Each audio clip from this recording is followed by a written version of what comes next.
Welcome to Fiction Audiobooks. If you enjoy the content, like and subscribing would be greatly appreciated. If you have any recommendations for novels, comment below. Please join my Patreon at https://www.patreon.com/fictionaudiobook. Chapter 210, KWM Chapter 210 Winning over Lawrence.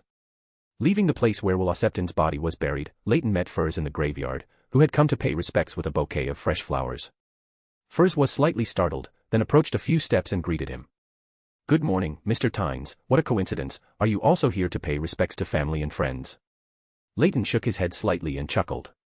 "Good morning, Miss Magician. It's not a coincidence. I knew you would come here, so I came early to accidentally meet you." "Magician? Are you talking about the kind from a circus?" Furs suppressed the slight surge of emotion in her heart and said with a puzzled expression. Leyton chuckled, "The kind from the Tarot Club." "You? How do you know?" Furs's voice stammered slightly as she quickly screened through everyone in the Tarot Club in her mind. "Don't be so nervous. You're not the only one who has guessed your identity. I want to meet someone. I have a premonition that by staying with you, I might see him soon, which is why I waited here to accidentally meet you." Leyton explained why he had appeared directly and revealed his identity. "Ah." Furs looked at Leyton with some confusion. In her heart, after some speculation, she had narrowed down Leyton's identity to being between Tower and World. Mr. Tower had a higher probability, Mr. World was too gloomy and completely unlike him.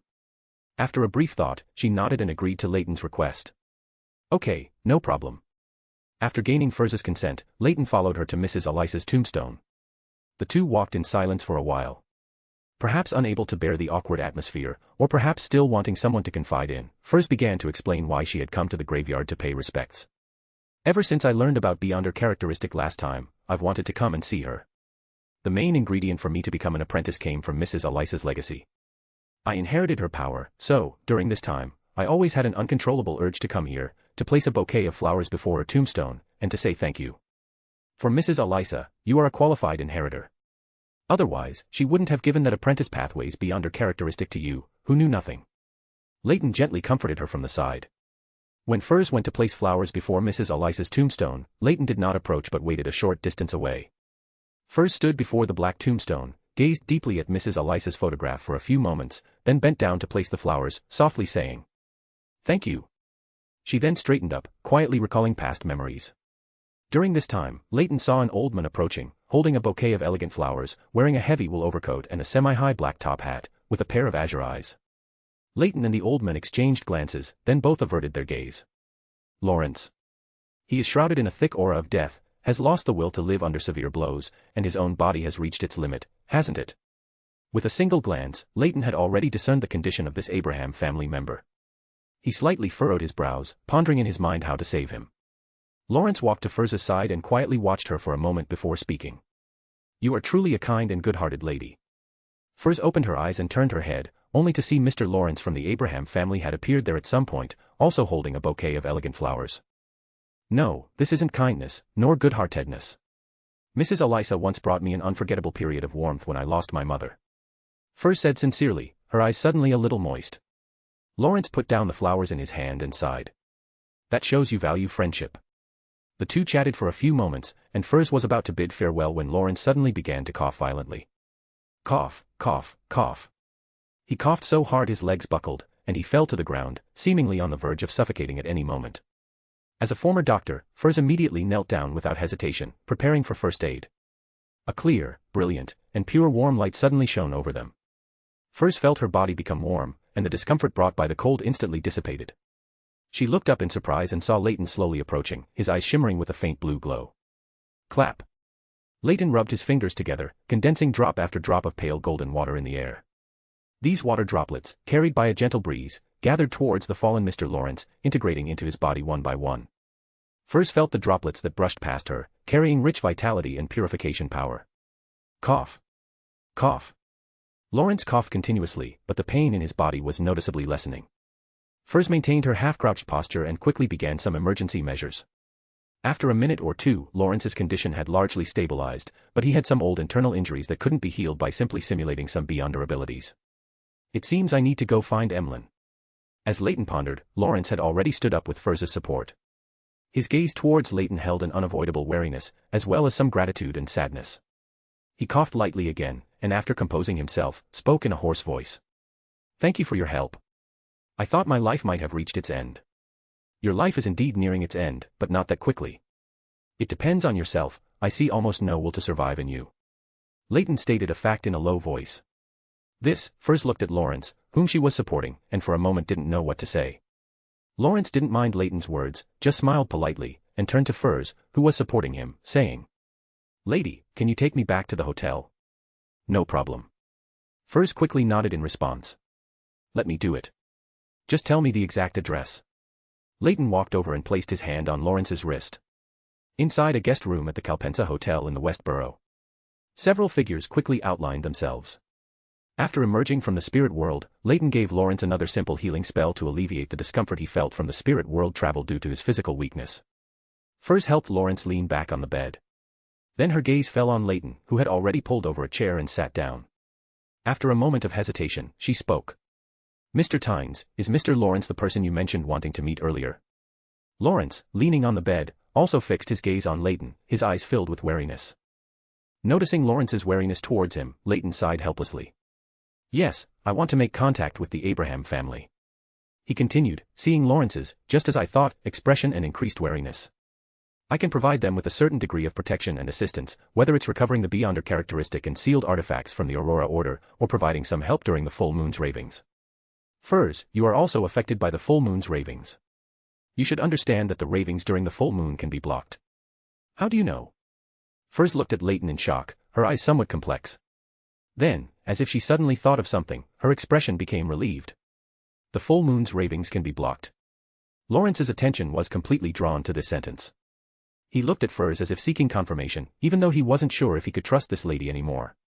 Furs nodded gently. "Yes, I once used one of Mrs. Alice's relics when I was in danger, which caused me to be entangled by the full moon's ravings.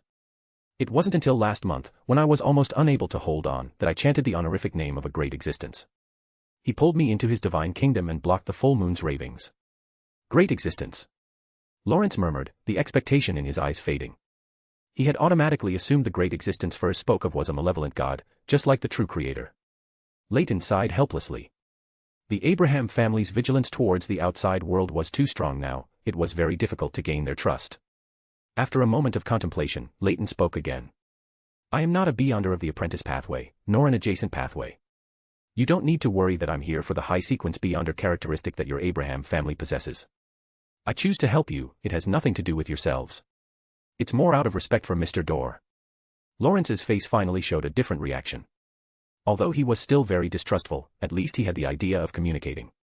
"Mr. Dorr. Our ancestor has been missing for over 1,000 years, and you, though very strong, shouldn't even be a saint yet." "Not yet, but I will be very soon. If that's what you're worried about, you can stay in Backland a little longer. I will advance to Sequence 4 before the end of next month." Leyton spoke these words with great confidence. "You're about to advance to a demigod." Even Furs, standing nearby, couldn't help but exclaim in surprise. She somewhat felt that Leyton was just saying this to keep up appearances, but his aura inexplicably made her feel that everything he said was true. Leyton looked at the silent Lawrence and continued.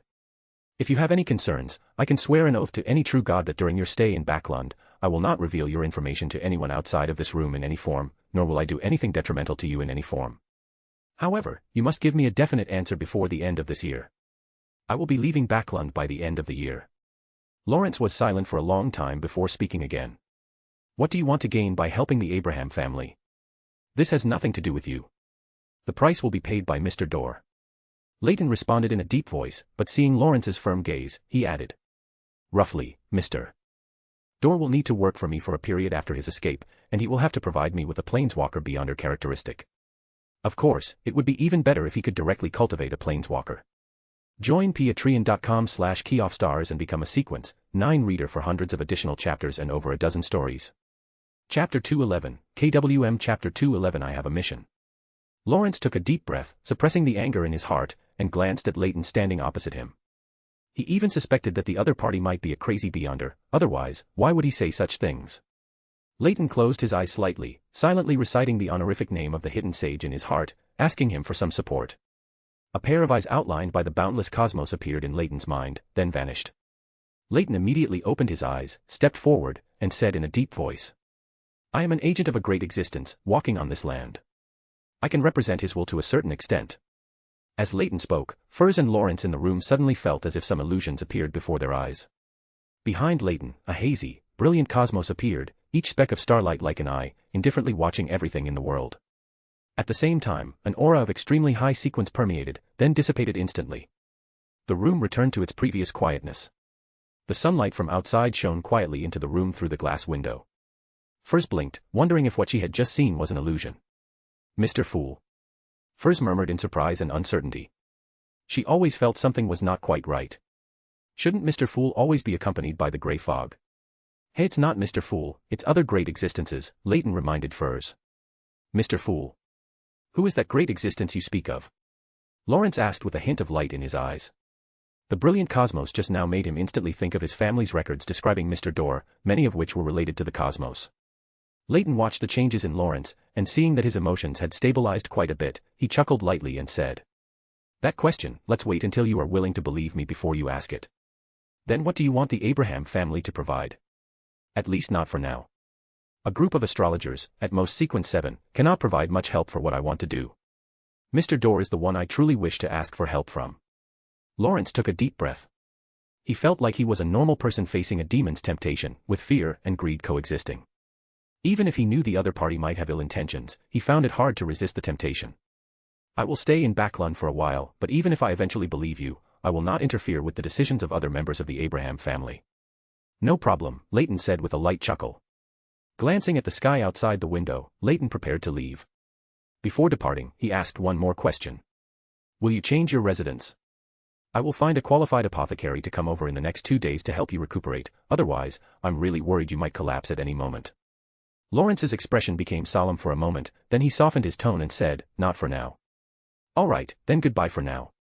Having received Lawrence's answer, Leyton no longer lingered, taking 2 steps forward and entering the spirit world. Cough. Cough. Mr. Lawrence, how are you? Did the treatment just now not work? Furs quickly moved closer, asking with concern. Lawrence gently shook his head, his voice no longer as strong as before, and he said weakly. I'm fine. The treatment just now was very effective. Otherwise, I would already be dead now. That person just now, do you know him? Can you tell me more about him? After a moment of silence, Furs pondered what she could say, then organized her words and said. No problem. He and I are members of the same gathering. It's a very special gathering, convened personally by a great existence. It was also that great existence who protected me when the full moon's ravings struck, allowing me to hold on until now. Because of that, I gained the qualification to join that gathering. He joined the gathering earlier than me. I only know that he knows a lot and is very strong himself. From my usual observations, he is quite lazy, but his character should be pretty good. Lawrence quietly listened to Furz's narration, while also replaying the conversation in his mind. He seems to know a lot about the ancestor. He actually wants the ancestor to work for him for a period of time. There was never a clear subordinate relationship between the Blood Emperor and the ancestor, it was more about factions and interests. He might know what happened during the War of the Four Emperors. But if his goal truly is the ancestor, does the Abraham family need this kind of salvation? Mr. Lawrence. Are you still listening? Furs reached out and waved her hand in front of the somewhat dazed Lawrence. Sorry, I was a bit lost in thought. Lawrence came back to his senses and smiled apologetically. It's all right, Mr. Lawrence. I have something else to do this afternoon, so I'll head back first. As she spoke, Furs looked at Lawrence with some worry in her eyes. Lawrence chuckled lightly and waved his hand slightly, saying, Don't worry, I won't die anytime soon. 15 Minsk Street, Cherwood Borough. Klein, who had just returned from the grey fog, saw a figure appear in front of him. He instinctively took half a step back, adopting a defensive posture.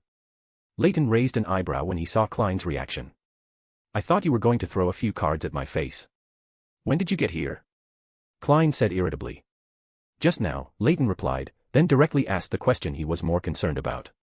Can you now block the influence of the full moon's ravings without having to come to the grey fog? Why do you ask that? Klein looked at Leyton with some confusion, then shook his head and said. I've never attempted a similar operation, so I'm not sure. How about asking Miss Magician to try? Leyton boldly suggested. Klein was silent for a moment, then said with a strange tone. Did Miss Magician offend you? Also, How did you know she was affected by the full moon's ravings? I know her, Leyton replied to Klein, then explained in detail why he had asked this question. I want to provide some protection to a member of the Abraham family, so that he can safely pass through the full moon's ravings. You can't do it? Klein asked with a hint of curiosity.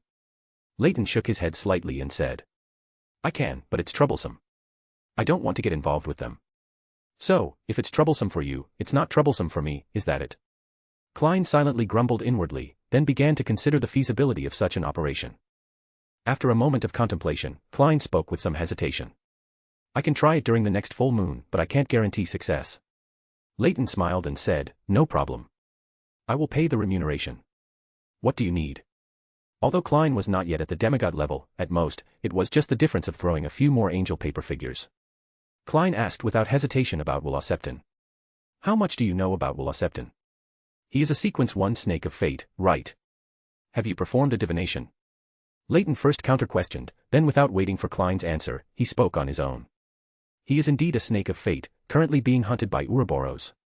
He has already entered a restart state. That Dr. Aaron is the father he chose after the restart. Klein felt that many of his doubts had been answered, then he pressed on. Restart. Is Ouroboros another snake of fate? Leyton nodded gently and said. Restart is a unique ability of the snake of fate. When encountering an inescapable danger, one can restart the cycle, reverse into an embryo, and begin a new life. Ouroboros is a king of angels of the fate pathway, currently following the true creator. Klein couldn't help but exclaim. Start a new life. That ability is so broken. You've mentioned King of Angels several times. What exactly does the title King of Angels represent? King among angels. Broken. That word is more suitable to describe the marauder pathway. Leyton corrected Klein's wording, then began to explain the meaning of King of Angels. In the narrow sense, King of Angels refers to the 8 King of Angels who served by the ancient sun god. In the broad sense, King of Angels refers to those angels who have surpassed sequence 1 but have not yet achieved true godhood, meaning those angels who have fused multiple sequence 1 characteristics or mastered a uniqueness. Actually, angels who have mastered a primordial can also be included, and they are even stronger. Empress Burrow, inside an unremarkable house, Mr. A's Beyonder gathering was being held. After returning from the hotel where Lawrence was staying to her rented place, first changed her clothes, then accompanied Viscount Glaint with Zio to attend this gathering. In her seat, Furs maintained her usual languid posture, but unusually, she wore a hood, using the shadows to conceal her face. She was recalling Mr. Lawrence's matter. The influence of the full moon's ravings came from the Abraham family's ancestor, Mr. Dorr. If we had used that bracelet back then, none of these subsequent events would have happened. And, Mr. Tower is actually an agent of a great existence. Just hearing it makes him sound so high in sequence. Is Mr. Tower's presence at the Tarot Club a representation of an alliance between that great existence and Mr. Fool? Mr. Hangman on the Sea, Mr. Sun in the Forsaken Land of the Gods, and Miss Justice, who is a noble, and the terrifyingly gloomy Mr. World. I somehow feel that Mr. Fool asked me to join the Tarot Club just to make up the numbers. Mr. A, sitting at the very front, spoke at the opportune moment. I have a mission. Help me find some people who believe in the so-called fool. Mr. A's words pulled Furs out of her thoughts. She looked somewhat dazed at Mr. A, who was sitting in a single armchair with an exaggerated hood, and she wondered if she had misheard something.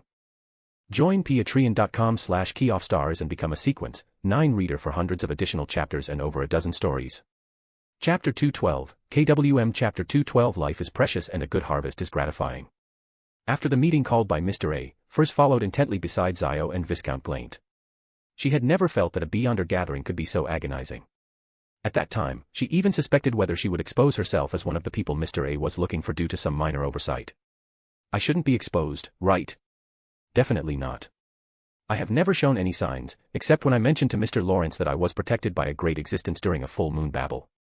Mr. Lawrence is a member of the Abraham family, he has nothing to do with the Aurora Order, and he should be a trustworthy gentleman. Why would the Aurora Order suddenly look for the Tarot Club's favored and believers? Is this a struggle and entanglement between the existence the Aurora Order believes in and Mr. Fool? Furs returned to the house she rented with Zio, still out of sorts, and it wasn't until evening that she had a chance to be alone and pray to Mr. Fool about what had happened today.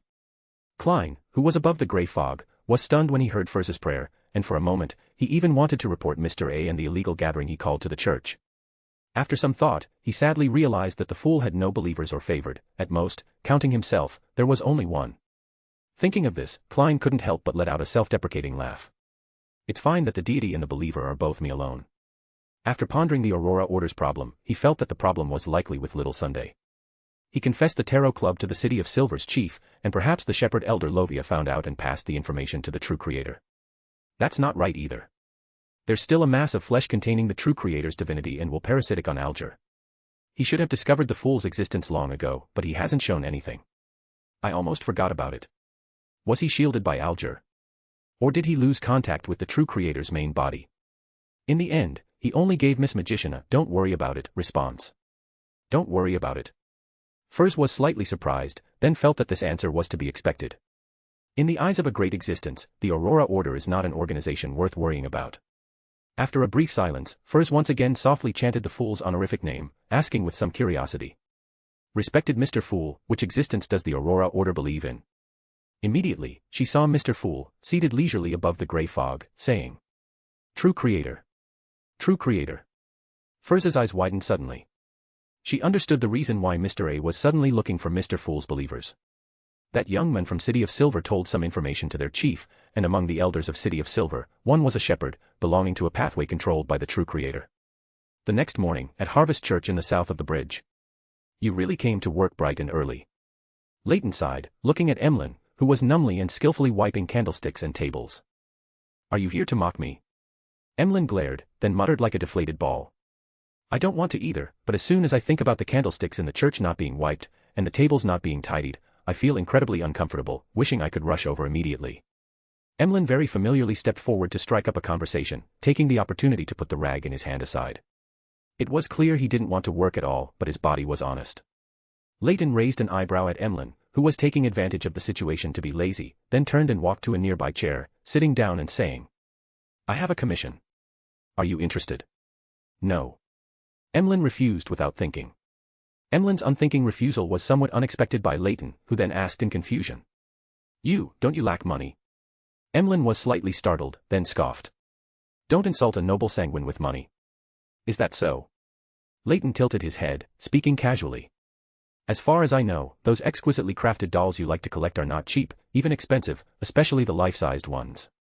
Emlyn opened his mouth, then closed it again without a word. After a moment of silence, he cleared his throat and said nonchalantly. All right, you're right. What do you want me to help with? There's an old gentleman who suffered some relatively severe injuries in the past and has recently been hit by a series of blows, making him somewhat disheartened. Coupled with his old injuries, he could die at any time.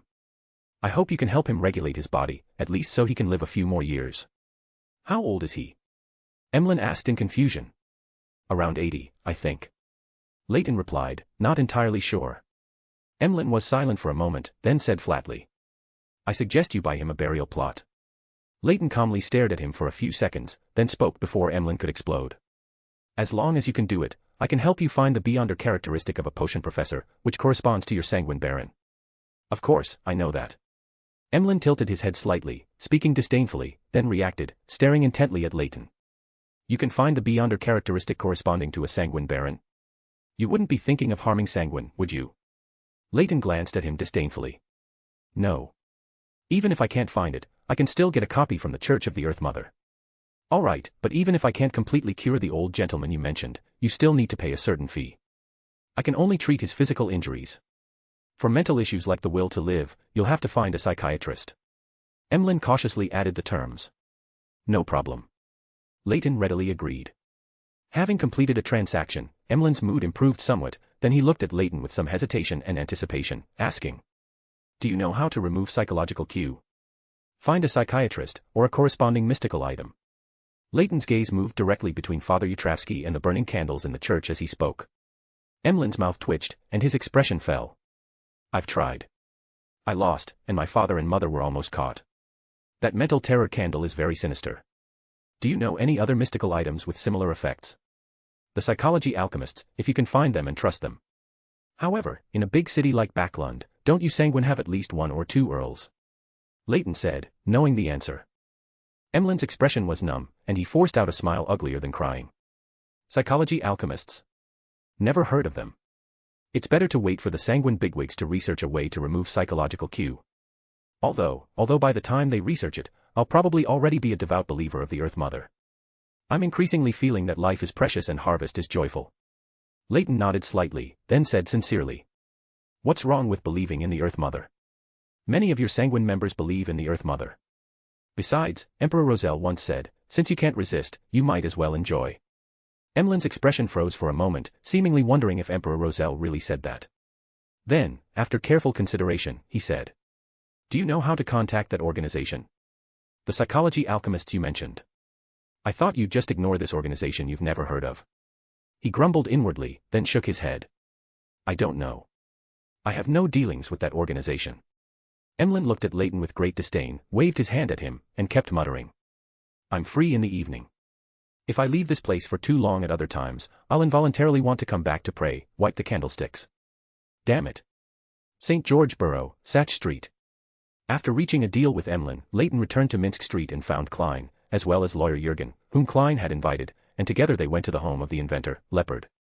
Leopard's house was a bit messy, and he simply poured each person a cup of ordinary black tea, fully demonstrating his unsociable side. Klein took a small sip of black tea, then got straight to the point. Hello, Mr. Leopard, this is my friend. He heard about your invention and decided to invest a sum. Invest? At the mention of investment, Leopard's eyes lit up. Like someone who had found a kindred spirit, he said impatiently. How much do you plan to invest? Leyton calculated the funds he could use in his mind and chuckled. The first investment is £3,000. If you have other inventions or creative ideas later, I will add more investment depending on the situation. As he spoke, Leyton's gaze naturally swept over every detail in the house, as well as Leopard's clothing and demeanor. He quickly sketched a rough character model in his mind and began to analyze it rationally. His personality is a bit stubborn and simple, unsociable, and he is completely absorbed in research. He can be developed into a subordinate, and he is very suitable for the savant pathway. He is a bit old, and his upper limit is probably a mechanical expert. However, if he is compatible enough with this pathway, becoming an alchemist is not impossible. After a calm analysis, Leyton turned his gaze to lawyer Jurgen. Lawyer Jurgen, please draft a contract. Then he looked back at Leopard. I'm looking for 1 or 2 people who love machinery and have certain connections in Backlund to invest. To promote a product, they are indispensable. Okay, no problem, I'm always available. Leopard answered quickly, a smile never leaving his face. Klein looked at Leyton with some confusion. £3,000 was already a large investment. Was it to win over an inventor or to invest for profit? Lawyer Jurgen quickly drafted the contract. After Leyton signed his name, he handed the contract to Leopard and said, remember to give me your bank account. I will transfer the money within the next few days. Join patreon.com/keyoffstars and become a Sequence 9 reader for hundreds of additional chapters and over a dozen stories. Chapter 213, KWM Chapter 213 Whose church do you want to bomb? In the evening, Leyton arrived at the Harvest Church in south of the bridge again. Emlyn eagerly took off his priest robe and left the Harvest Church without looking back. Leyton even felt that his figure was a bit disheveled, as if he was running away. He slowly followed behind Emlyn, walking out of the Harvest Church. After Emlyn had put some distance between himself and the Harvest Church behind him, he stopped, slightly raised his head, took a deep breath, and exclaimed as if embracing the sunset. The taste of freedom. Freedom. Don't you have to come back tomorrow to volunteer? Besides, the air quality in Backlund isn't very good. Leyton approached him from behind, casually dampening Emlyn's spirits. Emlyn's face instantly fell, and he looked at Leyton with a resentful expression, saying, where is that old gentleman? Smiling lightly at Emlyn, who had a bitter expression, Leyton reached out and put his hand on his shoulder. Before Emlyn could react, he had already taken him into the spirit world, approaching the hotel where Lawrence was resting.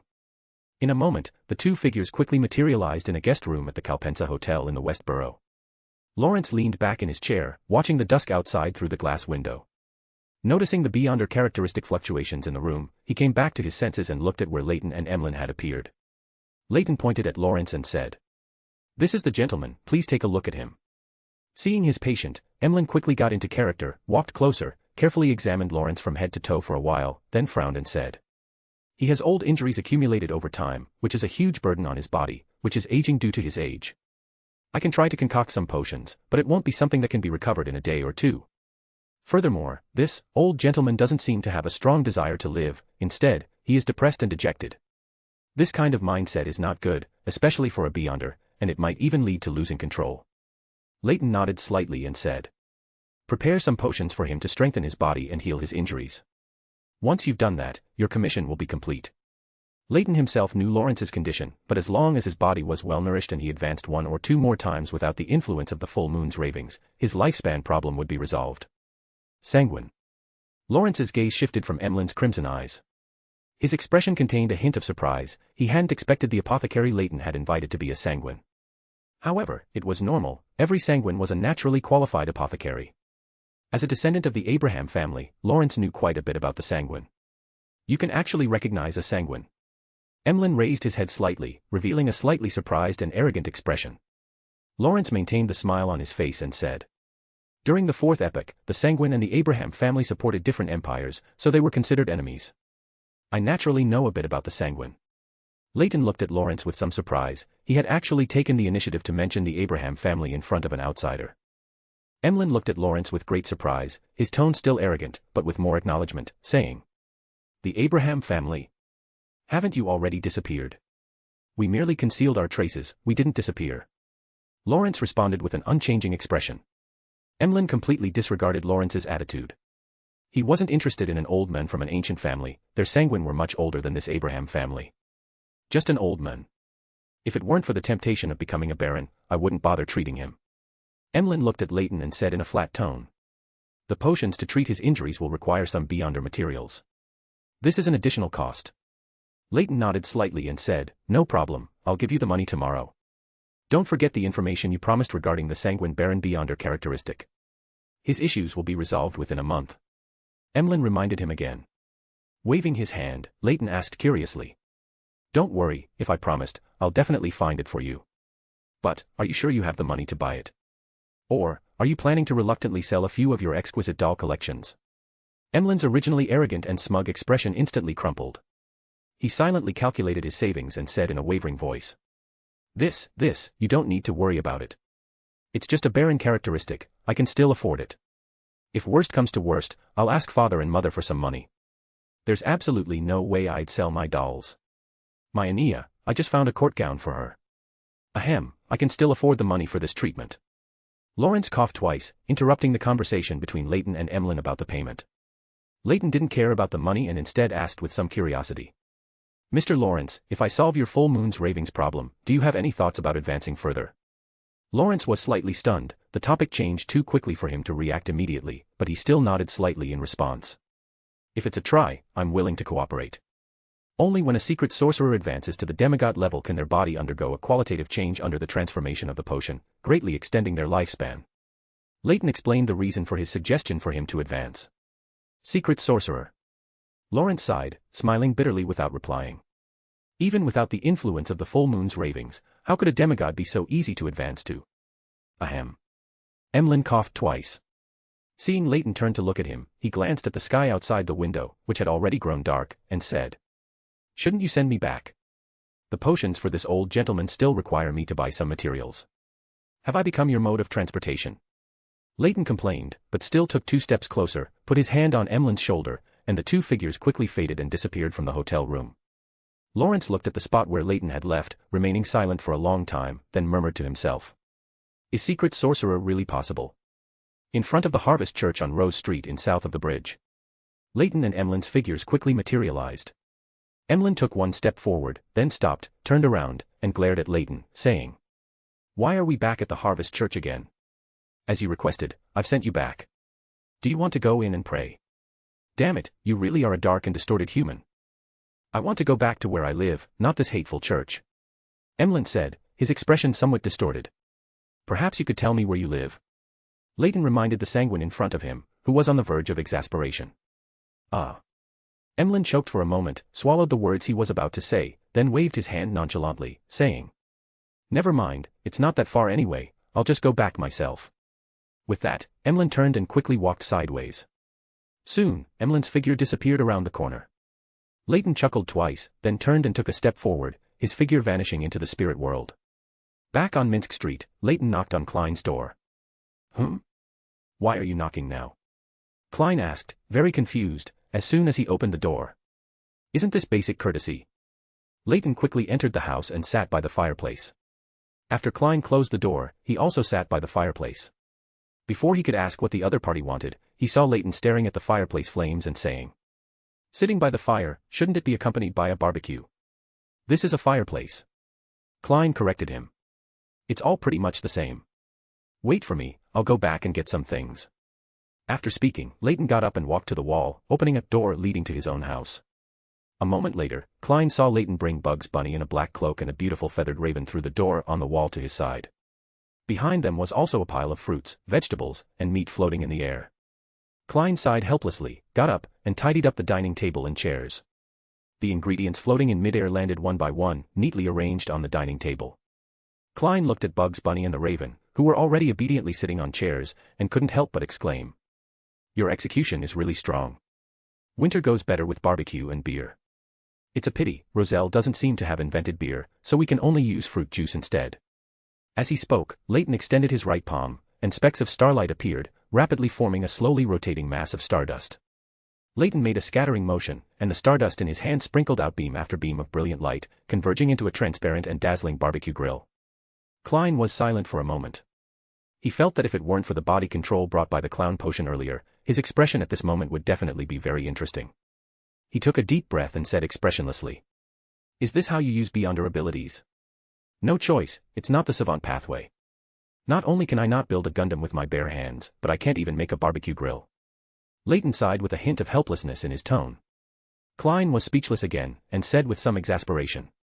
I'm starting to suspect that your main purpose in collecting savant pathway characteristics is to be able to build a Gundam with your bare hands. Not just Gundam, I also want to create nuclear fusion with my bare hands. As he spoke, Leyton even raised both hands, as if embracing the son. Klein, as if possessed, added, Whose church do you want to blow up? Then, both of them fell silent.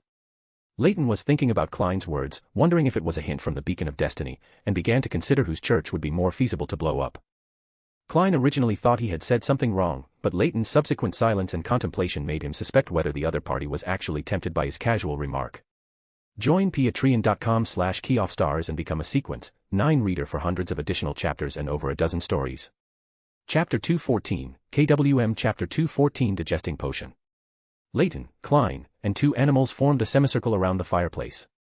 In the center of the fireplace was the undead chef under the raven, diligently grilling skewers of meat on a grill made of brilliant starlight. Klein ate the barbecue and said indistinctly, Why do the undead in this world still barbecue? And it's Earth style. I taught him, Leyton said proudly. Then he changed the subject. Do you know anyone at the Quelite Club who loves machinery, preferably someone involved in that business? I want to find 1 or 2 people in this area to invest in Leopard, and at the same time, better promote the bicycles Leopard invented. No problem, even if you didn't say it, I'd do it anyway. I get a share of the money from every bicycle sold. Klein raised his eyebrows slightly, and couldn't help but feel excited when he thought that he would have a continuous stream of money coming in. The smile on his face didn't last long. Klein's expression became serious, and his voice unconsciously deepened slightly, saying, The Aurora Order is looking for the fool's favored and believers. I know, Leyton nodded lightly. It should be information spread by Elder Lovia from the City of Silver. The true creator just conveyed this oracle to the Aurora Order not long ago. How do you know so clearly? I was at one of the Aurora Order's gathering points at the time. After Leyton finished speaking, Klein was silent for a moment. Aurora Order, Tarot Club, Church of the God of Knowledge and Wisdom, and being a pirate at sea, doesn't he worry about getting into trouble someday and being hunted down by a bunch of experts? It's December, Leyton suddenly murmured softly. Klein looked at him in confusion, wondering what was special about December. Backlund's peace won't last much longer. I need to finish digesting the last bit of the mysticism magister potion within these 2 weeks. Klein frowned slightly and asked with some incomprehension, why? Is it related to the advancement ritual? It's somewhat related, Leyton shook his head slightly, without explaining too much. After finishing the barbecue and chatting with Klein for a while, Leyton got up to leave. To digest the remaining potion within 2 weeks, he needed the hidden sage to immerse himself in the ocean of knowledge. 2 weeks had passed since the last time he had barbecue with Klein in front of the fireplace. During these 2 weeks, Leyton had been diligently studying mysticism, trying to digest the last bit of the mysticism magister potion. He only went out when delivering potions to Lawrence. Few finally succeeded. Leyton leaned back in the chair in the study, feeling the complete digestion of the potion in his body, and a brilliant smile spread across his lips. With the complete digestion of the mysticism magister potion, Leyton felt his vision become even clearer. It seemed that any trace of existence and trajectory of change of any object would be seen by him. Just a casual glance, his eyes swept over a book, and the detailed information of that book subconsciously appeared in his mind. If he stared a little longer, he could even distinguish the material and manufacturing process of the paper, as well as the manufacturing time. He could even simulate and deduce the entire production process of the book, from raw materials to paper to the final book, in his mind. It's more than twice as strong as when I first took the potion and advanced. This ability to see and analyze things is very much like a preversion of insight. It began to manifest at the student of ratiocination stage of sequence 8, and it continued to undergo qualitative changes with each advancement. No wonder Mr. Hughes said that insight is one of the most core abilities of this pathway. Feeling the changes within him, Leyton murmured a few words to himself. In 2 weeks, everything was developing on its own. Klein had already found the third investor for the bicycle and signed a contract with them. Lawrence's body had also improved a lot with the potions prepared by Emlyn. At the last Tarot Club meeting, Furs had successfully advanced to Trickmaster, and Hangman Alger had also advanced to Wind Blessed. Miss Audrey had also received recognition from the Psychology Alchemists and was about to join this concealment organization. Little Sun was also diligently digesting potions and accumulating merits in the City of Silver, preparing to exchange for the Solar High Priest potion formula at the Tarot Club later. After recalling the events of the Tarot Club over the past 2 weeks and confirming that he had no pending matters, Leyton finally stood up from his chair. He stretched his body, which had gone numb from sitting for a long time, and then stepped into the spirit world. In the Calpensa Hotel in the West Borough, Leyton's figure quickly materialized. Leyton also saw Furs, who had already advanced to Trickmaster. She was sitting face to face with Lawrence at a coffee table, discussing something. Leyton's arrival made the atmosphere between the two a bit constrained. "Good afternoon, Mr. Tynes." Furs stood up and greeted him. "Good afternoon, Miss Furs. You don't need to be so formal with my title, I'm still a bit unaccustomed to it." Leyton nodded politely in response. Then he pulled a chair from the side and sat down on the other side of the coffee table. After Leyton sat down, Lawrence smiled and said, "Good afternoon, Mr. Tynes, would you prefer coffee or black tea?" Coffee, please." "Thank you." Lawrence smiled and nodded, then got up from his seat. Leyton and Furs were silent for a while, facing each other without speaking. It was Leyton who first brought up the topic. "How do you plan to digest the Trickmaster potion?" "Work at a circus." "Circus?" Furs was stunned for a moment, then reacted, her eyes lighting up. She thought it was a very good idea. "That sounds pretty good. I should go back and try it. Do you have any suggestions?" "Suggestions?" "Suggestions like learning from Klein, making the Nighthawks, Punishers, and machinery hive mind of Backlund his audience." Leyton muttered to himself, then said in a flat voice, "Perform in front of Beyonders and fool them." "Ah." Furs couldn't find words to refute.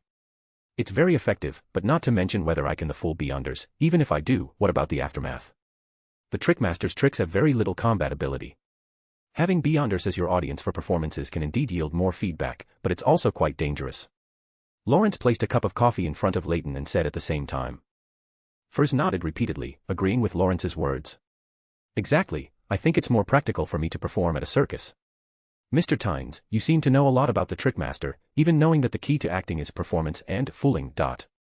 Lawrence looked at Leyton with a serious and earnest gaze. "I have a friend who is currently a magician. As neighboring pathways, the meanings of these two titles are similar in some aspects." Leyton chuckled, passing the buck to Klein. "Neighboring pathways?" Furs asked curiously. Lawrence was the first to explain to Furs. "There are two pathways adjacent to the apprentice pathway, Seer and Marauder pathway. Magician belongs to sequence 7 of the Seer pathway, and Swindler is sequence 8 of the Marauder pathway. The acting principles of these two sequences are similar to those of the Trickmaster." "I see." Furs nodded lightly. Then she looked at Leyton and asked curiously, "Did your friend digest the potion by performing in front of Beyonders and successfully fooling them?" Leyton nodded slightly. "You should have seen him in the newspapers, the hero bandit Black Emperor." Furs's lips were slightly parted, but she said nothing. "The hero bandit Black Emperor who killed Capim and rescued those innocent girls, the hero bandit Black Emperor who is suspected to be a blessed of Mr. Fool. This is using a bunch of Beyonders, including many official forces, as his audience." Furs sighed silently in her heart. For this kind of acting method, she couldn't say anything but envy. She thought about it. If she were to follow this acting method, there would be a 10% chance of being charged by Chavaz's meter when she got home, and a 90% chance of being caught by her chosen audience midway through the performance. She quickly shook her head, shaking off the thoughts in her mind, then said with a serious expression, "I can't learn this method. The circus is more suitable for me." Indeed, that hero bandit Black Emperor should possess sufficiently powerful mystical items, or have someone helping him, and he himself is also very good at combat. Otherwise, he wouldn't be able to achieve this level of acting. Having ordinary people as a spectator, although the feedback received is much less, it's safer. Lawrence nodded lightly, agreeing with her words. Leyton's gaze shifted between Furs and Lawrence, then he chuckled. Mr. Lawrence, are you planning to train an apprentice who is not a family member? Unexpectedly, Lawrence didn't remain silent or hesitate, but smiled and nodded, saying, Miss Furs's character is enough to earn my trust, and she has performed exceptionally well, hasn't she? Furs's expression was somewhat moved, and she wanted to say something, but Lawrence showed no sign of stopping. You have gained Elisa's approval. If she were still alive, she would probably personally guide you on the Beyonder's path. However, I don't intend to teach you personally. You know my physical condition. Even if it has improved, I am already too old. Perhaps one day, I will suddenly pass away. Lawrence's gaze shifted to Furs, and he continued, I plan to introduce you to a teacher. With my recommendation and your own character, I think he will agree. Of course, I am also happy to guide you with any questions you have about mysticism. Furs took a deep breath, her eyes a little sore. Besides her good friend, Zio, she rarely felt such genuine concern from others. Thank you, Mr. Lawrence. This is mutual help. Cultivating a high-sequence Beyonder without malice is also beneficial to us. Looking at the familiar and warm atmosphere between the two, Leyton chuckled and joked, I seem to be a bit redundant here. Join patreon.com/keyoffstars and become a Sequence 9 reader for hundreds of additional chapters and over a dozen stories. Chapter 215, KWM Chapter 215 The Brief Attack of the Apostle of Desire. Leyton's joke caused a momentary silence in the room for a second or two. Before he could be criticized for ruining the atmosphere, he spoke again. I came to see how you're recovering, and incidentally, to ask if you have any plans for advancement recently. Lawrence was silent for a moment, seemingly calculating the time of the full moon or preparing himself mentally, before finally saying. The full moon is in a few days. I want to give you an answer after I endure another round of murmurs during the full moon. No problem. Leyton nodded lightly, then changed the subject. Does the Abraham family know the whereabouts of the Beyonder characteristics above the demigod level of the savant pathway? Savant. Lawrence shook his head with a hint of confusion. Sorry, I don't know, and the family has no record of it. Ever since the ancestor disappeared and the Abraham family suffered the bloodline curse, we have gradually withdrawn from the stage of history, and we don't have much understanding of external information. It was an expected answer, so Leyton wasn't too disappointed. Furs unexpectedly glanced at Leyton. He had also mentioned this need at the Tarot Club. After some hesitation, she couldn't resist her curiosity and asked. What are you collecting the savant pathway characteristics for? To cultivate a group of artisans, Leyton said without concealment. A group. Furs was stunned for 2 seconds.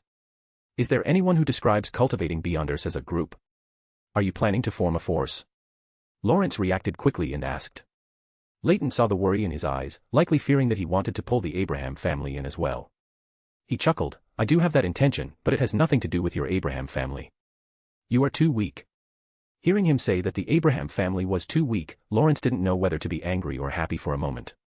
But as long as the other party had no designs on the Abraham family, these things weren't important anymore. He sighed somewhat helplessly. The Abraham family can no longer withstand such turmoil. Mr. Dorr will surely return, not too far in the future. Leyton mused for a moment, then stood up to bid farewell, stepping into the spirit world and departing.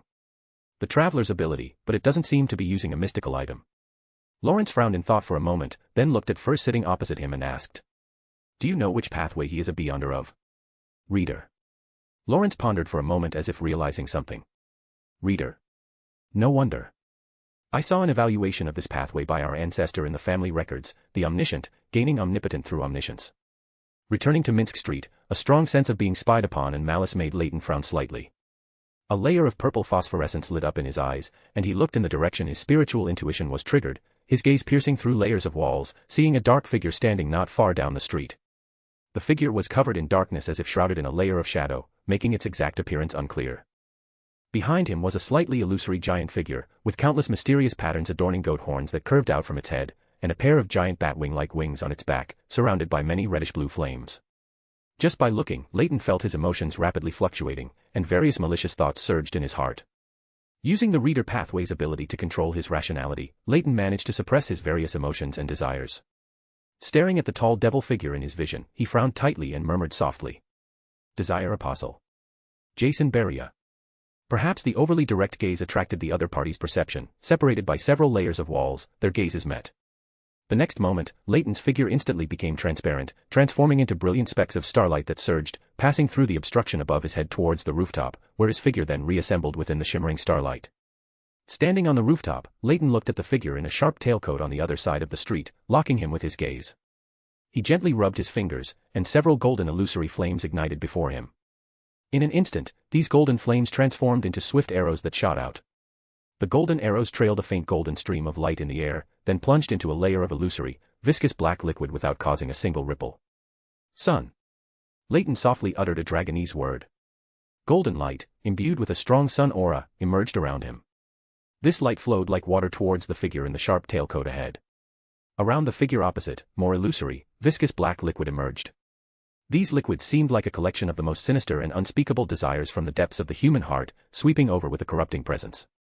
The wave-like light and the illusory, viscous black liquid quickly merged in midair. Sizzle. After a harsh sound, everything returned to calm. There was no longer the wave-like golden light, nor the illusory, viscous black liquid. Leyton frowned slightly and looked towards the opponent's previous position. It was already empty. With purple phosphorescence swirling in his eyes, Leyton quickly surveyed the surroundings, not seeing the Desire Apostle's figure, but he did see Destiny's figure on the other side of the street. A rough guess formed in his mind, and Leyton raised his hand to open a door in the air. Beside Destiny, Leyton's figure stepped out of the void, asking with a slight smile. "Mr. Destiny, was that Desire Apostle scared away by you?" Destiny nodded lightly. "You could say that. I detected some abnormal changes in fate, and out of curiosity, I came to observe." His gaze lingered for a moment behind Leyton, seemingly observing something invisible to the naked eye. Abnormal changes in fate. Leyton frowned slightly, his smiling expression gradually turning serious.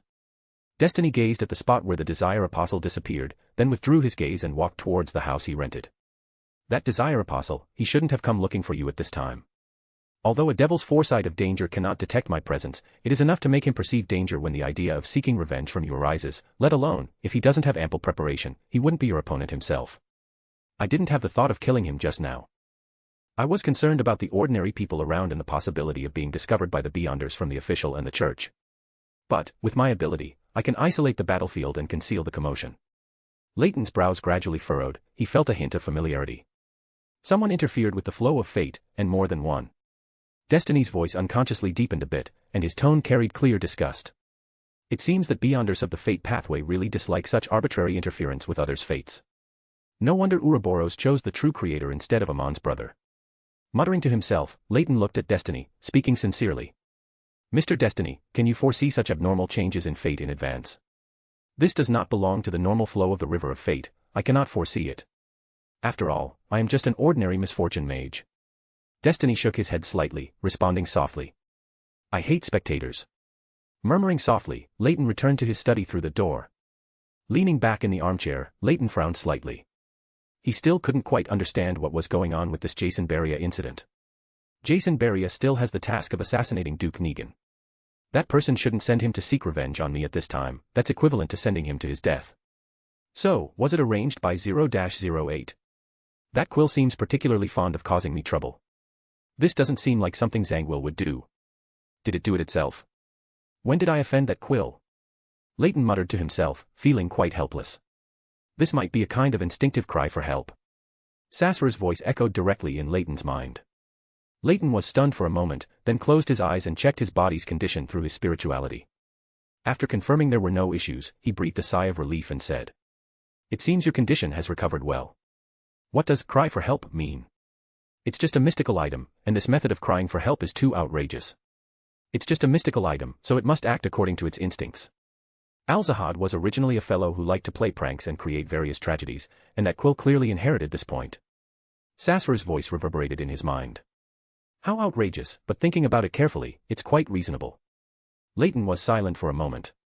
Although this could explain 0-08's method of crying for help, asking him for help in itself was a very outrageous thing.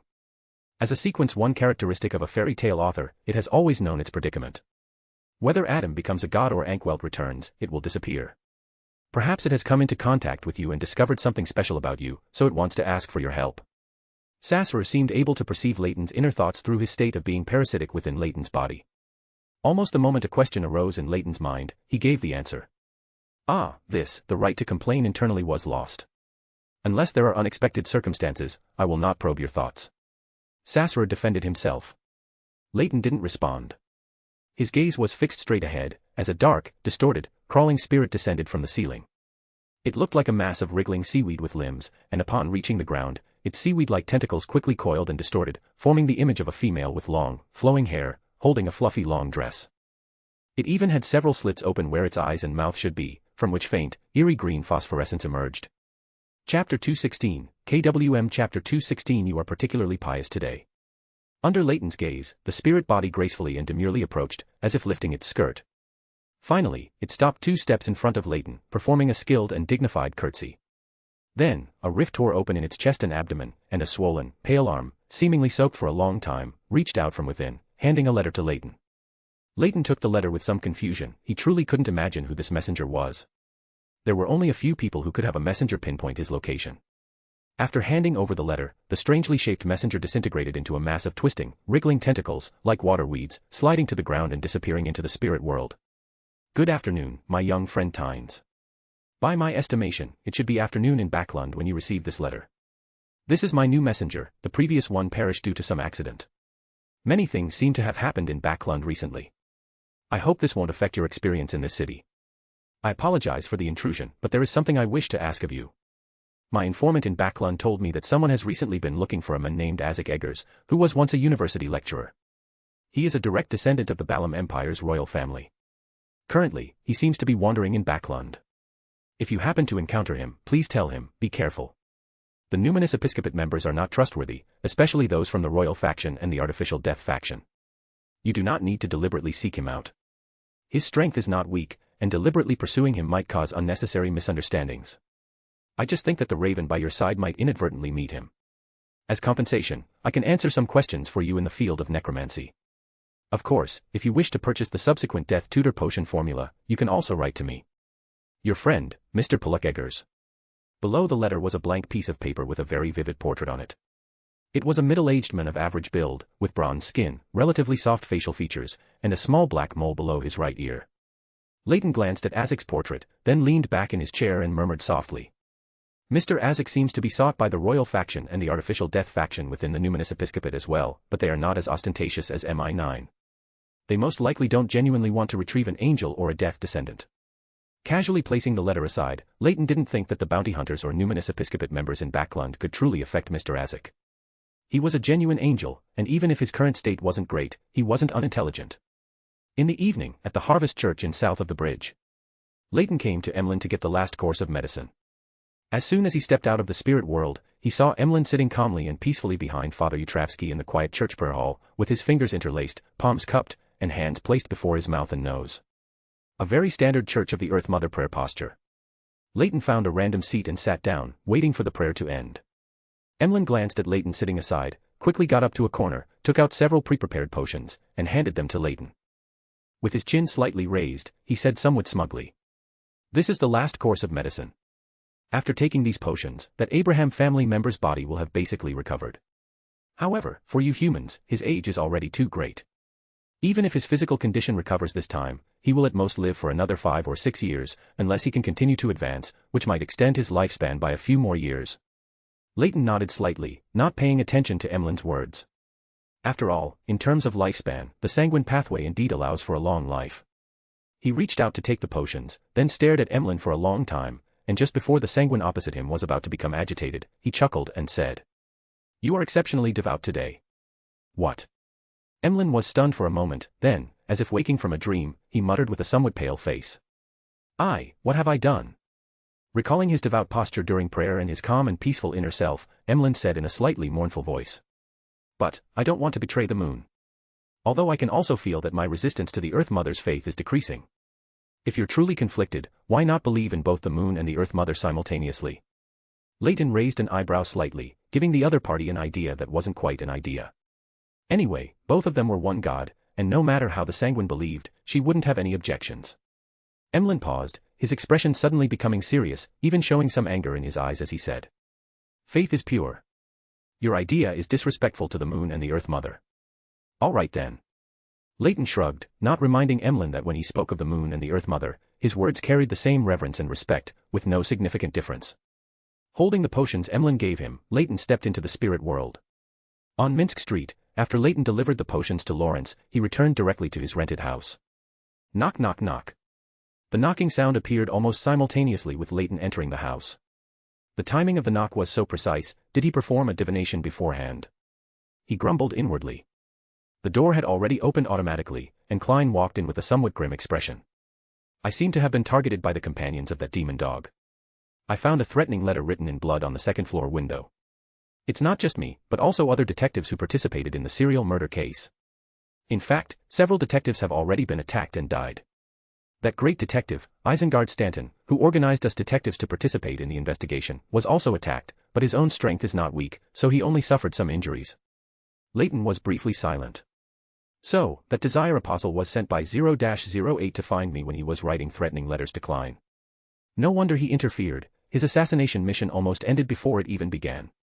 Duke Negan's death can only be considered a catalyst for war, no matter how things develop, war is inevitable. Was he more concerned about preventing me from having contact with 0-08? Lost in thought for a while, he then replied to Klein. Don't worry, this street is home to a demigod. After that Desire Apostle came today, he shouldn't dare to come here again. Desire Apostle? Which sequence is that from the demon pathway? Hearing that the other party wouldn't dare to come to Minsk Street again, Klein relaxed, and his attention naturally shifted to other matters. Sequence 5, Desire Apostle. The most prominent characteristic is the ability to utilize and manipulate the emotions and desires of everyone within a certain range, leading them to become fallen. Both its spell abilities and close-quarters combat abilities are not weak. Moreover, the ability to control emotions and desires is quite troublesome and bizarre. Among Sequence 5, it belongs to the more difficult type to deal with. Leyton briefly explained the characteristics of an Desire Apostle. Klein frowned tightly and said, a Sequence 5 Desire Apostle. But the death of the devil who caused the serial murders earlier had little to do with us detectives. Why is he seeking revenge on us? Probably because he couldn't beat me, Leyton explained inwardly with a slight sense of guilt.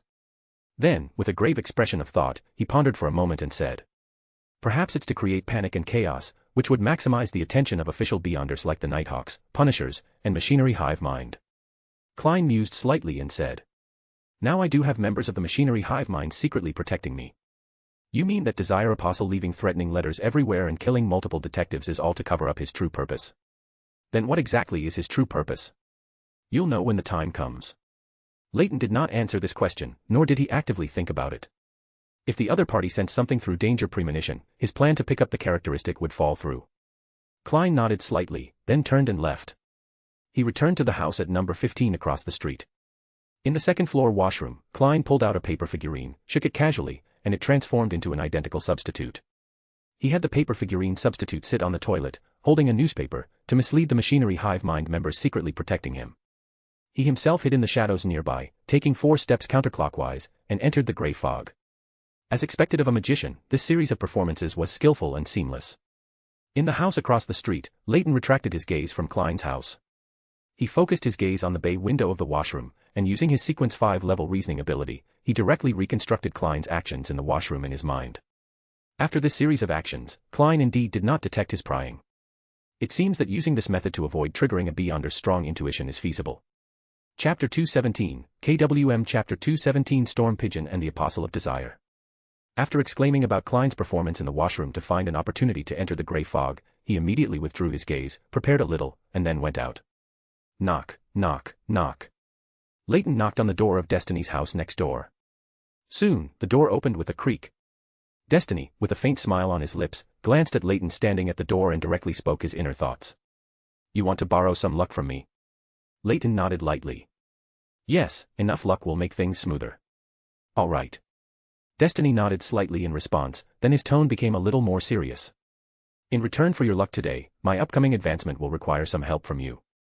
The disaster that will happen in Backlund this time seems very serious, and the luck I've accumulated won't be enough to fully guide this disaster. Guide the disaster? Leyton pondered for a moment, then asked curiously. What exactly is the Chaos Walker's advancement ritual? Follow the guidance of fate, walk through a city where chaos is caused by external forces, pluck the threads of fate, and bring the chaos to an end in a reasonable way. A city where chaos is caused by external forces, Backlund is really not a good ritual location, even a descent of God will appear then. After a brief thought, Leyton nodded readily, agreeing to Destiny's request. After all, he was already going to participate in this great smog incident. After receiving the answer, Destiny immediately closed his eyes and raised his hand to make a grasping motion in the air above Leyton's head. He frowned slightly and repeated the grasping motion again. Then he slowly withdrew his outstretched right hand, nodded gently, and said in a solemn tone. Alright, the luck on you is enough to make your wishes come true today, but don't waste it casually. The malicious perception of a desire apostle is enough to consume most of the luck I've attached to you. Sherwood Borough, not too far from Holy Wind Cathedral. After receiving the luck attached to him by destiny, Leyton hailed a rented carriage at the intersection and drove aimlessly around the city for a while before finally arriving here, waiting for the desire apostle to assassinate Duke Negan and then coincidentally meet him. The carriage stopped at an inconspicuous fork in the road. Leyton created a layer of wall of spirituality around the carriage, then set up a simple ritual and began to pray to the hidden sage. Sage who observes the world, eye that peers into truth, embodiment of endless knowledge and numerology. I pray to you. I pray for protection. As the prayer incantation ended, Leyton only felt a blur before his eyes, as if he saw a pair of indifferent eyes, containing countless brilliant stars, gazing at him. Immediately, his own spirituality gave feedback, and a veil like the night sky lightly enveloped him. After obtaining the concealment effect granted by the hidden sage, Leyton finally relaxed. The malicious perception of the devil pathway was truly troublesome. He could hardly guarantee that some fleeting thoughts in his mind wouldn't trigger the opponent's malicious perception, which was why he prayed to the hidden sage for a concealment effect. Not long after the carriage stopped, Leyton heard a whooshing sound of wind. He subconsciously looked up at the carriage's glass window, only to see the dim clouds and mist in the sky being blown away by the strong wind. He didn't even need to see the swaying of leaves and branches. The strong wind just now directly dragged out a clear trace in the air, heading straight towards the southeast. A few seconds later, everything returned to normal. The storm pathway really makes everyone a hot-headed brother. Shaking his head lightly with emotion, using the vision of his eyes of mystery prying, Leyton saw the figure enveloped by the strong wind just as it roared past, the Bishop of Holy Wind Cathedral, that songster of God, Ace Snake. The hot-headed storm brother is going to be a storm pigeon again. Leaning in the carriage, after waiting for a not-so-long time, Leyton saw a luxurious carriage approaching from the west. In an instant, Leyton's eyes were covered with a layer of light purple glow. His gaze swept over the slowly passing luxurious carriage, then shifted to the area around the carriage, and through the feedback obtained from different angles, he pieced together a picture of the interior of the carriage in his mind. It was carpeted and furnished with a bed, sofa, and table, truly resembling a mobile room. Inside sat Duke Negan, holding a crystal cup and tasting red wine. Not too far away, there was also a secretary in a crisp tailcoat, rapidly taking notes in a notebook. When Leyton's gaze swept over the carriage, he saw more than one spiritual light representing a mystical item, some on Duke Negan, and some on his secretary. Then Leyton's gaze wandered around, confirming the direction of the luxurious carriage's movement through the surrounding feedback. Until the carriage stopped in front of an extremely luxurious house. At a glance, there was a glass greenhouse in the garden, filled with flowers not belonging to this season. A shipyard in the dock district. The person disguised as Patrick Jason Beria entered the pre-booked cabin. He looked out the window, observing the misty sky, and silently calculated the time in his mind. After waiting for a while, he quickly took off his hat and clothes, then reached out and directly tore off the layer of human skin covering his body. Revealing the image of a beautiful lady beneath the human skin, she unhurriedly took out the clothes she had prepared earlier, changing into them one by one. In a very short time, she completed a complete change of appearance. Finally, she rummaged through her suitcase for a fist-sized stone statue, wrapped the human skin she had just torn off around it, tied a knot, and threw it directly into the river. After doing all this, she lightly clapped her hands, closed the window, picked up her suitcase, and left the cabin. A small paper figure, hanging on a branch by the riverbank, had a strange eye-like symbol drawn on it, seemingly silently observing everything that had just happened there. Not long after, a howling gust of wind swept across the sky, dispersing the surrounding mist and blowing the small paper figure hanging on the tree to an unknown place. In a carriage at a fork in the road not far from Holy Wind Cathedral in Sherwood Borough. Leyton rubbed his eyes helplessly, looking as if sand had been blown into them by the wind. The sensory synchronization of the eyes of mystery prying is really uncomfortable. I almost got dizzy. That paper figure can't be retrieved. Thankfully I had anticipated it and left a way for it to self-destruct. However, who was that lady disguised as Patrick Jason Beria? She doesn't seem like a beyonder of the devil pathway. Perhaps a member of the Sunset Red retirement group.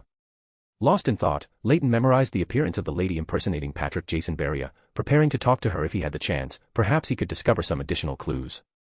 Then he took out a new paper figure from his clothes pocket, shook it twice in the air, and threw it out of the carriage window, carried away by a gentle breeze. It finally landed on the roof of a luxurious villa. In the cracks of the roof tiles, the eye symbol drawn on the small paper figure was like a real eye, staring unblinkingly at the villa opposite. In order not to alert the beyonder in the villa with his gaze, Leyton controlled the small paper figure's gaze to fall on the glass window of the villa opposite. Through the reflection of the glass, he observed the activities inside the villa. The somewhat corpulent Duke Negan gave a bear hug to his mistress, whom he kept in the villa. Behind him followed two figures, one should be his personal secretary, and the other was a bodyguard from this place. A group of security personnel was also dispersed in different places outside the house. Soon, Duke Negan, who had entered the bedroom, drew the curtains. The small paper figure, having lost its view, slowly lay down, like an ordinary piece of paper blown onto the roof by the wind. In the attic of Duke Negan's luxurious villa where he secretly kept his mistress, a man in a dark coat sat on an old chair, his eyes half closed, not knowing what he was sensing. Suddenly, a smile of unknown meaning appeared on his face. Such strong desire. This doesn't match my judgment of him. It seems he took related drugs. However, this is truly too cooperative. Hee. The man tilted his face slightly, as if in ecstasy, enjoying and communicating with something. It's almost time. Now. He suddenly clenched his right hand, as if tightly grasping something.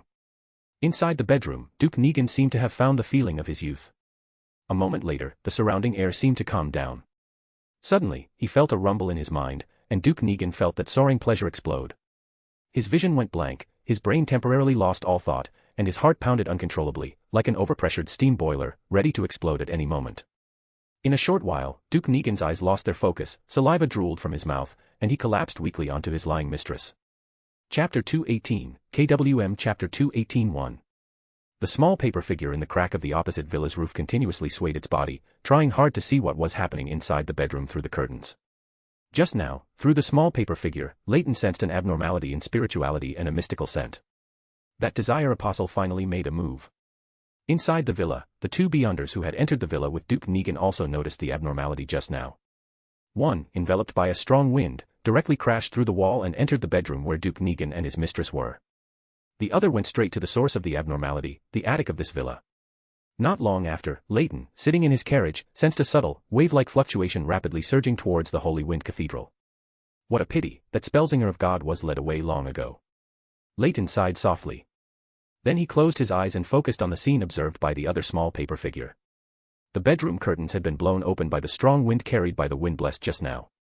The small paper figure clearly saw the guards forming a circle inside, a middle-aged man in a black tailcoat with brown hair and blue eyes, and Duke Negan, who was surrounded by them and hadn't had time to put on his clothes. On the floor nearby, a beautiful lady, probably in her early 20s, was curled up, unclothed. At this moment, like a startled fawn, she hid in a corner with a frightened expression, holding a piece of clothing she had taken off earlier, barely covering her private parts. The small paper figure's gaze fell on the attic of the villa, where a peculiar power isolated it. Even the sight of eyes of mystery prying could not penetrate it without attracting attention. He could only feel the surging desire and distorted rules inside, roughly understanding that the desire apostle had already engaged Duke Negan's secretary. Duke Negan, whose body had recovered slightly, gasped and said, "Catch him, he must be caught alive, or his spirit body. I want to know who it is." After Pirate Admiral Kalango's assassination attempt on him last time, another unfamiliar Sequence 5 powerhouse had appeared. He didn't know who he had formed such an irreconcilable hatred with. He wanted to find out the mastermind and use all his resources to tear the opponent apart. Time gradually passed, and the villa occasionally trembled, as if the Desire Apostle and Mr. Secretary battling in the attic had entered a heated phase. Why hasn't the Archbishop arrived yet? Duke Negan, having calmed his breathing, asked uneasily. This place was not far from the Holy Wind Cathedral. At the Spellsinger of God's flying speed, he should have arrived or be about to arrive. But now, there was no sign of the mist in the direction of the Holy Wind Cathedral being dispersed. Beside Duke Negan, the wind blessed, who was vigilantly guarding the surroundings, said with some hesitation. Perhaps the Archbishop he. Before he could finish saying that the Archbishop might not be at the Holy Wind Cathedral, Duke Negan's mistress walked to the bedroom window, her eyes dazed, and revealed a tragic, beautiful smile. The next moment, she leaped, hitting the concrete ground head first. Bang. After a heavy thud, the mistress's beautiful head shattered with significant cracks, and blood continuously gushed out. She rolled weakly on the ground a few times, finally stopping face up. Her eyes completely lost focus, and her expression froze in a mix of madness and fear. Duke Negan, who was heavily protected, felt his emotions almost collapse upon seeing this scene. Go. Get out of here, he instinctively shouted.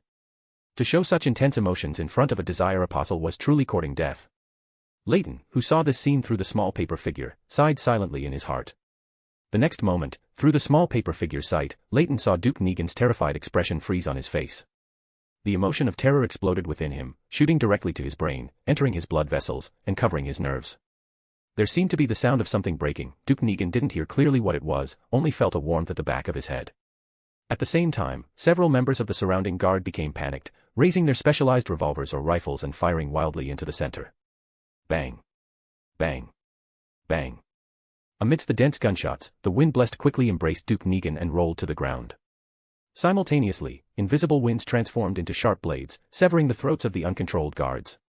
One by one, the guards fell to the ground clutching their throats.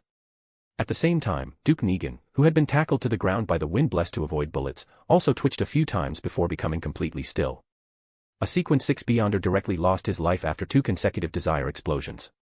A figure covered in black liquid silently rushed out of the villa's attic and quickly departed along the planned route without stopping. The small paper figure on the opposite roof rose with the wind and drifted into the distance. The Desire Apostle, who was evacuating the scene according to the predetermined route, paused his steps. A dense, bloody ocean seemed to appear before his eyes. This was the malevolent perception from a devil, an extremely strong danger was approaching him. The Desire Apostle, who had just completed his assassination mission, looked around with some surprise and uncertainty. He was hesitating whether to change his evacuation route. He scanned the scattered pedestrians passing by on the street, not finding any abnormalities. The next moment, his eyes suddenly narrowed. He saw a small, light yellow paper figure, carried by the breeze, landing on a withered tree nearby that had already shed its leaves due to the winter. A chill shot straight to his head, his danger premonition felt like it was about to explode. He quickly turned around, preparing to speed up and leave this place. Suddenly, a flash of silver reflected in his eyes. A fully armored figure walked over from the other end. Its left shoulder slanted downwards, stained with congealed blood, exuding an eerie beauty. Every step it took caused the surrounding ground to tremble slightly. As soon as he saw this bloodthirster's armor, the Desire Apostle felt his breathing become constricted, as if he had encountered his most terrifying natural enemy. So fast. That paper figure just locked onto me, and they're already pursuing. Was that decoy exposed so quickly?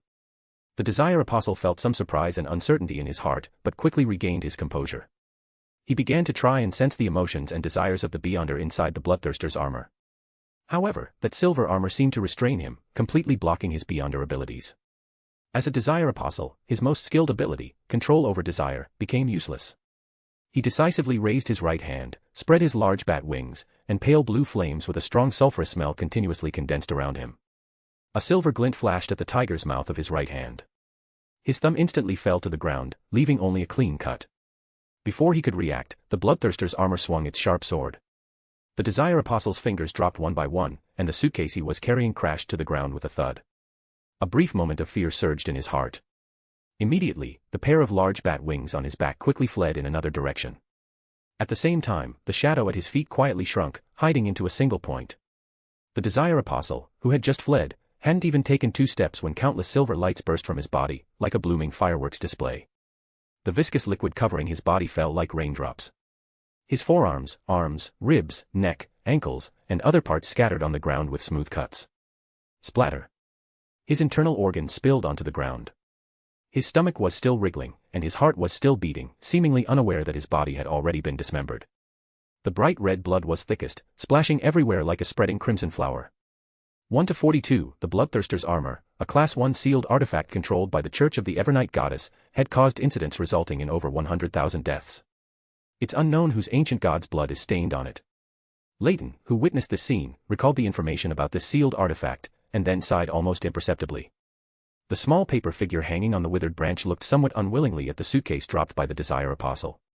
Inside were all the financial assets the Desire Apostle had accumulated under the identity of Patrick Jason. The next moment, a bright red glow quietly lit up on the small paper figure, then it turned into a pile of ashes and vanished without a trace.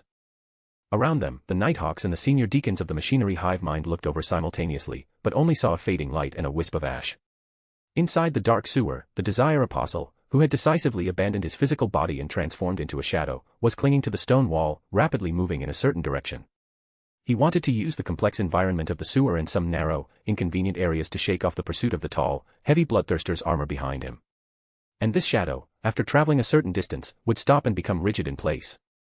Then its dark surface would continuously bulge and solidify, seemingly trying to grow new flesh, but always failing due to a lack of materials.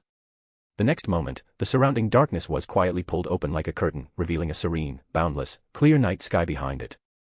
A brilliant white moon hung high in the sky, casting white moonlight everywhere, with faintly twinkling stars around it. This was the night sky from Leyton's memory, materialized in this secluded and wondrous place created through mystical reenactment. Chapter 219, KWM Chapter 219 Goodbye Leonard. The premonition of danger reappeared, but the Desire Apostle had already fallen into a trap prepared long ago. The dark shadow distorted, and panic spread wildly through him. As in Desire Apostle, he quickly adjusted his emotions and tried to find the ambushers hiding in the dark by perceiving emotions and desires. The next moment, one by one, stars emerged all around, densely packed and dazzlingly brilliant. These stars cast down beams of light, converging into magnificent pillars of light, enveloping the Desire Apostle's remaining shadow. The dark shadow gradually began to dissolve and collapse under the starlight. The dark shadow, without physical support, was utterly unable to effectively resist the erosion of starlight and dissolved rapidly. The next moment, the shadow suddenly dispersed, turning into dark liquid, flowing in all directions. Naive. Leyton paid no mind to the shadows that had run out of the starlight's range, gently raised his hand, and simultaneously chanted, "Sun." A fierce but not irritating golden light appeared in Leyton's hand, and then this light flowed outwards like ripples.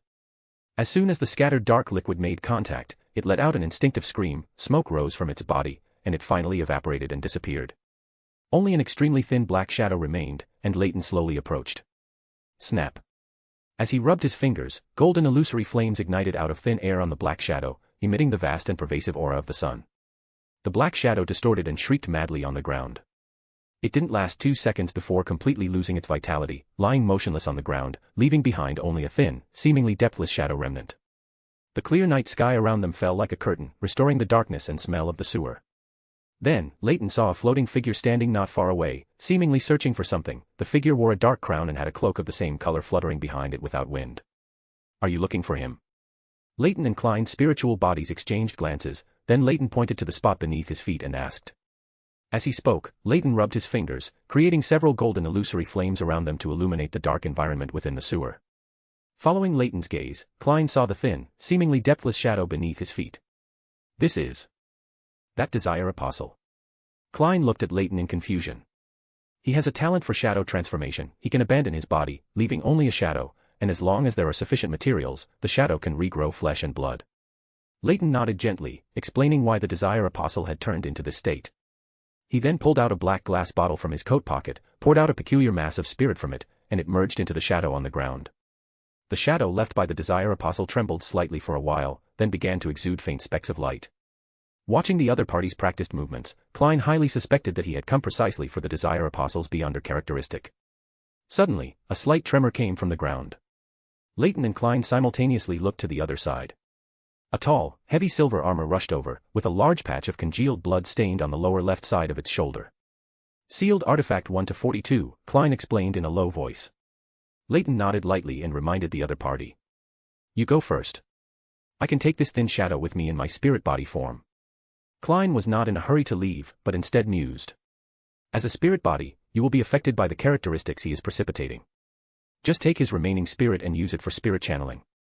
As he spoke, he raised his hand, and his spirituality extended, pulling the surrounding free-floating spirit belonging to the Desire Apostle into his hand and handing it to Klein.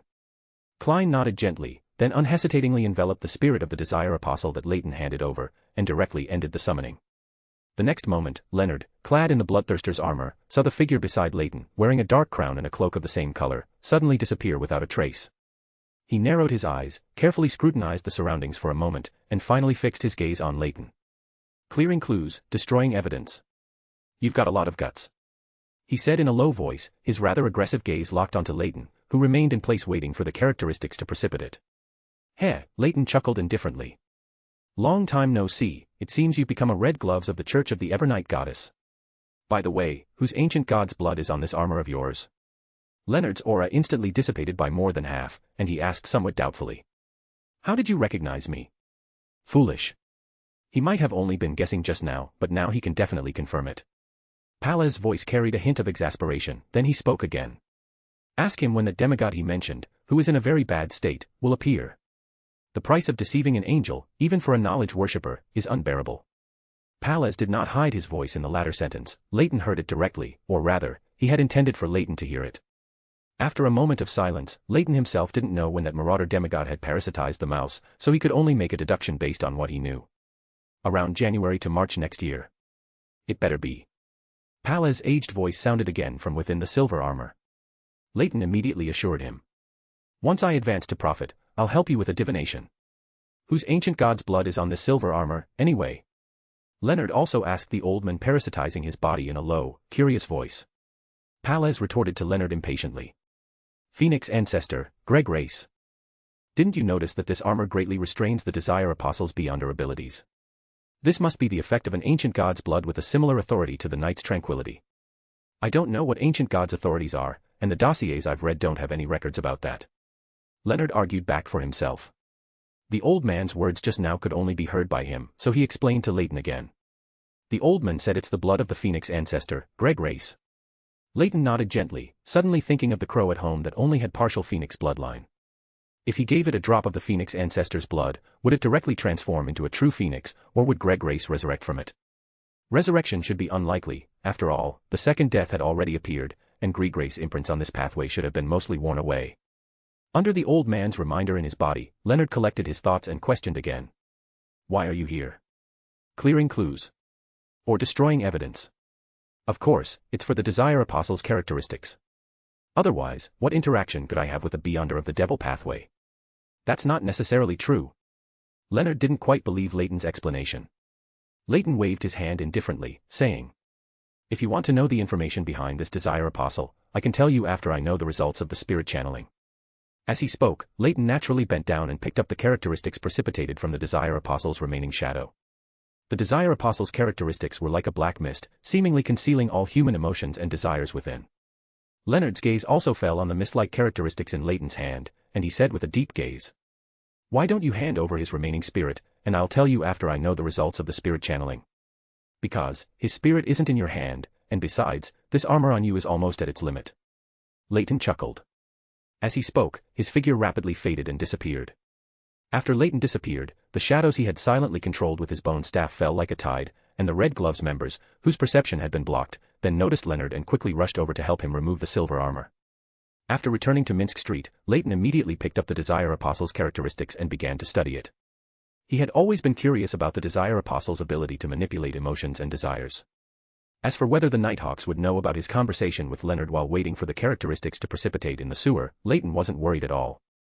At that time, he still had the concealment effect bestowed by the hidden sage on him. When Leonard recalled, he would only find his memory at that time blurred, only remembering that he had said a few unimpressive words to a vague person. However, with Palez present, it would be easy to help Leonard recall this memory, but this was enough to deal with the Nighthawk's screening of Leonard. As long as he ensured he wasn't on the Church of the Evernight Goddess's wanted list. After all, the goddess's achievements make people cower. Chapter 220, KWM Chapter 220, A Roads with Two Faces.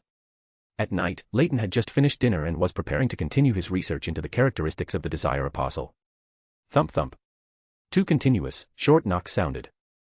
The door creaked open automatically, and Klein walked in, taking off the semi-tall silk top hat he was wearing.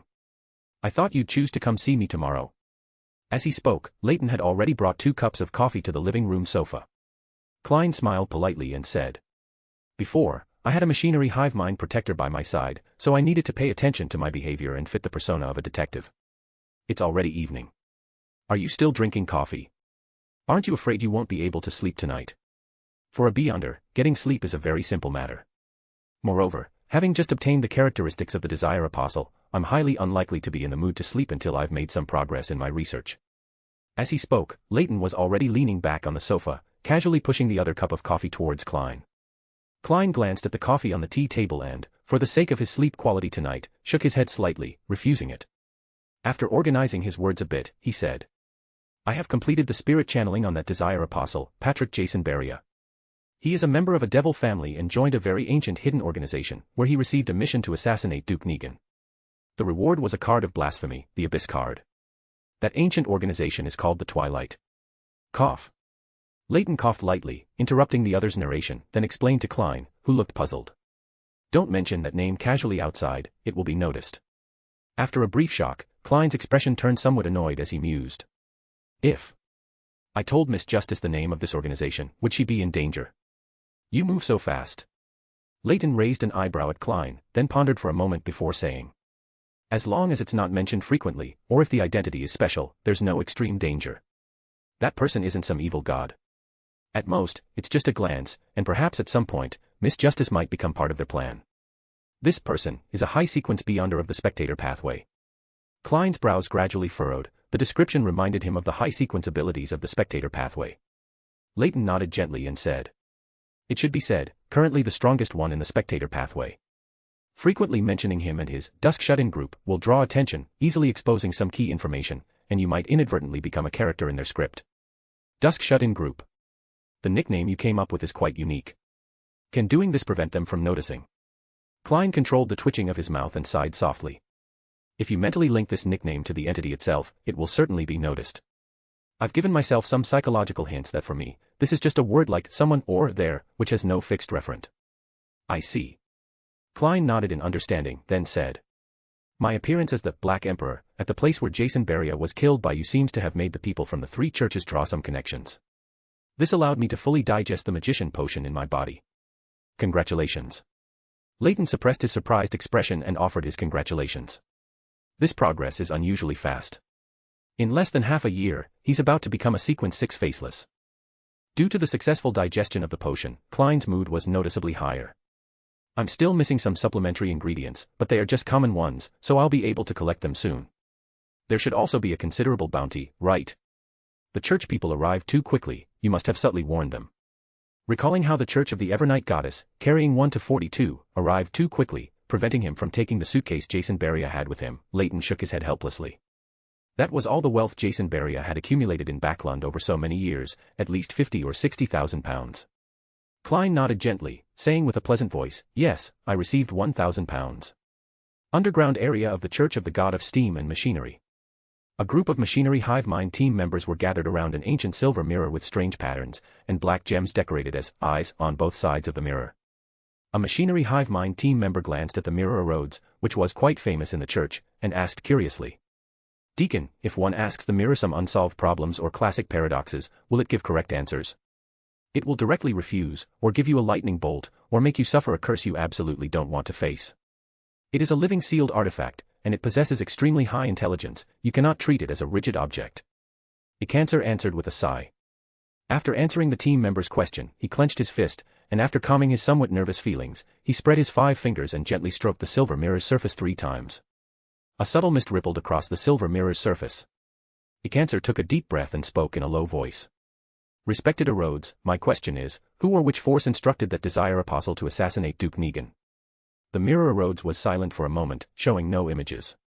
After a long while, water rippled, outlining a twilight scene. What does this mean? The machinery hive mind team members looked at each other, unable to understand the meaning of the scene the mirror presented. Twilight, a symbol of life reaching its end. Could it be a sect that worships death? Or lunatics who believe in the apocalypse? I think it's the latter. The team members discussed amongst themselves, but ultimately did not reach a definitive conclusion. Ikancer, who had just asked the question, did not pay attention to his team members' discussion. His face was already flushed, and he even felt like his head was smoking. Because the mirror Rhodes had asked its question. What color underwear do you like best? Ikancer struggled to utter a single word. Red. The room suddenly became exceptionally quiet, everyone looking nonchalantly towards the corner of the room. Ikancer scratched his fluffy hair, suppressing the constant surge of shame within him, and asked the second question. Respected Rhodes, my second question is, who killed the Desire Apostle? The mirror Rhodes's image suddenly seemed to jam. Though water rippled, no new image appeared. After a not-so-short time, a blurry dark scene finally appeared, where one could only vaguely see a person standing in the darkness. The image quickly disappeared, giving Ikancer no time to think. Rhodes, as if in a fit of pique, consecutively displayed crimson words. It's my turn to ask. Who is the person you fantasize about in your mind every time you use your hand? The room suddenly fell silent, so quiet that everyone's breathing could be heard. I choose punishment. Ikancer said through gritted teeth, his face alternating between white and red.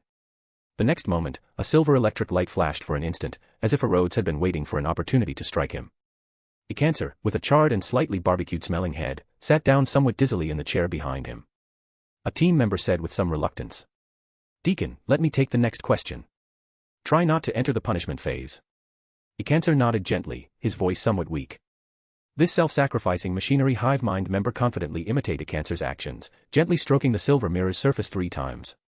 Respected Rhodes, my question is, who are the collaborators of that Desire Apostle? As water rippled on the silver mirror, it showed the back of a lady with an extremely excellent figure. Then, it changed to an extremely blurry person, only barely identifiable as a male from their clothing. The image quickly ended, and the silver mirror's surface swiftly outlined bloody words. Do you solve it with your hand every day? The team member who asked the question froze in place, feeling his ears rapidly growing hot. Yes. He answered very softly. At 15 Minsk Street, in the second-floor washroom, Klein looked at the mirror in front of him with a puzzled expression as lines of bright red words appeared. Oh. My great master, your humble, loyal servant Rhodes has finally found you. Please forgive my presumption, my true body is still under the supervision of the Church of the God of Steam and Machinery, and I can only come to pay my respects to the great master through this method. Great, Supreme Master, may I follow in your footsteps? Klein was silent. He had already associated it with the sealed artifact 2-111, known as the Magic Mirror, in the Church of the God of Steam and Machinery. When I touched the mirror surface at that time, there were indeed some reactions that were not quite the same. But, is this really that magic mirror? The difference before and after is too great. 2-111. Klein asked hesitantly in return. Yes, Master, you can also call me Rhodes. I can answer any question you ask, as long as it doesn't involve true gods and concealment secrets, I can answer without restriction. May I, my great, Supreme Master? Is this its rule? Once a question is asked, the other party must answer a question. But the difference in how it treats the machinery hive mind members is too great. Does this magic mirror have two faces? If that Deaconicancer saw this scene, would he cry himself unconscious in the toilet? Chapter 221, KWM Chapter 221 each.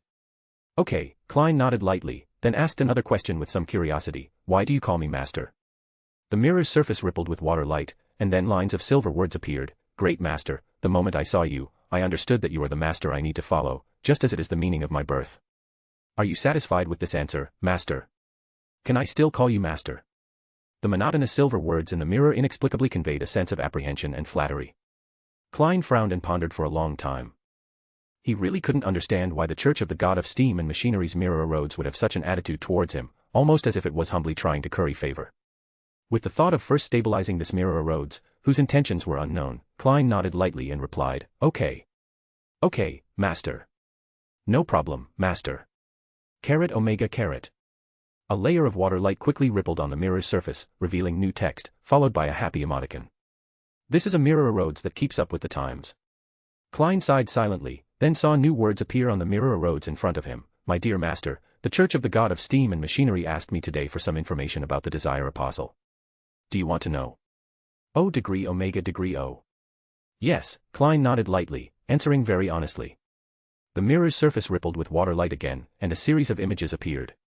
There were scenes of a Cancer asking about the person who instructed the Desire Apostle to assassinate Duke Negan, and Rhodes's answers, as well as his inquiry about who killed the Desire Apostle, and another Machinery hive mind member asking about the Desire Apostle's collaborators. Finally, the image on the mirror Rhodes froze on a blurry figure in the darkness, and then lines of silver-white words appeared one after another. Dear Master, you must be careful of the fellow who killed the Desire Apostle who was beside you at that time. He has an unclear relationship with the true creator worshipped by the Aurora Order. He has something extremely terrifying on him, which even prevents me from peeking at him. Besides that, he also has a very high-level hidden blessing on him. The text appearing on the mirror's surface paused, and the unformed characters dissipated one by one, recondensing into a new sentence. Master, the Church of the God of Steam and Machinery is summoning me. I need to leave first. Goodbye, my great, Supreme Master. Your loyal servant is always at your command. Lastly, there was a waving emoticon.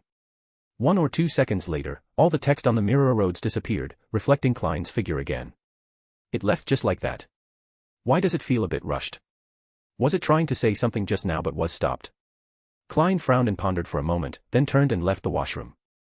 Deep in the spirit world depths, inside a magnificent library, Leyton, who had already digested the mysticism magister potion, was preparing to ask Mr. Hughes for the prophet characteristic he had promised him before.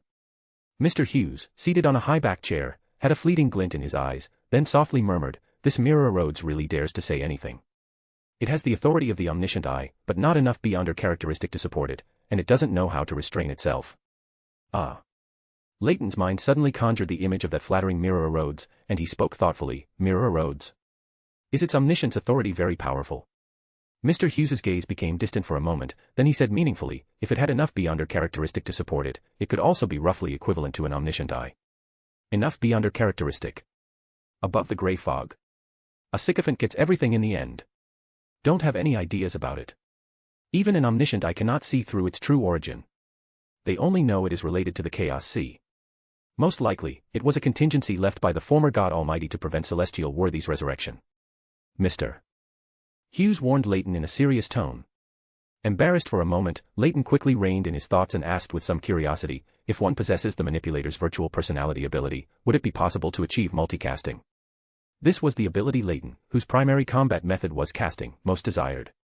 After all, casting was not as convenient as the beyonder abilities that came with potions. It required a certain, irreducible casting process. This was also why Leyton preferred to use the Constellation's Master's beyonder abilities in combat rather than the Mysticism Magisters. Even with self-developed arcana, at most, familiarity would only speed up casting somewhat, but it couldn't achieve the convenience of one's own beyonder abilities. Mr. Hughes nodded slightly, then shook his head slightly, saying, if you become a sage or a wisdom angel, you can easily possess this ability. Although the visionary pathway's virtual personality can achieve multicasting to a certain extent, it puts an enormous burden on your spirituality and mind, and it will also cause the strength of the spells you cast to decrease. Multicasting causing spell strength to decrease. That's true, after all, it's not an external brain. Leyton sighed softly. External brain. Mr. Hughes murmured in confusion, then began to think seriously. Leyton stood quietly by the side, waiting for Mr. Hughes to finish thinking. He didn't have to wait too long. Mr. Hughes finished his thoughts and said with a rather happy tone, completing spellcasting through external existence is not impossible. It's just like using a mystical item, but replacing the mystical item with something else. Mr. Hughes's gaze fell on the statues at the library's entrance, his eyes filled with pure white light. Leyton followed Mr. Hughes's gaze. Beside the statues of the figurines he had created at the entrance, a semi-illusory mirror image appeared simultaneously. These mirror images looked rather rigid. The next moment, they all shattered, turning into specks of light that converged in midair into a pattern composed of distorted symbols. In an instant, these patterns appeared next to Leyton, as if a force wanted to brand them onto his spirit body. After a tingling sensation, he saw several tattoos appear on his spirit body. This is... Leyton looked curiously at Mr. Hughes. Imprints for storing spells. They contain part of the will of those statues you made. They have the instinct to use beyonder abilities and will accumulate spirituality on their own. When you need them, they can be activated to directly release the corresponding spells. These imprints are not permanent, each can only be used once. Remember to write a report to me afterward about your experience and feedback from using them. I will then make some adjustments, and then this method of storing spells can be distributed to the church. Mr. Hughes said in a calm voice, as if he had done an insignificant small thing. I understand. Leyton glanced at the several tattoos on his spirit body. He didn't expect them to be test versions. The prophet characteristic you need, just pray to me directly when you go back. If you need the insight characteristic later, you will need to exchange it for something of equal value, preferably other sequence characteristics from interchangeable pathways. Leyton nodded lightly, not very surprised. Even the 7 churches wouldn't have too many saint-level characteristics. Then he felt his vision blur, and the surrounding scenery rapidly receded. When he regained his senses, his consciousness had already returned to his physical body in reality. After moving his body slightly, Leyton rummaged out the necessary materials and quickly set up a ritual to pray to Mr. Hughes. Soon, a perfectly spherical, crystal-like object appeared before Leyton's eyes. Within the crystal, many shifting threads intertwined, forming a symbol similar to the omniscient eye. Holding this crystal in his hand, Leyton felt something formless appear in his eyes. They burst forth from every object around him, densely packed and interwoven, together forming a vast, long river whose beginning, end, and boundaries could not be seen. Some kind of manifestation of the river of fate.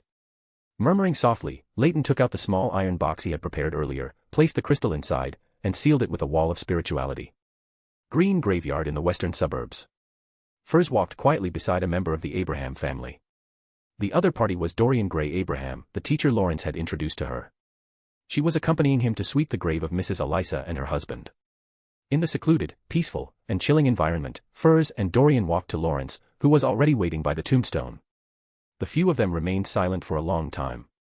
After a good while, Lawrence finally sighed, I should have died some time ago. What happened later? Dorian could probably guess why Lawrence would say that.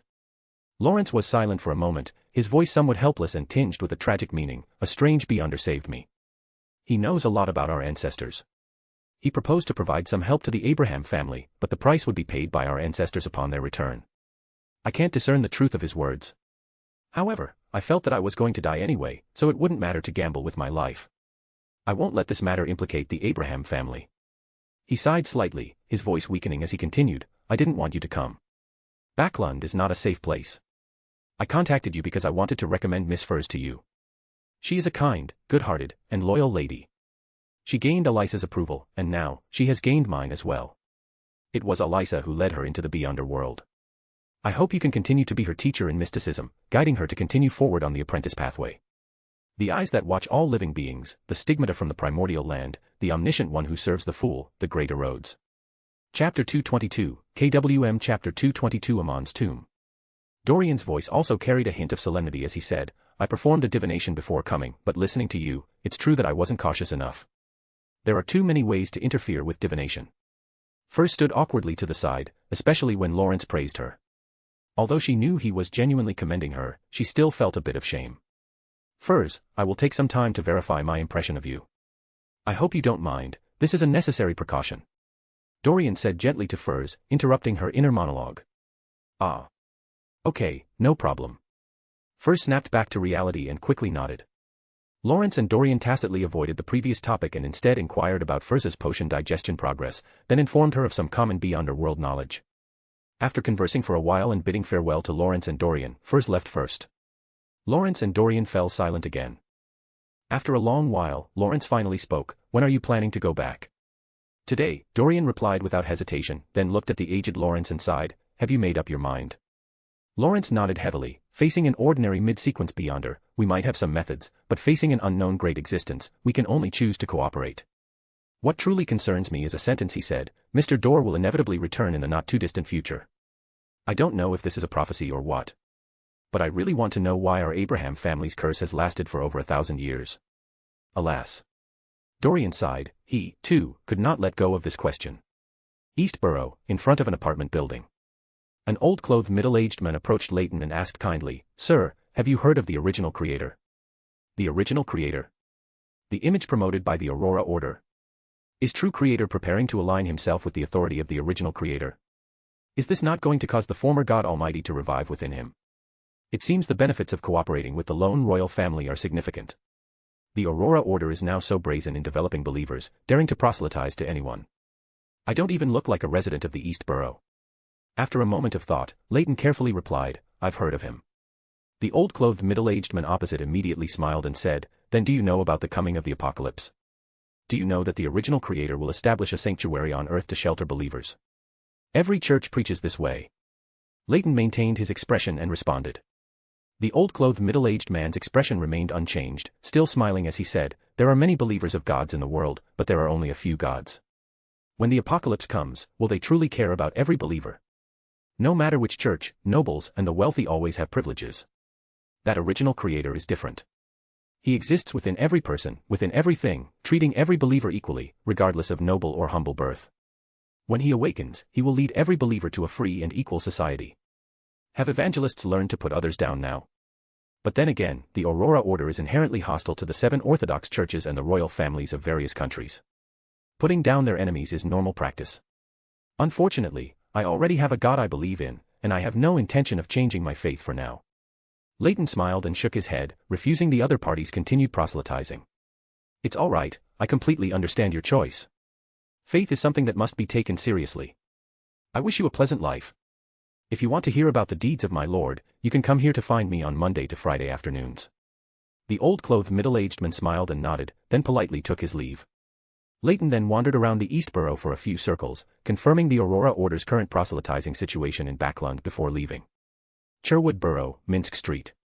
When Leyton returned to his rented house, a grey homing pigeon was already waiting on the windowsill. As Leyton approached, the grey pigeon twitched as if stimulated, and a scarlet mouth split open on its chest and abdomen. Envoy of God, one of our strongholds was discovered by official Beyonders and has been destroyed. It's because of the assassination of Duke Negan last time, and the lone royal family is pinning it on our Aurora Order. Heh, a bunch of hypocrites.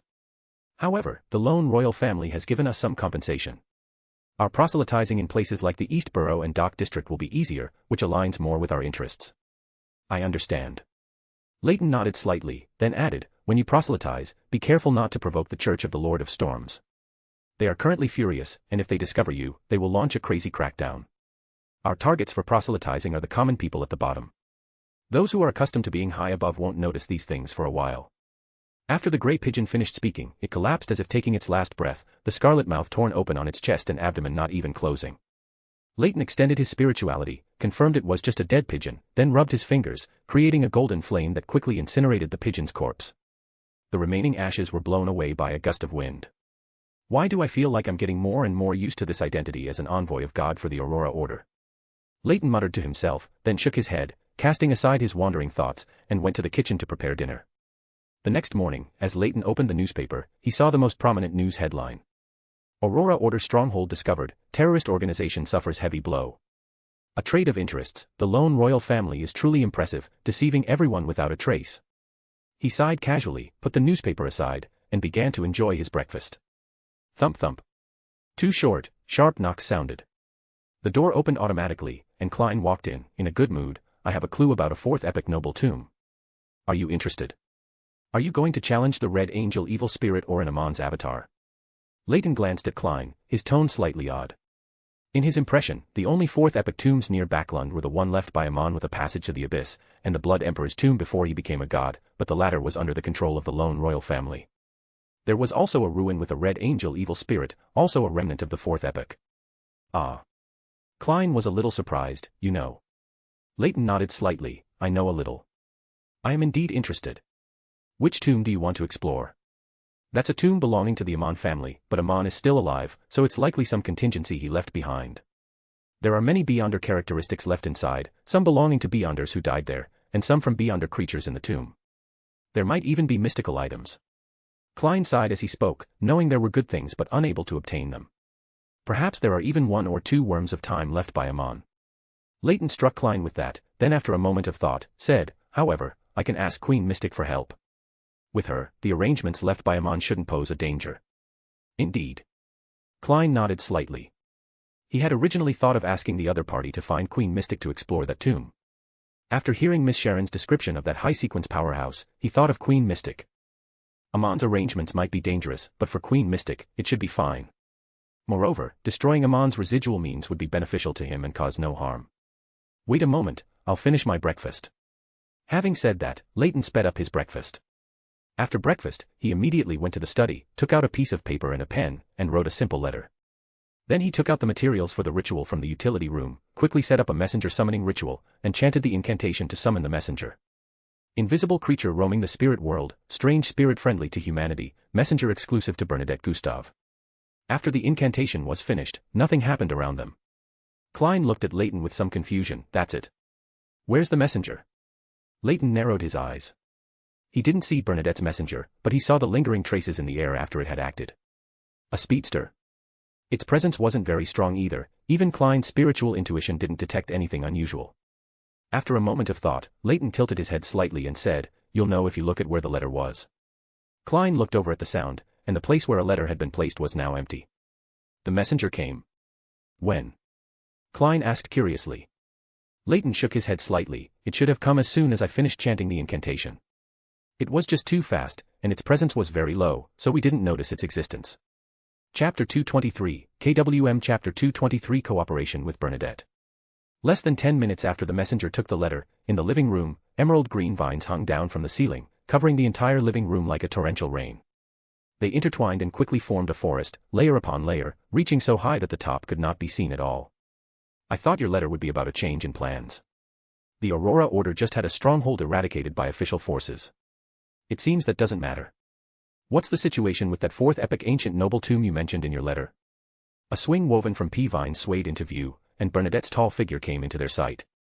Leyton turned his head to look around. The sofa he and Klein had been sitting on was gone. He raised his right hand and made a waving motion.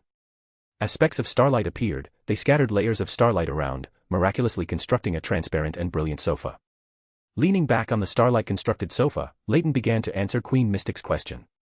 Summoning the true creator is the most important thing for the Aurora Order.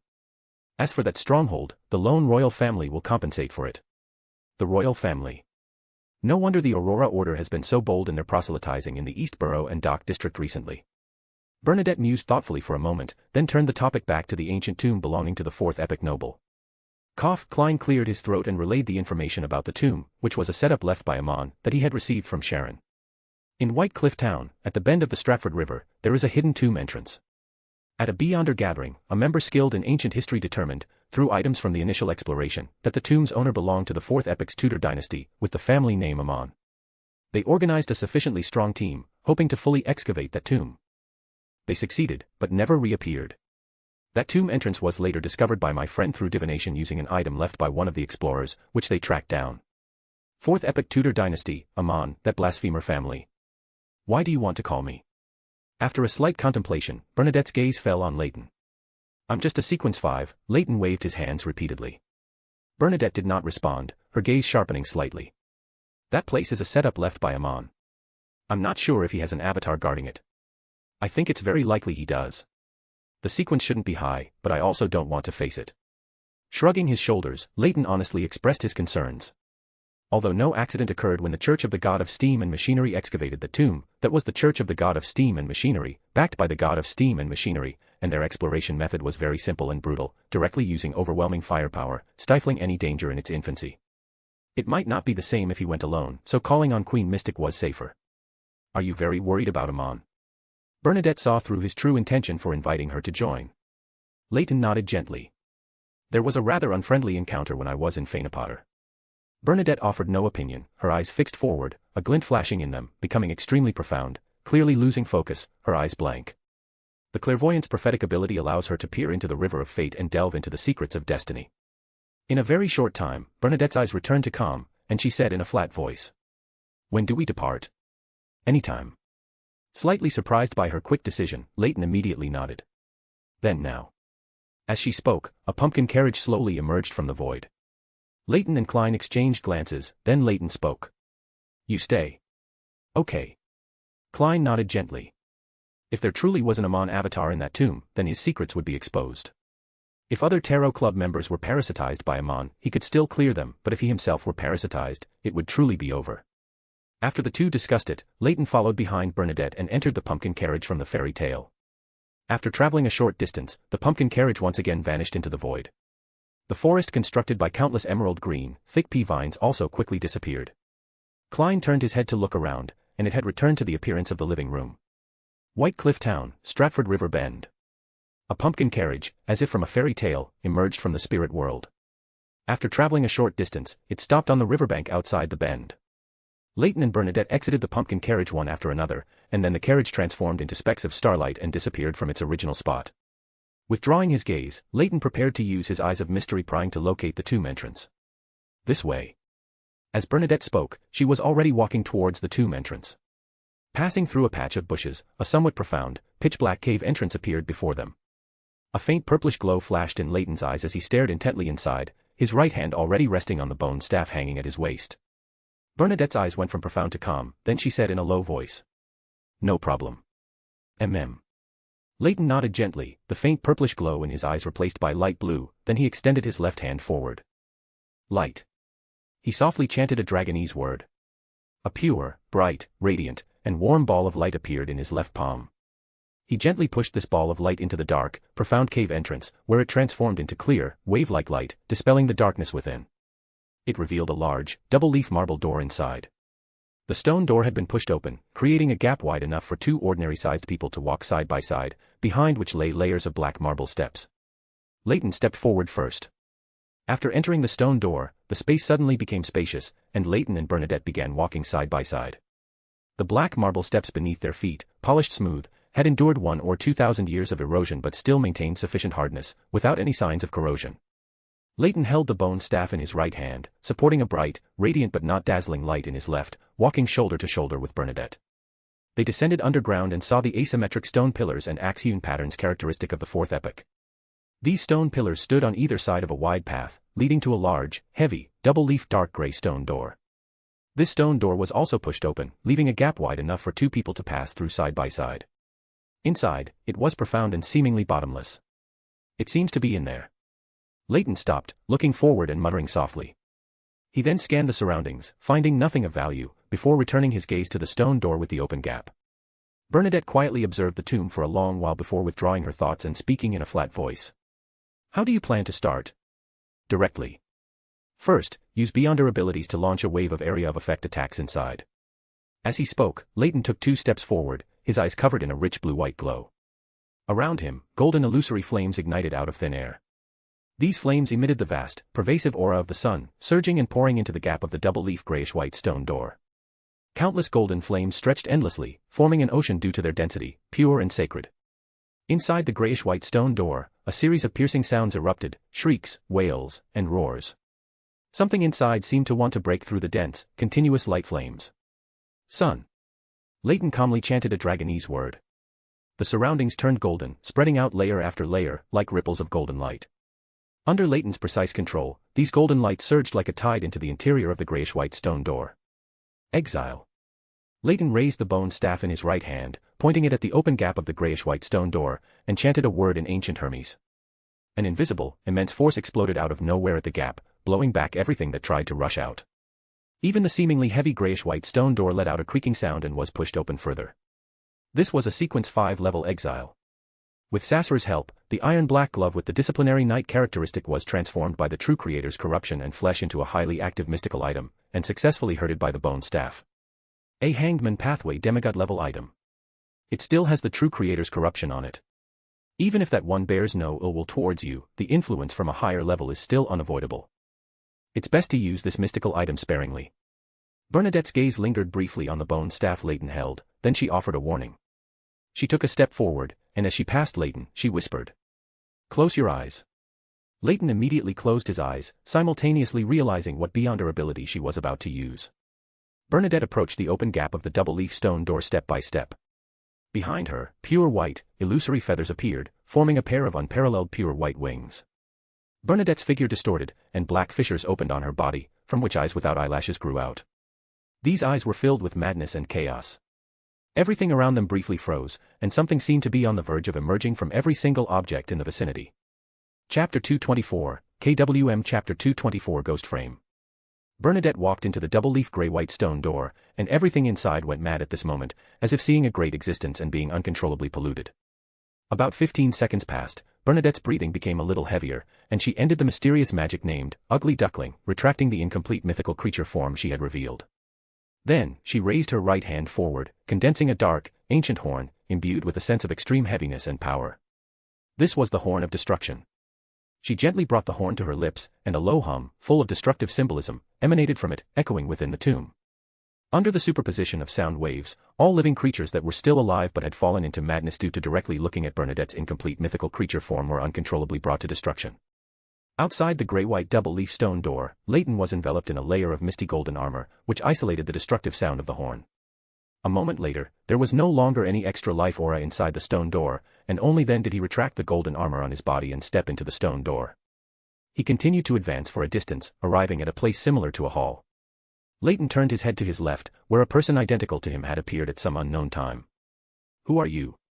The other party looked at Leyton with a terrified expression and questioned loudly. Bernadette, standing beside, quietly watched the scene, as if watching a play. With a slight sigh, Leyton, with a slightly heavy hand, slowly raised it, gathering light to condense a long spear that was pure to the extreme, blazing white to the extreme, seemingly composed of pure sunlight.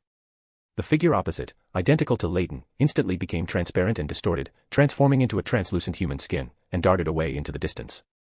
Leyton's gaze and spirituality locked onto the opponent tightly. The next moment, the pure white long spear in his hand was thrown towards the opponent, leaving a blazing white trail in the air. Almost without pause, the pure white long spear penetrated the translucent human skin shadow.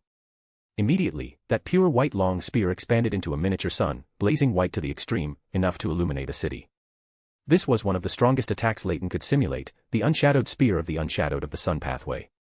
Although the unshadowed spear used through simulation was more than a notch weaker than the original, it far exceeded the beyonder abilities of Sequence 5 level.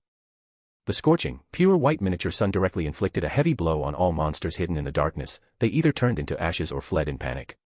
Bernadette's gaze locked onto a slightly strange shadow, instantly crossing several feet to arrive near the shadow. She was covered in an invisible substance, her entire being seemingly transformed into something that simply did not exist. The miniature sun brought by the unshadowed spear and the shadow's attack did not cause her the slightest harm. The next moment, ripples of starlight spread out from Bernadette's side. Everything around her silently disintegrated, turning into fragments that fell to the ground, and even the colors were washed away by the spreading starlight ripples. Arcane Scholar. Leyton pondered for a moment. This ability to silently disintegrate objects and even evaporate colors was very similar to the Arcane Scholar of the Paragon Pathway. Also, she had an angel brother of the Paragon Pathway, and Roselle was also an angel of this pathway. It was not strange at all that she could analyze the mythical creature blood of a knowledge magister. During the brief time Leyton was pondering, the surrounding beyonder creatures were almost completely cleared out. Only that strange shadow struggled to escape the area of rippling starlight and quickly ran deeper into the tomb. A long spear of ancient design, burning with clusters of bloody dark red flames, suddenly pierced through its translucent body. It was directly torn apart, turning into countless fragments that fell, with scattered points of twinkling light gradually appearing and beginning to converge. As Leyton's gaze, surrounded by faint purple light, scanned the surroundings, no living creatures other than himself and Bernadette could be found inside this tomb. The beyonder creatures here are not strong, only that shadow just now was a bit strange, but it has already been dealt with. Bernadette said in a cold, calm voice. Leyton slowly nodded, approaching the colorless area where the starlight no longer rippled. The ground here had become fragile, and with every step, a sizzling sound could be heard underfoot. Let's go. Bernadette led the way towards the main tomb chamber. The passage leading to the main tomb chamber was occupied by human skin shadows and ancient vengeful spirits. The eyes of mystery prying allowed Leyton and Bernadette to see everything here from a great distance. I'll do it. Leyton took 2 steps forward, raising the bone staff in his right hand and saying, confinement. The entire passage was instantly sealed by an invisible force. The 2 ancient vengeful spirits and the human skin shadow sensed the danger and frantically charged at the invisible force sealing their surroundings. No vengeful spirits allowed here. No flying allowed here. The 2 ancient vengeful spirits' figures instantly became transparent for a moment, falling to the ground and becoming extremely weak. Leyton extended his bone staff, pointing at the human skin shadow, which had also fallen to the ground, and pronounced a judgment in a low voice. Death. A not-so-bright light burst from the tip of the bone staff, dragging out a dark afterimage that crashed into the human skin shadow, accurately hitting it with irresistible and unavoidable momentum. Its body instantly exploded, turning into countless fragments and ashes. Release. Leyton then lifted the confinement applied to the passage. Rubbing his fingers, he created illusory golden flames around him, each imbued with a strong sun aura. The spiritual bodies of the 2 ancient vengeful spirits burned like candles, melting into drops of liquid, leaving only points of light gradually converging.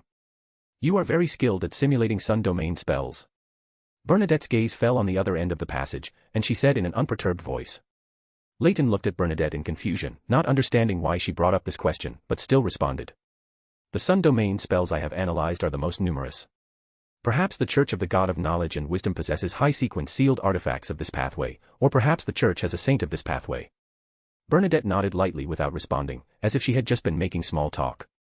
Then she pointed to a picture frame hanging 7 or 8 meters ahead, which was brownish-yellow in color, had obvious wood grain, and only showed a side view. This is a very dangerous item, the kind that needs to be sealed artifact. If the information I've read is correct, it belongs to the Amon family's ghost picture frame. As long as one walks into its range and is reflected within it, their spirit body will detach from their flesh and become a portrait, forever sealed artifact within the painting. Even if the portrait inside is replaced, without the corresponding method, there is no way to be rescued. As soon as she finished speaking, Bernadette approached step by step. As she approached, her figure was reflected within the ghost picture frame, but no portrait belonging to Bernadette appeared inside. It seemed that the rules of this sealed artifact had no effect on her at all. She reached out and grasped in midair, and points of brilliant starlight surged, quickly covering the picture frame. Then it contracted and solidified, turning into a completely opaque gray-white amber. The picture frame covered by the gray-white amber trembled slightly a few times, then fell silent. Seeing that the danger in the passage had been resolved, Leyton quickly approached, following behind Bernadette, and walked towards the entrance of the main tomb chamber at the end of the passage. In front of the main tomb chamber was a black stone door with patterns like knife cuts and axe chops, with a gray-white stone disc embedded in the center. The surface of the stone disc was divided into 12 grids, large and small, distributed in a very uncoordinated manner, and there was a black pointer. This is the Amon family's emblem. Bernadette explained softly. Leyton gently nodded and added. It has been modified into the Black Emperor's characteristic asymmetrical style. Black Emperor. You know a lot about the Black Emperor. Bernadette turned to look at Leyton. She seemed more interested in the Black Emperor than in this tomb. I know a little. Leyton then spoke. This pathway represents the shadow of order and the dark side of rules. Its characteristic is to exploit rules, eventually evolving into the shadow of order. This is why the grids on the Amon family's emblem are unevenly distributed, and why half of it is shaded. If these superfluous symbols were removed, could it directly point to Amon? Bernadette pondered with interest. Most likely. Leyton originally wanted to add, it's best not to try, but then he remembered that the other party was Queen Mystic, who had been adventuring in the Beyonder world for many years, and didn't need his reminder at all, so he rationally swallowed the latter half of the sentence. Bernadette did not respond. Her eyes instantly became extremely deep, like the sea before a storm. This situation did not last too long, only a few breaths, and then she recovered, but her face became a little pale. After a brief 2 seconds of silence, Bernadette looked at Leyton and said, "There is danger inside, and it involves a very high level." After a slight ponder, Leyton said in a speculative tone, "Sequence 1 of the Marauder pathway is called Worm of Time. At this stage, stealing can temporarily steal time, anchors, and authority. The danger inside is very likely that our time will be stolen." Bernadette nodded lightly, then directly pushed open the black stone door in front of her. After the stone door opened, inside was an extremely spacious tomb chamber. Inside the tomb chamber, bodies in various outfits lay haphazardly, some dressed as ordinary workers, others in black wool coats and semi-tall silk top hats, clearly people who had only entered here in recent years. Without exception, all of them had aged faces and sparse white hair, as if they had died of old age here, and had only recently died, not yet having had time to rot. On the high platform in the center of the tomb chamber, there was a deep black coffin, and on the surrounding walls were iron black lamp holders, each holding a white candle that was still silently burning. The candlelight did not flicker, everything was like a frozen picture. "Time here is affected." Bernadette frowned slightly and whispered. Leyton tilted his head slightly, pressing his left hand to his ear, in a posture of listening to something. "There's a passage connecting to the abyss inside, remember to destroy it after you enter. Hold that bone staff, I can bless you with my own status, reducing the probability of your time being stolen." Taking a deep breath, Leyton turned to Bernadette beside him and said, "Do you have a way to avoid your time being stolen? If not, then he would have to go in alone." Chapter 225, KWM Chapter 225 The Gate to the Abyss. Bernadette nodded lightly and handed the grey-white amber, which sealed the ghost picture frame, to Leyton. She then summoned an invisible servant and took a vertical eye-shaped ornament from the invisible servant. Sage's diadem. Leyton's gaze curiously scanned the ornament in Bernadette's hand. Its core was a vertical eye inlaid with diamonds, shimmering with pure light, giving one an exceptionally sacred and wise feeling, yet appearing quite cold and devoid of warmth.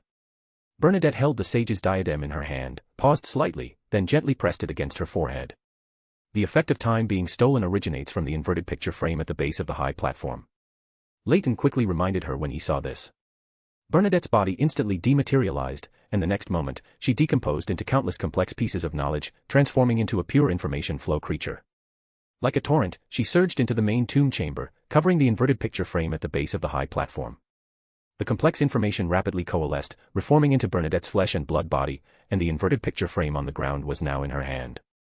An invisible curtain covered the picture frame, isolating its influence on the surroundings. As the picture frame's influence on the surroundings was isolated, a gust of wind suddenly swept through the enclosed mausoleum, dispelling the invisible restraints and silence. On the metal lamp stands on the walls, candles rapidly burned, their flames becoming exceptionally bright, but they quickly reached the end of their life, melting away. The aged corpses on the ground also rapidly decayed, and a foul stench quickly permeated the air. In just a few seconds, this main tomb chamber became dim. Seeing this, Leyton stepped into the main tomb chamber, simultaneously rubbing his fingers to create several bright golden flames around him. "Does the one residing within you, Sassurer, have a way to seal this painting? My method cannot isolate the effect of stealing time for long." Bernadette handed the picture frame in her hand to Leyton, and the contents of the picture frame were revealed to Leyton's eyes. It was a portrait of Amon. Black eyes, black curly hair, a wide forehead, a thin face, wearing a black pointed soft hat, and his most iconic crystal monocle. "He's quite narcissistic." Leyton muttered softly to himself, then spoke as if to himself. "Do you have a way to seal this painting? Place the bone staff in your hand together with that painting." Sassurer's voice immediately echoed in his mind. "Okay." Receiving Sassurer's answer, Leyton handed the grey-white amber, which sealed the ghost picture frame, to Bernadette, and with his other hand, took the portrait of Amon. Upon receiving Amon's portrait, Leyton immediately took the bone staff from his waist and pressed it against the painting. A layer of dark, viscous shadow rapidly spread from the bone staff, transforming into a dark curtain that tightly enveloped Amon's portrait. Bernadette also quickly removed the sage's diadem. Her face became somewhat pale, indicating that using this mystical item also put a great deal of pressure on her. With the most dangerous item here sealed, Leyton's tone relaxed considerably. "There's a passage here connected to the abyss, let's destroy it while we're at it." Bernadette nodded lightly and walked towards the other side of the wall. Leyton followed, simultaneously manipulating several bright golden flames to spread out and illuminate the surroundings. The original murals on the wall had become extensively modeled due to the accelerated flow of time, and most of them were damaged. Even with his mysticism magister-level reasoning ability, Leyton could not restore many details of the murals. Bernadette stopped in front of the only relatively complete mural, and Leyton manipulated a golden flame to float upwards along the mural. Up to the dome, that part of the mural still retained its colors. The mural depicted a majestic, continuous mountain range, and on the highest main peak, a cross taller than the mountain itself stood. The cross was covered in layers of brilliant light, appearing exceptionally sacred. In front of it, a majestic and tall figure vaguely appeared, with the mountain range resembling a pet prostrate at his feet. Leyton instantly thought of the War of the Gods, where both the goddess and Amon would transform into mountain-sized forms. He then slightly tilted his head and asked in a low voice. "The you in this mural, it's not a realistic depiction, is it?" Sasra probably didn't expect Leyton to ask such a question. After 2 seconds of silence, his voice echoed in Leyton's mind. You could say that, in combat, he would manifest this form. Whether it's giants, or dragons, or phoenixes, they are all colossal mythical creatures. This massive posture makes it easier for me to fight. Bernadette's gaze had already withdrawn from the mural. She was pondering Leyton's words. The expression in her eyes was obscure, as if in deep thought, and after a long while, she spoke. The ancient sun god and the true creator are the same person. Or, more accurately, the same god. To a certain extent, they can be equated. The true creator is the embodiment of the ancient sun god's negative personality and extreme emotions, but he also inherited humanity and went mad as a result. Leyton nodded lightly, giving an affirmative answer. The ancient sun god's evil spirit. Bernadette's eyes flashed as she tentatively offered a guess. Leyton did not answer this question and refocused his gaze on the mural. Bernadette did not press further, she had simply made that connection and asked casually. Their current conversation was undoubtedly audible to the true creators while residing within the other party, and discussing this topic would be disrespectful. Her gaze fell below the mountain range, where 2 angels with 12 pairs of wings on their backs each held a baby and humbly walked towards the mountaintop. The baby on the left had slightly curly black hair, while the one on the right had light golden hair. One had pitch black eyes, and the other had golden yellow eyes. Bernadette looked at the baby on the left and softly uttered a name. Amon. Then, her gaze turned to the baby on the right. Amon's brother, Leyton said first. Bernadette was silent for a moment, then softly murmured. Spectator. After only a second or two of silence, she began to examine the mural again, looking at the chained giants and the dragons whose feet were bound, forever unable to touch the ground. After viewing the entire mural, Bernadette seemed to want to reach out and touch it, but stopped her movement mid-air, her voice soft, with a hint of reminiscence, she spoke. The pathway belonging to the god of steam and machinery, sequence 8 is called archaeologist, but it's quite ironic that the church of the god of steam and machinery itself is covering up history. This is something my father once complained about to me. This is what all churches do, Leyton said flatly. Bernadette did not continue the topic, it seemed her earlier remark was merely a momentary feelings. Withdrawing her gaze from the mural, she spoke with a slight thoughtful tone. That brother of Amon, did his authority come from the dragons, and the authority of the giants was left by the ancient sun god himself? His mastered authority is greater than that of the current eternal blazing sun, and he also appears to be more powerful, and he doesn't have the madness of the ancient gods. Are you asking me? Leyton looked at Bernadette in confusion, he wasn't sure if she was asking him or talking to herself. If you know the answer. As she spoke, Bernadette had already turned and walked towards the other wall. This involves above the sequence. Speaking in a low voice, Leyton also turned and followed Bernadette's steps. In a corner, he saw a stone door, only outlined in silhouette, standing inconspicuously. Bernadette stood silently before this stone door, her eyes becoming extremely deep, losing focus, and appearing blank. After a moment, they returned to normal, and she said in a low, hoarse voice. This is the door connecting to the abyss. Step back a little. Bernadette warned, then she herself stepped back a few paces, raising her hand to grasp in the void, dragging out an ancient-style spear, from tip to hilt burning with clusters and specks of bloody dark red light. The dark red spear, carrying an aura of destruction, plunged into the stone door, and immediately, countless cracks appeared, with a faint, viscous, liquid-like black mist seeping out. Bernadette raised her right hand again, and a slowly rotating ball of stardust rapidly formed in her palm. Star after star emerged, densely packed and dazzling. These stars scattered rays of light, converging into a magnificent pillar of light that completely enveloped the stone door, which was only outlined in silhouette. Under the starlight, it began to dissolve, collapse, and dissipate, as if it had never existed. All right. Bernadette's voice was as calm and indifferent as ever. Leyton nodded lightly, speaking with a rather pleasant tone. Let's collect our gains. Although there are no demigod-level Beyonder characteristics, the materials from those monsters, as well as the Beyonder characteristics and mystical items left behind, can be considered a great harvest. Bernadette summoned several invisible servants, and they followed the path the two had taken, beginning to collect items and Beyonder characteristics one by one. How convenient! Leyton exclaimed in a low voice. Are you interested? I can give you the method for creating invisible servants. Having completed a fruitful exploration, Bernadette's voice also took on a slightly pleasant tone. Seeing Leyton look over, she brought the conversation back to their previous question and answer session. What you just said about, above the sequence, is it related to adjacent pathways? Chapter 226, KWM Chapter 226 Harvest. I thought you weren't interested in this topic. It is indeed related. Adjacent pathways that can be interchanged are different manifestations of a systematic authority. Bernadette listened quietly, neither expressing an opinion nor asking further questions. The scene fell silent for a moment. After several seconds of quiet, she mused, "You know a lot. Aren't you worried that I'll doubt your identity because of it? These were originally things I was going to tell you after you became an angel." Leyton waved his hand indifferently. At this moment, all the invisible servants Bernadette had sent out returned. Each of them carried multiple Beyonder characteristics, mystical items, and many materials. With just a quick glance, Leyton already saw 3 cursed items from ancient wraiths, 2 human skin shadow characteristics, 2 portions of ancient wraith dust, and many meteorite crystals and psychedelic wind chime tree fruits. There was even a lost worm of time. There were also many Beyonder characteristics and mystical items, totaling more than 10. "Let's leave." Bernadette made a beckoning gesture, and a pumpkin carriage drove out from the illusory. The invisible servants placed the collected items onto it one by one. After Leyton and Bernadette also stepped onto the carriage, the pumpkin carriage quickly drove into the spirit world and headed into the distance. Cherwood Borough, Minsk Street. A pumpkin carriage emerged from the spirit world and stopped in Leyton's living room. What a huge pumpkin. I want to grow a pumpkin that big too. In the living room, Bugs Bunny said excitedly, looking at the pumpkin carriage. "You're a rabbit, you should grow carrots," the crow interjected with a somewhat sharp voice. "Only children make choices. I'm already a mature rabbit. I can grow both."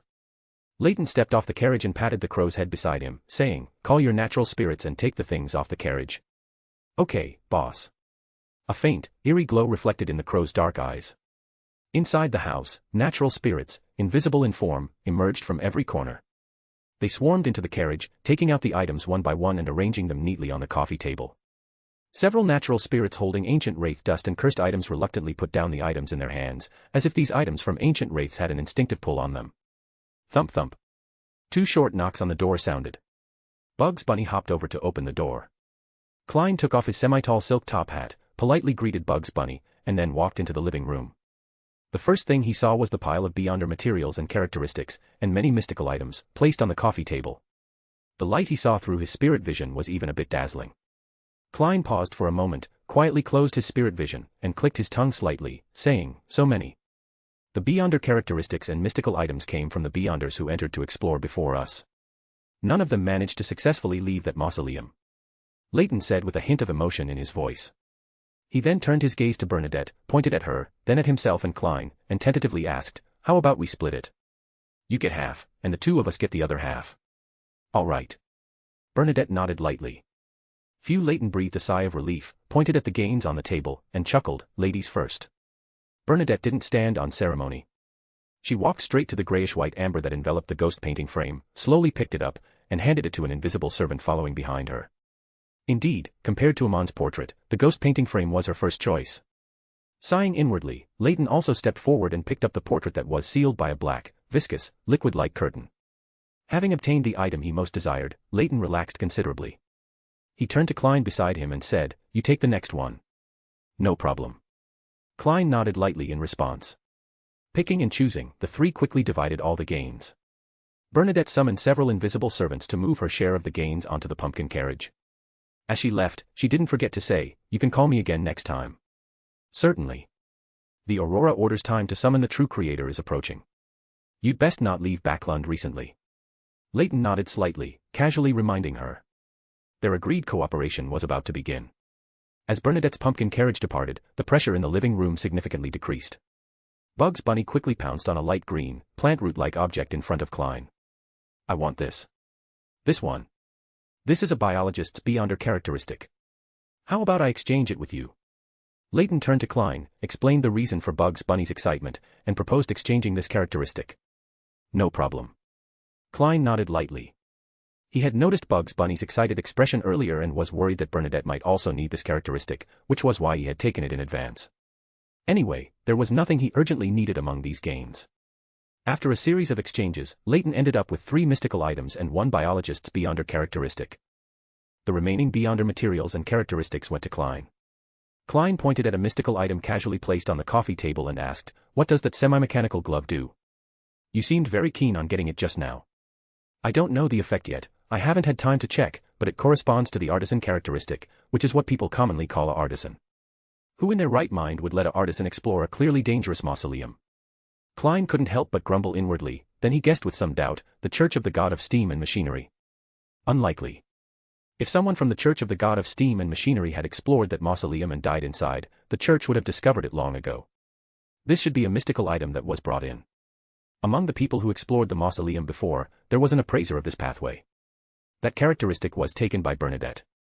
After stating his guess, Leyton reached for the semi-mechanical glove on the coffee table, closed his eyes slightly, and performed a simple divination. The glove's effect was very simple, it could create mechanical marvels and not so powerful beyonder items. It had two negative side effects. One was that the user's body would gradually become stiff and slow, like rusted machinery, progressively worsening with increased use until body parts would fall apart like decaying mechanical components. The other was that the user would develop narcolepsy, requiring 2 hours of deep sleep for every hour of use. Opening his eyes, he directly threw the semi-mechanical glove back onto the coffee table, then picked up the other two mystical items and performed divinations on them separately. A grayish-brown leather glove, whose corresponding characteristic was the weapon master of the warrior pathway. It could grant the user super strength, super physique, super agility, and weapon usage techniques, including beyonder weapons. The negative effect was making one reckless, impulsive, and unwilling to actively think about problems. Another mystical item was a somewhat exaggerated and distorted whistle, like a clown's exaggerated smile, whose corresponding characteristic was the briber. Its usage method was to give the target a certain item in advance, then blow hard into it, which would randomly apply one of several effects to the target: weakening, charm, arrogance, or correlation. The specific effect was completely random, and its intensity depended on the value of the item given to the target. Its influence was bidirectional. If the user also received an item given by someone else before blowing it, they would similarly fall into the negative effects it imposed. Having obtained the information on the remaining two mystical items, Leyton sighed helplessly. These mystical items are more outrageous than the last. One turns people into numb narcoleptics, one is a brainless brute's glove, and the last one doesn't distinguish between friend and foe. Good thing I didn't choose mystical items. I don't have the ability to craft mystical items, so it would be terrible if I couldn't even sell them. Silently congratulating himself, Klein then cleared his throat and offered a feasible solution. You can find someone to crush them and recycle the characteristics, then use that artisan glove to recraft them. That's the only way. If only I had a mechanical puppet, it could perfectly avoid the negative effects of that glove. Leyton shook his head helplessly and shifted the topic to the worm of time that Bernadette had taken. It's a shame about that worm of time. That's a rare high-level charm material. Klein also felt a bit of a pity, but he wasn't too concerned. He wasn't sure what effects a charm made from a worm of time would have. A high-level charm would definitely be either powerful or strange, or both. Apparently, Bernadette couldn't possibly not recognize a worm of time. I just don't know how she'll use the worm of time's corpse. How was your exploration of that mausoleum? Klein asked with great curiosity. Wait a moment. Leyton got up and went to the kitchen to get a metal basin, which he filled with water. After placing the basin on the coffee table, he magically pulled out a handful of colorful powder from a hidden pocket inside his jacket. The powder sprinkled into the water, and as the water rippled, a scene emerged. The scene showed Leyton and Bernadette beginning their exploration of the mausoleum, all the way to the final main tomb chamber. Klein's gaze was fixed on the mural in the scene. He said with a puzzled voice, "Is he the ancient sun god? The Lord who created everything, the omnipotent and omniscient God that the City of Silver believes in? Bound dragons and giants? Is he reclaiming authority? Which pathway did the former giant king control? It should be the warrior and planter pathways." Chapter 227, KWM Chapter 227 Mechanical Hands. Klein didn't hide his confusion, asking with great curiosity, warrior and planter. This has nothing to do with those 5 pathways of omniscience and omnipotence, does it? Indeed, it doesn't. Leyton nodded slightly, leaning back on the sofa behind him and continuing, the ancient sun god ending the rule of the ancient gods was one aspect of reclaiming authority, but another reason was that he wanted to lead humanity to rise. That was the reason he ended the era ruled by the ancient gods. Lead humanity to rise. Klein was slightly stunned. This was a reason he had never thought of or considered. Leyton looked at Klein's somewhat dazed expression, chuckled, and continued, the current 7 gods, and those evil gods, primarily focus on developing human faith. While there are inherent advantages to humanity itself, the more important reason is that other races have been culled into rare species. Even the sanguine, who are still relatively common now, don't actually have many members, especially since they also have to compete with humans who walk this pathway for beyonder characteristics. At least they still have a race. Dragons, giants, phoenix, and demonic wolf, these have basically become history, Klein said with a sigh. Hearing this, Leyton pondered for a moment. He realized that the races brought by the 8 ancient gods, except for the unlucky phoenix, still existed, and were concentrated at the angel level. He sighed inwardly for the unlucky phoenix, then chuckled, the phoenix might truly be gone, but other races still exist, and there's more than one at the angel level. Moreover, before a corresponding sequence 0 changes the mythical creature form of its pathway, every beyonder is actually approaching those ancient gods. The mythical creature form can be changed. Klein was slightly puzzled and quickly thought of death. The Balaam Empire worshipped the feathered serpent, not the phoenix image of the ancient god. Was this the former death's alteration of the mythical creature form? A sequence 0's influence and control over its pathway are incredibly strong. The scene on the water ended after Bernadette destroyed the stone door connecting to the abyss. There's even a passage to the abyss in that tomb. Is this Amon's main reason for leaving this tomb? Klein exclaimed with a sigh. My intuition is truly accurate. As expected of a beacon of destiny. He sighed inwardly, then said with a hint of pleasure, it's gone now. No matter what he left this contingency for, it's good news. After chatting for a few moments, Klein took his leave. Those beyonder characteristics and materials needed to be properly preserved as quickly as possible to prevent spiritual loss or combination with surrounding materials, forming strange mystical items. Leyton took the biologist beyonder characteristic from Bugs Bunny. Your Harvest Priest potion hasn't been fully digested yet, so this characteristic isn't needed for now. I'll make it into a mystical item for you to use later. Can it be made into a staff? Bugs Bunny immediately suggested what he wanted. No problem. I'll also make you a bowtie to complete a 3-piece set with that hat. He took a few mystical items upstairs to the second floor, found a small iron box to store the biologist characteristic, and sealed it with a wall of spirituality. Then he found ritual materials, quickly set up a ritual, and sent all the mystical items he didn't need to the library deep within the spirit world, waiting for Mr. Hughes to pulverize them and recondense them into characteristics. The next day, Leyton, still enjoying breakfast in the dining room, received a newspaper and various bills from a natural spirit. He set the bills aside and unfolded today's Tussock Post. Soon, he found an obituary on it. Our beloved son, Talon Dumont, passed away yesterday due to a sudden heart condition. His funeral will be held next Tuesday at 9 a.m. at Crown Graveyard. This is a special obituary. Backlund.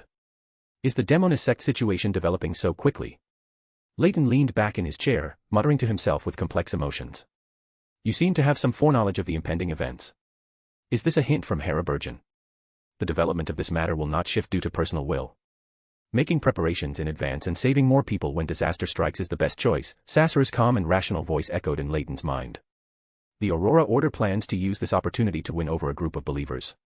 Leyton murmured softly. Sasser's voice still echoed in his mind, they will gather believers in the name of the new church. Although the Aurora Order, under the suppression of the major churches and kingdoms over the years, is not yet at the point of being utterly terrifying, it's not far off. As he spoke, a golden book fell from the spirit world depths. Its golden-like cover quickly tore open a mouth-like gap, and a somewhat sharp voice came out. Good morning, my wise master. Respected Mr. Hughes asked me to inform you that those mystical items have been pulverized and recondensed into their respective characteristics. You can retrieve them at any time. My wise master, may I praise the great Lord here. Although it's still a bit early in reality, I'm already impatient. This book's problem is getting worse and worse. I wonder if the God of Knowledge will find it annoying. He grumbled inwardly, then nodded lightly, you may do as you please. Amidst the book messenger's praises, Leyton expressionlessly finished his breakfast and waited in his chair for a while longer. After the messenger finished praising the God of Knowledge, Leyton directly threw it back into the spirit world. He then tidied up the dining table, went to the second floor to find materials, quickly set up a ritual, and retrieved all the pulverized and recondensed characteristics from the library. Looking at the several characteristics laid out before him, Leyton rubbed his chin with his right hand and said, if I have enough luck, can the characteristics directly form excellent mystical items after coming into contact and fusing with surrounding objects? Give it some living characteristics.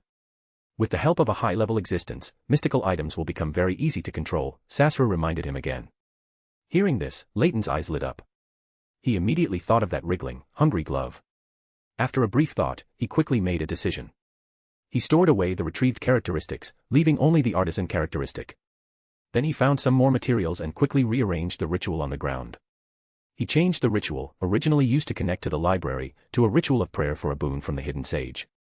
Then he placed the artisan characteristic and the arm model intended to carry the characteristic directly in front of the ritual. With the ritual prepared, he stood up, took a step back, and began to chant softly. The sage who perceives the world, the eye that gazes upon truth, the embodiment of endless knowledge and numerology. I pray to you. As the prayer ended, the hidden sage quickly responded. The light in the room flickered, and an invisible, chilling wind swirled around. The artisan characteristic placed directly in front of the ritual gradually transformed into streams of information, swirling and merging into the adjacent arm model. A faint, misty glow enveloped the original wooden model, and it began to twist and change continuously. Gradually, a metallic luster emanated from the wooden model. As the misty glow on its surface gradually disappeared, the form of this mystical item completely solidified. A brass-colored mechanical arm, slightly larger than a normal human arm, with exposed gears, copper plates, and coils on its surface. Each joint of the mechanical arm had a strange eyeball connecting them. In the palm of the hand, there was a flesh and blood eye without eyelashes, scanning around erratically, revealing a human-like expression of disdain. Good thing it doesn't have a mouth, otherwise it would definitely be a noisy fellow. No sooner had Leyton finished complaining than the mechanical arm nimbly sprang up from the ground, waving itself up and down in front of Leyton, its eye in the palm glaring at him. Although there was no sound, Leyton knew this guy was probably cursing. He shook his head helplessly, slowly raised his right hand, and a slowly rotating cluster of stardust rapidly formed around the mechanical arm, with countless stars appearing, dense and numerous. The aura of the hidden sage faintly emerged among the starlight. The mechanical arm, which had been so arrogant, instantly quieted down, standing still in place, except for the eye in its palm which was still uneasily scanning up and down. It inexplicably resembled a puppy that had done something wrong. Just as he was about to say something, a piece of information was transmitted into Leyton's mind. Narrowing his eyes, he carefully organized the information the hidden sage transmitted to his mind.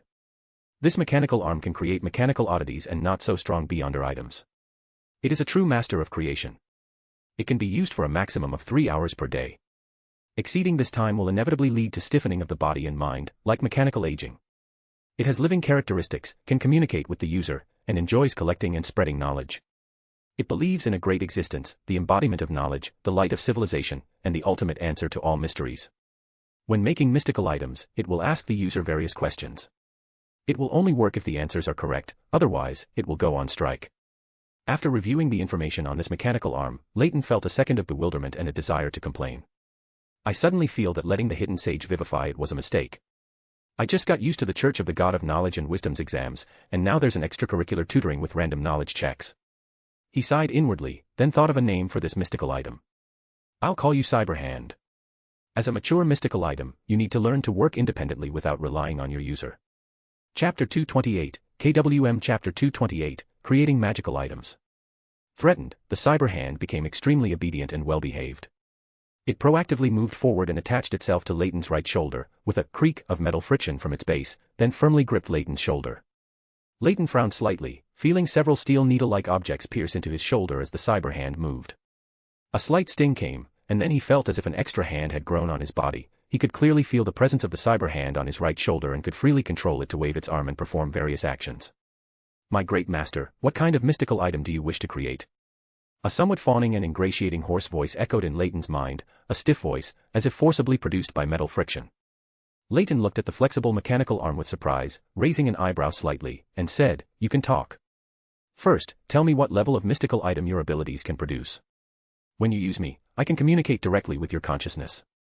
With my current abilities and knowledge reserves, I can only create mystical items from sequence 9 to sequence 7. Beyond that, I cannot well control the negative effects and the power that can be exerted."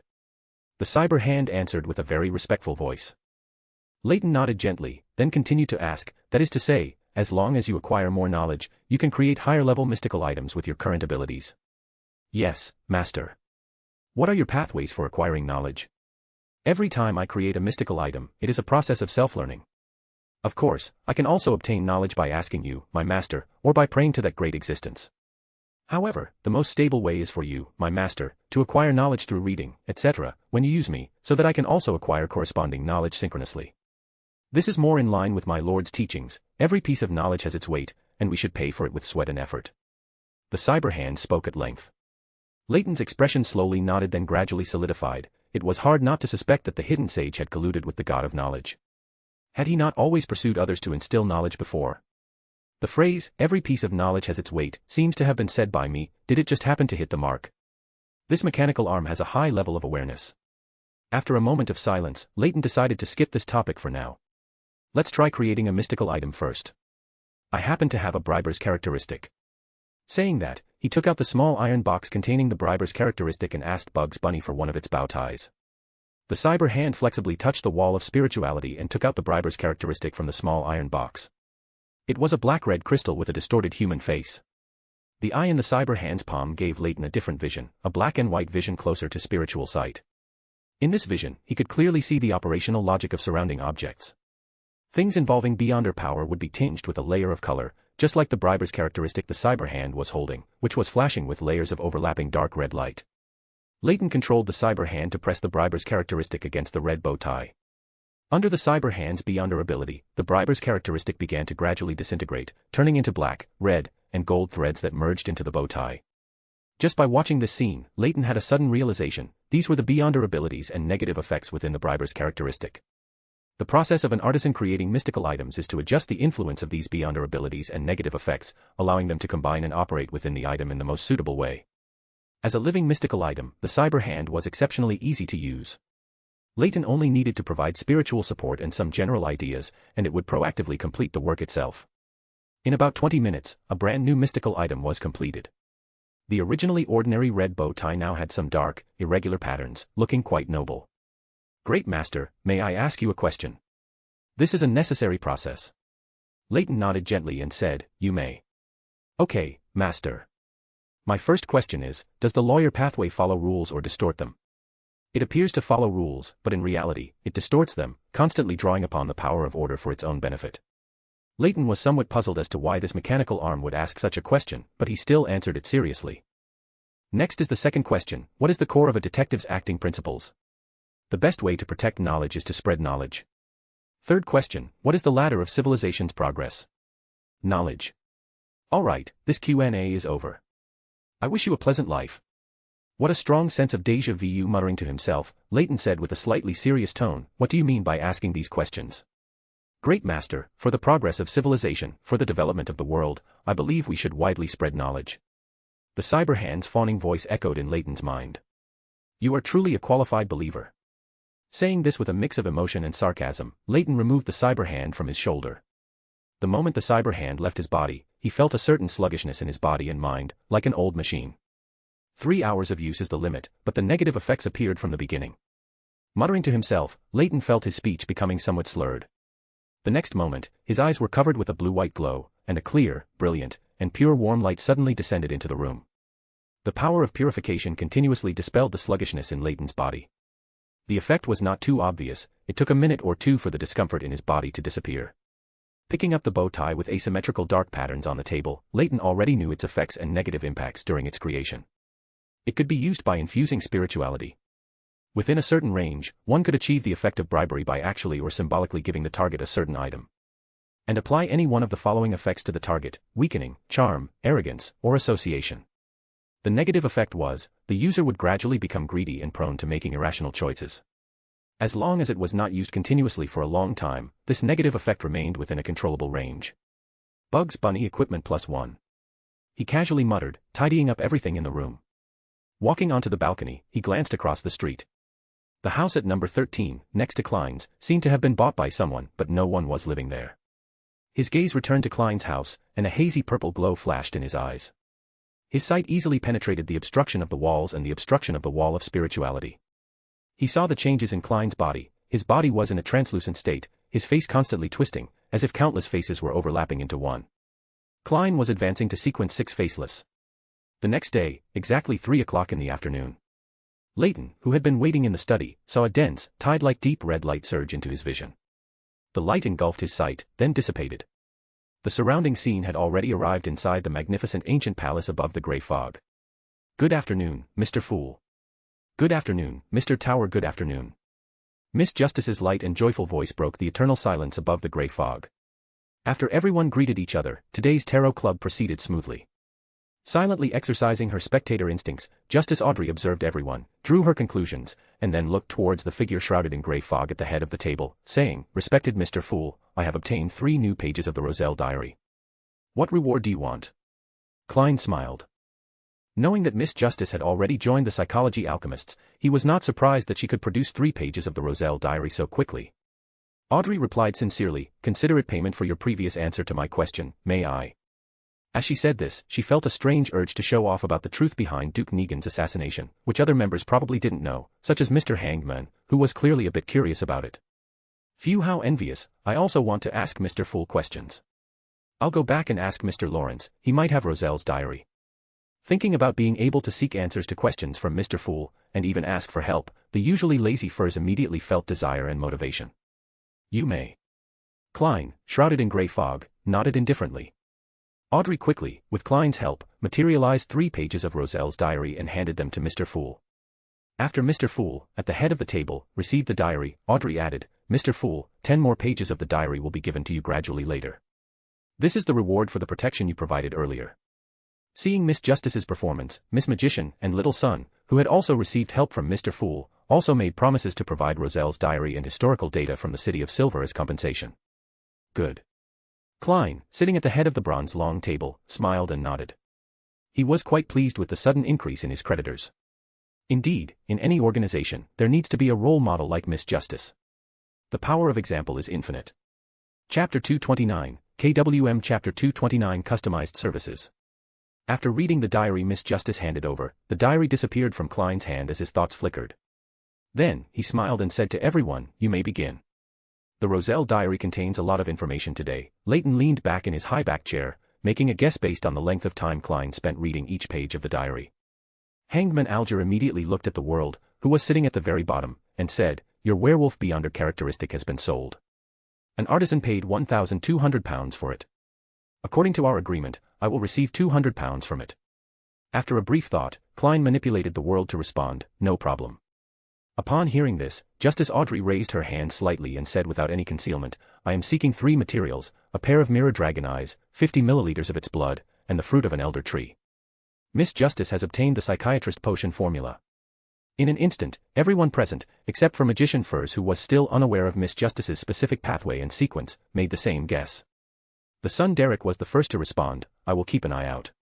Corrupted mirror dragons are not uncommon, and elder trees are also.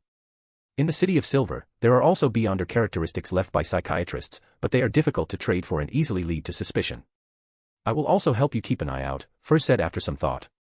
She felt that the Abraham family might have these materials, but whether they would be willing to trade with her was unclear. The others also successively promised to help keep an eye out.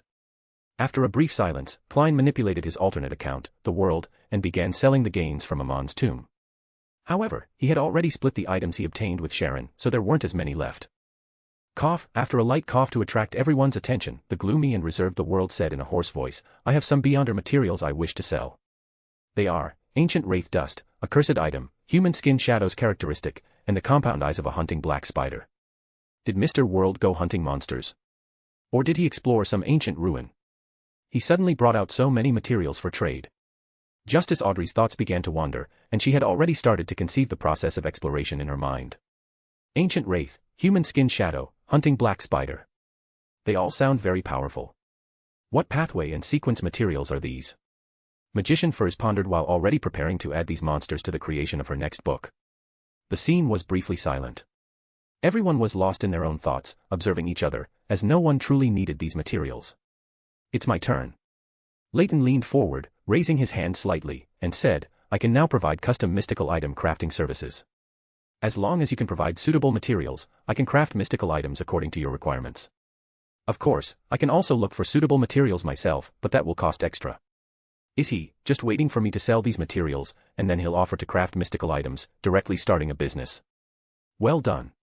I thought I wouldn't be able to sell these materials for a while. Immediately, Klein manipulated his alternate account, The World, and said hoarsely, if I want a beyonder weapon with powerful offensive capabilities, roughly sequence 6, preferably with a sequence 5 level effect, can it be crafted? This was both Klein's own need and a way to start the conversation for the other members. The characteristics of a faceless are mainly reflected in the beyonder ability of shapeshifting. Although other aspects are strengthened, the offensive methods and attack power are still somewhat insufficient. Yes, I have a desire apostle characteristic in my possession, but it will be some time before it can be used to craft items. I am still studying it now. Leyton nodded lightly in response. Moreover, that cyber hand is still struggling to craft sequence 5 and sequence 6 mystical items. I need to upgrade it after I find an astronomer or even alchemist characteristic sometime later. No problem, the world responded in a hoarse voice, then fell silent, no longer speaking. Seeing that the conversation between Leyton and Mr. World had ended, Justice Audrey raised her hand slightly with great interest and asked, Mr. Tower, what kind of mystical items can you craft now? After a slight pause, Audrey continued to add, I'd like to hear your descriptions before making a choice. I'm not sure what kind of mystical item I truly want. However, I'll probably lean towards more functional, or rather, more mystical items. I understand. Leyton nodded lightly. After filtering through his existing items and the mystical items he could craft, he chuckled and said, I can currently craft 2 types of mystical items that might meet your expectations. One can control surrounding animals and communicate with them, the other can temporarily change the body, gaining feather-like lightness, owl-like vision, and darkness vision, while also reducing the user's sense of presence. They correspond to the beast tamer and assassin pathways, respectively. Without waiting for Miss Justice to think and respond, Leyton continued, however, among the materials Mr. World just sold, there are also 2 that can be crafted into mystical items that fit your description.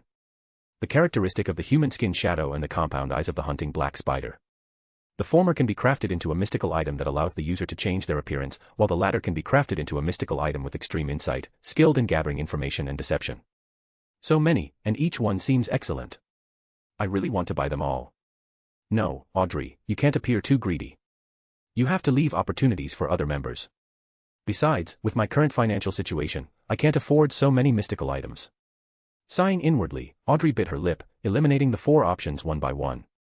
After making her decision, Audrey first looked at the world at the very bottom and said, Mr. World, I would like to purchase the human skin shadow characteristic. How much does it cost? 1,600 pounds.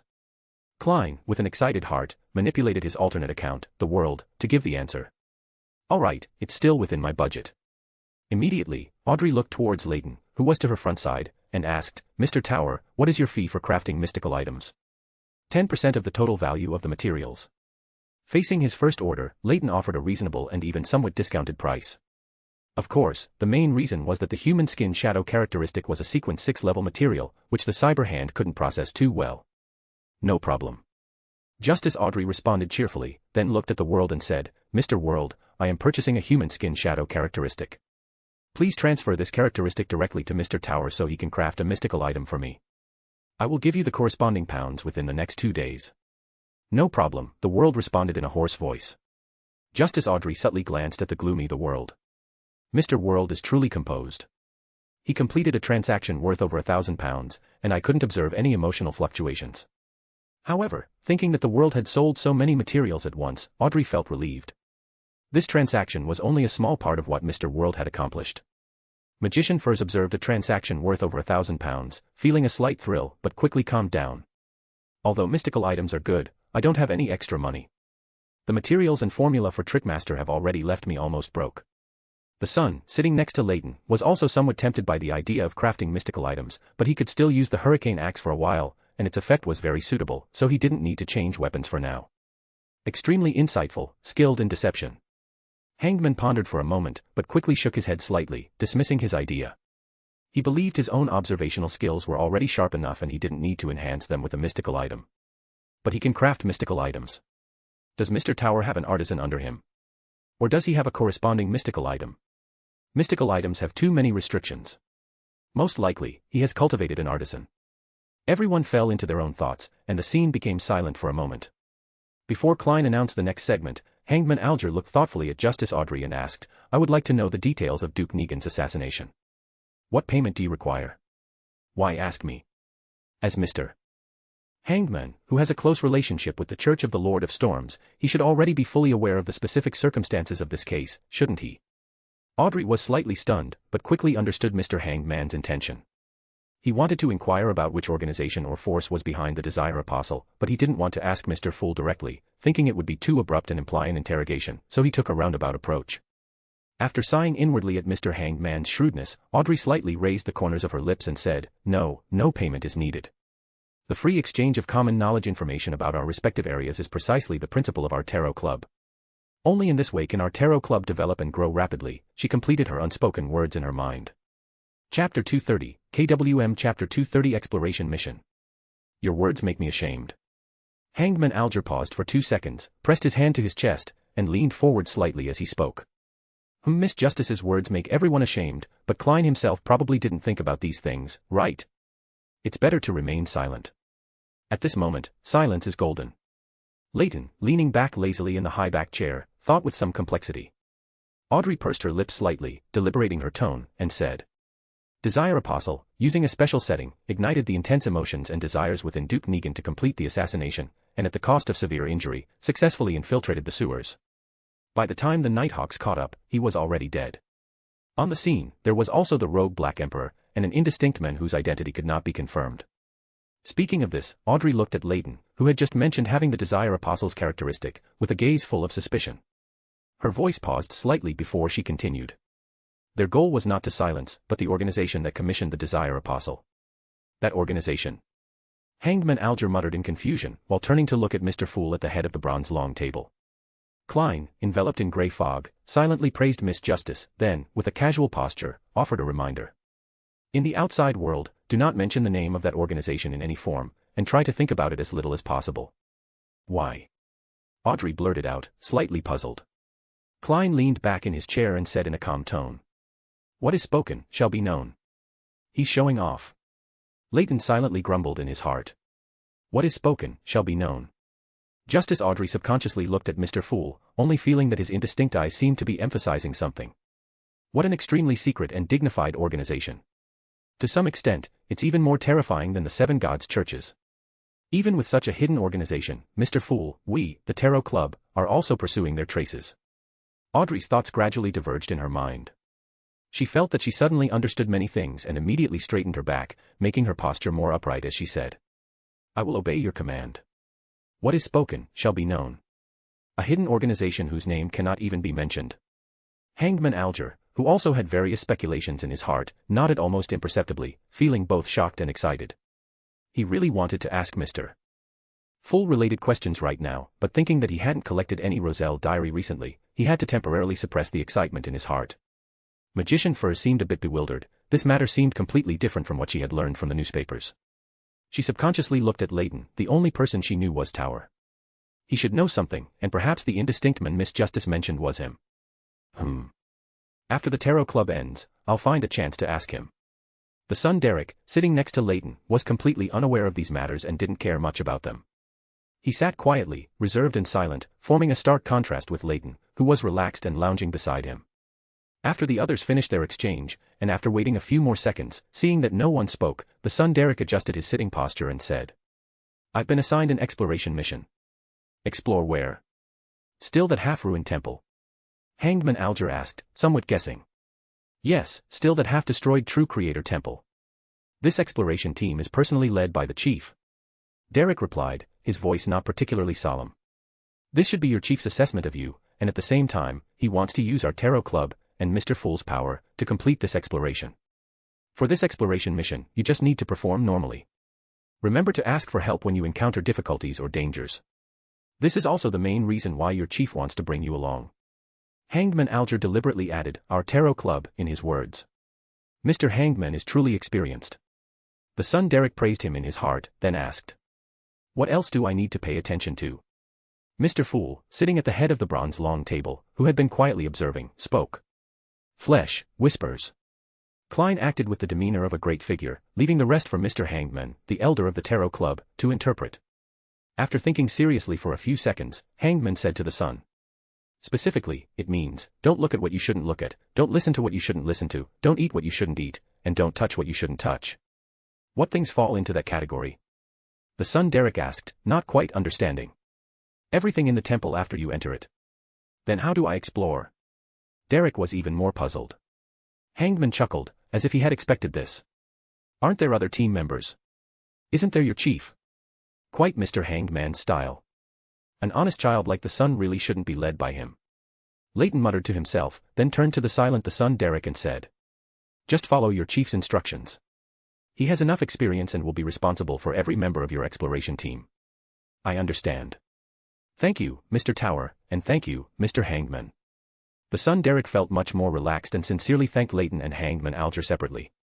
Hangman Alger sighed helplessly to himself. With the son's personality, this was probably the best he could do.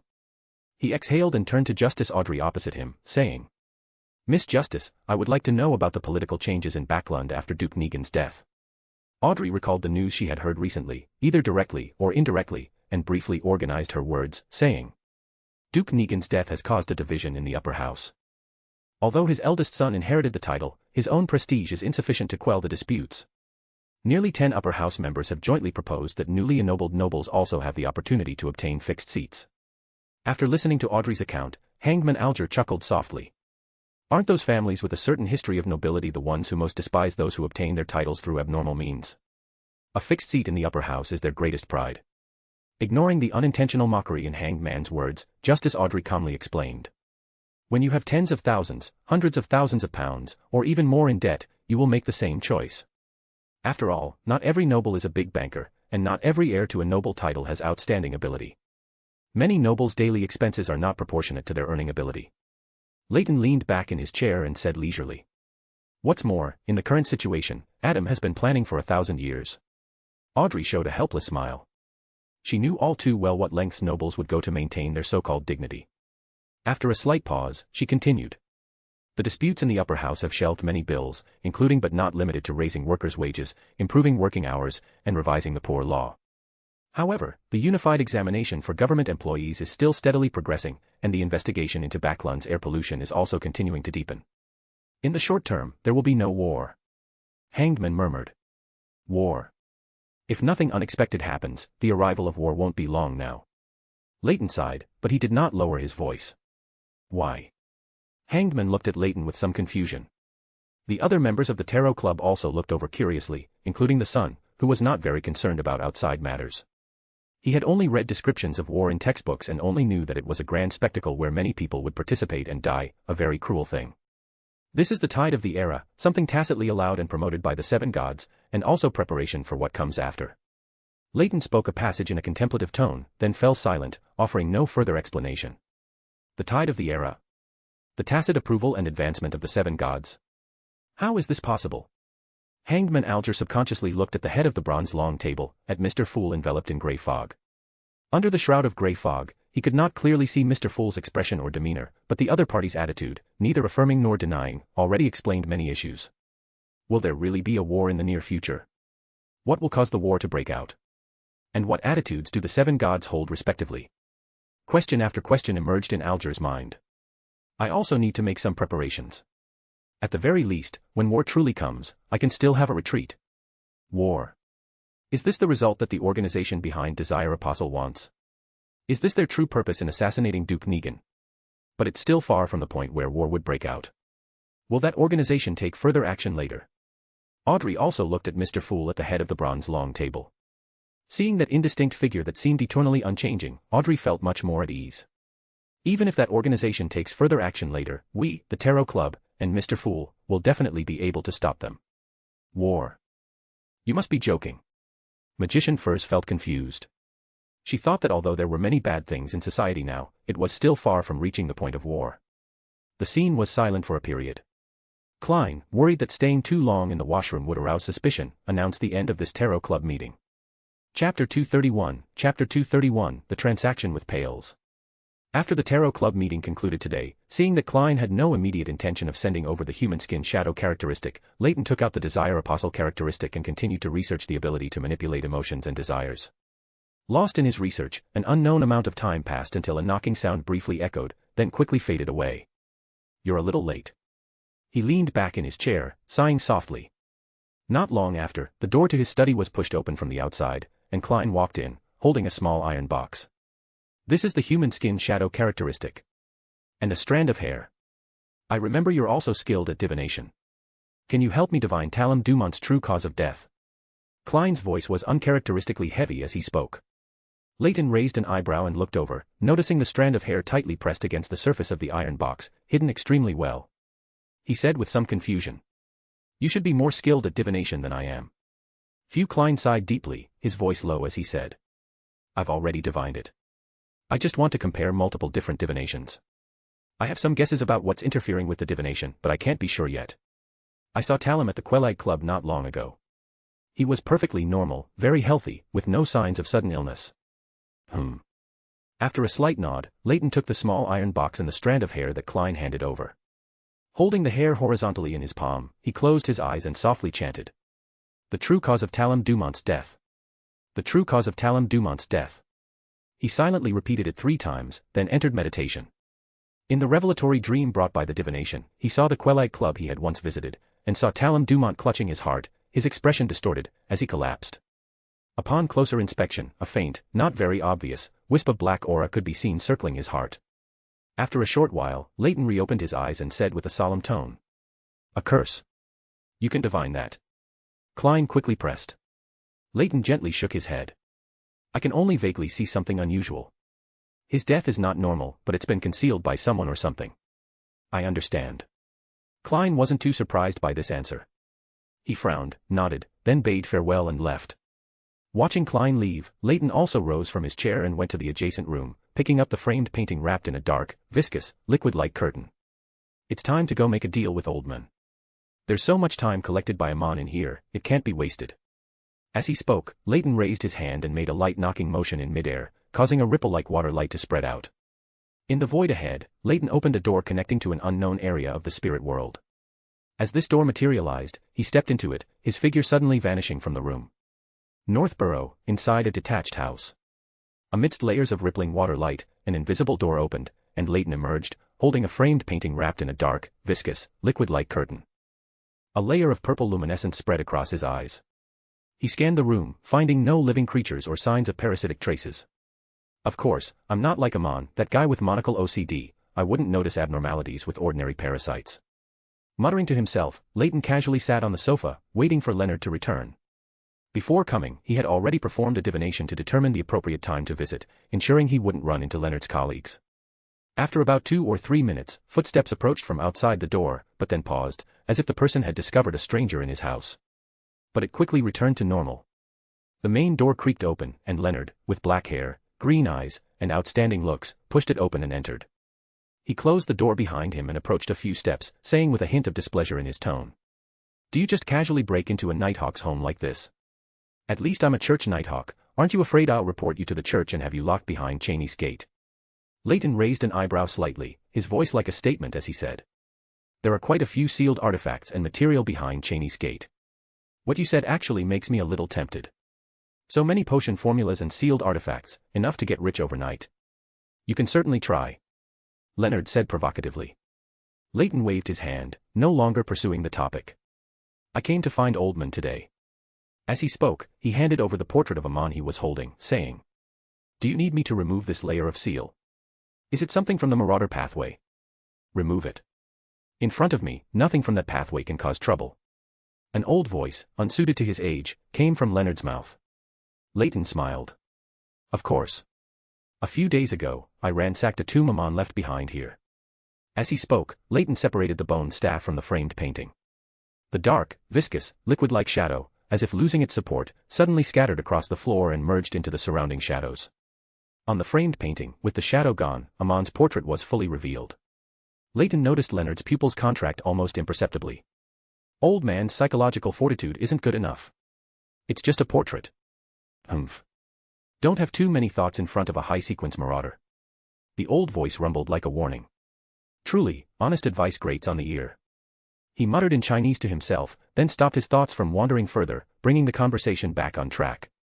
This framed painting contains time, or rather, lifespan, collected by Amon.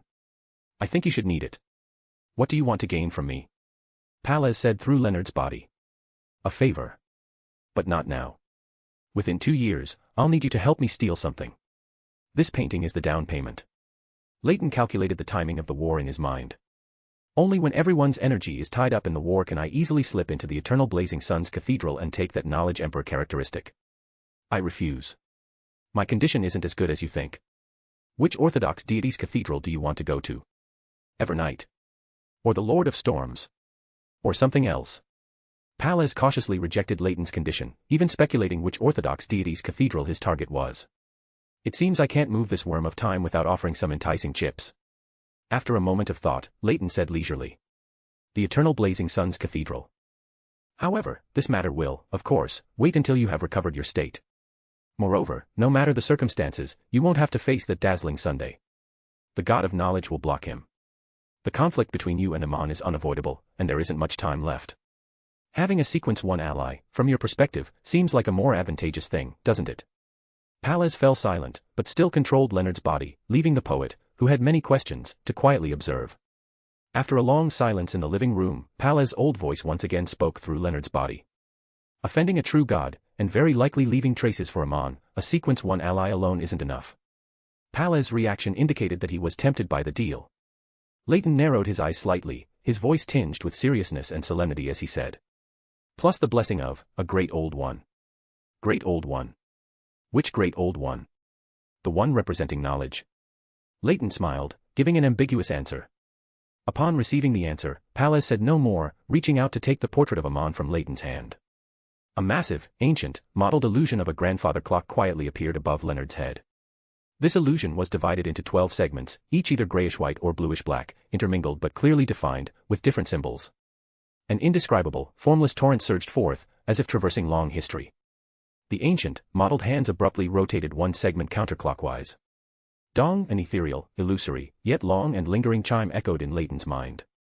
He was momentarily dazed, as if the time before him had become slightly chaotic, but he quickly recovered. The next moment, he saw the portrait of Amon, held by Leonard's body, rapidly decay.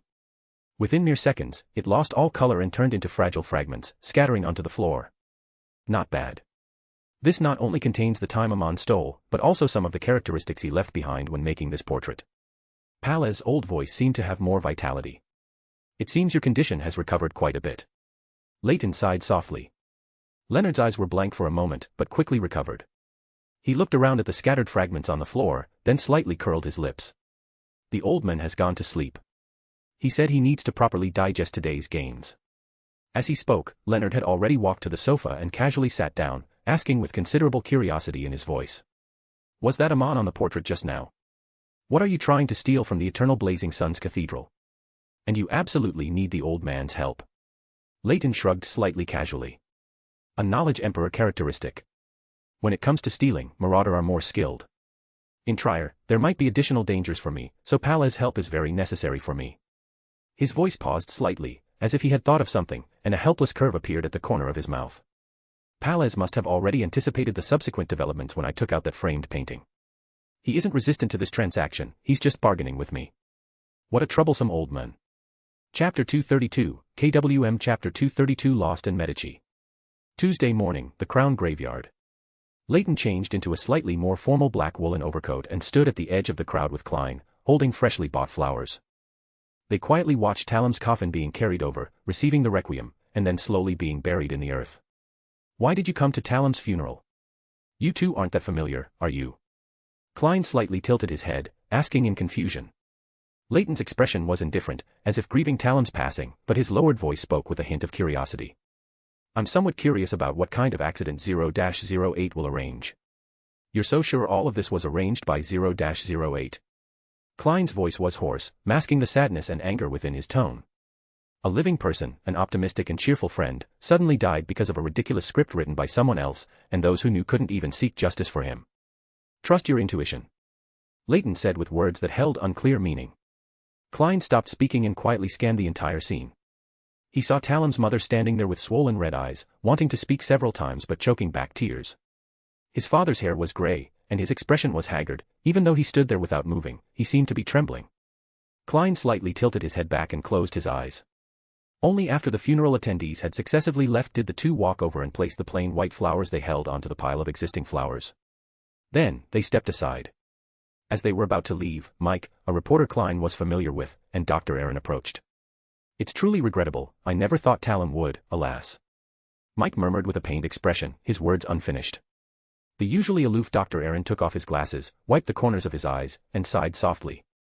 He was an enthusiastic fellow. While Klein was talking with his friends, Leyton's gaze indifferently swept across the entire scene. He saw a female figure wearing a heavy black dress and a veiled mask.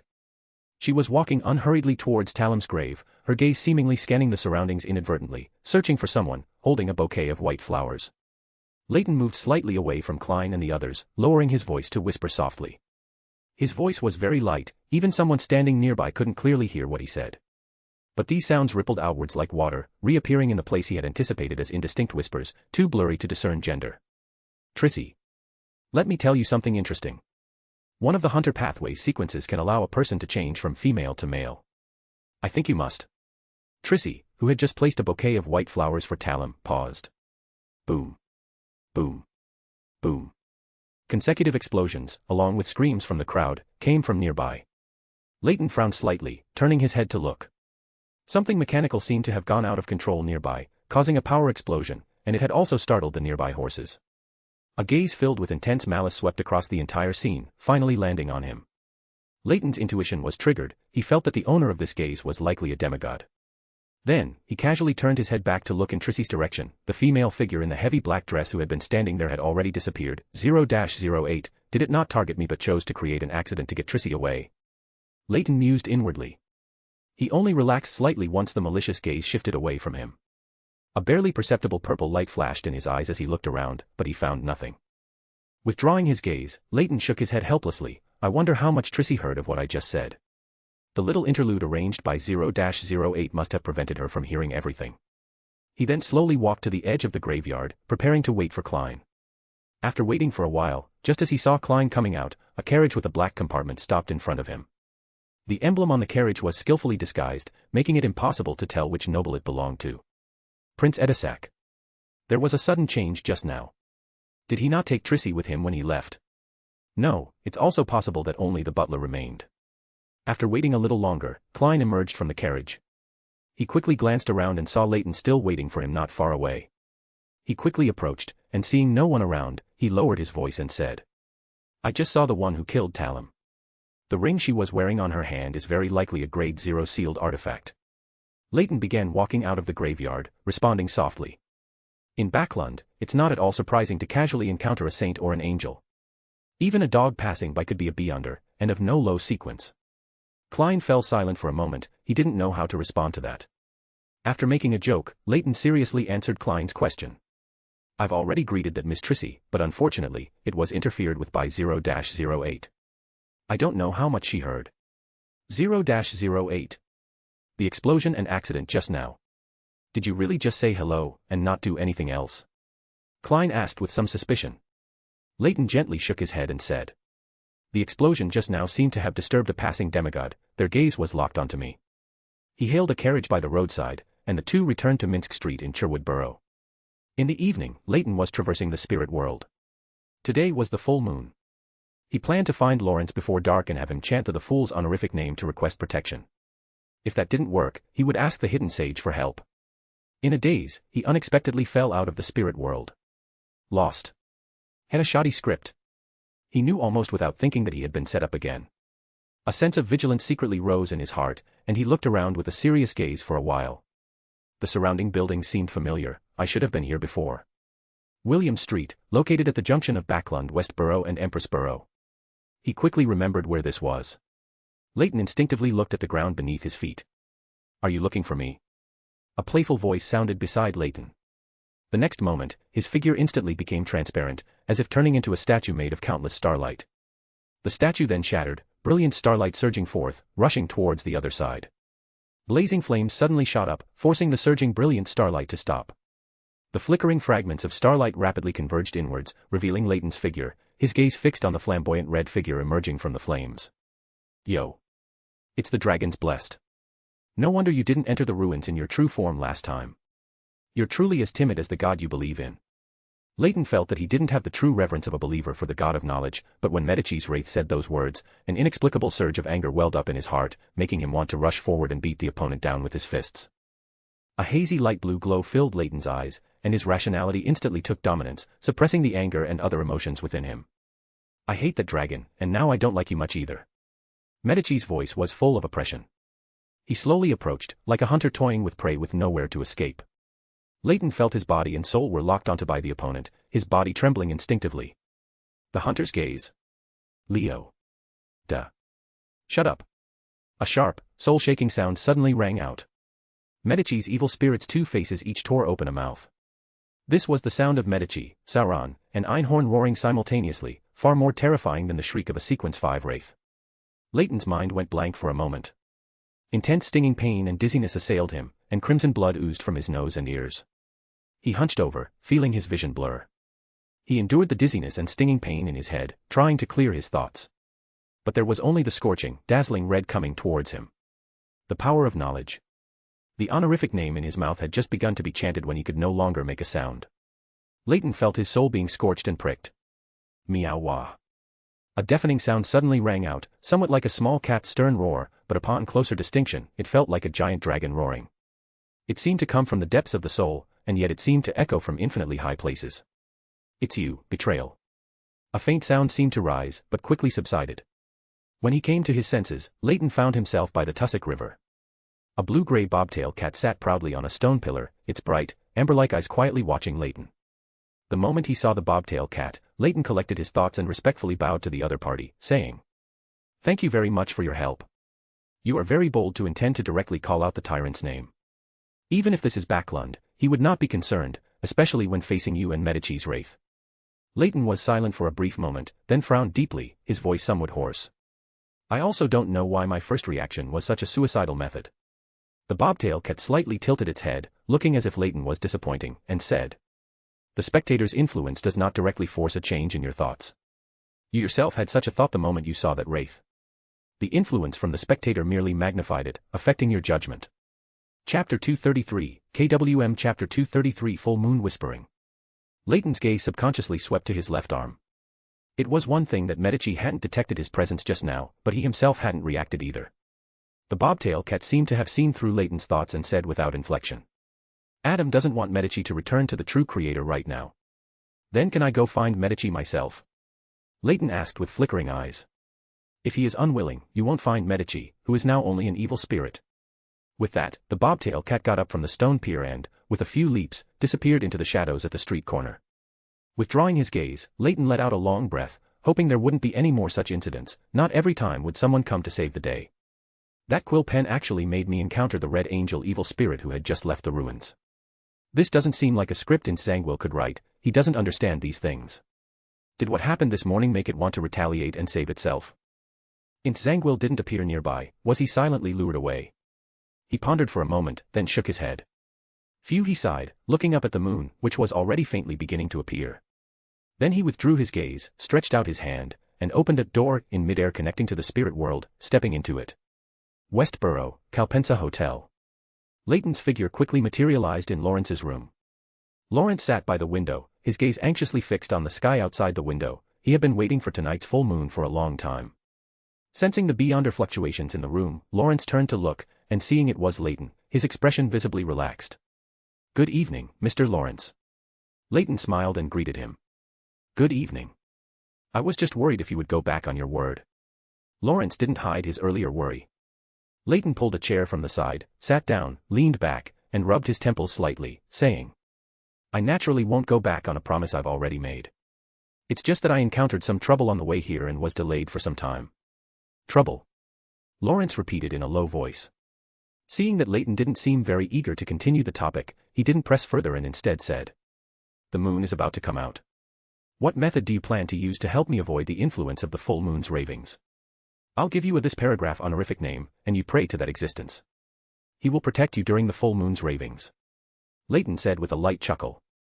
Seeing Lawrence's expression turn serious, he nodded slightly with a heavy heart before speaking to the fool's honorific name. The fool that doesn't belong to this era, the mysterious ruler above the gray fog, the king of yellow and black who wields good luck. Closing his eyes slightly, Lawrence firmly memorized the three-part honorific name in his heart before opening his eyes again, nodding solemnly.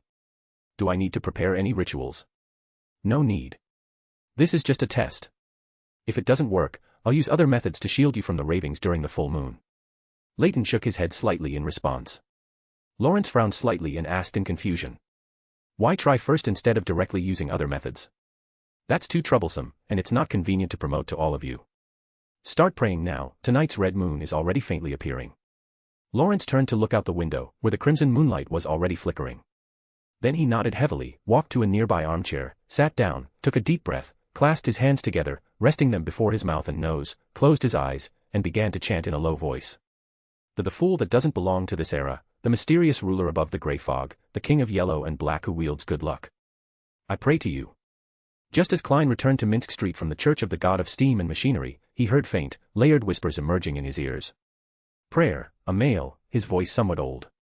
Is it Mr. Lawrence? Klein quickly entered the house, closed the doors and windows, then went into the washroom, walked 4 steps backward, and entered the grey fog. Inside the magnificent ancient palace, a new deep red star began to twinkle, sending out ripples and circles. Klein immediately released his spirituality, letting it spread. The deep red light surged like a tide, quickly condensing into a scene. In the scene, an old man in a heavy woolen coat and a semi-tall black top hat was praying to him. Not far from him sat Leyton, whom he had just met that morning. Lawrence. Klein murmured. Leyton had already told him about Lawrence before, so he wasn't surprised by this prayer to him.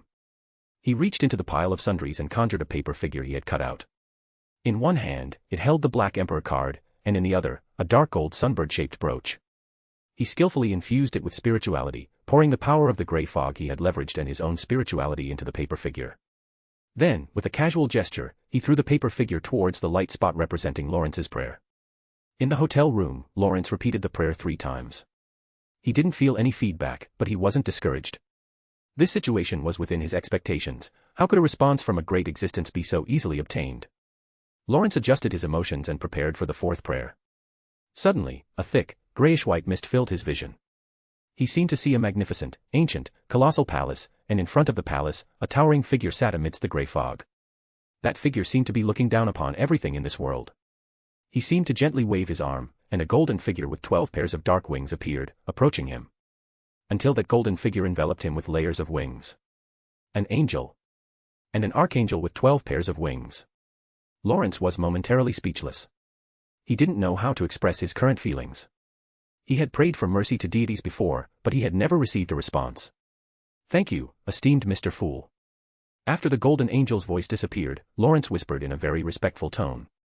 Regardless of whether it was effective or not, a non-malicious response from a great existence itself represented a lot. As his thoughts turned, Lawrence glanced at the crimson full moon, which had already revealed its true form outside the window. For a moment, he felt as if he heard that familiar raving. But the next moment, these sounds seemed to be transferred to an unknown place, and the maddening ravings were no longer in his ears. Taking a deep breath, Lawrence calmed his excited emotions and turned to Leyton, saying, "It really works. The ravings from the full moon are gone from my mind." Leyton smiled and nodded. "The night is still long, and the full moon's ravings will last for quite some time. We can sit and chat to pass the time." "No problem. Do you prefer coffee or black tea?" Lawrence's voice had a sense of relief. "Coffee." Leyton nodded gently. "One moment." Lawrence walked to the side and skillfully began to brew coffee. Soon, he came back with 2 cups of coffee, handing one to Leyton and saying, "I didn't bring coffee beans when I came to Backlund, so we can only drink the coffee from the hotel. It's not bad." Leyton took a small sip and gave his evaluation. Lawrence also tasted the coffee in his hand, his gaze at the full moon outside the window gradually deepening. After a long while, he spoke as if reminiscing or to himself. "I've almost forgotten what a full moon looks like. The last time I saw a full moon was before I became a Beyonder, when I had just come of age. The ravings during the full moon have caused the once prominent Abraham family to fall to its current state, where there isn't even a sequence 6 Beyonder left. When you said you could help the Abraham family solve the problem of the full moon's ravings, I actually didn't believe you. I just thought you were also coveting the powerful mystical items we possessed." Leyton listened quietly, restraining his awkward urge to touch his nose. He only spoke after Lawrence finished recounting. Most of those former angel families are no longer what they once were. Only the 7 deities remain eternally high above. Lawrence fell silent, then smiled bitterly and shook his head. The 7 deities. If that ancestor of our Abraham family hadn't gone missing, he might have already entered the ranks of the 7 deities. Unfortunately, there are no ifs to any of this. Our Abraham family is now merely clinging to life. Even if Mr. Dorr hadn't had an accident, he would have waited until the apocalypse was near to ascend to the divine throne, right? Unfortunately, the apprentice pathway requires going to the cosmos at high sequences. It's too difficult to avoid problems. Leyton quickly restrained his wandering thoughts, no longer pondering related matters, and instead asked, "Mr. Lawrence, do you intend to advance to scribe now? Your Abraham family should have the corresponding material reserves." Lawrence nodded slightly, then shook his head again. "If possible, I even want to advance to a sequence 4 demigod. But that's almost impossible. I'm already too old, and my body is no longer young." At this point, Lawrence smiled bitterly and shook his head, his voice gradually weakening. "The main ingredients for the scribe potion are a complete Asmon's brain and a cursed item from an ancient vengeful spirit. The Asmon's brain is still available, but the cursed item from an ancient vengeful spirit, at least within my knowledge, is not. Chapter 234, Chapter 234 Analysis of the Faceless Ability. Lawrence did not hear the full moon's ravings again until late at night, and the tense expression on his face finally completely relaxed. It seems to be working well, Leyton said with a light chuckle. A rare, heartfelt smile appeared on Lawrence's face, and his voice, somewhat hoarse from age, sounded a few shades more pleasant. Yes, it seems I should seize the time to collect the scribe's potion. The ancient wraith's cursed item happened to appear a few days ago. It should not have been sold yet. If you need it, I can help you get in touch. Klein is truly a failed seller, all his goods are promoted by me. No problem. I will prepare the corresponding gold pounds within these 2 days. Lawrence nodded lightly, replying with a very serious tone. Then, I wish you sweet dreams. Leyton rose and bowed slightly. Then he turned around, and after a few steps, his figure quickly became transparent, faded, and disappeared. City of Silver, it is currently a period of frequent lightning, with almost one bolt striking every 2 or 3 seconds, illuminating the dark city walls around. Derek carried a leather pouch on his back and tightly clutched the hurricane axe in his hand. Beside him were nearly 10 teammates, all members of this expedition team. Amidst the alternating lightning and darkness, a tall figure walked over with a steady, unhurried gait, carrying 2 sheathed straight swords crossed on his back. As he approached, his pale, disheveled hair and weathered, deep-set eyes came into view of the others. Light the lamps, let's go. Colin looked around, and after confirming that all team members had arrived, he spoke in a low voice. 2 members of the expedition team immediately lit the candles inside their lanterns, letting the dim yellow light dimly illuminate the surroundings through the thin leather. Taking a deep breath, Derek tightened his grip on the hurricane axe with his right hand, walked in the middle of the team, and followed the chief in the predetermined direction. Flashes of lightning continuously illuminated the plains and fields covered with long black grass, presenting them like a sinister oil painting. The expedition team walked on a road full of rugged gravel, constantly going deeper. The lightning was intermittent, and the dense darkness around them almost swallowed them whole. Fortunately, there was the dim yellow candlelight, weakly and flickeringly holding its ground in the surrounding area. Backlund, Minsk Street. It was already the next morning. Leyton was not in a hurry to find Klein to buy that ancient wraith's cursed item. After all, Lawrence still needed a day or 2 to raise funds. He took out the human skin shadow characteristic that Klein had previously sent over for Miss Justice. On the thin mass, faces appeared, making one a little dizzy. A faceless transformation ability largely comes from it. So, which part of a faceless ability is the mutated pituitary gland of the thousand-faced hunter? Being able to easily remember every person's characteristics, including but not limited to voice, smell, and temperament. It should also provide some auxiliary enhancement to disguise or transformation abilities. Holding the human skin shadow characteristic in his hand, as a reader, Leyton instinctively began to analyze in his mind the role of the human skin shadow characteristic in the faceless potion and how to exploit it. Speaking of which, I haven't asked Klein to analyze his faceless abilities yet. It should be easier to create mystical items after analyzing the characteristics of the faceless transformation ability first.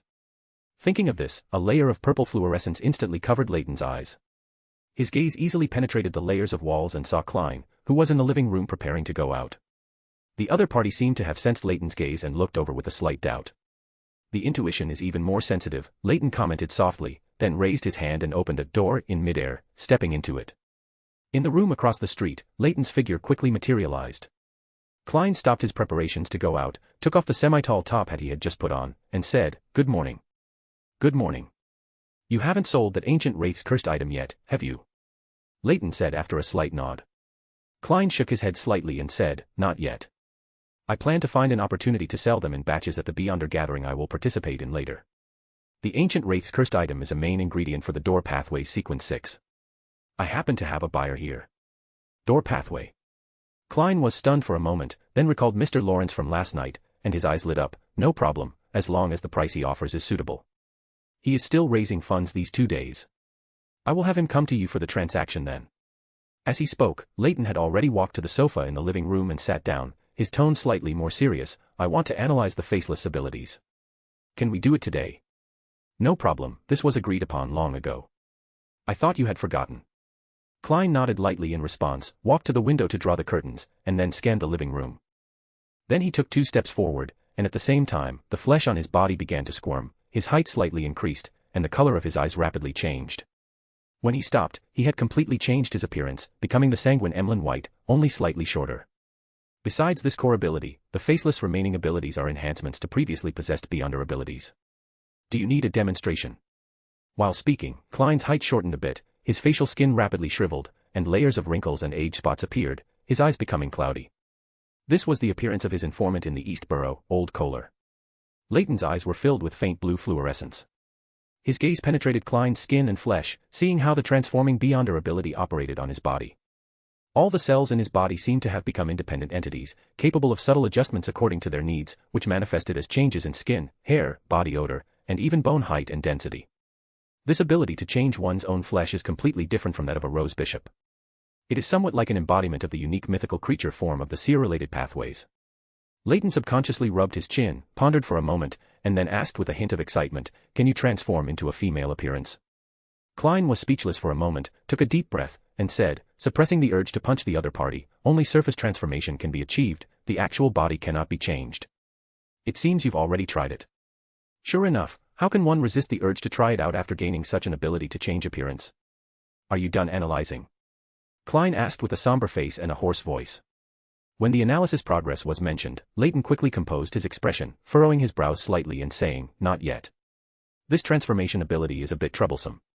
Its operating mechanism is completely different from the Rose Bishop's flesh magic. Every cell in your body has undergone certain changes under the potion's modification. They are evolving towards independent entities, with clear divisions of labor, yet unified and orderly. This is a special ability unique to your 3 pathways. It's a bit troublesome to analyze, and it should be even more troublesome to actually use. Transform your appearance twice more, any image will do." Klein nodded lightly, expressionless. The other party's sudden seriousness, on the contrary, made the shame and embarrassment caused by the previous question even more severe for him. He slightly raised his hand, and the muscle lines on his hand rapidly swelled, but because his own physique was not of the tall type, the muscles he could expand were limited. Layers of leathery scales appeared on his arm, and their color also rapidly darkened. This was how an out-of-control beyonder he had seen in Tingen looked when turning into a monster. He wanted to try to transform himself into a beyonder form. Leyton's gaze was fixed on the changes in Klein's body. From the moment he started trying to transform into the image of a monster, the cells in his body began to lose control. As his body gradually changed, Leyton could clearly see that the cells in his body had a tendency to develop towards losing control, and he quickly spoke to stop him. "Stop quickly. You are developing towards losing control." Leyton frowned tightly.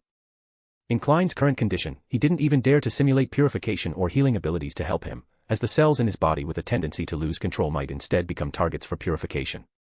A minute or two later, Klein recovered, panting with a somewhat pale face. "I wanted to try transforming into a non-human form. It seems the faceless ability can still only be limited to similar types of species. An out-of-control faceless might be able to cross-species transform, but at that point, they would no longer be human." Leyton said thoughtfully, following up. Klein leaned on the sofa and gave a wry smile. "That level of transformation ability, I choose not to have it." "What did you mean by special ability unique to our 3 pathways just now?" "Seer, Apprentice, and Marauder. The mythical creature forms of these 3 pathways are somewhat unique compared to other pathways. They are an aggregate of worms, more like a collective with a unified consciousness." "Worms?"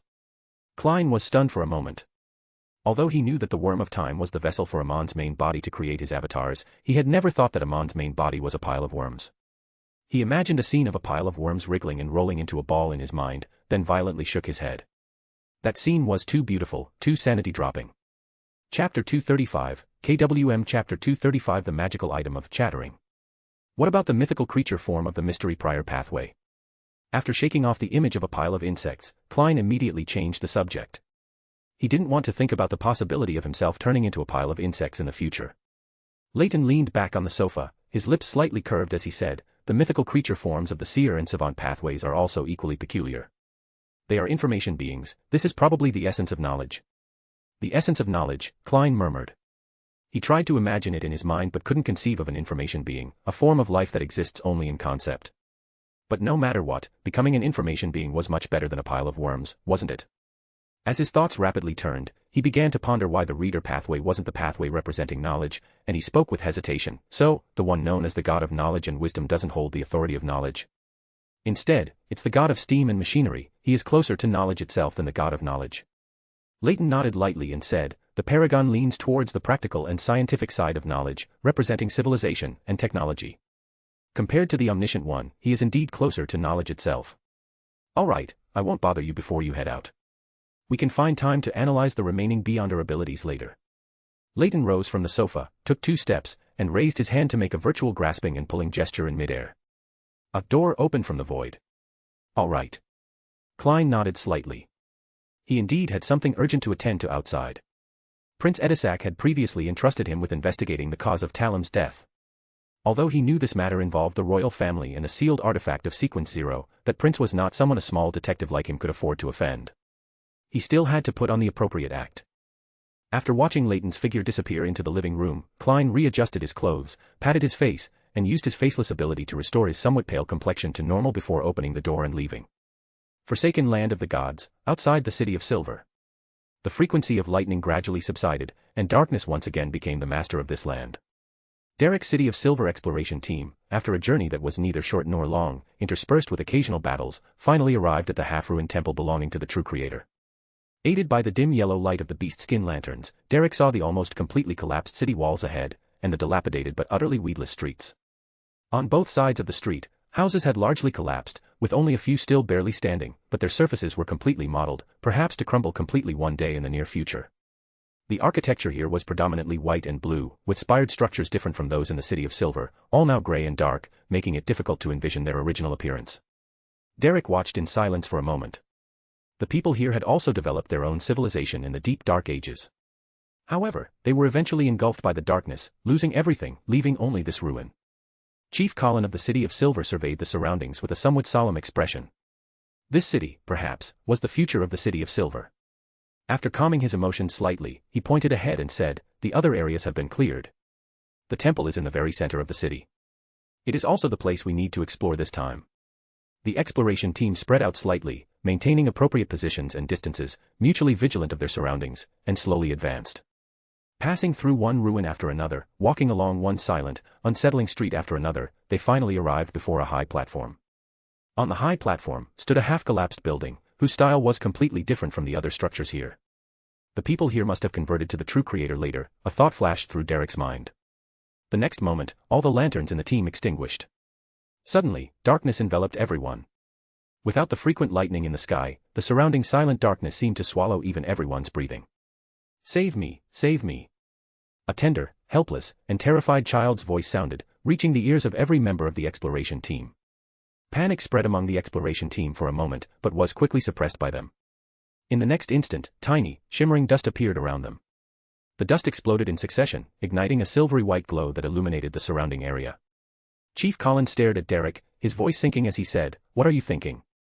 Derek instantly sobered, wanting to open his mouth in shame, but immediately closed it, then clasped his hands together, bringing them to his mouth and nose in a pearl-like posture. Streams of clear, dazzling light emanated from him, rapidly spreading outwards, dispelling the surrounding darkness. The other team members also seized the time to relight their candles. Chief Colin withdrew his gaze from Derek, and spoke solemnly, as if in admonition, "From now on, there can be no carelessness.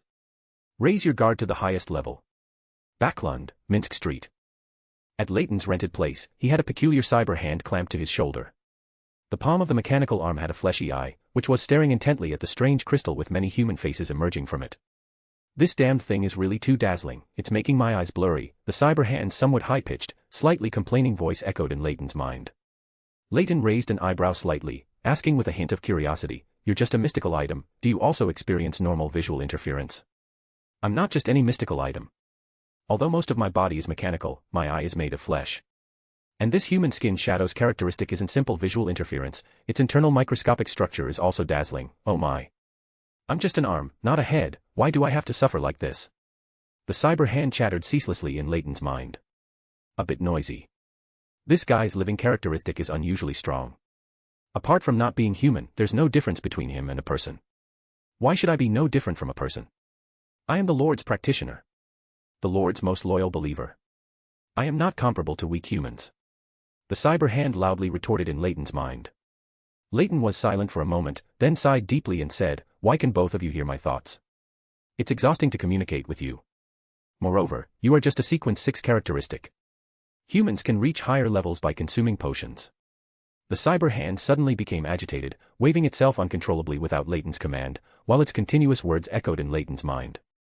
"I am not some sequence 6 characteristic, I am a noble existence blessed by my Lord. As long as there are higher sequence characteristics or main potion ingredients, I can also elevate myself by consuming them. And while humans who consume potions are fine in the early stages, later on, they completely detach from the category of humans. In the era before the seven gods, those ancient Beyonder races reproduced through characteristics. Leyton reached up to rub his temple. This mystical item was a bit too noisy, and he couldn't block its voice when using it. Taking a deep breath, he casually found a question to interrupt its incessant ravings. You don't even have a mouth, how do you consume potions? Or the corresponding materials? I'm a mystical item, of course I upgrade myself by crafting mystical items. The cyber hand replied as if it were the most natural thing in the world. Upgrade.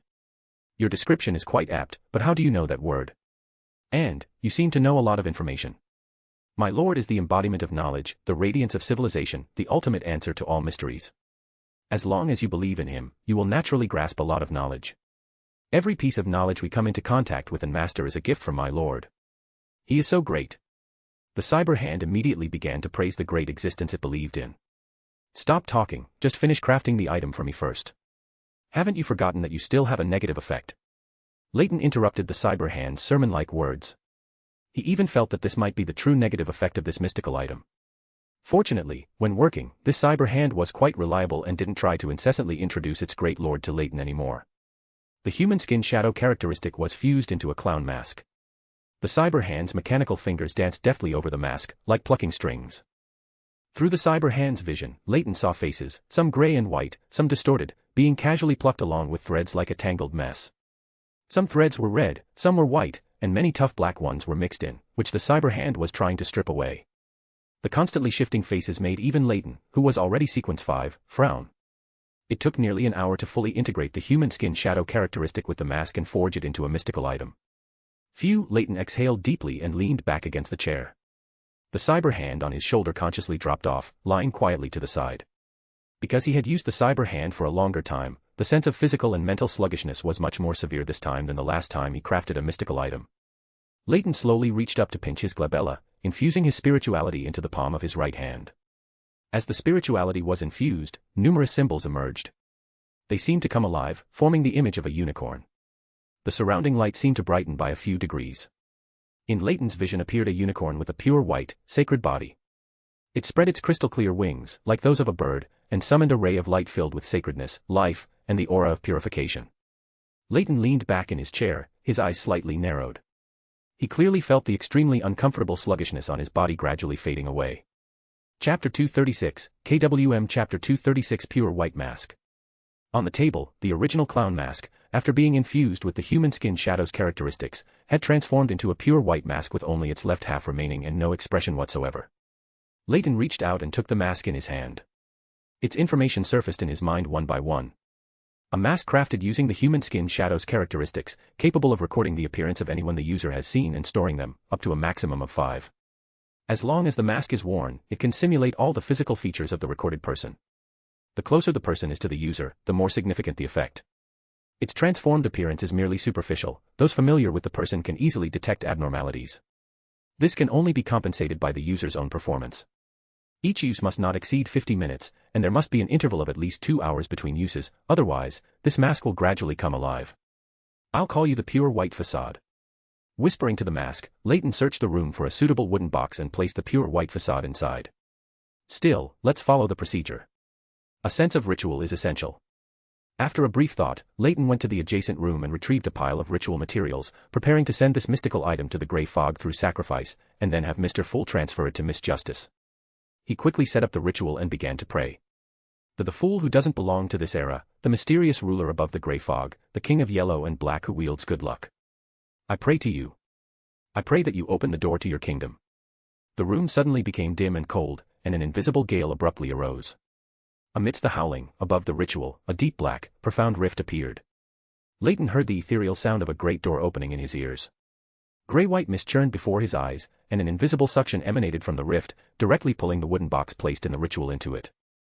After sending the item to the Grey Fog, Leyton intended to explain the mystical item's effects while the connection between the ritual and the Grey Fog still existed, but the rift created by the ritual suddenly vanished. The howling gale in the room also ceased, and the light returned. The connection was cut so quickly. Never mind, I'll just pray again separately. He then retreated a few steps, leaning back in a chair, his posture relaxed, and recited in a tone that was not particularly sincere. The fool who doesn't belong to this era, the mysterious ruler above the grey fog, the king of yellow and black who wields good luck. I wish to pray to you. Above the grey fog, within that grand, ancient palace, like a giant's dwelling. The grey-white mist shrouding Klein dissipated. He was sitting quietly in the fool's high-backed chair, listening to Leyton's prayer. Improper posture, and unpious tone. After calmly commenting, Klein focused on the mystical item that had been crafted. However, this mask's ability to change appearance seems to be even stronger than my faceless ability, but it's somewhat superficial. It can only simulate the outer form, not deeper details like scent or even temperament. So, the deformation ability brought by the faceless potion is a product of the combination of the thousand-faced hunter and the human skin shadow with my own human body. Although the faceless is not as good as the human skin shadow itself in terms of changing physical form, it is much more realistic. After sufficiently understanding the other party themselves might not even be able to distinguish between true and false. However, Miss Justice, as a spectator, her strength lies in observing others' characteristics. This mystical item is quite suitable for her. After muttering to himself for a moment, Klein intercepted Leyton's words, which had been spoken through prayer, and threw them towards the crimson star representing Miss Justice. Miss Justice's response was quick. In a moment, the crimson star representing her rippled with a layer of crimson. Klein's spirituality spread, touching the crimson star, and the crimson, tide-like light rapidly diffused. Miss Justice's undisguised voice of joy echoed above the grey fog. Thank you for informing me, Mr. Fool. Please tell Mr. World and Mr. Tower that I will prepare the corresponding gold pounds tomorrow morning and transfer them through sacrifice and bestowal. Oh, and I am very satisfied with this mystical item. It suits me very well. After hearing Miss Justice's words, Klein turned to look at Miss Justice's position and chuckled softly. The Tarot Club cannot be without Miss Justice. Another income stream. It's great not to worry about potion materials. I even have a substantial balance now. After intercepting a segment of Miss Justice's words and throwing them towards the crimson star representing Leyton, Klein simulated the sensation of falling and left the space above the grey fog. In the forsaken land of the gods, within the half-destroyed temple of the true creator. Derek warily looked at the little boy behind the altar. He had almost swung his hurricane axe just now. In his common sense, anything that could survive so long in pure darkness could only be various monsters, certainly not humans.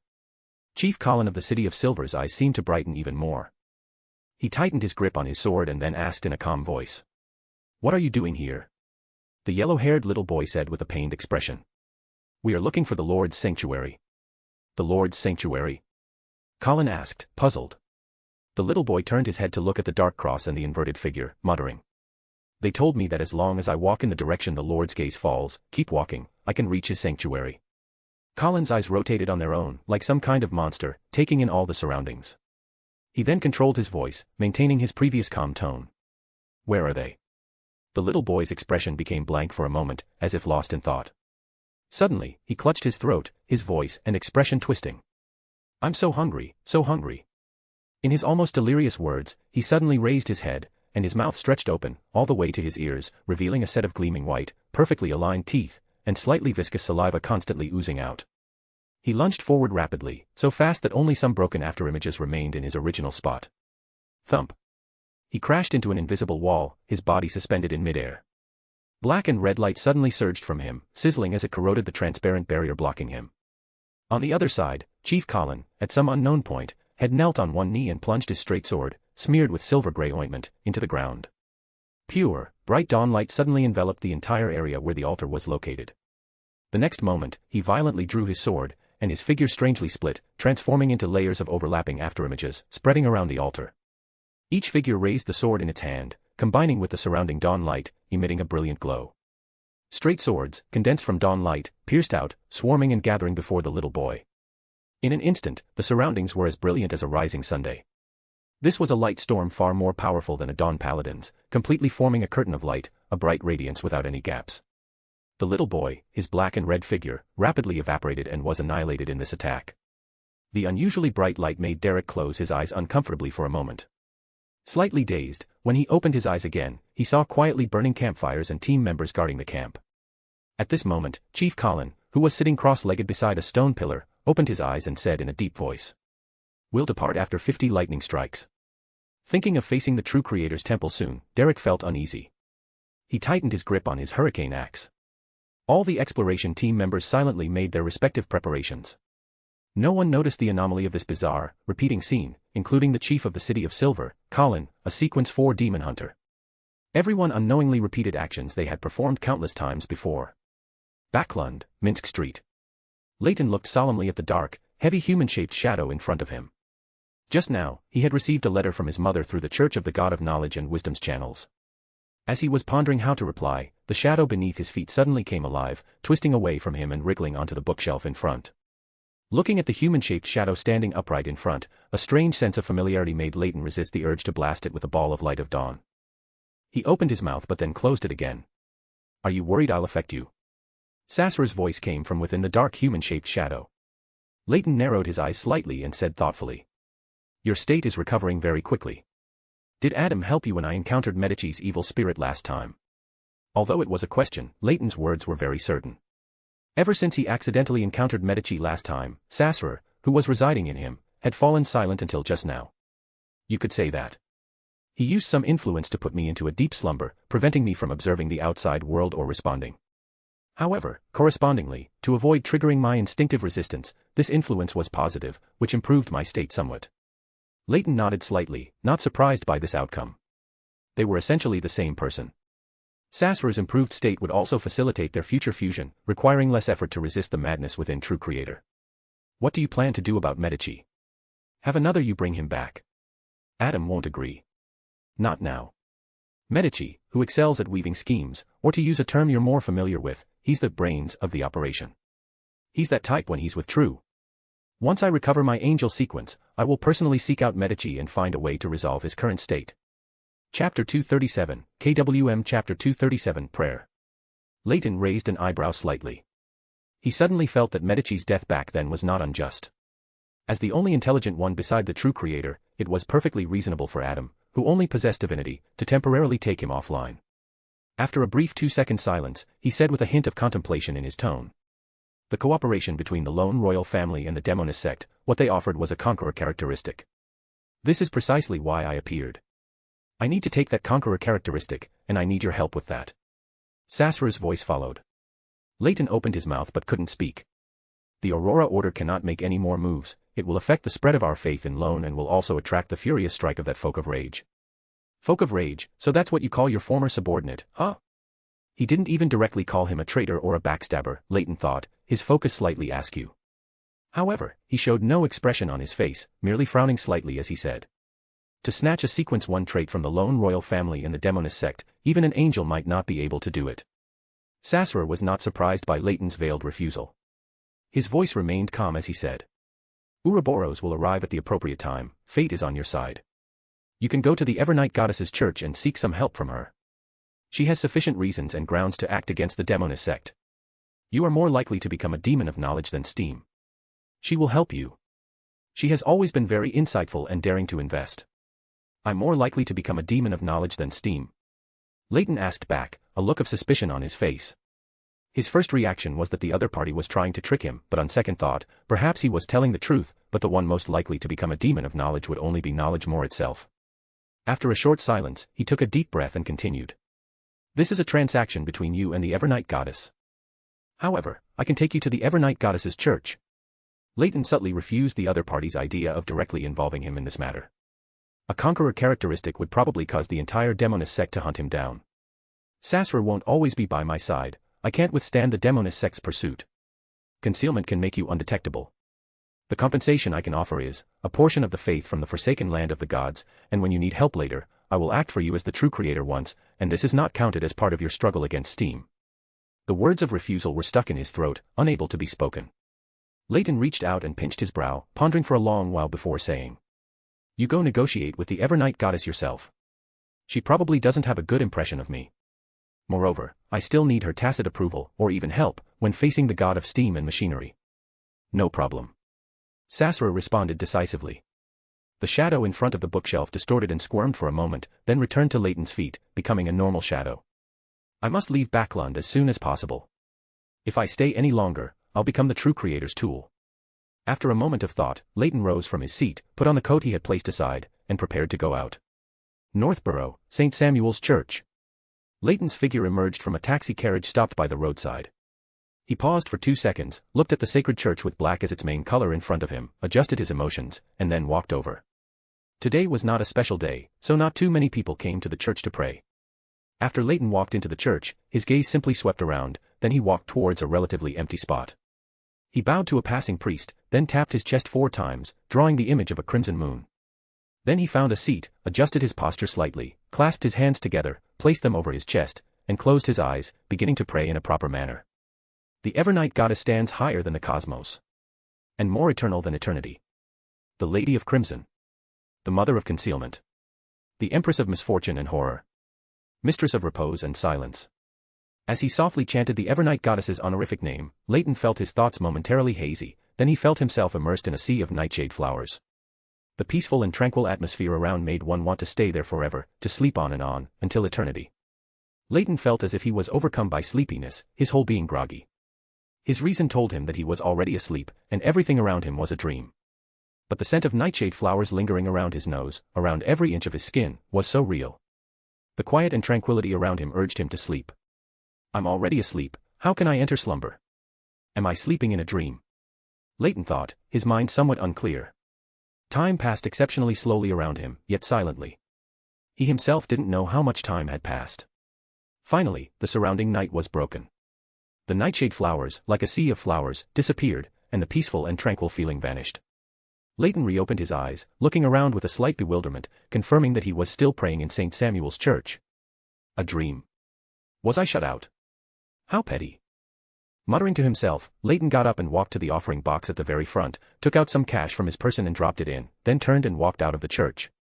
After only a couple of steps, he saw Leonard walking towards the prayer hall from another direction in the church. The two exchanged glances. Leyton clearly saw a momentary blankness and surprise in Leonard's eyes, which were then immediately reined in, as if he didn't know him. A slight curve slowly appeared at the corner of his mouth. He withdrew his gaze and walked past the other person. Walking out of St. Samuel's Church, Leyton slightly tilted his head as he stepped forward, listening. I have reached some cooperation with the Evernight goddess. When seizing that conqueror characteristic, chanting her name will grant you concealment protection.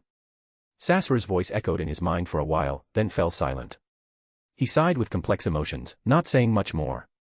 Sassur's words surely weren't finished. If it were just a simple cooperation, there would be no need to keep me out. What else did they discuss? Most likely, it concerns me. Constantly deliberating on the matter in his mind, Leyton walked forward without stopping, searching for an unpopulated corner. He raised his hand and opened a door in midair, then stepped into it. South of the bridge, in the Harvest Church. Leyton's figure emerged from a corner at the back of the church. Father Utravsky, who was praying before the Earth Mother's holy emblem, and Emlyn, who was wiping the long table, both glanced at Leyton, then each withdrew their gaze. Good morning, Father. I'm here to pray. Leyton walked up to Father Utravsky, greeted him, and then found a seat behind the father and sat down. He closed his eyes, clasped his hands together, placed them before his mouth and nose, and began to pray softly. Thank you, Source of Life. Praise you, Mother of all things. Praise you, Earth Mother. Your faithful follower prays to you. With a slight daze in his spirit, Leyton felt himself falling into a dream again, but this time he wasn't left out. He appeared in a vibrant wilderness, surrounded by gurgling spring water, swaying wheat ears in the breeze, and various herbs and flowers. There were even many translucent small animals, like bubbles, running and gliding. Leyton's gaze swept into the distance, and a simple outline of a baby surrounded by symbols of wheat ears, flowers, and spring water came into view.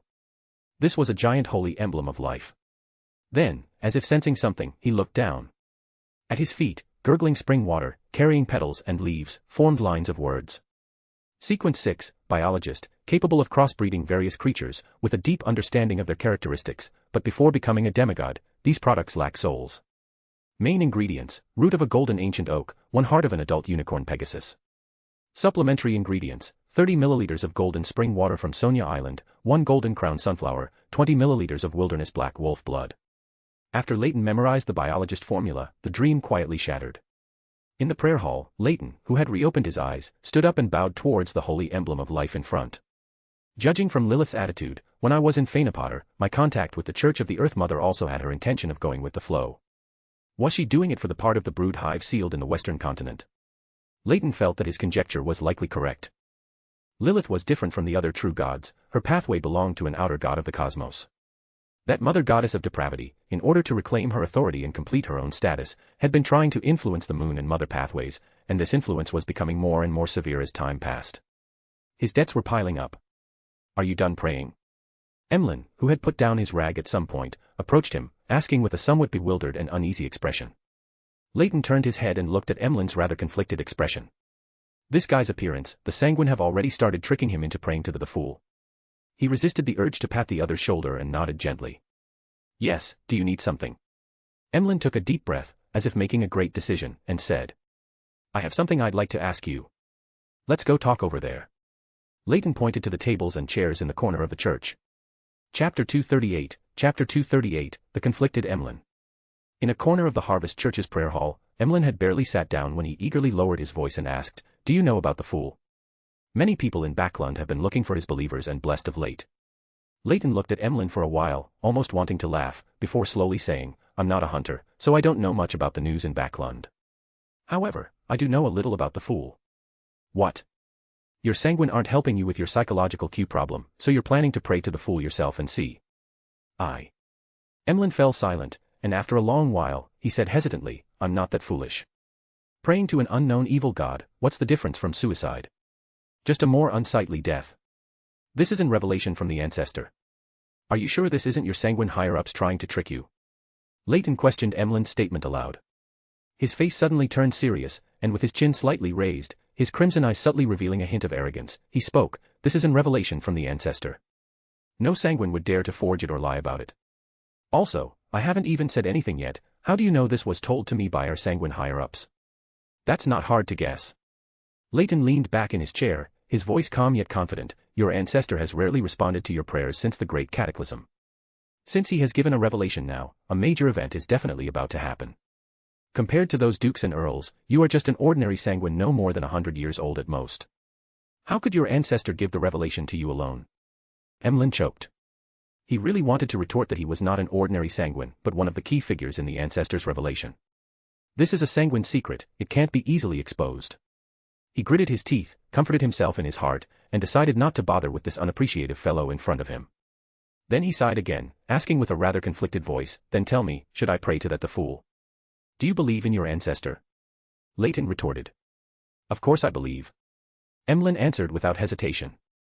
"Humph." Leyton chuckled softly, and under Emlyn's puzzled gaze, he continued, "Then do you think your ancestor would tell you the honorific name of a very dangerous evil god, without any concealment or warning? If she directly told you the honorific name belonging to the fool, it means that the fool is not a very dangerous evil god.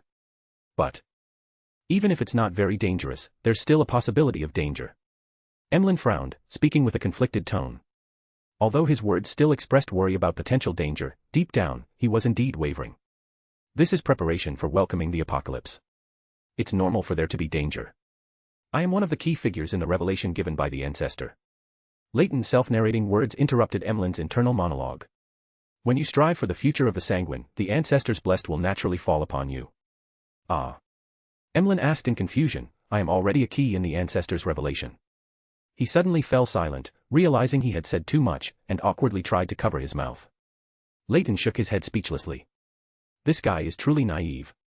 The sanguine higher-ups just casually tricked him twice and he believed it, and the key is that he actually succeeded after believing it. Emlyn closed his mouth in slight annoyance, leaning back in his chair, one hand propping up his forehead, his thoughts constantly spreading. At least, as of today, I haven't heard of anyone having a tragic experience because they prayed to the fool. Perhaps, just as Mr. Nib said, the fool is a hidden existence that is orderly and benevolent, just like the light of purity in the spirit world. Emlyn looked up at Leyton, who was sitting opposite him, as if enlightened, cleared his throat, and asked, Do you know what the 7 lights of the spirit world are? Are they really orderly and benevolent hidden existences? Although he didn't understand why Emlyn's topic jumped so quickly, Leyton still nodded slightly and gave his answer. That's right, they also formed a secret organization with many spirit world creatures, specifically to teach people knowledge, called the Great White Brotherhood. In a sense, they are direct subordinates of the fool you mentioned. Subordinates. Emlyn was stunned for a moment. He wanted to retort, aren't the 7 lights of the spirit world hidden existence? How could they be someone else's subordinates? Do great existences of this level also have subordinate relationships, like angels and deities? Sighing deeply, Emlyn stood up, forced a very reluctant smile, and bowed slightly to Leyton, saying, Thank you for informing me. I need to go back and calm down. Perhaps in the near future, I really will recite the honorific name of that fool. Going home. Are you done with your work today? Leyton raised an eyebrow and retorted. Emlyn's steps paused, and he replied, somewhat gritting his teeth, you'd better not speak. At 15 Minsk Street in Sherwood Borough. The old butler of Prince Edisak's family, dressed in a well-tailored long tailcoat, stood in front of the house at 15 Minsk Street and pressed the doorbell. Soon, the door was opened from inside by Klein. The old butler took 2 steps forward, bowing neither arrogantly nor losing his dignity, and said, Detective Moriarty, His Royal Highness is waiting for you in the carriage at the street corner. He hopes to know the progress of the investigation. All right. Klein responded steadily. He turned and went back to the hall, just about to take his hat from the coat rack, when his stomach suddenly started hurting, the kind that makes you want to go to the toilet. He could only turn around and apologize to the old butler with great helplessness. I'm very sorry, I need to go to the restroom first, my stomach suddenly feels a bit uncomfortable. The old butler responded without any unusual expression, that is your freedom. About 7 or 8 minutes later, Klein emerged from the restroom and returned to the entrance hall. The old butler was no longer there, only a maid with naturally curly brown hair. Seeing Klein approach, she bowed impeccably and said, His Royal Highness asked me to apologize to you. He has other matters and cannot wait too long. Please visit Red Rose Manor tomorrow or the day after tomorrow afternoon. I've already been as quick as possible. It hasn't even been 10 minutes. If I had a newspaper, I could have stayed longer. Sighing to himself, Klein forced a smile and said, No problem. Upon receiving the answer, the maid chuckled casually, Detective Moriarty, you and that young lady missed each other again. Ah. Klein looked at her with a slight blankness. The maid lowered her voice and said, That young lady came with His Royal Highness this time. It was her who suggested making a detour to visit you. As a result, I missed out because of a stomach ache. Is this also 0-08's arrangement? But isn't it on the same side as the lady who killed Talum? Empress Burrow, in a room with soft, thick carpets. A quill held in a hand stopped writing. On the notebook below it, there were many smudges on the lines of words. The target attempted to break free from control, but unfortunately, Detective Sherlock Moriarty had already left before she came downstairs. The target attempted to influence the surrounding maids, but the butler Finkel accidentally discovered the problem and dealt with it accordingly. Scribbled out. The target deviated from the trajectory, attending Talum's funeral in place of Prince Edisak. However, she quickly returned to normal and found that she could not identify Detective Sherlock Moriarty. Al Tynes inexplicably appeared at Talum's funeral. He attempted to influence the target and convey some information to her, but at that moment, a steam engine nearby just happened to explode. This coincidentally affected a passing Rose School of Thought demigod, who focused his attention on Al Tynes, who had just released some spirituality. The target did not clearly hear the information Al Tynes told her. She was quickly taken away by Prince Edisak, losing the opportunity to contact Al Tynes. Revised. The target deviated from the trajectory once, instigating Prince Edisak to visit Detective Sherlock Moriarty. Unfortunately, Sherlock Moriarty had a stomach ache and stayed in the restroom for a while, which was exactly the amount of time the prince could not wait. Putting down the antique quill in his hand, Nsangwil looked at the woman beside him and said in a deep voice, What exactly did you put on her? Breaking through the restrictions again and again will cause big problems. Just an accident, no need to worry too much, there won't be any problems. A lady wearing a plain white robe, with her hair loosely tied up, and a bright and radiant face, responded with a charming smile. Then, she slowly applied various things to her face, gracefully put on her clothes, and adorned herself with jewelry, becoming even more radiant and alluring. She casually glanced at the antique quill that Nsangwil had placed on the table, and said with a smile on her lips, Be careful with that quill in your hand. Last time you almost swapped bodies with someone. No need for you to remind me. Nsangwil replied with a stern face. Chapter 239, KWM Chapter 239, Cycle Exploration. Backlund time, 3 p.m. Leyton's vision was promptly engulfed by a crimson, tide-like glow, swiftly obscuring his sight. After a brief daze, when he looked up again, he had already arrived inside the magnificent, ancient palace above the grey fog, with slightly blurred figures seated in their respective positions. Leyton's gaze was fixed on the son Derek, who was seated beside him. His expression seemed to be frozen on his face and grew increasingly worse until a hint of terror appeared. At this moment, Derek's mind was flooded with memories. There were collapsed city walls, blue and white buildings, a temple belonging to the true creator, and murals depicting the advent of the apocalypse, showing the true creator resisting the 6 gods and protecting the surviving humans. There were also beautiful yet dangerous mushrooms, and the exceptionally bizarre yellow-haired boy, Jack. He and the chief had already experienced the same events 5 times, yet no one had noticed anything amiss. The more Derek recalled his extra memories, the more he felt a chilling sensation. After Miss Justice cheerfully and pleasantly greeted Mr. Fool and everyone, Leyton turned to the son beside him and directly asked. It seems your city of Silver encountered something very unpleasant during the exploration of the temple. Justice Audrey, as a spectator, also looked over immediately. When she had just greeted everyone, she had keenly sensed that Mr. Sun's emotions were very off. Derek took a deep breath, as if grasping a straw of hope, and completely recounted everything he had experienced. Even the subtle differences in each exploration were narrated one by one. Finally, he added. After that little boy was eliminated by the chief, we all closed our eyes, and then we woke up again in the camp outside the city, starting a new exploration. This process repeated 5 times. If Mr. Fool hadn't reminded me, I wouldn't even know that I had been repeating the same life all this time. At the head of the bronze long table, Klein, shrouded in grey fog, was still a bit confused. He also didn't know what his classmate the son had encountered. He could only maintain his original posture and nod slightly in response. In situations where the cause was unclear, a higher-ranking being should not speak rashly. Gazing at Mr. Fool, his unperturbed state calmed him considerably. He then looked at the other members and asked sincerely. Do you know the root cause of the problem? And how to solve it? Justice Audrey, who was the most warm-hearted, instinctively wanted to speak but found that she had no clue whatsoever, unable to even make a guess. Magician Furs was in a similar state. Leyton leaned back slightly, resting against the chair back, and said. The Snake of Fate's fate cycle. What is the Snake of Fate? And what is a fate cycle? The son Derek eagerly pressed for answers. Fate cycle. The gloomy world also asked under Klein's manipulation. What is the Snake of Fate? And what is a fate cycle? It sounds so high-level. This was the shared thought of Justice Audrey and Magician Furs at the moment. Hangman Alger frowned slightly in thought. His original guess was a nightmare or illusion-type ability at the demigod level, or that they had fallen into some peculiar spatial state. Snake of Fate. Is this the name of a high sequence of the fate pathway? Does Mr. Tower mean that the son and the others encountered a cycle related to fate? Leyton maintained his posture, appearing to be in thought, and after a brief pause, he slowly began to speak. The Snake of Fate is a sequence one of the fate pathway. Beyonders at this stage have already grasped a portion of the authority over fate. They can initiate a fate cycle, causing people to fall into a peculiar state where time maintains a certain flow but is fixed within a certain range, cycling repeatedly. You are exploring a temple belonging to the true creator. He happens to have an angel of fate under him, Ouroboros. You might have triggered some of his lingering powers or characteristics during your exploration. Then what should we do? The son Derek hastily asked. Few Leyton sighed, his voice tinged with helplessness. A fate cycle will have a node. You just need to find it and break it, and you will be able to escape from the endlessly cycling fate. As for what the node is, I don't know without having personally explored it. This. The son Derek was stunned for a moment, feeling a bit disappointed. If they couldn't find that node, they would be trapped in the cycle indefinitely. Hangman Alger recovered from his thoughts. He cleared his throat and mused. Regarding that node, I might have some guesses. That little boy, Jack. Justice Audrey guessed with great interest. Yes. Hangman Alger nodded slightly, and after a moment of consideration, he looked at Miss Justice and said. Did I mention that I once pursued a listener from the Aurora Order at sea? His purpose for going out to sea was to find the true creator's sanctuary. Audrey recalled carefully for a moment and said uncertainly. It seems there was such a thing. Hangman Alger then said in a deep voice.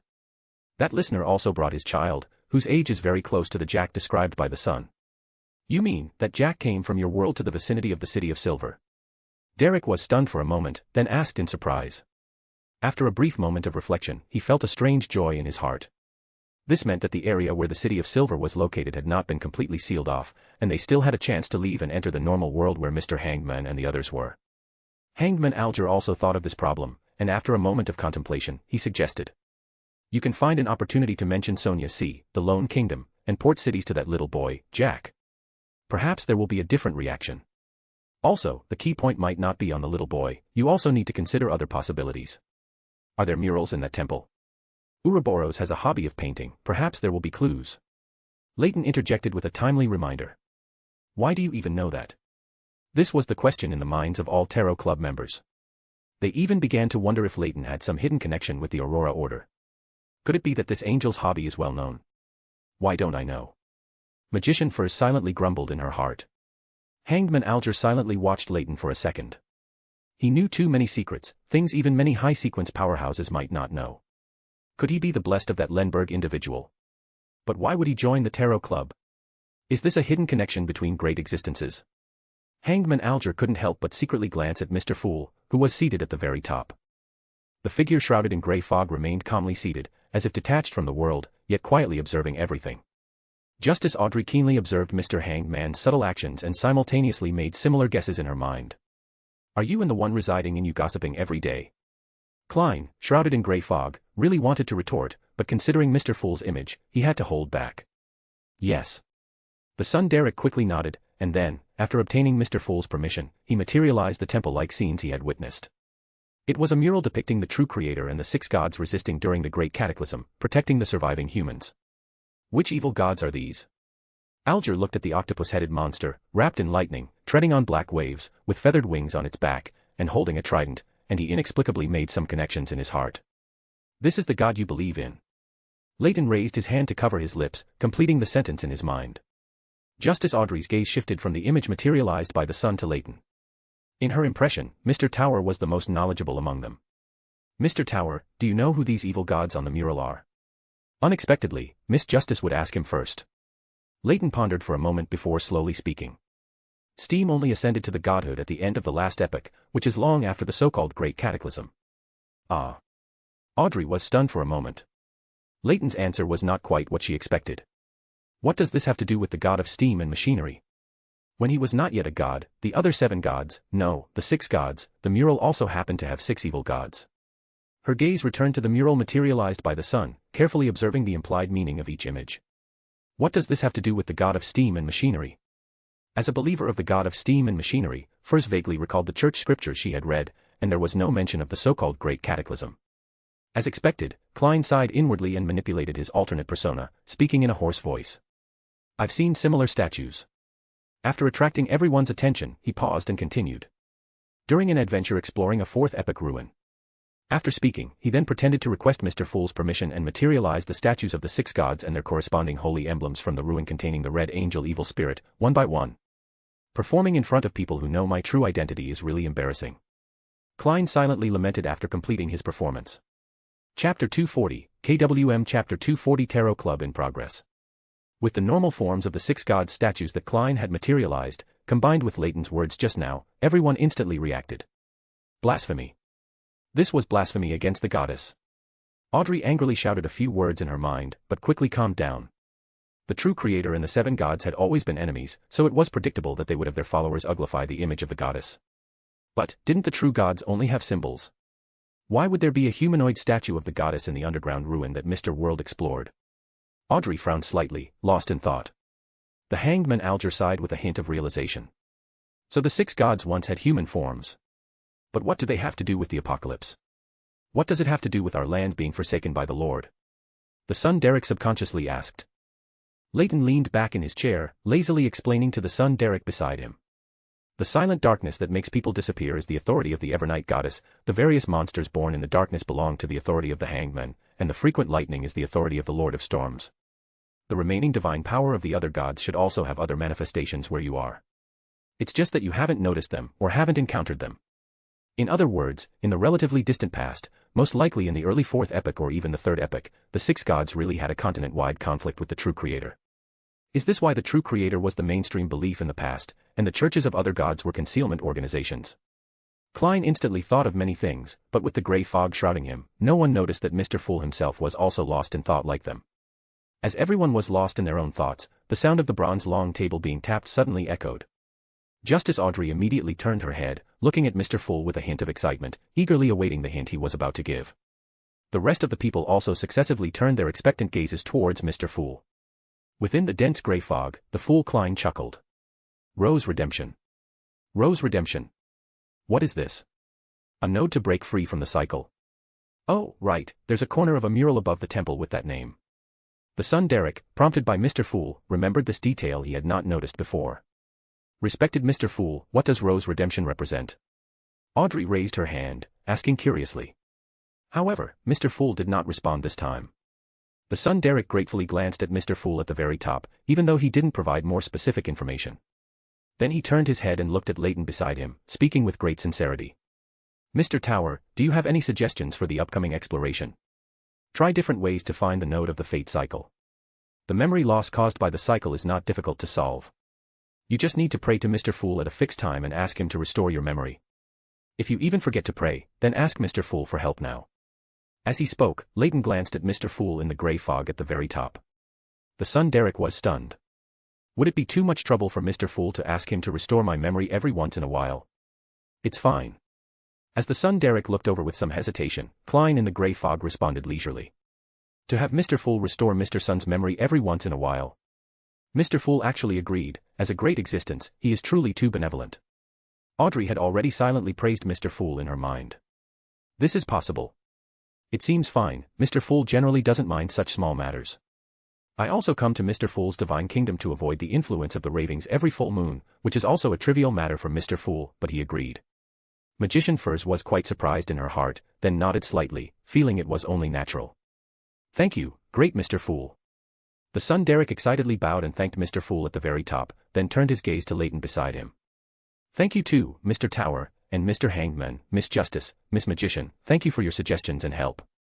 Derek sincerely thanked everyone before sitting down again. The City of Silver exploration team's matter came to a temporary close, and today's Tarot Club returned to its normal flow. Justice Audrey looked at the top of the bronze long table and spoke first. Mr. Fool, I have 3 more Roselle diary pages this time, and I still owe 7. Magician Furs also quickly followed.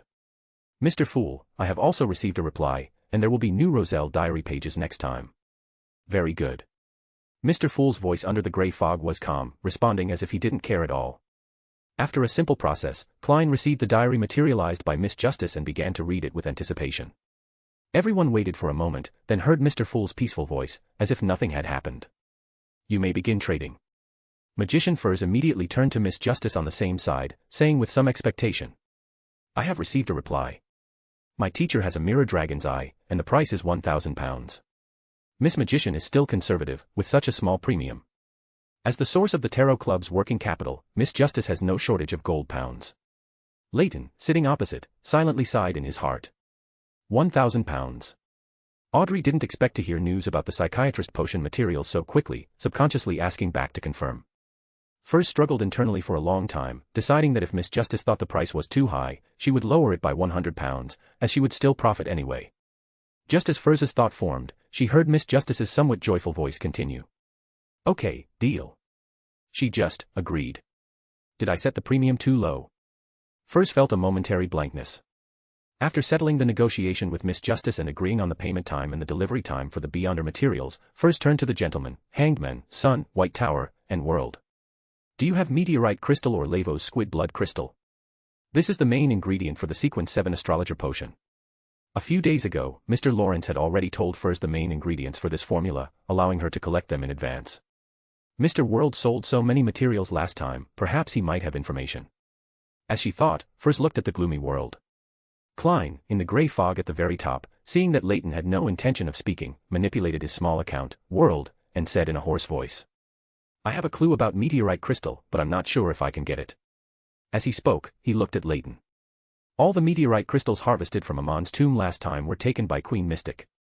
However, it seems that the Beyonder materials in Amon's tomb were all concentrated on the Seer, Apprentice, and Marauder pathways.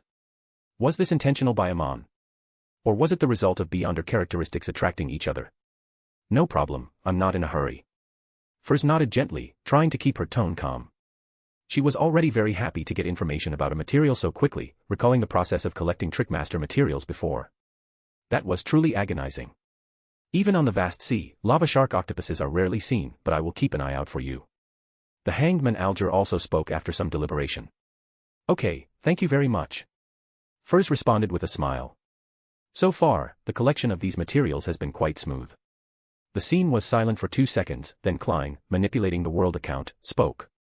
Everyone, does anyone have clues about mermaids? Everyone's main gaze fell on the Hangman and Leyton. The former was always active on the sea, and the latter was the most knowledgeable among them. There are rumors of mermaids in the Fog Sea, but it's hard to tell if they're true. The Hangman responded in a deep voice. Mermaids? Is it his potion material or part of a ritual? If it's a ritual, then World is at least Sequence 6. In the depths of the Fog Sea, within the War of the Gods ruins, and at the Church of the Evernight Goddess, the underworld has dead mermaids. I don't know if they're still useful, but you can ask 7 Lights. It depends on which route you want to choose. As long as there are equivalent items, the Church of the Evernight Goddess certainly won't refuse. Even if you just go for free, the goddess probably won't refuse. She has already invested so much, so one mermaid won't make a difference. Leyton added silently in his heart. I understand. The gloomy world slowly nodded, his voice hoarse without any emotional fluctuation. The trading session ended, and everyone began to exchange information about their respective areas. As the exchange drew to a close, Klein, who had been observing, recalled recent events. The mysterious lady beside Prince Edisak, the ring she carried that seemed to be a sealed artifact of grade 0, the reappearance of traces arranged by 0-08 around him, and the Aurora Order's increasingly frequent activities in the East Borough, Dock District, and other places. He hesitated but decided to remind Miss Justice and Miss Magician, who were in Backlund, then manipulated his small account, Mr. World, and said in a hoarse voice. Ladies and gentlemen, I have recently received some news that indicates something major is brewing in Backlund, which may lead to a tragedy. What major event? Miss Justice, who was in Backlund, asked with concern. I don't know. World shook his head frankly. Chapter 241, KWM Chapter 241 Angels in the Mural. I do know some things, Leyton said calmly. Seeing that everyone's attention was drawn to him, he leaned forward slightly, his tone unusually serious. The lone royal family, the Aurora Order, and the Demonist sect have formed an alliance. They each have their own plans, but what those plans are, is currently unknown. The royal family cooperating with the Aurora Order and the Demonist sect. Why? Audrey whispered in disbelief. Both the Aurora Order and the Demonist sect were recognized cults. She couldn't understand why the royal family would cooperate with them. For three unrelated parties to form an alliance, it means their respective plans share a common interest or need, Hangman Alger analyzed with great experience. The hanged man's words reminded Klein, and his figure, shrouded in grey fog, also fell into contemplation. The Aurora Order is seeking to summon the true creator. What about the Demonist sect? To spread disaster and facilitate acting. Perhaps there's an element of that, but it certainly isn't the main reason. And what is the royal family plotting? What benefit does throwing Backlund into chaos bring them? Wait, Prince Edisak and his rumored Demonist lover, that Demonist really wanted to see me but was thwarted by various coincidences created by 0-08, and Prince Edisak's lingering resentment over Talim's death. This is very interesting. This prince and the Demonist beside him are more like pawns placed together by both sides to gain trust. Adhering to the principle of saying less rather than saying something wrong, Klein manipulated the world, beginning his self-directed performance.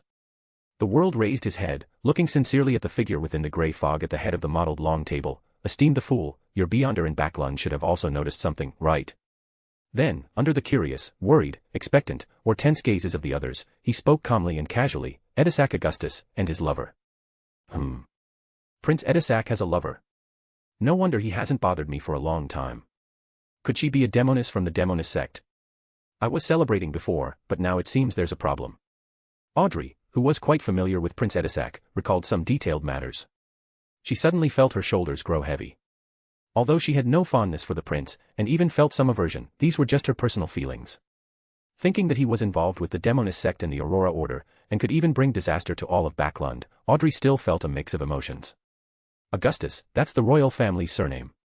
His lover, the Demonist sect.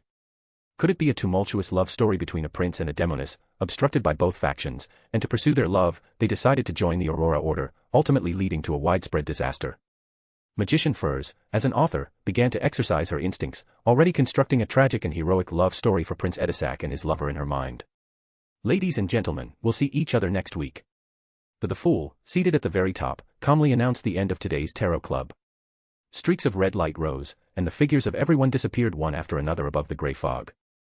In the forsaken land of the gods, within a campsite where a bonfire burned.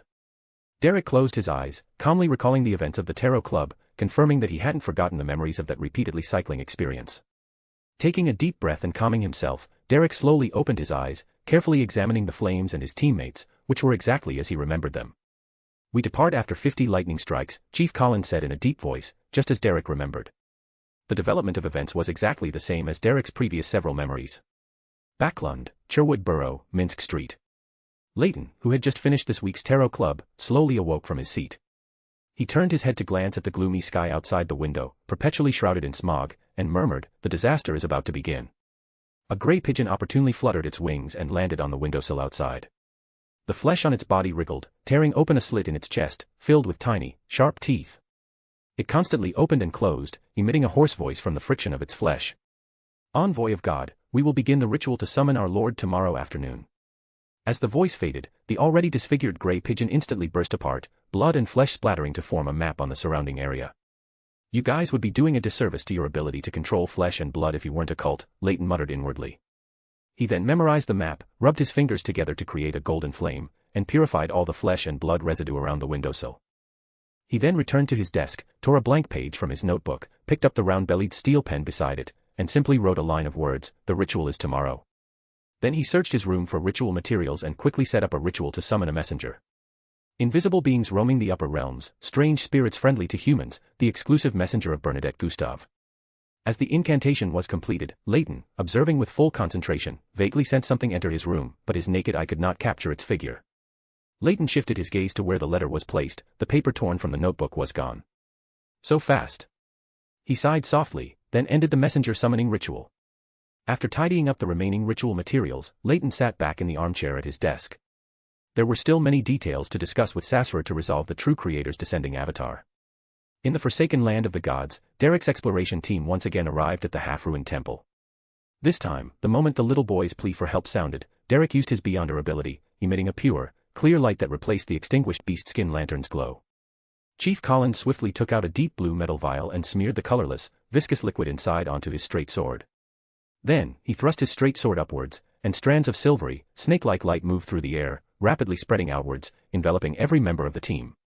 After a full 4 or 5 seconds, Chief Collins said in a deep voice, "From now on, there can be no oversight. Raise your vigilance to the highest level." Such familiar words. Derek calmed himself and cautiously followed the team into the temple. Inside the temple, Derek pretended to carefully inspect the surroundings while leaning against the murals, then suggested he go check that area. Holding the beast skin lantern, Derek quickly found the corner with the strange words based on his memory. Rose Redemption, he murmured the name, carefully examining the details of the mural. His gaze quickly locked onto a tall, slender man with long silver hair reaching his vest. His features were gentle, his head bowed, his eyes closed, and behind him were layers of luminous wings. An angel. The legendary angel. Is this the angel of fate? Derek excitedly observed the surroundings of this angel. Soon, he discovered a winding, shimmering river at the angel's feet. This river constantly turned, eventually looping back strangely to form a circle. A loop. This forms a loop. Derek felt he had grasped a key point. He tightened his grip on the hurricane axe in his hand. After a slight hesitation, he raised the axe and, to the stunned gazes of his teammates, fiercely struck the river. Anyway, even if it failed, it would only enter a new loop, without any consequences or effects. A silvery white lightning bolt was drawn, landing on the hurricane axe. With a bang. The hurricane axe in Derek's hand, wrapped in streaks of silvery white electricity, struck the river on the mural, causing the wall to dent and stone chips to fly. This strike completely broke the river that connected at both ends. He hoped the loop would be broken, and he and the other team members would jump out of the temple scene. "What are you doing?" What greeted him was Chief Collins' deep inquiry. The other team members around him also watched him warily, as if they would act against him the moment he made any unusual move. Derek froze for a moment. This was completely different from the scene he had envisioned. He awkwardly tried to reach for the back of his head but stopped himself, then explained with some embarrassment and helplessness, I was trying to break the loop, but it seems I found the wrong node." "Loop?" Colin pressed in a deep voice. The straight sword in his hand still hung downwards, but it was clearly gripped more tightly. "Yes, a loop.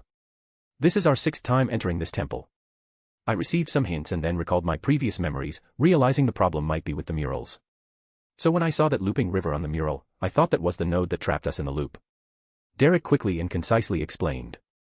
Although the other members of the exploration team didn't understand what was going on, the chief would surely comprehend. Colin's expression grew serious, his brows tightly furrowed, as if recalling whether his own memories truly had a problem. Then he asked in a deep voice, "When did you receive the hint?" "When we were resting at the camp outside the city." Chapter 242, KWM Chapter 242 Angel of Fate. "Let's continue the exploration," Colin said to the rest of the team members, then turned to Derek and said in a deep voice, "From now on, you will follow me." "Yes, Chief," Derek agreed without hesitation. The subsequent exploration was no different from the previous few times, until they once again arrived at the hall with the altar and found the yellow-haired boy who called himself Jack. Derek looked at Chief Colin beside him and reminded him, "Chief, each time, we enter a restart after you kill the boy named Jack." What else do you know?" Colin nodded slightly and pressed him for more information. "It came from the outside. I don't know more information. In the previous few times, it turned into a monster and attacked us before I could ask, and then it was killed by the chief, Derek said, shaking his head slightly. The little boy, curled up in the shadows, was half surrounded by the City of Silver exploration team members, who maintained a safe distance from him. The little boy looked at everyone eagerly, constantly saying, "Save me, save me."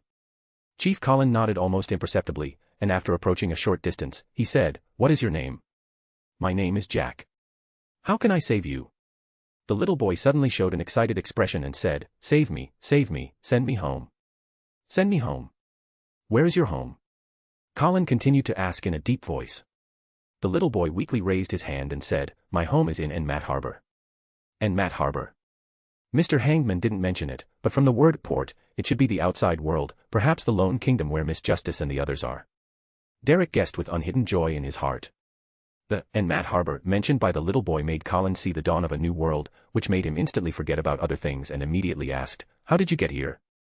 The little boy Jack showed a reminiscent expression and slowly narrated, "My father and I took a ship, and after meeting with his companions, we continued by ship. After a very, very big storm, the remaining people landed on the shore. We followed the direction where the creator's gaze pointed and walked all the way here." Following the direction where the creator's gaze pointed. Chief Colin and the others' gazes simultaneously fell on the statue on the altar, trying to discern where it was looking. "As long as we go in the opposite direction of this gaze, we can find the seashore and their landing spot." Chief Colin had already begun to sketch a rough map in his mind. "That direction is the Giant King's court." Chief Colin quickly found their landing spot in the route described by the little boy, based on his own memory. "Is there a road to the sea behind the Giant King's court? And on the other side of the sea, there is a human kingdom. I'm so hungry. So hungry." The little boy Jack suddenly began to murmur abnormally. His clothes around his chest and abdomen were stained dark red, and it seemed as if liquid was slowly seeping out. As he murmured, he pulled open his clothes, revealing his bare chest and abdomen. On it, 2 eyes, a nose, and a mouth were embedded. It was like a face pieced together from organs belonging to 3 different people. That human face was gentle and indifferent, making Derek feel inexplicably familiar. He frowned and thought for 2 seconds, then quickly recalled the source of his familiarity. This human face was very similar to the angel in that mural, the silver-haired angel who stepped on the circulating river. Before Chief Colin could act, he immediately lowered his voice and reminded him, "Chief, the human face on his chest is very similar to the angel in the mural I just destroyed. I suspect that angel is Ouroboros, the angel of fate, who is beside the true creator." Chief Colin stopped the impulse to immediately kill the little boy. He gave Derek a deep look, which made his scalp tingle, making him wonder if he had said something wrong and caused a misunderstanding with the chief. The next moment, Colin knelt halfway and inserted the straight sword in his hand into the ground. An invisible air wall blocked the pouncing little boy. Derek saw that the little boy's body was emitting a mixture of black and red light, just like before. This light was hissing and eroding the air wall blocking him. Colin released his tight grip on the straight sword and slowly stood up. At the same time, he pulled out another straight sword from his back and smeared it with golden yellow, sunlight-like grease. Seeing Colin's actions, the little boy's movements became more violent, like a wild beast sensing danger making its final struggle. Colin pulled out the long sword stuck in the ground, leaving a blurry figure in his original spot. The next moment, golden yellow and silver-white light shone, illuminating the entire underground hall. After the little boy Jack let out a mournful scream, all the light quickly disappeared, and dimness once again enveloped the entire altar. The little boy collapsed to the ground. The human face on his chest and abdomen had disappeared, leaving only an empty cavity where his internal organs could be seen wriggling. A few meters away, Chief Colin was half-crouching on the ground, holding a straight sword in each hand. In front of him was a shattered human face. The organs on this human face twitched as if struck by lightning, then quickly became still and rapidly decayed. At this moment, Derek felt invisible, waterwall-like barriers appearing around him, then silently shattering. He had a feeling that he had left a turbulent river and returned to the shore. Derek's heart was filled with joy, and he finally felt relieved. He had finally escaped the cycle of destiny. He turned his head to look, and the other exploration team members did not show any abnormalities. Perhaps only when they return to the City of Silver will they discover from the incorrect date that they have lost a period of their lives. Derek thought silently. "You just said that there is an angel of fate named Ouroboros beside the true creator." Chief Colin had put away the straight swords he held in both hands at some point and walked to Derek's side, asking in a deep voice. "Huh?" Derek was stunned for a moment, not knowing why the chief suddenly asked this, but he still nodded honestly and said, "Yes, this was a reminder from a gathering member after he learned of my encounter. He said that Ouroboros likes to paint, and perhaps I could find some clues from the murals." "So you just directly chopped at that mural?" Chief Colin scanned Derek with a complex gaze, then continued, don't be so reckless next time. You should discuss it with me beforehand. Even without the memories of the previous explorations, my experience is enough for me to make the correct judgment. I understand, Chief. Derek nodded slightly with some excitement. He heard a sense of care and trust in the Chief's words. Colin did not look at Derek's current expression. He stared solemnly at the true Creator's statue on the altar. After gazing for a long while, he slowly opened his mouth and said, in the City of Silver's records, when the Lord who created everything, omnipotent and omniscient God, gazed upon this world, he was surrounded by many angels. Among them, the leaders of all angels, the king of angels closest to the divine throne, numbered 8. Among them, 2 king of angels were titled the Angel of Time and the Angel of Fate. Angel of Fate. Derek was stunned for a moment, then suddenly understood with a flash of insight why the Chief's gaze at him had been so strange earlier. The Chief's low voice came to his ears, yes, the Angel of Fate, Ouroboros the Tail Leader. Did the Angel of Fate betray the Creator? Or is the true Creator the Creator after losing many authorities?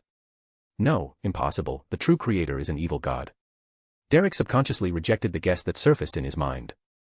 That was what he least wanted to believe, even harder to accept than the Creator abandoning them. Chief Colin took a deep breath, withdrew his gaze from the true Creator's statue, and said in a calm voice, next time, when you participate in the gathering, ask the member who told you about the Angel of Fate for relevant information. You can even ask the one who established contact with you. If you need to pay any price, you can come directly to me. I understand, Chief. Backlund, Sherwood Borough, Minsk Street. Creek. Leyton's study door was pushed open, and Bugs Bunny led Emlyn, who had a strange expression, inside. Leyton, who was forced to end his conversation with Sasser, looked at the sanguine opposite him with an annoyed expression and said, how did you know my address? Emlyn very familiarly found a chair and sat down, then tilted his head slightly and said with a somewhat arrogant expression, shouldn't you be concerned about why I came to see you? Also, you keep so many animals and various spirits in your home. Are you trying to follow our sanguine pathway? What, do you want to contribute a beast tamer characteristic for me? Leyton glanced at the somewhat flamboyant sanguine, Emlyn, and said. Cough, cough. Emlyn's expression stiffened, and he awkwardly forced a smile to change the subject. I wanted to ask you, based on your understanding of the fool, is he really a relatively friendly existence? You still haven't made up your mind. Leyton exclaimed with emotion, leaning back against the chair, and chuckled, your ancestor's revelation clearly considers him a designated ally, and you are that middleman, oh no, middle ghost. It's the noble sanguine. Emlyn corrected angrily, then continued the previous topic, his tone barely concealing excitement and apprehension. You mean, I bear the heavy responsibility of achieving a concealment alliance between the ancestor and the fool. After saying this, Emlyn fell silent, seemingly lost in thought as he entered a new round of struggle and self-persuasion. However, judging by his appearance, he was not far from praying to the fool. Chapter 243, KWM Chapter 243 Communication. After a long internal struggle, Emlyn looked at Leyton with suspicion and asked, you seem to be really looking forward to me praying to the fool. Every time I ask for your opinion, you seem to be leading me on. He suddenly became smart. It should be said that he had some brains, but he didn't use them most of the time. Leyton observed Emlyn's suspicious expression and chuckled, it can't be called leading you on, I'm just explaining one of the possibilities. After all, you probably wouldn't like it if I just told you the truth. What truth? Emlyn asked, confused. There are so many of you sanguine, and you're not particularly outstanding or special. How could the revelation from your ancestor specifically include you? If it really did include you, then it should have been directly given to you. Emlyn was stunned for a moment. He subconsciously wanted to retort, but he opened his mouth and didn't know what to say. After a long silence, he mumbled, was I tricked? It shouldn't count as being tricked. The revelation from your ancestor should be real, it just didn't specifically designate anyone. Isn't that the same thing? Emlyn muttered softly, feeling a bit upset, as if his struggles these past few days were a joke. Sighing slightly, Leyton leaned forward from the back of his chair, his tone filled with emotion and a hint of persuasion as he began, your ancestor didn't specify who exactly should complete her revelation. However, when someone, oh no, when a sanguine, goes to complete her revelation and works hard for it, her favor will naturally descend. Damn it, it's the sanguine. Don't keep getting it wrong. Emlyn angrily corrected Leyton's words, then asked as if seeking confirmation, really? If I pray to the fool, will the ancestor's favor truly descend?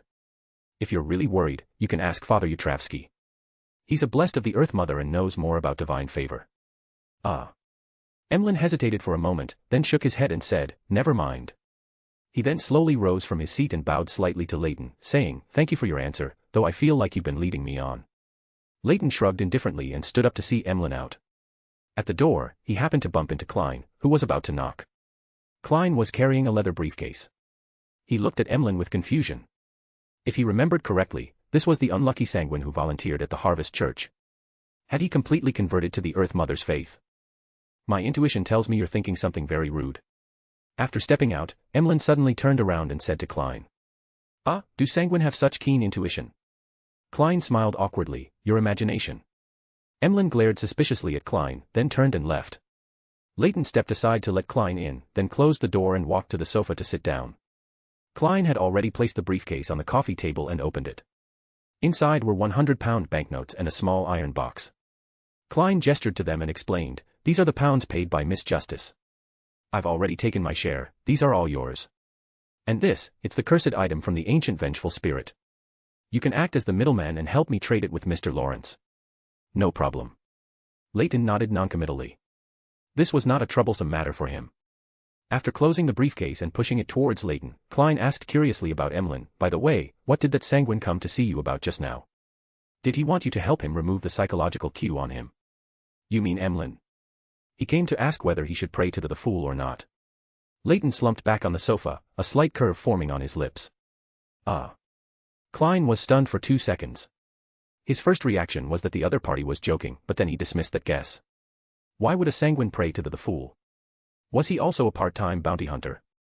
But those who were looking for the fool recently had basically given up. Why would he pray to the fool? It's a revelation from the sanguine ancestor. It seems to mention the fool and the corresponding honorific name in the revelation. He was tricked by the sanguine higher-ups into chanting the fool's honorific name. Sanguine ancestor. Klein frowned slightly. Didn't the ancient god Lilith fall in the second epoch, long before the Great Cataclysm? Which deity is impersonating Lilith, who occasionally responds to the sanguine now? Or has she not truly died? Perhaps both possibilities exist. Leyton raised an eyebrow and said. After all, who would have thought that the one impersonating Lilith would be herself? Even the god of combat didn't think of it. You don't seem to care much about this.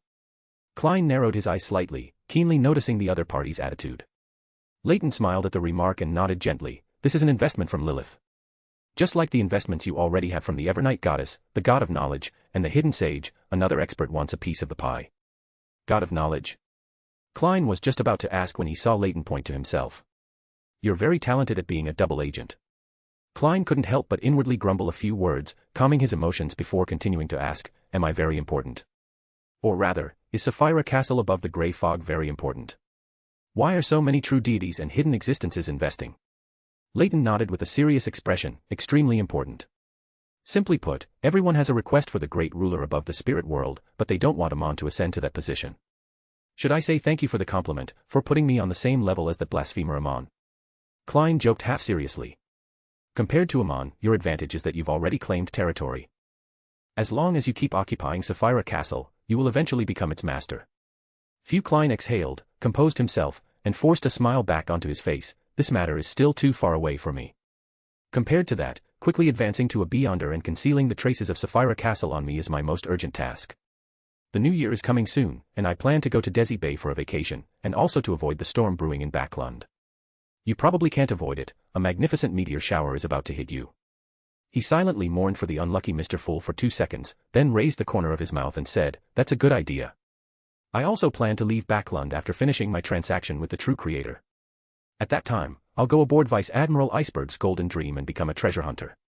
How big of a commotion are you planning to cause in Backlund? Klein looked at Leyton with some suspicion. He intuitively felt that the other party's departure from Backlund was probably a getaway after causing trouble. After causing trouble in Backlund, I'll probably be on the wanted lists of the Storm and Church of the Evernight Goddess. Leyton shrugged, saying it as if it didn't bother him much. Your tone doesn't suggest you're bothered by it at all. Klein silently grumbled to himself, then stood up and took his leave. Westboro, Calpensa Hotel. Leyton's figure quickly materialized in the room. Lawrence and Furs, who were talking, simultaneously looked over. Leyton raised the small iron box he was holding and greeted them with a smile. Good afternoon, both of you. Good afternoon, Mr. Tynes. Good afternoon. Furs and Lawrence each nodded in response. Leyton placed the small iron box containing the cursed item of the ancient vengeful spirit in front of Lawrence, then pulled up a chair and sat down, saying, this contains the cursed item of the ancient vengeful spirit. If you've already obtained an Asmon's brain, you can prepare for your advancement today. If you haven't obtained it yet, it's best to leave Backlund first. It's going to get dangerous here very soon. Your physical condition isn't good, so leaving would be safer. Soon. Furs exclaimed in surprise. She had originally come to tell Mr. Lawrence that Backlund might be dangerous soon and that it would be better to leave as soon as possible. No, I must find a suitable excuse to get Zio to leave Backlund with me. But in such a short time, how can I find a suitable excuse? Lawrence sighed slightly. He didn't sense any danger brewing in Backlund, but reason made him believe the other party. Miss Furs had also just mentioned this topic. Perhaps unknown dangers were indeed approaching Backlund. The Asmon's brain is not with me, but I have gathered the pounds to purchase the cursed item of the ancient vengeful spirit. I will buy this material first. As he spoke, Lawrence had already stood up and retrieved a leather briefcase from the room's cabinet, which contained the pounds he had already prepared. Here are 1,700 pounds. The corresponding Beyonder materials for Sequence 6 are generally above 1,500 pounds. The apprentice pathway is a relatively rare one, and there's often a premium, so I prepared an extra 200 pounds. Lawrence explained, pushing the briefcase containing the pounds towards Leyton, indicating that he could check if there were any issues. Leyton nodded gently, a faint purple glow swirling in his eyes before quickly fading. Immediately, he closed the briefcase, nodded slightly, and smiled, "No problem. Can you give me a leather bag? I didn't bring anything to carry these pounds. Also, you'd best leave as early as possible tomorrow. Any later and it will be too late." Tomorrow. Lawrence pondered for a moment, then nodded gravely, "I will." "You mean soon, as in tomorrow? That's too fast, isn't it?" Furs was momentarily stunned. In such a short time, she couldn't find a suitable excuse to take Zio out of Backlund with her. Chapter 244, KWM Chapter 244 Preparation. Leyton looked at Furs, who seemed a little flustered and worried, and after a slight pause, said, "Miss Furs, it seems you won't have enough time to leave Backlund with your friend. Are you interested in taking on a commission from me?" Lawrence also looked at Furs upon hearing this, and said with concern, "If you still can't find a suitable reason to persuade your friend to leave, I can invite you and your friend to visit Mid-Seashire County for a period of time." "Thank you, Mr. Lawrence, I will consider your suggestion." Furs thanked Lawrence very gratefully. Then she turned to look at Leyton. Although she didn't want to take on any commissions at this time, out of politeness, she still asked, "Mr. Tynes, what is the commission you mentioned? If it's suitable, I will consider taking it. No matter how tempting the reward he offers, I will never get involved in any danger that might engulf the entire Backlund." Leyton leaned back against the chair, and said in a calm voice, "Appease the public, secretly treat their injuries, and create some urban legends." Furs stared at Leyton, somewhat stunned. Except for the last sentence, shouldn't the rest be what the Church of the God of Knowledge and Wisdom should do? Could it be that the Church of the God of Knowledge and Wisdom wants to spread its faith to lone? Appease the public and secretly treat them? Will this incident affect many innocent civilians? Furs asked, her brows slightly furrowed. Where demonists appear, disaster always follows. Leyton sighed, then turned the topic back to the commission. "Given your identity as a wild Beyonder, you can operate in the area around Harvest Church. The main church there will cooperate with you. Moreover, I will also give you some assistance, at least you won't be affected by this disaster." Furs lowered her head slightly, lost in thought, one hand unconsciously pulling at the brown curly hair under her shoulder. The room was silent for a long time before Furs hesitated and spoke, "Although I used to be a surgeon, treating injuries is not my strong suit, and an apprentice doesn't have a bonus in this area." Leyton nodded gently, then gave a detailed explanation and promise, "I can provide these. The main reason I offered you this commission is that an apprentice's ability to open a door allows you to act freely and flexibly, making it less likely to attract the attention of others. And I will provide you with some anti-divination abilities, so even if an official Beyonder discovers a problem and wants to investigate, they won't be able to." "No problem." Furs did not hesitate for too long before agreeing to the commission. "It's very difficult to take Zio away tomorrow. Without a suitable reason, it's hard for me to persuade her. It's better to accept the other party's commission, and then take Zio with me. If there's danger, I'll sneak into Harvest Church." Leyton nodded gently, took 200 pounds from the gold pounds Lawrence gave him, and handed them to Furs. "This is the reward, given to you in advance." Then he found paper and pen, wrote down the summoning incantation for his messenger, and handed them to Lawrence and Furs separately, so they could contact him directly through the messenger if anything happened. Cherwood Borough, Minsk Street. Leyton stepped out of the spirit world, his figure quickly materializing in the study. His gaze fell directly on the desk, where there was a folded letter that wasn't there when he left. Bernadette's reply. Leyton muttered to himself as he approached, picked up the letter, and unfolded it. It was written in delicate handwriting, "Tonight at 11, Tussock Riverbank." After reading it, he swung the letter twice in the air, and the paper quickly ignited. A gentle breeze blew, and the ashes were all swept out the window. He rummaged through the desk drawer for £200 in cash to make up for the gold pounds Lawrence used to buy the cursed item of the ancient vengeful spirit. He went downstairs and found a natural spirit, asking it to deliver the gold pounds to Klein across the street. Then he returned to the study, closed his eyes slightly, pondering his preparations and plans, and perfecting them. Not long after, the natural spirit sent to deliver the money returned, bringing with it £200 in cash and a note. These £200 are your reward. I should have just given him £1,500 directly. After going around in a circle, these £200 are back again. Leyton put the £200 in cash back into the drawer and muttered to himself. In the evening, inside the Odora family's underground building, Emlyn gazed uneasily at the iron-black coffin in front of him, which contained an ancient sanguine, the one who had told him the revelation given by the ancestor.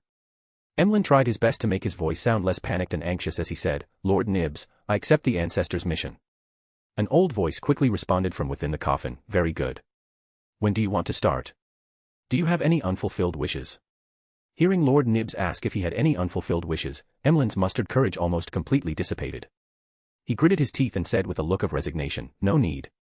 I can start now." Soon, Baron Cosme, a descendant of Nibs, came with the candles, essential oils, and herbal powders needed for the ritual. Emlyn stood quietly for a while, seemingly doing some mental preparation for himself. He glanced at the iron-black coffin with strange patterns in the very center. The surrounding air seemed to have subtle fluctuations colliding silently. Taking a deep breath, Emlyn began the ritual according to the normal procedure, lighting candles, dripping essential oils, and sprinkling the corresponding herbal powders. In a hazy atmosphere, Emlyn lowered his head and began to meditate, repeatedly chanting the honorific name of the Fool.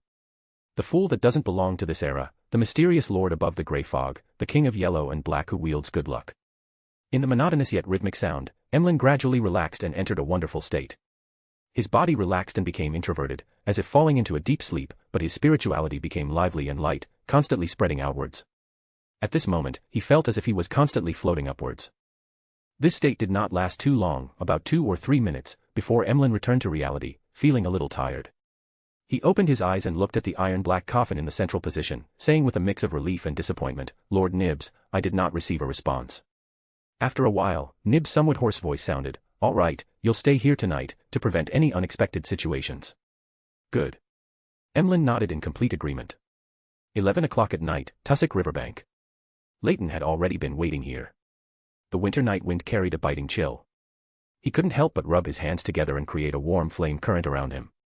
Before he could enjoy the warmth of the flames, many thick, emerald-green pea vines suddenly descended, one after another, densely packed, layer upon layer. They intertwined and quickly formed a forest whose top could not be seen. A pumpkin carriage suddenly appeared beside him, its door open, inviting Leyton inside. Does she always make such a grand entrance? As a mystery prior myself, I suddenly feel like I have no style. Muttering to himself, Leyton stepped into the pumpkin carriage. The carriage quickly followed the pea vines upwards, traveling all the way to a fairy tale-like garden. Bernadette sat on a swing made of pea vines, wearing an olive green dress and an old-fashioned black soft hat with fine mesh gauze hanging down to obscure her face. Leyton subconsciously glanced at the slightly old-fashioned black soft hat on Bernadette's head. She seemed to like this hat very much, perhaps Roselle gave it to her. "Good evening, lady," he quickly reined in his wandering thoughts and greeted her with a smile.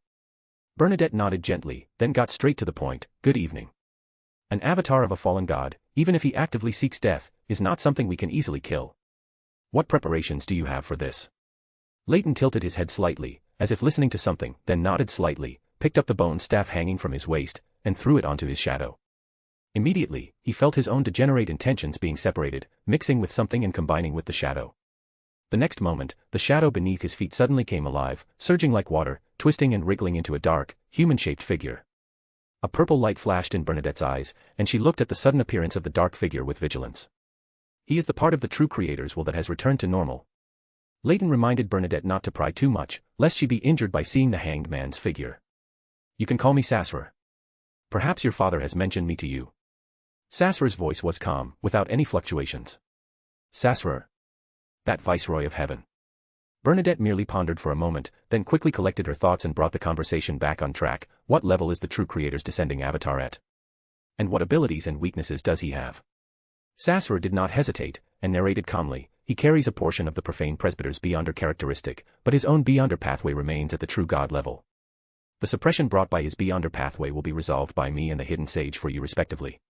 You only need to kill him in the shortest possible time. By virtue of his true God Beyonder pathway, he can use part of the Dark Angel's authority and abilities. The power of the Sun Domain will have a relatively strong restraining effect on him. Chapter 245, KWM Chapter 245 Trissy Cheek. Early in the morning, Furs dragged Zio out to buy a lot of food and medicine, as well as some strange materials, as if preparing to flee from a disaster. It wasn't until the afternoon that they finally had all the items ready, which filled nearly half the living room of their rented house. Furs, can you tell me what's going on now? Even if we're running away or hiding somewhere for a while, we don't need to buy so much, do we? Zio asked seriously, standing in front of Furs, who was slumped in a chair. Unfortunately, her height of just over 1.5 meters, and her delicate, soft, slightly immature features, gave her no deterrent power, making her look somewhat cute instead. I really want to pinch Zio's slightly baby-fat cheeks, but my arms are too sore, I don't want to lift them at all. Furs muttered a few words to herself, then picked up the teacup beside her and gulped down a large amount of pre-brewed black tea before she had the energy to answer Zio's question. I'm finally alive again. Anyway, it can be reimbursed, so it's always good to prepare more things. Alright, Zio, what I'm about to tell you is very serious. Although it sounds a bit absurd, you must believe me, okay? Alright, hurry up and tell me. How can I believe you if you don't? Zio pressed seriously. I got some news from a gathering that a major disaster is about to happen in Backlund, a disaster that will sweep across the entire city. What gathering? I should know about any gatherings you attend. Zio frowned slightly, her tone anxious as she pressed for details. She was a little worried that her good friend might have been deceived or incited by someone. Furs waved her hand and said, Don't be so quick to interrupt, let me finish first. This is a hidden gathering I recently joined. I've already verified this information with Mr. Tynes. He even told me that the disaster is happening today. For this, he also entrusted me with a task, to secretly comfort the injured people after the disaster and provide them with some treatment. He has already paid me the reward in advance, £200, and promised to protect us from being affected by this disaster. Zio looked at the somewhat gloomy weather outside the window, which is common in Backlund and not something to worry about. Other than that, she saw no signs of an impending disaster, yet her good friend was speaking so seriously, and had dragged her out early in the morning to buy so many things in preparation. Are you really not being tricked? Zio still said, unconvinced. You just need to stay at home with me and not go out today. If there's danger, we can avoid it, if not, even better, right? Furs didn't care whether Zio believed her or not, as long as she kept her friend indoors, that was enough. I still have a commission today. No. Furs sternly denied Zio's words. Empressborough, outside Red Rose Manor. Klein sat in a carriage, slowly moving away from the luxurious manor. Just now, he had submitted the investigation report on Talim's death to Prince Edisac, and through a performance, he made the prince believe that he was helpless in investigating the matter. At the same time, he told the prince of his intention to go south for a vacation to relax, and with his previous performance, this suggestion did not arouse the prince's suspicion. Klein leaned back in the carriage, calmly contemplating his subsequent plans. His spiritual intuition was suddenly triggered, and a figure quickly outlined itself in the seat opposite him. It was a beautiful woman wearing a heavy black dress and a sapphire ring on her hand. Trissy. Klein was only slightly startled before he recognized her. Trissy, sitting opposite him, was not surprised but delighted, even showing a sweet smile as she said, I knew you'd recognize me. A detective with Beyonder abilities would certainly pay special attention to various wanted posters. Her reaction made Klein somewhat puzzled. He frowned slightly and cautiously asked, What do you want to do? Trissy pursed her lips and smiled, saying, It's simple. You should report me to the Nighthawks, Punishers, and Machinery Hive Mind as soon as possible. Let them come here and catch me. Reporting herself to the police to be arrested. This woman, has she been a demoness for too long and gone mad? Or is there something she fears more than being locked behind the Chinese gate? Thinking of this, Klein's mood gradually grew heavy. He controlled his expression and asked in a deep voice, What are you afraid of? The next moment, a pale yellow paper figure fell from the spirit world, with a lifelike eye drawn on it. Good afternoon, gentlemen. Leyton's voice came from the paper figure. Are you provoking me? Then you've succeeded. Trissy's face instantly darkened, her voice low, hoarse, and filled with anger. Al. Klein looked at the floating little paper figure with a hint of confusion. Let me remind you, call for help as soon as possible, or it will be messy when the meteor shower falls later. Call for help. Meteor shower. Klein was even more confused. However, at the same time, he quickly filtered through potential people he could ask for help from in his mind. The fact that the other party deliberately came to remind him indicated that the danger he was about to face was extraordinary. The true creator's descent has begun. Klein looked at the little paper figure in front of him, making a guess in his heart. Miss Trissy Cheek, I wonder if you heard me clearly last time. The hunter pathway, which is adjacent to the demoness pathway, will forcibly transform females into males when advancing to sequence 4. Leyton's voice came from the little paper figure again, but this time it was directed at Trissy. Hunter. It was you last time. Trissy's voice held surprise, confusion, and a hint of hope. Trissy Cheek. Cheek. Klein, who was originally thinking about whom to ask for help, instantly felt his scalp tingle. His entire body stiffened, as if he had been turned into a marble statue. The words of the great emperor from the Roselle diary he had seen last time repeatedly surfaced in his mind. I obtained an ancient text that actually mentioned the name of the primordial demoness. Her name is Cheek. Cold sweat broke out on Klein's back. He looked at the little paper figure floating in the air, seeking help. Trissy narrowed her eyes, her mood suddenly seeming very pleasant. Klein felt that her charm had grown stronger. She tilted her head slightly, avoiding direct eye contact. Trissy noticed Klein's gaze shift and chuckled softly with a hint of triumph. I will try to escape and draw away the main pursuit force. Although the remaining forces are still strong, they are no longer impossible to deal with. Moreover, you even know such an unfathomable beyonder. I believe you will definitely be able to escape. As soon as she finished speaking, her figure disappeared rapidly, entering an invisible state. Bang. The carriage door suddenly opened, then slammed shut. After Trissy left, Klein's gaze fell on the little paper figure floating in midair. Leyton's voice followed. The ritual for the true creator's descent is about to begin. I can't leave, so you'd better find someone to save you quickly. Once Trissy is captured and brought back, Zangwil, who controls 0-08, will have the energy to deal with you. Klein was silent for a moment, then he snapped his fingers. At the edge of the road, a small flame suddenly erupted from a dry branch and rapidly grew taller. Klein's figure emerged from it and walked out. He turned to look, but the pale yellow little paper figure did not follow his movements, it seemed to have remained inside the carriage. Klein didn't wait but kept snapping his fingers, rapidly flashing deeper into the woods. It's a good thing I already knew that visiting Red Rose Manor might lead to an accident, so I made preparations in advance. Sighing inwardly, Klein took out the copper whistle hanging around his neck from inside his clothes, put it to his mouth, and blew. Silently, through his spirit vision, he saw white bones gushing out from the ground like a fountain. The bones quickly gathered and combined, forming a giant white bone messenger nearly 4 meters tall. Klein took out the paper and pen he carried with him and quickly wrote a word. Help. Facing the threat likely from 0-08, and without unable to extricate himself, Mr. Azek was the best choice. He then quickly chanted the fool's honorific name, prayed to himself, and recounted the matter concerning Trissy. Then he walked 4 steps counterclockwise into grey fog, throwing this image of his own prayer into the crimson star symbolizing Miss Justice. Finally, in the identity of the fool, he added a sentence. Heh. Cheek. This is the true name of the primordial demoness. Having done all this, he immediately returned to reality, preparing to escape. As soon as he took a step, his vision suddenly brightened. He instinctively looked up and saw several burning meteorites descending from the sky, crashing into the forest with an unstoppable momentum. There really is a meteor shower. Was Trissy caught so quickly? As soon as the thought formed in his mind, Klein began his desperate escape.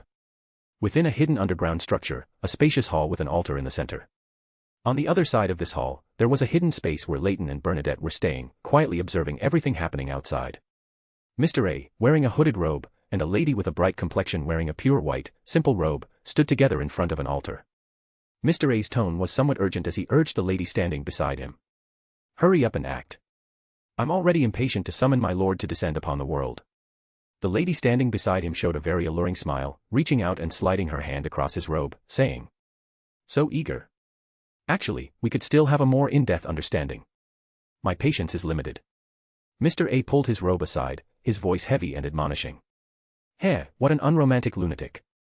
The lady with the bright complexion looked slightly unwilling.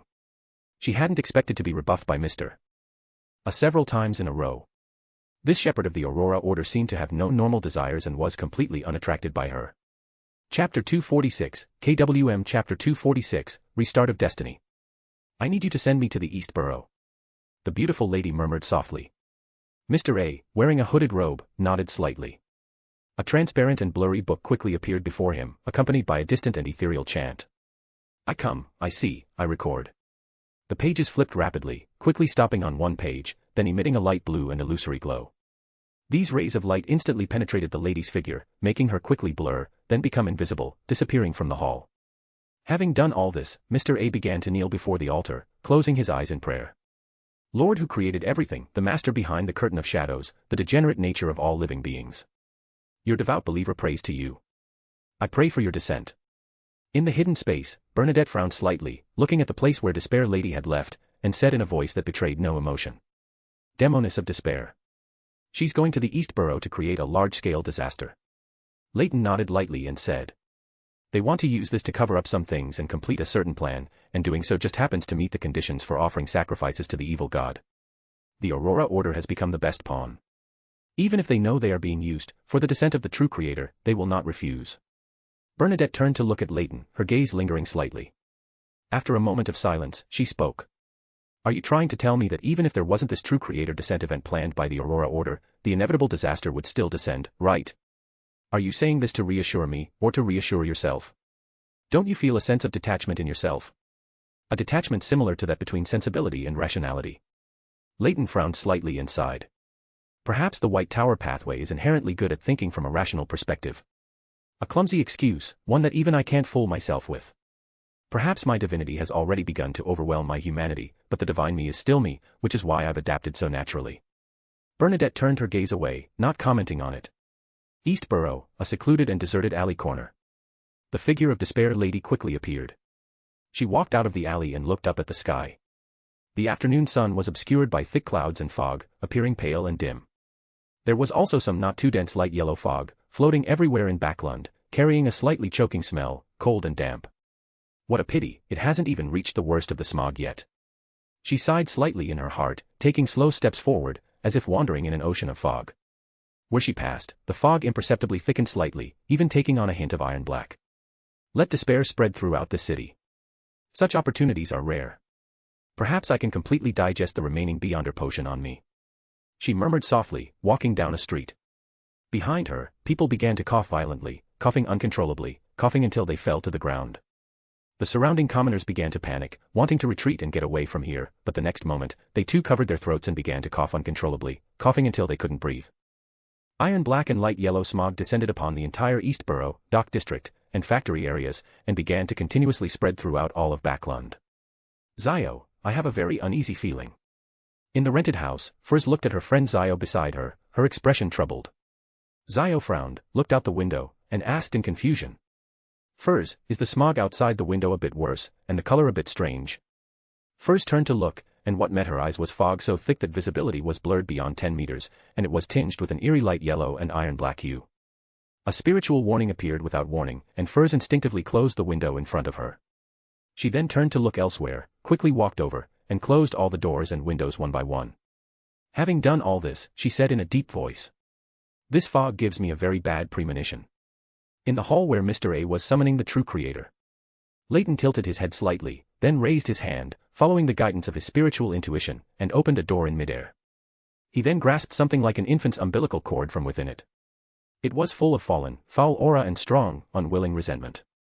Just holding it in his hand, Leyton felt the cries of infants echoing in his ears, stinging his nerves and polluting his mind. This is something belonging to the true creator.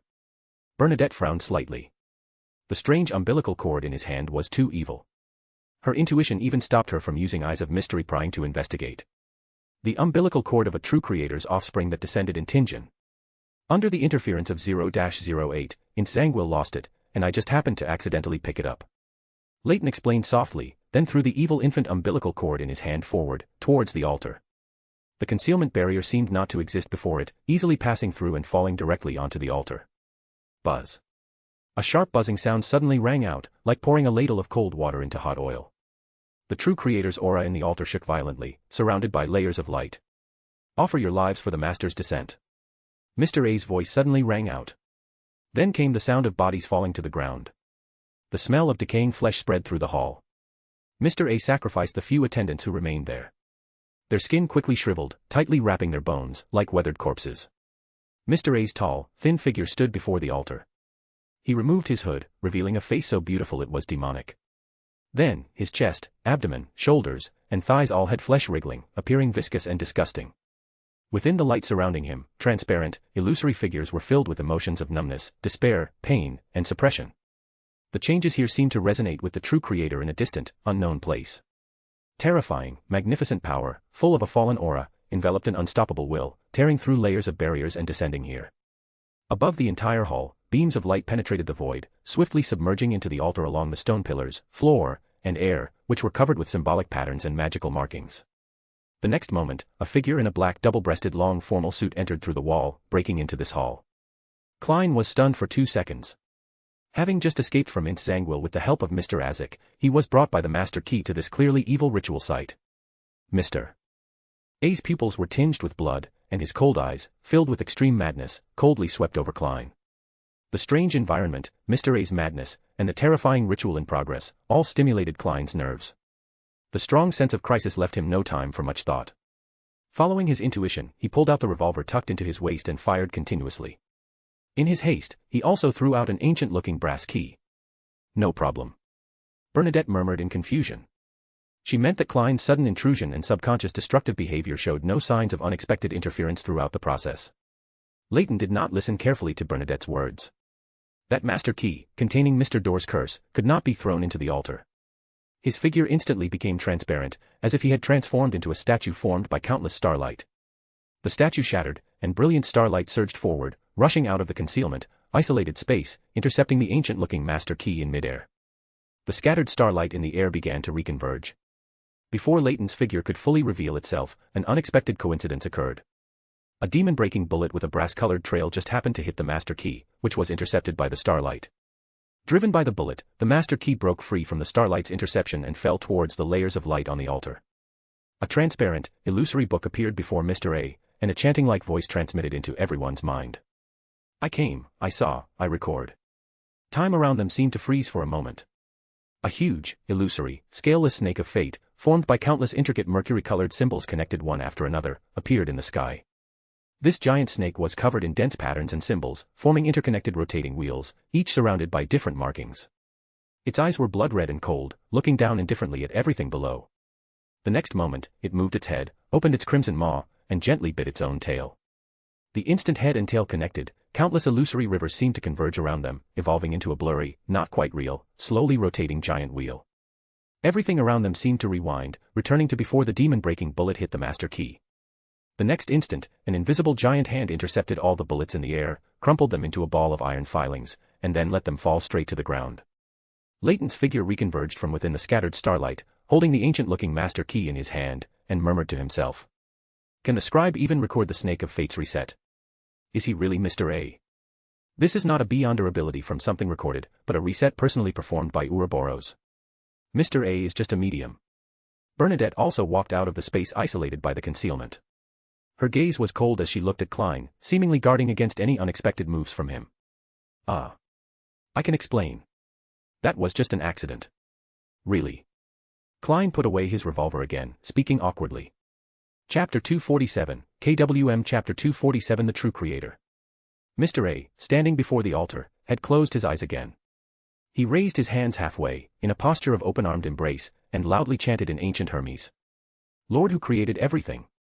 Ruler behind the curtain of shadow. Degenerate nature of all living beings.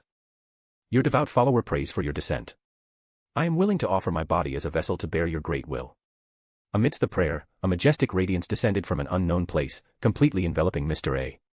The surrounding unwilling grievances and long-accumulated negative emotions, which had transformed into human figures, surged inward like a tide, pouring into Mr. A's body along with the light. Seeing that the true creator's descent ritual had entered its final stage, Leyton handed the master key to Klein and said, "You leave here first. The upcoming scene is not something you can witness." Klein nodded gravely, then turned and rushed out of the hall. The royal family should be dealing with Trissy's escape, the Aurora Order is summoning the true creator, what is the Demoness sect doing? A strong sense of unease surged in Klein's heart, as if something big was happening.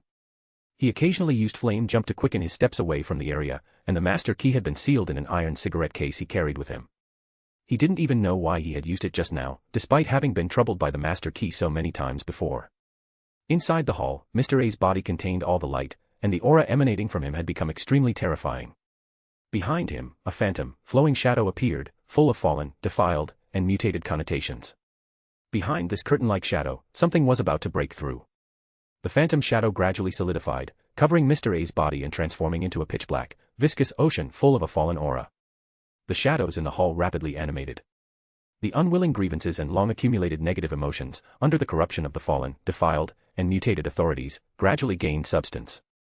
At this moment, Mr. A had become the true creator's descending avatar. While he was still adapting to the body, Leyton softly chanted the honorific name of the hidden sage. Sage who perceives the world, eye that peers into truth, embodiment of endless knowledge and numerology. I pray to you. I pray for the power of concealment. A majestic aura descended, and a brilliant cosmos was reflected in Leyton's eyes. The continuous, shimmering points of starlight simultaneously isolated the surrounding reality and the spirit world, forming an independent world. It felt a bit like the mystical reenactment of utopia that I had used before. Coincidence? Or is this a higher-level use of that mystical reenactment? While Leyton was still pondering, Bernadette had already taken out the sage's diadem. The vertically set diamond, shimmering with pure light, gave an exceptionally sacred and wise feeling. Bernadette gently pressed it against her forehead.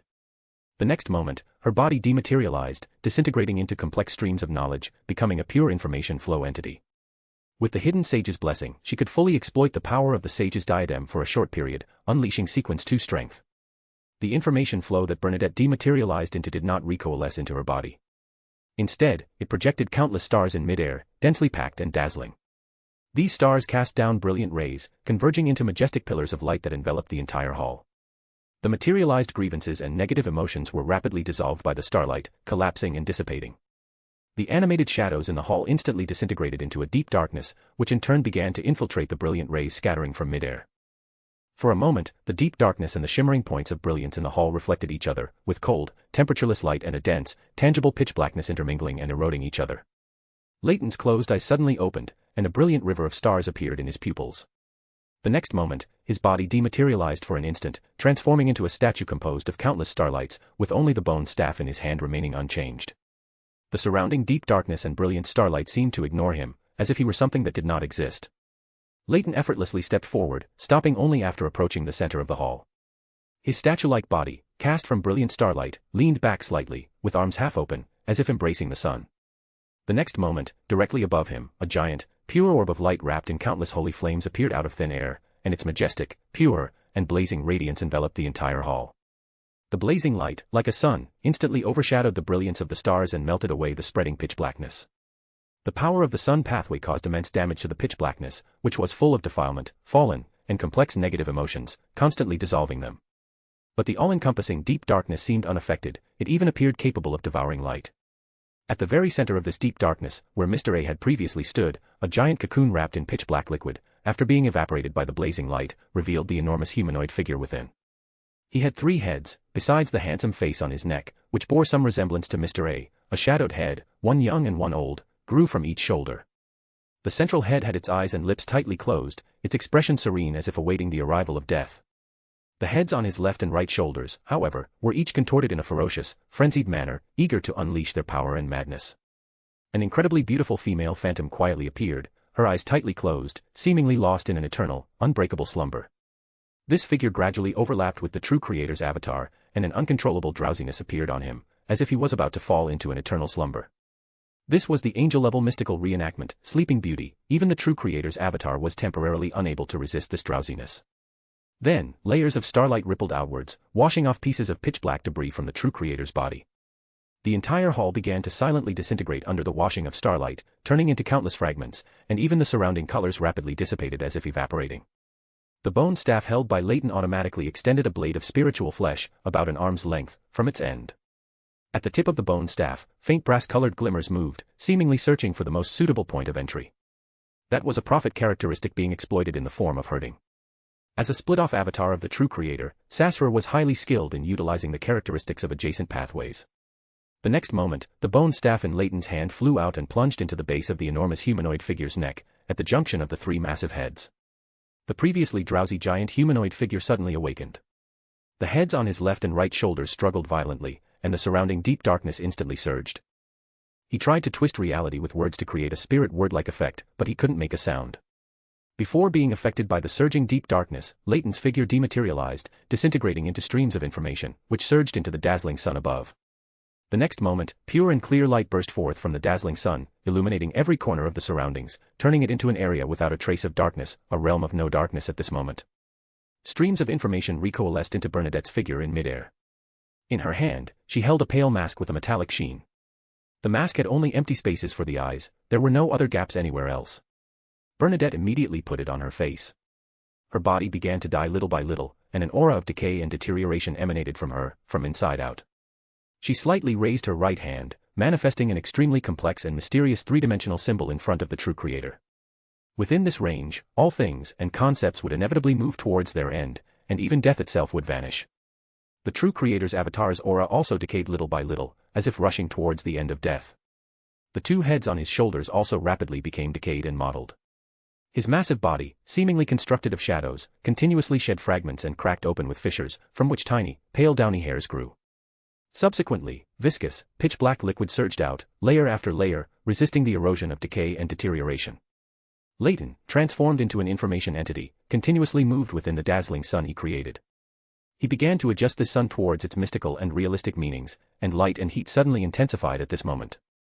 The true creator's avatar slightly raised his head and lifted his arms, seemingly awaiting the arrival of death. Sensing the fatal danger, the two heads on his shoulders desperately tried to struggle, but under the seal created by pale death, they remained unable to fully form. This was their tacit cooperation, which they had rehearsed countless times before. The pure, brilliant white, scorching, dazzling sun directly collided with the true creator's avatar. The space between them seemed to be distorted, and the sun instantly appeared before him. The blazing white light engulfed everything, whether it was the brilliant rays or the deep darkness, and even the faint brass-colored glimmers that emerged. Under a mysterious guidance, all the weak points on the true creator's body were revealed, and all powers launched an attack in the most reasonable, quickest, and most effortless way. He was continuously destroyed, vanishing little by little. The area concealed by the hidden sage was completely enveloped by dazzling, scorching white light. Suddenly, a torrent of information surged out, rushing out of the concealed area. In midair, Bernadette's body was reconstructed from complex and pure knowledge. Her face was very pale, and she still held a pale mask with a metallic sheen. She gazed at the seemingly normal area ahead, a purple light flashing in her eyes. In her vision, the originally normal area was enveloped by dazzling white light, and everything in that area was rapidly disintegrating. Chapter 248, KWM Chapter 248 Actions of All Parties. Within the area isolated by the hidden sage, the scorching white light that engulfed everything rapidly receded. Leyton, feeling himself nearing his limit, used his last mystical reenactment, the Easter magic that could revive the dead. A massive, illusory cross immediately emerged, with crimson liquid dripping from it, and countless sounds of weeping and prayer seemed to echo in the surrounding void, as a sacred aura instantly permeated the air. On the other side, pea vines suddenly sprouted from beneath Bernadette's feet, transforming into thick, verdant tendrils that carried Bernadette high into the sky. The lush, sturdy pea vines covered the surrounding area like a downpour, intertwining and weaving together, quickly forming a forest that layered upwards, with no end in sight. Within the space created by mystical reenactment, she held the sage frontlet in one hand and the pale death in the other. She quietly closed her eyes, seemingly sensing something. A moment later, she used the pale death to shatter the sage frontlet, and faint blue specks of light appeared, beginning to coalesce. She summoned an invisible servant, who took the pre-prepared potion ingredients and then received the pale death, before slowly disappearing from reality with the mask. Under her control, various materials floated in midair, neatly entering a glass bottle, and finally, the sage's characteristic that had just coalesced. A bottle of sage potion, with countless patterns and mystical symbols floating within it, was prepared. Bernadette merely gazed at it before taking the glass bottle and drinking the potion in one gulp. The potion melted upon entry, and her consciousness experienced a momentary trance, then began to ascend infinitely, as if she had arrived in the cosmos. Every twinkling star was constructed from vast information, and she felt herself transforming into streams of information. The complex and vast information around her gradually caused her to lose herself. In reality, black cracks appeared one after another on Bernadette's body, and from these fissures grew cold eyes without eyelashes, ultimately disintegrating into countless torrents of information. In the process of gradually losing herself, a distinct and exceptionally solid connection was established between her own information and the spirit world's information, allowing her to gradually regain herself. Relying on the connection established between herself and the spirit world's information, Bernadette initially stabilized her consciousness, gradually gathering the scattered and diluted information torrent of her true self. Inside the underground structure where the true creator had descended. There were no buildings left here, neither above ground nor below, only a massive deep pit remained. With the death of the true creator's avatar, the crimson, wriggling mass of flesh that had been parasitic on Leyton detached from his body. As the flesh writhed, it quickly merged with the surrounding shadows, swelling into a tall, dark humanoid figure. It gathered all the remaining characteristics and will from the surroundings and accepted the Easter mystical reenactment used by Leyton. This caused the dark humanoid figure, which had just solidified, to suddenly become much more ethereal. Its voice, tinged with a hint of fatigue, said, "I need to sleep for a while to integrate the true will. I will continue to reside in you for the next few days." No sooner had he spoken than his entire body transformed into a flowing, dark liquid, gradually converging into the shadow beneath Leyton's feet. Leyton's eyes flickered. This seemed to be a form of parasitism in the mystical sense. Withdrawing his gaze, Leyton looked at the spot where Sasra had stood earlier. The characteristics he had recovered just now came not only from the true creator's avatar but also from his bone staff, which hadn't been used for long. Few forget it, the bone staff was originally given by the true creator anyway. It's gone, at least the prophet characteristic was returned to me. Sighing to himself, Leyton stepped forward, a barrier of brilliant starlight forming beneath his feet. As his figure entered the spirit world, the surrounding brilliant starlight disintegrated and shattered with a whooshing sound, finally dissipating into specks of starlight. Not long after Leyton left, the space here was abruptly and violently torn open. An old man with a slightly arrogant expression emerged from it. His black hair was streaked with silver, and his face was clean-shaven. He floated quietly in midair, seemingly discerning something from the traces left at the scene. Immediately, a middle-aged man in a cloak, with black hair and blue eyes, and a majestic demeanor, also tore through space in the same manner. He was the founder whose name was inscribed on Loan's golden roll, William Augustus I. He glanced at the old man who had arrived before him and asked with a majestic voice, "What have you found?" "Your Majesty, the residual aura here is too chaotic and has been tampered with. I cannot discern much information. I only know that the true creator indeed descended as an avatar, but was quickly slain. The entire process took less than 30 seconds. The old man with the arrogant expression, in front of the person he called his Majesty, reigned in his haughty demeanor and replied with a slightly contemplative tone. "I entrust this matter to you for investigation." The middle-aged man with the majestic demeanor nodded slightly and spoke, then violently tore open the space in front of him again and departed. The old man with the slightly arrogant expression also left soon after observing for a while. In the East Borough, Dock District, and Factory District, these areas were the primary points of the smog's outbreak. Those who were elderly and had concealment ailments, like felled trees, fell one after another in the mist. Those who had come into contact with them also contracted the plague and died rapidly within a short period, and even healthy adults and children experienced slight discomfort. At this time, these pale yellow and iron-black mixed mists were like the descending death, mercilessly reaping one life after another. Sherwood Borough, Holy Wind Cathedral. A visible storm rapidly gathered and formed here, then churned up an unimaginable hurricane towards the east. With a howling gust of wind, the accumulated mist was blown away, and the dense yellow and iron-black quickly faded. Dry branches fell to the ground, and dust and soil rose into the air, carried away with the mist. Hats automatically left the heads of pedestrians, and even their bodies could only barely stand by holding onto trees or walls. The sailors in the dock district seemed to be witnessing a typhoon hitting a port city. The fierce wind swept across the entire backland, and the smog in the East Borough and Factory District lessened considerably, finally alleviating the discomfort of the healthy populace. Rumble. Rumble. As if unleashing their wrath, lightning flashed and thunder boomed. They quickly subsided, and rain began to cleanse the earth.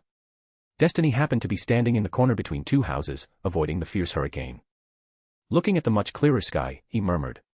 Disasters always descend in ways people least expect. Chaos Walker. Guardian of chaos and madness. Sighing, he slowly walked towards the East Borough. Although he had expedited the church's response through some influence, this could not prevent the disaster from occurring. East Borough. The Lady Despair, dressed in a plain white robe, sat inside a carriage, leisurely listening to the sound of raindrops tapping on the glass window. The Church of the Lord of Storm's response was quite fast this time. However, the smog earlier had already achieved its effect, and my potion is almost digested, though this was just a coincidental gain. A pale yellow paper figure, carried by the strong wind, suddenly ignited in midair. A mysterious symbol resembling layers of overlapping doors was outlined in the air, and the surrounding void rippled like water, as a door opened. Leyton stepped out from it, his gaze immediately fixed on Miss Panatia, the demoness of despair, sitting inside the carriage.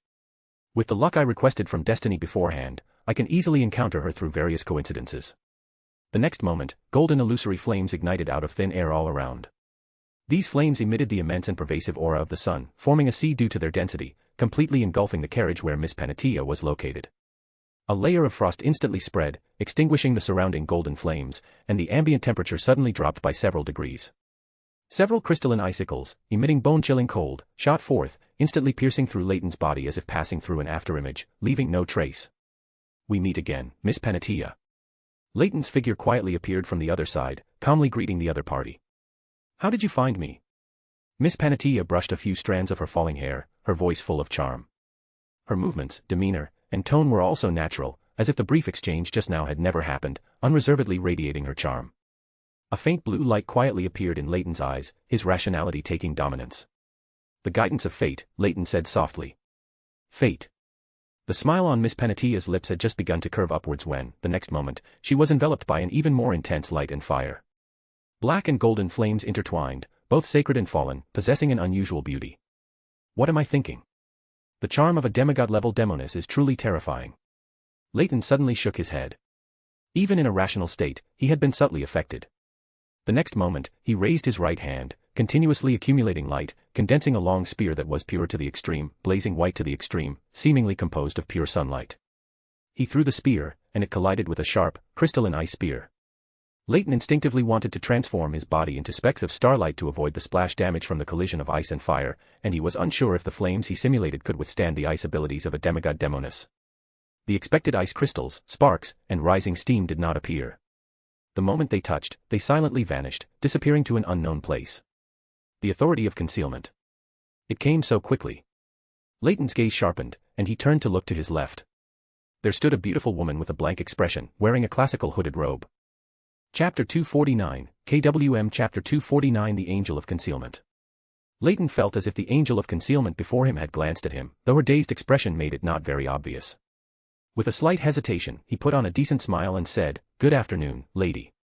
The beautiful, dazed woman responded with a slight nod, then turned her gaze to the demoness opposite her. An angel. Lady Despair's pupils contracted slightly, to silently eliminate all of the previous attacks. It must be an angel. Her eyes narrowed, and layers of black flames suddenly erupted around her body, while she began to create mystical viruses and bacteria, spreading disease and plague. This mysterious angel was most likely sent by the Church of the Evernight Goddess to handle the incident. Only by spreading disaster widely and diverting the other party's attention could she have a chance to escape. The anticipated fires and plagues did not appear, they had been silently eliminated. At that moment, her body trembled strangely, as if she had encountered something terrifying, and she froze in place. She watched her left hand disappear centimeter by centimeter, rapidly spreading upwards, unstoppable. My demoness characteristic. My lovely dolls and figures. Leyton sighed inwardly, then pulled out a pale yellow paper figure and quickly flicked it out. It expanded in midair into a figure identical to Leyton, but with cold, emotionless eyes. He half raised his right hand, quickly conjuring an ancient-looking spear, from tip to hilt, burning with clusters and specks of bloody dark red. Under Lady Despair's horrified gaze, the spear pierced directly through her chest, crushing the flesh and her vibrant heart. Her eyes were filled with terror and despair, her life rapidly withered, her expression forever frozen at that moment. This was one of the more powerful attacks Leyton had mastered through mystical reenactment, the Spear of Longinus. Leyton turned to the Angel of Concealment beside him and asked with a slight inquiry in his voice, "May I take this demoness of despair characteristic?" The gentle, beautiful, and dazed Angel of Concealment looked back at Leyton, offering no words or movements. Her pupils were deep and dark, as if holding a pure, lightless abyss. Cough, if not, then pretend I said nothing. Leyton waved his hand somewhat awkwardly, directly following his heart's desire. Losing one demoness, there would be others, there was no need to provoke this expert. "Follow me," an ethereal, pleasant female voice, as if bringing inner calm and peace, resonated in Leyton's mind. He looked at the Angel of Concealment before him in astonishment. She didn't seem to have spoken, but why did he subconsciously believe the voice was hers? Under Leyton's gaze, she nodded almost imperceptibly, her lips moving with a barely noticeable curve. "All right, where are we going?" Leyton immediately nodded, stepping 2 paces closer. The dazed Angel of Concealment pulled the hood of her classical robe, and Leyton felt the surroundings suddenly quiet down. He seemed to have left the noisy, chaotic street, moving forward in a concealment world. On an electric tram on the outskirts of Empress Borough. Trissy and Klein sat opposite each other awkwardly. The two seemed to have just had a brief exchange and neither wanted to speak for the moment. Trissy did not head straight for the Tussock River to escape downstream, or to the nearest railway to climb a train, as others might have expected. She chose to return to Backlund, passing by those who were chasing her. After leaving the ritual hall where he summoned the true creator, Klein rushed out of the ruins and found himself in the mountains, surrounded by towering peaks, making the area exceptionally hidden. He merely glanced around, then ran wildly without hesitation. Behind him was the battlefield of the true creator's avatar and 2 angels, he just needed to run as far as possible. He didn't even take the mountain path, but instead, relying on the agility granted by the potion, he went directly down the slope, sometimes rolling, sometimes swinging with the help of trees. After running a considerable distance, he encountered the demoness Trissy, who had returned to Backlund. The two looked at each other. Perhaps it was the successful escape from the control of the demoness sect and the royal family that put her in a good mood. Trissy invited the unlucky detective she had chosen to board the carriage and return to Backlund together. Only in this populous metropolis, where various hidden forces and many beyonders are mixed, can I evade the demoness sect's subsequent tracking. Thinking this, she subtly glanced at Klein. Moreover, that terrifying old butler, Funkel, could appear at any time. Taking along this detective, who is also a beyonder, might buy her some time at a crucial moment. Klein seemed to sense something, looking at the demoness opposite him, and said in a voice so calm it was almost cold, "What are you thinking about?" Trissy heard this and looked at the detective sitting opposite her, smiling alluringly. "Hey, detective, it's safe now, and there are only the two of us here. Do you need me to pay you? I don't mind letting you experience true pleasure." "No need." Klein refused concisely. Trissy was about to tease the detective further when, suddenly, her head spun. When her vision returned to normal, she found that she had unknowingly left the public carriage and was standing by the muddy roadside in the suburbs, opposite the detective, whose expression had shifted from confusion to shock and vigilance. Trissy's pupils contracted rapidly as she vigilantly scanned her surroundings. Then, she saw a figure cloaked in a classical robe with a hood, and beside her was a young man in a brown trench coat with gold-rimmed glasses. For some reason, Trissy felt as if she had returned to infancy, so weak that she had no power to resist whatsoever. Cold sweat broke out on her forehead, and her legs trembled violently, but her entire body was unable to move. So terrifying. She is the most terrifying enemy I have ever seen. Even the previous Lady Despair never gave me a similar feeling. Am I going to die here? How ridiculous, I was just celebrating that I had escaped control. A deep sense of despair and an uncontrollable feeling of sorrow overwhelmed Trissy's mind, as if she was about to fall into the deepest nightmare. The intense psychological fluctuations made her not even notice that the vigilant expression on the face of the detective beside her had relaxed. "Good afternoon, both of you. Won't you say hello?"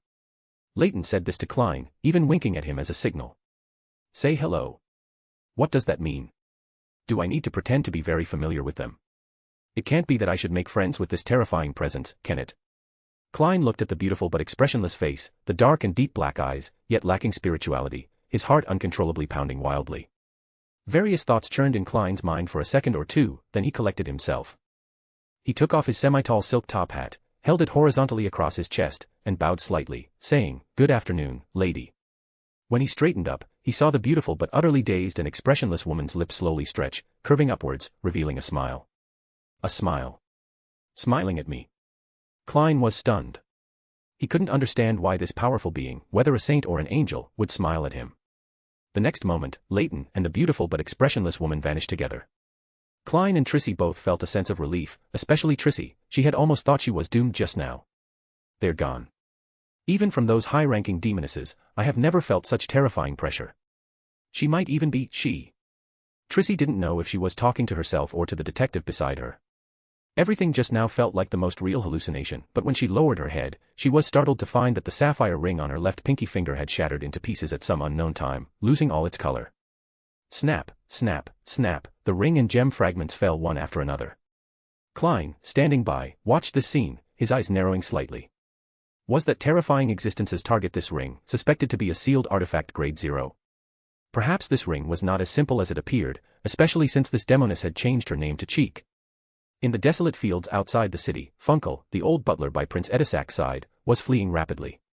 The hat he wore was long gone, his meticulously groomed graying hair was disheveled, and his clothes were covered in mud. He paused slightly, panting, and looked back, finding no one there. Only then did he feel a little relieved. When he turned his head, preparing to change direction and continue fleeing, he found two figures had appeared before him at some unknown time. A woman wearing a hooded classical robe, with a dazed and expressionless face, and a young man following her, wearing a brown trench coat and gold-rimmed glasses. The royal family is starting to purge you, preparing to cut ties. Or is the Church of the Lord of Storms acting? Leyton looked at the old butler Funkel before him and mused aloud. Funkel's pupils contracted. He immediately opened his mouth, trying to utter an ancient Hermes word, but was startled to find that his lips and the sound he made had already disappeared. His expression instantly showed several degrees of despair. Has the conqueror characteristic promised by the royal family to the demoness sect been handed over? Leyton asked another question. Funkel nodded frantically. If he could speak, he would now meticulously recount everything he knew. Unfortunately, this could not change his fate. He was like a pencil drawing on paper, being erased little by an eraser, leaving no trace. Chapter 250, KWM Chapter 250 The Flaming Witch. Since the Demoness of Afflictions, Miss Panatia, and the old butler Funkel had both been sent to the foggy town by the Evernight goddess, Leyton could only turn to the Angel of Concealment, who was a divine descent of the goddess, beside him. Taking a deep breath, Leyton asked with a hint of trepidation. Do you know the whereabouts of that conqueror characteristic? The royal family? Or has it already been handed over to the Demoness sect? He wasn't sure about the Evernight goddess's attitude, so he could only hope that since she acted so swiftly and cleanly, she must already know the whereabouts of the conqueror characteristic. The Angel of Concealment in front of him remained motionless and silent. Her blank expression showed no change, as if this angelic body was incapable of such expressions, merely an empty shell. After a slight delay, she made an almost imperceptible nod, then once again concealed their figures from the real world. Inside a hidden manor on the outskirts of the West Borough, Leyton followed the Angel of Concealment out of the concealed world. The surrounding light suddenly dimmed by a degree, and something in this area seemed to be silently changing. He subtly shivered his shoulders. In that instant, an unbidden chill rose in his heart, as if he were surrounded by calamity and fear. The next moment, a crimson figure appeared in a glass mirror hanging on the wall. She wore an exaggerated, elaborate red gown, yet it always revealed her fair skin in just the right places, accentuating her graceful figure. Her fiery red hair was casually draped behind her, and her features were exquisite, possessing a heroic and vibrant aura. Around her neck hung a necklace made of different-colored gemstones, and in her hands, she held a peculiar crown, covered in rust and bloodstains, encased in transparent crystal. With a slightly dazed expression, she tumbled out of the mirror world. The next instant, she regained her composure, her eyes widening in surprise as her gaze fixed on the Angel of Concealment slightly ahead and to the side of Leyton. Without hesitation, she immediately took a step back, attempting to re-enter the mirror world, but she found nothing. She turned her head, somewhat bewildered. The mirror behind her had vanished silently at some unknown point, and the surrounding environment was eerily quiet. Leyton frowned as he observed this Demoness holding the conqueror characteristic. He felt a sense of familiarity about her, but couldn't recall where he had seen her before. As he pondered, his gaze drifted to his front left. It was empty. Where was the Angel of Concealment? He controlled his expression, looking at the empty space to his front left, as if no one had ever stood there. Was the divine descent reaching its limit? Or did she think this was enough? After a brief thought, Leyton's gaze returned to the Demoness opposite him.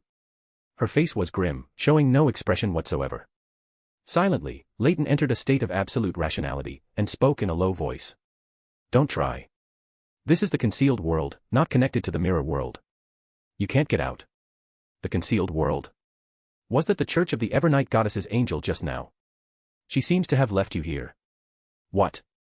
Did you offend her? After a brief moment of thought, the Demoness quickly adjusted her expression. While probing with words, she also spread mystical viruses and bacteria throughout this concealed world. Leyton lowered his head slightly, his expression unreadable, then raised it again, his eyes reflecting a faint blue glow. Light, he murmured a Dragonese word. The next moment, pure and clear light erupted around him, illuminating every corner, even the most minute viruses and bacteria. The surroundings seemed to enter a realm without darkness, and the viruses and bacteria permeating the air began to be rapidly suppressed and purified.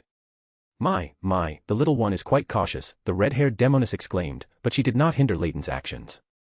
She was still wary of the angel who had suddenly pulled her into the concealed world and then just as suddenly disappeared. Your fiery red hair, bright as fire, is quite dazzling. You wouldn't happen to have switched from the hunter pathway to the Demoness pathway, would you? Was it because the Iron-Blooded Knight's advancement ritual team was too difficult to lead, so you chose to become a Demoness instead? Leyton narrowed his eyes slightly. He had finally remembered why she looked so familiar. She bore some resemblance to Sia. He even suspected they might be blood relatives. The expression on the Demoness' face froze slightly, then quickly softened as she said, "There's a sequence in the hunter pathway called Provoker. I think that suits you very well. Thank you for the compliment. Are you a Sauron, or an Einhorn?" Leyton asked with a very polite demeanor, a smile on his face. The red-haired Demoness' expression froze again. She ran a hand over her chin, inadvertently touching the necklace made of different-colored gemstones around her neck, seeming to ponder whether or not to kill this fellow who repeatedly provoked her. Then, she no longer concealed her malice. Her voice remained charming but was filled with killing intent. Although I don't know what that Angel of Concealment meant, it wouldn't be particularly difficult for me to kill you here. A Demoness who advanced from the hunter pathway seems to possess even more charm, especially for men. Her understanding of your body even surpasses your own. What am I thinking? Calm down, be rational. A great figure wants that conqueror characteristic in your possession. He entrusted me to retrieve it. I don't think you'd mind, would you? Leyton said calmly, regaining his thoughts through the reader's rationality. A great figure. Why doesn't he come and get it himself? Although the demoness in front of him was curious how Leyton knew about the conqueror characteristic, it didn't stop her from refusing. Leyton closed his eyes for a moment, a pleasant curve forming on his lips as he said, no problem. The angel of concealment truly hadn't left. The demoness' pupils contracted slightly. Layers of scorching black and red flames suddenly surged around her red hair flaring, reflecting the surrounding firelight. The surrounding mystical viruses and bacteria surged again, directly breaking through the suppression. A shadow covered in dark, viscous liquid suddenly rose from the ground. It spread its layers of dark wings behind it, and darkness and corruption rapidly permeated the area. A dark, viscous ocean filled with the aura of corruption faintly emerged around them. Angel. You're from the Aurora Order, a blessed of the true Creator. The Demoness sect and the Aurora Order are still cooperating. Are you going to attack your allies now? The red-haired Demoness voice was filled with shock and surprise. How did a blessed of the true Creator infiltrate the Church of the Evernight Goddess? And how did he know about the Conqueror characteristic? Allies. We can hardly be considered allies. Moreover, isn't your so-called cooperation just for our Aurora Order to create a diversion and cover up what you've been doing? Hand over the Conqueror characteristic. I haven't even asked for the Demoness of Unaging characteristic on you. That's already giving Miss Cheek a lot of face. Leyton mimicked Mr. A's tone and expression, which contained extreme madness, constantly pressuring the other party's psychological defenses. Coupled with Sasra's projection, which possessed the angelic rank and aura, the red-haired Demoness face continuously changed, becoming increasingly unsightly. Hey, do you think I'll believe you? A saint-level characteristic right before your eyes, would you refuse? Since you've already torn up the alliance. The next moment, her body was directly torn apart by an invisible force. This room, this manor, a corner of this concealed world, were all torn apart simultaneously. The effect of the concealment was destroyed, and this concealed world suddenly vanished. In the real world, inside the intact manor, there was a scattering of mirror fragments on the floor in front of Leyton, along with a peculiar crown covered in rust and bloodstains. Knowing he's an angel from the hangman pathway and still daring to speak recklessly. This Demoness must have switched to the Demoness pathway because she couldn't make it in the Hunter pathway. Leyton murmured. Sasra's projection earlier was a preparation he had made before falling into slumber. He then took 2 steps forward, picked up the Conqueror characteristic, and then stepped into the spirit world, leaving the manor. In a luxuriously decorated bedroom in the West Burrow, the surface of a full-length mirror suddenly turned dim and eerie. Blurry, illusory light and shadow emerged from it, like layers of mirror fragments. They swirled and converged in the room, eventually piecing together the figure of a graceful woman. Amidst a flicker of light and shadow, the torn red-haired Demoness reappeared. Her face was somewhat pale. She brushed her right hand over the gemstone necklace around her neck, and after a layer of barely perceptible faint light shimmered, her condition rapidly improved. She looked out the window. The thick fog had been mostly dispersed by the previous strong winds, and the sun, rarely seen, had appeared outside. Why would the Aurora Order have an angel in Backlund? And how did they know about our transaction with the lone royal family? Having lost the Conqueror characteristic, I have no way to explain this to the sect. Empress Burrow, inside Red Rose Manor. Prince Edisac sat by the French window, holding a revolver to his temple. Inside it was a bullet capable of annihilating spirits. He turned his head, gazing longingly at the golf course outside and the horses strolling about, engraving the scene of this manor into his mind. Bang. He pulled the trigger. South of the bridge, inside an empty room. Furs, along with Zio, arranged the prepared materials into a ritual according to the instructions in Leyton's letter. Then, taking 2 steps back, she closed her eyes and meditated, visualizing a ring made of gears and chains in her mind. As the spirituality on her body rippled like water, an incomplete ring composed of gears and chains appeared behind her. She extended her spirituality onto the brass-colored ring behind her, and her consciousness seemed to form a mysterious connection with a certain place deep within the spirit world. Then she began to chant softly in ancient Hermes. Beloved of knowledge and wisdom, ancient guardian, I that understands the world, sage enthroned in the sky, guardian of reason and knowledge. I pray to you. I pray for the descent of the noble one who can heal sickness and pain. The candlelight flickered violently, and spirituality transformed into specks of light began to converge, merging with information coming from the depths of the spirit world. Amidst the flashing light, a phantom unicorn appeared. Its body was pure white, with a crystal-like spiral horn on its head, and wings composed of tiny crystal flakes on its back. It neighed, then, like a ghost, passed through the wall and rushed out of the room. It scattered layers of warm, purifying, and healing light in the air, treating the people around who were infected with the virus but had not yet died. Chapter 251, KWM Chapter 251 Mr. Azek. While roaming the spirit world, Leyton's spirituality was suddenly touched. He stopped moving forward and looked in the direction where his inspiration had been touched, feeling a little curious. Klein and a bronze-skinned, soft-featured man were conversing about something. As if disturbed by Leyton's gaze, the men looked up in Leyton's direction, and a cold, indifferent gaze seemed to penetrate the spirit world and see him. Leyton stepped directly out of the spirit world, his figure quickly materializing opposite Klein and Isaac. Holding the peculiar crown covered in rust and bloodstains, he took 2 steps closer and smiled, "Good afternoon, both of you. It seems neither of you was affected too much. It's fine. I was just hit by a meteor shower, chased by someone, and then got lost and stumbled into the True Creator's descent ritual." After briefly recounting his experiences, Klein himself felt that his afternoon's events were dreamlike and bizarre. Isaac glanced at Leyton, his gaze lingering slightly on the peculiar crown in Leyton's hand, then he stared at Leyton's eyes for a long time, seemingly recalling and confirming something. Being watched by Isaac, even though the other party had no ill will and did not use any Beyonder abilities, Leyton still felt his hair stand on end. As expected of a pathway that can kill with just a glance. Even though it's just a normal gaze, it still triggers my instinctive vigilance. "You seem to know me," Isaac said with a certain certainty in his tone. Leyton was startled for a moment, not expecting the other party to ask this question. He nodded gently and said, "I know a high-ranking member of the Numinous Episcopate. He mentioned you in a letter he sent me before. He told me that if I happened to meet you, I should remind you, do not trust the people of the Numinous Episcopate, especially the royal faction and the artificial death faction. They may have other motives concerning you." Klein looked at Mr. Isaac beside him with surprise. The Numinous Episcopate? Was Mr. Isaac a member of the Numinous Episcopate before? Isaac frowned slightly, seemingly searching his memories. After a moment, he said, "Numinous Episcopate. I have no memory of them." Leyton carefully chose his words and explained, "That's normal, after all, they mainly operate in the southern continent. What you need to be concerned about is the leader of the Numinous Episcopate's royal faction. She might be a Sequence 1 Pale Emperor or possess a sealed artifact of a corresponding rank. Your pathway has been modified by the former death, and high-level Beyonders have absolute suppression over low-level Beyonders." At this point, Leyton recalled the Admiral Hell who was suppressed and turned into a marionette by Mr. Isaac, and he sighed inwardly. The suppression of high-level Beyonders over low-level Beyonders in the death pathway is simply outrageous. "Thank you for the information." Isaac nodded to Leyton, then said in a flat voice with not much emotion, "I remember staying at the Undying Sequence for a long time. Now it seems my sequence might be higher than I expected." After a slight pause, he continued, "I have forgotten some memories and am looking for my past identity. You seem to know something. Can you tell me?" Leyton nodded gently and said, "I only know your most famous identity." Under Isaac's somewhat expectant gaze and Klein's curious eyes, Leyton continued, "The Death Consul of the former Balam Empire in the southern continent, and a child of the Death. Death Consul is both the title you held while helping Death rule the Balam Empire, and the name of your sequence. I don't know anything more." Upon hearing this, Isaac closed his eyes as if recalling something. After a long time, he reopened his eyes, his gaze slightly astonished and puzzled, as if he had recalled some memories beyond his imagination.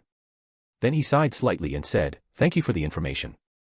This has brought back some memories, though not very clear, but I might truly be the Death Consul of the Balam Empire. It's just some unimportant information. Perhaps one day you'll meet an old acquaintance and learn more from them." Leyton waved his hand gently, then his gaze returned to the peculiar crown he was holding and said, "I still need to deal with it, so I'll take my leave first." Saying that, Leyton extended his free left hand and made a grasping, rotating door-opening motion in midair. A faint blue light rippled out, and a door connecting to a certain place in the spirit world opened before him. After nodding to Klein and Isaac, Leyton stepped directly through, and the illusory door disappeared. Isaac quickly withdrew his gaze and said calmly, "The peculiar crown in his hand is also a Grade 0 sealed artifact level item. However, compared to the quill pen in Zangwill's hand, the one in his hand looks more like a pure angel-level Beyonder characteristic. Grade 0 sealed artifact." Klein unconsciously swallowed. The Grade 0 sealed artifact he was most familiar with was 0-08, and that quill pen had shown him the weird and terrifying nature of Grade 0 sealed artifacts. Then he turned to Klein and reminded him, "You'd best stay away from Backlund recently. Zangwill might use that Grade 0 sealed artifact to retaliate against you, relying on your alias. As long as you don't operate in Backlund, there will be no problem. The influence of that sealed artifact will not exceed a large metropolis. It's pretty much as I guessed. There's a range limit, otherwise Zangwill wouldn't stay in Backlund." After a moment of thought, Klein carefully asked, "Is it okay to briefly return to Backlund for a day, or half a day? I can change my identity and appearance. No big problem." Isaac nodded slightly, then looked back at the unseen distance and said in a very calm voice, "I seem to be targeted by a powerful existence from the Church of the Evernight Goddess. You'd best not stay by my side, lest you get caught in the crossfire. Heh, they are always very interested in beyonder characteristics related to death. Understood. Klein nodded heavily, then explained his plan. I plan to go to sea, digesting the potion while looking for a mermaid. This is the ritual I need for my advancement. Isaac tilted his head, recalling for a moment, and said, mermaid. Can a mermaid that has become an undead work? I can find at least 4. No, Klein shook his head helplessly.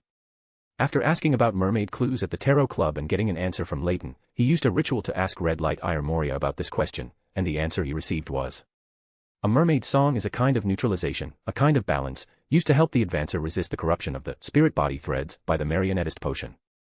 Theoretically, any sound or beyonder ability with a similar effect can replace a mermaid song, but people who haven't personally experienced it simply cannot distinguish the subtle differences.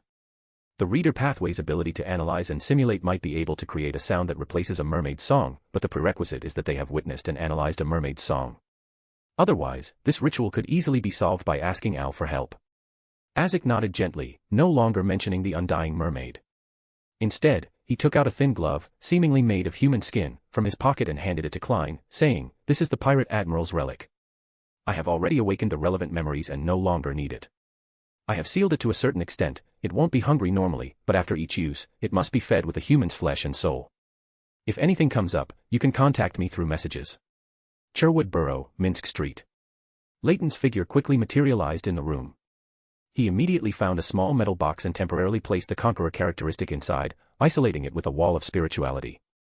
Then he took out the already prepared Prophet Potion ingredients, slightly raised his right hand, and a slowly rotating ball of stardust rapidly formed in his palm.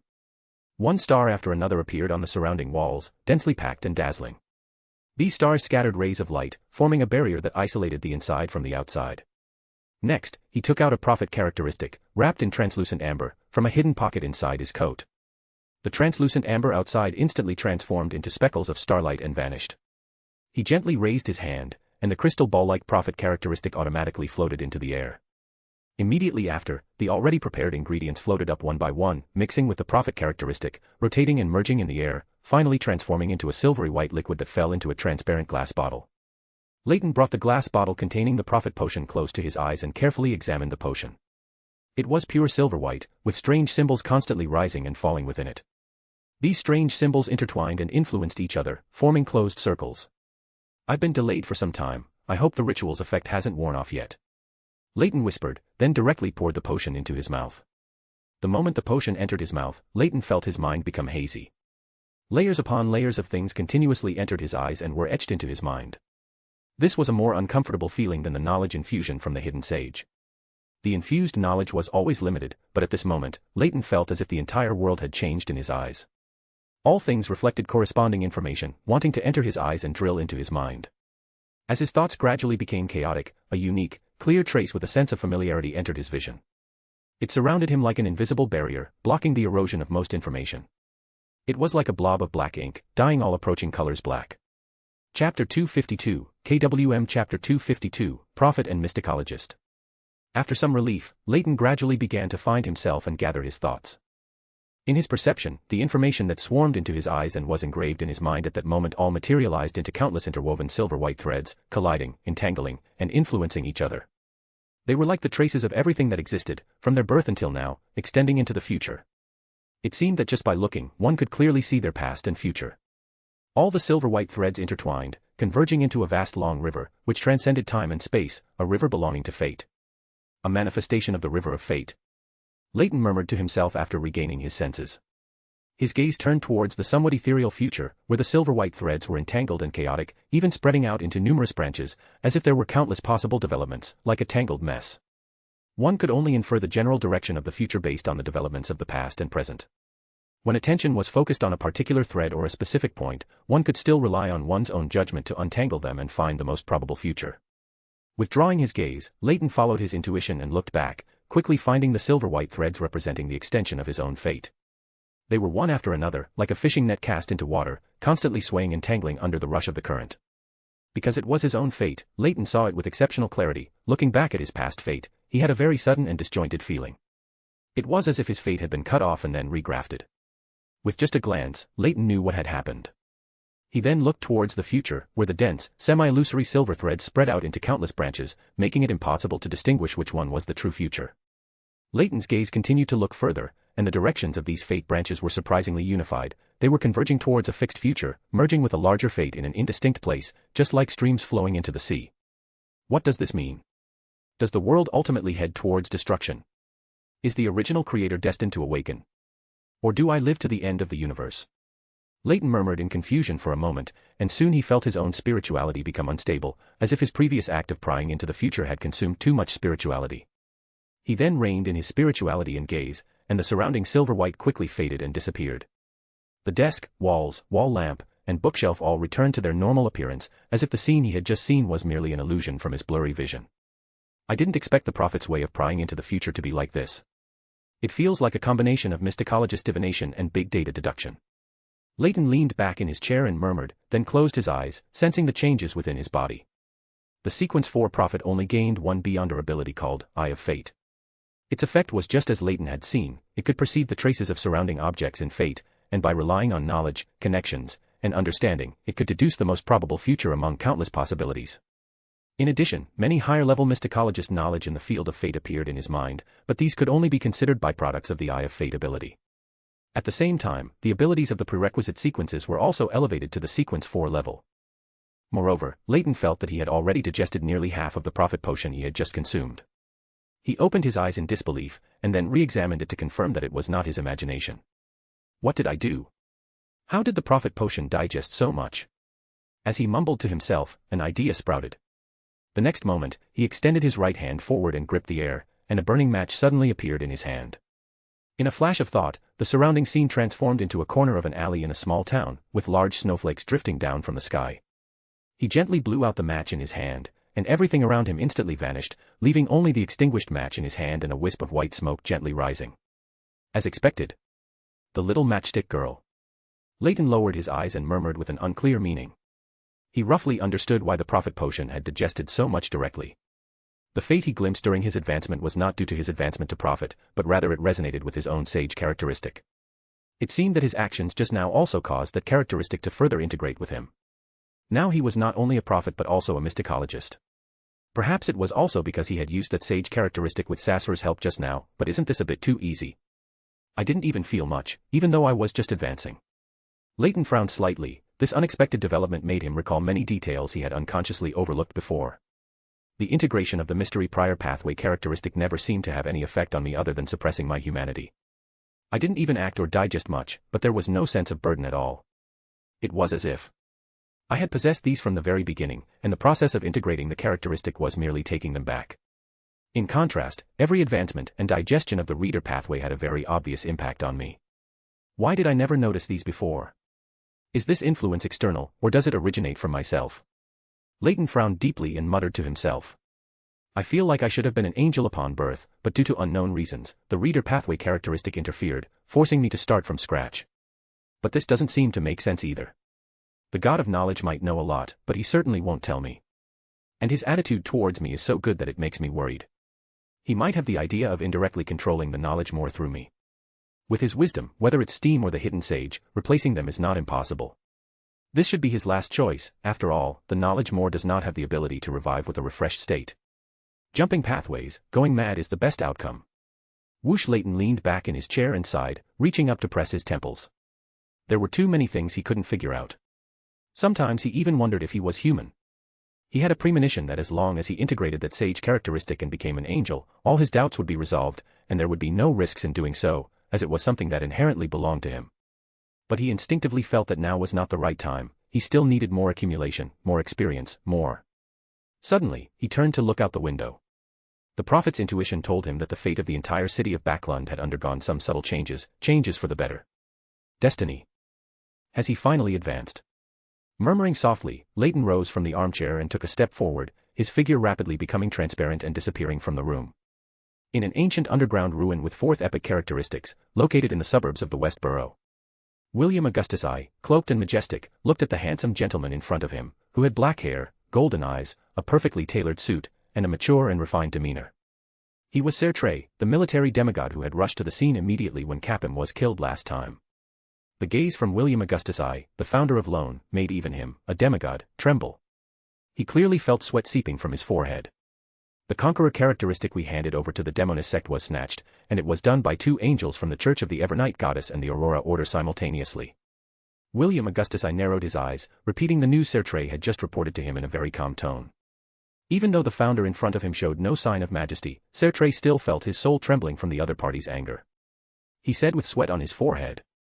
Yes, that's what the demoness who returned to Backlund said. I did some confirmation, and she wasn't lying. We have already handed over the conqueror characteristic to them. It's their own business that it was snatched away. However, since it was snatched in Leyton, in the suburbs of Backlund, we should help them retrieve it. You will be responsible for this matter. Do not jeopardize our cooperation with the demonist sect. William Augustus I said with an even tone. I understand. Sertre bowed solemnly and retreated. He understood the founder's meaning. The item was snatched after being handed over to the demonist sect, so it had nothing to do with them. But to maintain the cooperation between the two sides, they had to show a clear attitude. The Aurora Order actually had an angel hidden in Backlund. If it weren't for this attempt to snatch the conqueror characteristic, he probably wouldn't have been exposed. And who was the angel from the Church of the Evernight Goddess who appeared in this incident? The Aurora Order also had cooperation with the royal family in this great smog incident. They couldn't directly investigate them, as they were a bunch of lunatics. Once it was exposed that the royal family was behind the great smog incident, the major churches would definitely come looking. They could only conduct some investigations into the Church of the Evernight Goddess, and they also had to prevent the demonist sect from angering those lunatics from the Aurora Order. Chapter 253, KWM Chapter 253 The Aftermath of the Disaster.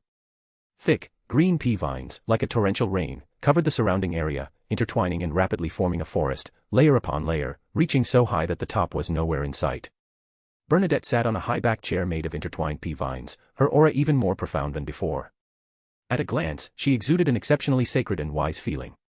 Leyton approached a few steps, then bowed slightly and said, "You've advanced." Bernadette nodded gently and said, "Do you remember what you said before? Above the sequence." Leyton nodded gently in response, then chuckled and said, "I thought you weren't very concerned about this, you didn't show any curiosity at all. Restraining one's excessive curiosity is the most important rule for a mystery prior," Bernadette said with a sigh. Leyton nodded gently. He strongly agreed with Bernadette's statement. Mystery priors were far more likely to die from prying into unknown things than from combat. After a brief contemplation, he pondered and asked, "Can it be a few days later? Sasser is still asleep, and some things still need to be confirmed with it." Bernadette gazed at Leyton for a moment. Before Leyton could explain, she nodded slightly.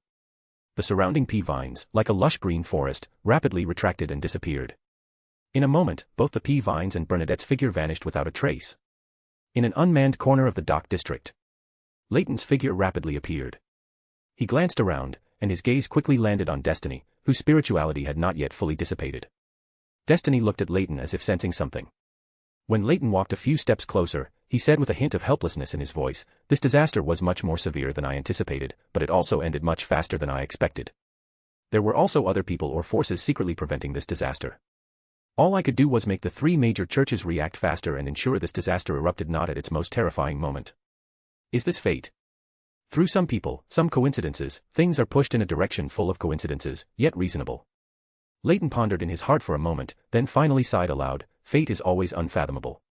Indeed, especially for monsters like us who walk on the fate pathway, the more we understand fate, the more we revere it, and the more we lose ourselves." Destiny also sighed, seemingly affected. His words, however, made Leyton think of Ouroboros, who followed the true creator. It seemed to lack self very much, always appearing dazed. "By the way, take this. I picked it up when I was in the East Borough earlier. Those official Beyonders didn't seem to have time to clean up the mess there yet. This is useless to me. Beyonders of the fate pathway cannot carry these mystical items. This is a requirement of fate." As he spoke, Destiny handed over a palm-sized mirror, intricately carved with complex and ancient patterns, possessing an unusual charm. With just a quick glance, Leyton found it difficult to tear his gaze away from it. "Miss Panatilla, the witch?" Leyton asked in confusion. "If no other witch died there today, then it should be from the one you mentioned." Destiny nodded gently in response. Leyton did not stand on ceremony, reaching out to take it. A layer of starlight flickered, then rapidly contracted, solidifying into a translucent amber that sealed the mirror away. In an empty, dirty alley in the East Borough, Leyton's figure rapidly materialized.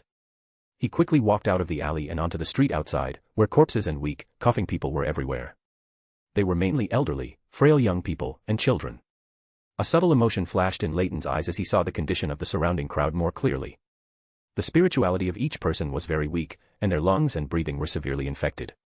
Even if they survived this disaster, they would suffer severe sequelae in their future lives. Some people, if their bodies were slightly weaker or if they did not receive good treatment, would not survive this disaster at all. This is the meaning of civilization's progress. Walking on the street, a sudden realization arose in Leyton's heart. As he strolled casually, he arrived at a workers' association, a secret stronghold of the Aurora Order. Not far away was a red building with a large red cross hanging on its wall. This was a workers' mutual aid organization established under the advancement of the Aurora Order, and its name, Red Cross Mutual Aid Society, was given by Leyton. Here, many weak workers infected with diseases gathered, along with their families. The Aurora Order had prepared for this disaster early, but given the huge population base, their previous preparations seemed insufficient. While Leyton was observing his surroundings, a very young man with excellent features noticed him and approached him through the crowd. In Leyton's eyes, the man's face seemed to be shrouded in a faint, illusory dark curtain, a black knight, the new leader of the Aurora Order in Backlund. As Leyton observed the other party, he had already approached and spoke in a calm voice, "Envoy of God, I am Kisma, taking over from Mr. A to spread the faith of the new church in Backlund. Are you the only one?" Leyton frowned slightly. Having seized the conquerors beyond her characteristic, the royal family and the demonist sect would undoubtedly cause continuous trouble for the Aurora Order for a period afterward, especially the demonist sect. The royal family might only act in the dark, but the demonist sect might not. A hint of concealment madness appeared in Kisma's handsome smile as he said, "Angel of Fate will be staying in Backlund recently. And the Lord has already sent down a new oracle. We will cease proselytizing in Backlund and only retain existing beliefs." Leyton nodded gently, no longer continuing the topic, and instead asked Kisma to take him to the place where plague victims were being treated centrally.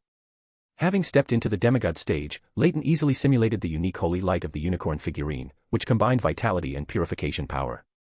Beams of pure, clear, and warm light illuminated every corner of the surroundings, simultaneously purifying the viruses in the air and on the infected while gently replenishing their weakened bodies with vitality. Under Kisma's guidance, Leyton treated all the infected at each centralized treatment point. He controlled the extent of the treatment, although it wouldn't directly cure the infected, it could alleviate their pain, and after subsequent treatment of their illnesses, they wouldn't suffer too severe sequelae. To heal everyone was beyond Leyton's ability, that would already fall into the realm of a miracle. The next morning, in the Harvest Church in the south of the bridge. When Leyton arrived, he happened to see a transparent, illusory unicorn figure moving away from there. It spread its wings made of transparent crystal, passed through the wall, and flew into the air, leaving a faint glow behind, silently healing the people below. Leyton withdrew his gaze and turned to Furs, who had just completed a ritual. Her face was a bit pale, and it seemed she had performed several rituals during this time, consuming too much spirituality. Leyton approached her and said in a calm voice, "You can slow down a bit. You are only sequence 8, you don't have that much spirituality to consume." Furs looked at Leyton, who had appeared at some unknown time, with tired eyes. After nodding gently, she forced a faint smile and said, "I used to be a doctor. Even though that was a long time ago, when I see patients, I always want to help if I can." Leyton nodded gently in understanding and said, "I still suggest you get some good rest first.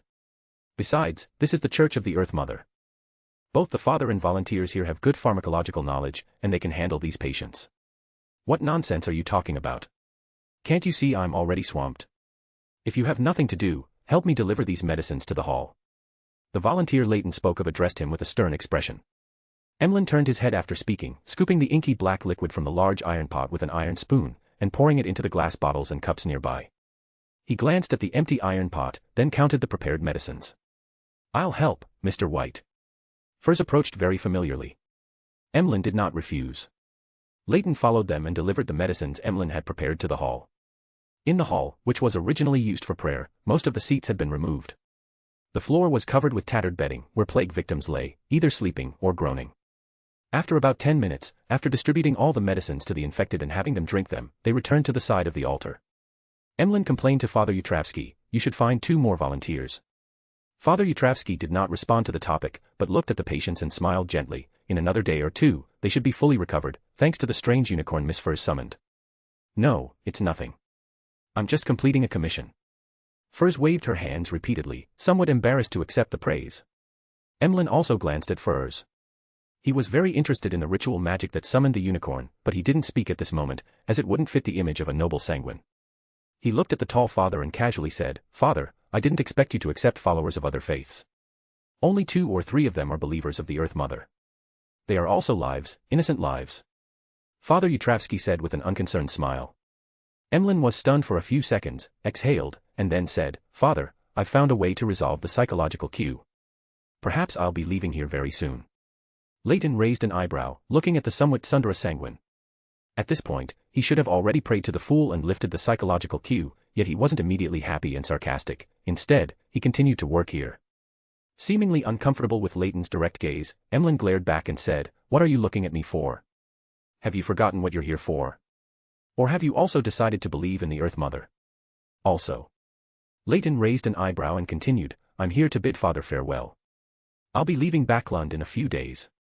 Chapter 254, KWM Chapter 254 Farewell. Leave Backlund? Furs asked, surprised, looking at Leyton. Leyton nodded slightly. Yes, I'll wander the seas for a while, collecting some Beyonder characteristics and gold pounds, then head to the southern continent. How will you collect Beyonder characteristics at sea? And gold pounds, are you planning to salvage shipwrecks? Emlyn seemed a bit slow to react, asking curiously. Father Yutravsky, who had once been a pirate at sea, quickly understood. He scrutinized Leyton with a deep gaze before speaking. Many pirates are active at sea. The official powers of various countries have bounties on them. Pirate admirals and those of king level, although the bounties vary among official powers, all reach tens of thousands, even hundreds of thousands of pounds. Pirates of that level are not only powerful themselves, but they also have a powerful force supporting them from behind. Leyton nodded slightly, understanding that Father Yutravsky's last sentence was a warning to him. Running around outside, how can that be as interesting as staying at home with my dolls? No, how can that be as interesting as staying at home? Once I'm free of the psychological cue, I'm going to stay cooped up in my room for a week, no, a month. Emlyn pouted. As a homebody, he couldn't understand a life of constantly moving around. Father Yutravsky looked at Emlyn with an unchanging expression and said, Actually, you don't need to find a way. In a while, the psychological cue will naturally lift, and you can freely choose whether or not to come to the church. The psychological cue I left only makes you return to the church every day, hoping you can experience the preciousness of life and the joy of harvest in this process. So the psychological cue only made me return to the church. Emlyn's expression froze for a moment. Yes. Heh. Leyton, who had been silently watching the scene, couldn't help but laugh. Emlyn looked over at the sound, his red eyes fixed on Leyton. His lips parted and closed, and he spoke, somewhat gritting his teeth. You knew all along. I did. Leyton nodded bluntly, adding at the end. If you had been careful enough, or firm enough in your attitude, you would have found out much earlier. He wanted to question Leyton why he hadn't told him earlier. He had almost been converted and become a devout follower of the Mother Goddess, but he opened his mouth and said nothing. No, I can't. My faith belongs to the moon, to the ancestor.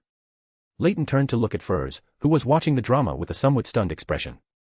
He felt she was thinking about how to make Emlyn's story another character in her novel. Then I shall take my leave. May life be with you. Leyton bypassed the still struggling Emlyn and the gossiping Furs.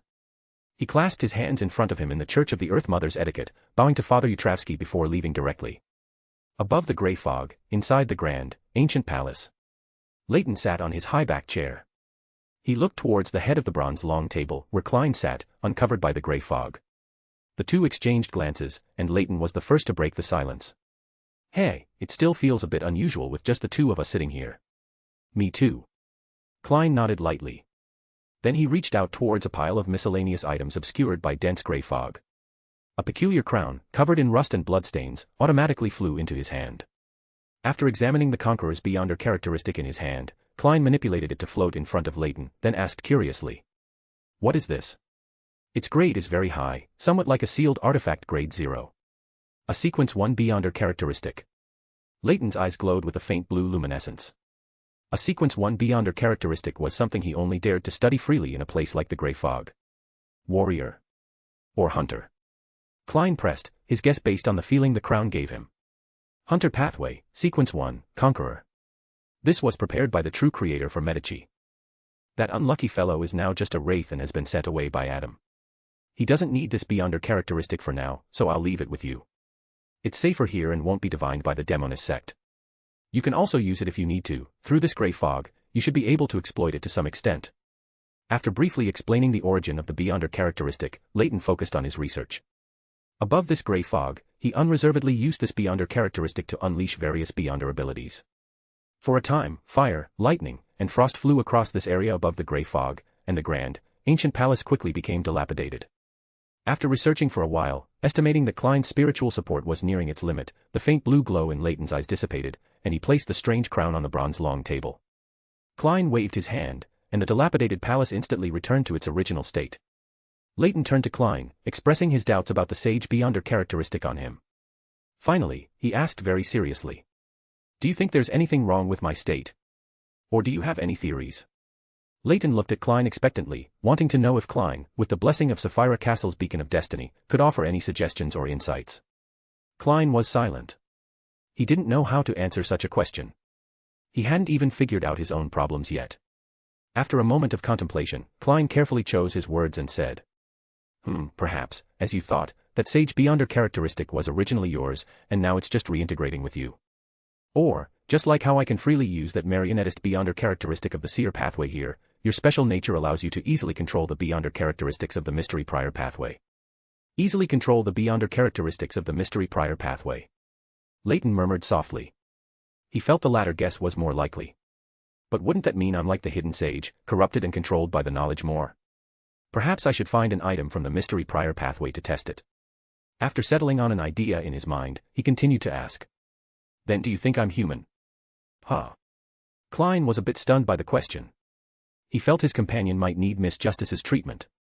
No, Miss Justice was still a telepathist now, and it would be some time before she became a psychiatrist. Although he inwardly grumbled about the other party, Klein still carefully chose his words and said. While I don't fully agree with some of your views, if you're asking about humanity, you undoubtedly possess it, and I think you've maintained it quite well. Leyton nodded slightly, no longer dwelling on the topic, and instead said. I foresaw some future events. Your brother and sister are coming to Backlund. Do you want to see them? When? Klein paused, then asked. Leyton recalled briefly and said. Soon, January 3rd, on the steam train. Klein took a deep breath, leaned back against the chair, and seemed lost in thought. After a second or two, he pressed his lips together tightly and said. I understand. Thank you. After a period of silence, the two found they had nothing more to discuss, so Klein ended their two-person gathering. Crimson light, like a tide, surged. Leyton's spirit was momentarily dazed. When he came to, he was already back in his study. The next moment, he heard the sound of the downstairs door being knocked. Leyton turned his head to look, a purple halo flashing in his eyes. His gaze penetrated through layers of obstruction, seeing Destiny knocking on the door. Then he slightly raised his right hand, making a grasping motion in the air, then rotated his wrist and pulled back, like the gesture of opening a door. A pale blue, wave-like light swept through, and a door connecting to the downstairs entrance opened. The next moment, Destiny walked through from the other side of the door. He had a faint smile on his face and seemed to be in a very good mood. Destiny nodded slightly and chuckled. Fate tells me that this is a suitable time for a visit and a farewell. I shall set off to seek the whereabouts of the soothsayer Beyonder characteristic. Leyton nodded without surprise, asking curiously. Where is that soothsayer Beyonder characteristic? In what form does it exist? I only know the specific whereabouts of two soothsayer Beyonder characteristics. One is with the Eternal Blazing Sun Church, numbered 0 to 24, called the Calamity Scroll. It is extremely dangerous and almost impossible to obtain. Another one drifts on the sea in the form of a ghost ship. Its appearances cannot be predicted, and very few people even know of its existence. It has a not-so-famous name, Fate's Casino, which is also my goal. Destiny narrated as if recalling, his tone almost devoid of fluctuations, seemingly indifferent to the obstacles and difficulties he would encounter. Fate's Casino, is this to see which side fate favors more? If lucky, one directly becomes a soothsayer and leaves. If unlucky, the prize pool on the ship accumulates another wave. I must depart now. Although I didn't receive enlightenment from fate, I intuitively believe we will meet again, on the vast ocean. Destiny spoke like a soothsayer, then turned and left. Chapter 255, KWM Chapter 255 At least you can sleep with them. Whoosh. The steam train station roared, bringing countless hopeful people to Backlund. The sky was still bright at this time, and coupled with the strong winds that had previously blown from the Holy Wind Cathedral, the fog in the sky over Backlund was much thinner. The gas lamps hanging on the platform had not yet been lit early. A bustling crowd surged from the steam train. A black-haired, brown-eyed man, somewhat similar to Klein and looking a bit older, skillfully protected the thin and pale young girl beside him. They followed the crowd out of the station. Suddenly, they both felt a gaze sweep over them. Following their intuition, Benson and Melissa looked back and saw a young gentleman with neatly combed black hair. The young gentleman pressed his top hat, his gaze passing over them and looking into the distance. Klein, with his changed appearance, held a suitcase and walked past them expressionlessly, heading out of the station and into the large crowd pouring into the City of Hope, Backlund. Aren't you going to say hello to them? Klein turned his head and saw Leyton standing effortlessly not far to his right, in a spot where the surrounding crowd instinctively avoided, as if he didn't belong to the same world as the noisy, crowded people around him. Klein's eyes darkened. He lowered the brim of his hat and whispered, "No, I don't want to bring them trouble and danger. Klein Moretti is already dead in the Tingen incident. My appearance now would only add to their sorrow, and it would likely bring them danger. I still suggest you give them a potion. Improving their strength is the best way to avoid danger." Klein was silent for a moment, then changed the subject, saying, "Is there something you need from me?" Leyton glanced at Klein indifferently. Seeing that he didn't want to discuss the topic of potions, he continued the conversation. "I'd like to ask you to take care of Bugs Bunny for a while." "Take care of Bugs Bunny?" Klein was stunned. "That rabbit is already sequence 7, does it still need looking after?" Leyton chuckled. "To be precise, it's to keep it by your side as a locator. Under the influence of fate, you will encounter many high-level entities, some of which are what I'm looking for. It's more effective to wait for them to stumble upon you than for me to actively search for them. So, you're saying I'll be very unlucky and get involved in all sorts of incidents. And also serve as your bait." Klein used his clown ability to control his expression, looking deeply at Leyton, but he didn't refuse. A Bugs Bunny who doubles as a doctor, warrior, and chef, and can summon its boss when in doubt, who could refuse that? Klein looked at Leyton's feet but didn't see Bugs Bunny's familiar figure. "It's at home packing its things, and I also have a mystical item I haven't finished making for it. I'll send it to you in a couple of days." As he spoke, Leyton handed Klein a branch with his messenger's summoning method written on it, then waved goodbye and turned to walk into the crowd, quickly disappearing from Klein's sight. It seems my journey ahead won't be too smooth." Klein sighed inwardly with a slight unease. The conversation just now, coupled with his experiences during this period, made him even suspect if he had a constitution similar to Conan's, where incidents would occur wherever he went. Westborough, Backlund Street. Leyton's figure quietly appeared in an uninhabited corner. The pale blue glow in his eyes suddenly flickered, and the surrounding world changed in his vision. His gaze deepened as he looked through layers of obstruction into the future of this place, searching for the traces of the demigod parasitic on a rat, wanting to determine approximately when the other party would appear here. To rashly predict a strange demigod, Leyton felt his spirituality leaking like a deflated balloon, rapidly draining. Just before his spirituality was about to dry up, he finally found a trace in the chaotic future. He closed his eyes slightly, composed himself, then reopened them, glanced at a sewer entrance not far away, and couldn't help but curve his lips into a smile, softly murmuring, "Next month." Having obtained the result he wanted, Leyton turned and took 2 steps forward, his figure rapidly fading and disappearing. Eastborough, inside a room at a cheap hotel. Trissy looked solemnly at the figure that had suddenly appeared in front of her. If she hadn't sensed that she was completely locked onto by the other party's aura, she would have long since concealed herself and fled the moment she detected the spiritual fluctuation. "You've advanced," Trissy said in a voice that showed no discernible emotional fluctuations. "This feeling, the pressure he gives me is even stronger than that Lady Despair. He should have just advanced, so why does he give me this feeling? Is that something worth paying attention to?" Leyton looked at the demoness in front of him, having quietly entered a state of absolute rationality, which was the best way to resist a demoness' charm. Before Trissy could speak, he continued, "Do you want to avenge your lover, Prince Edisac? Or do you want to change back to a male?" Trissy wanted to deny it directly, but Leyton's indifferent, extremely calm demeanor made her somewhat worried. If her answer didn't satisfy the other party, she might be killed the next moment. She pursed her lips and remained silent for a moment, then carefully spoke, "What do you want? Or what do you need me to do for you? It's easy to talk to smart people." Leyton's lips curved into a smile. After a slight pause, he continued, "I'm about to leave Backlund, so I need someone to do some things for me here. I'm just a demoness at the pleasure stage." Trissy answered very cautiously. Leyton raised an eyebrow slightly and chuckled, "It's simple. Find some ordinary people with mechanical talent and cultivate them into beyonders of the savant pathway. Don't aim for digesting potions and improving strength, just let them invent and create with peace of mind. I can provide you with the Iron-Blooded Knight's potion formula and the corresponding main ingredients, and give you some help in avenging your prince. Of course, these will be given based on your task completion. He's not my prince. He's just an unlucky fellow." Trissy retorted with some annoyance, then said in a hoarse voice, "How do you guarantee what you say? And how will the task completion be judged? We can sign a contract under the witness of a great being. As for completion, it's simple, the number of people you find, and their quality. Leyton smiled and took out a notarized document he had prepared beforehand, handing it to Trissy. It wasn't difficult for him to create a notarized document by simulating a notary's ability. Trissy took the notarized document with a hint of unwillingness. She knew she couldn't refuse. While she was checking if the notarized document had any problems, Leyton spoke to himself, "In a few days, I'll give you a mystical item that can change your appearance. I think you should need it very much now, unless you like hiding in places like the sewers all the time.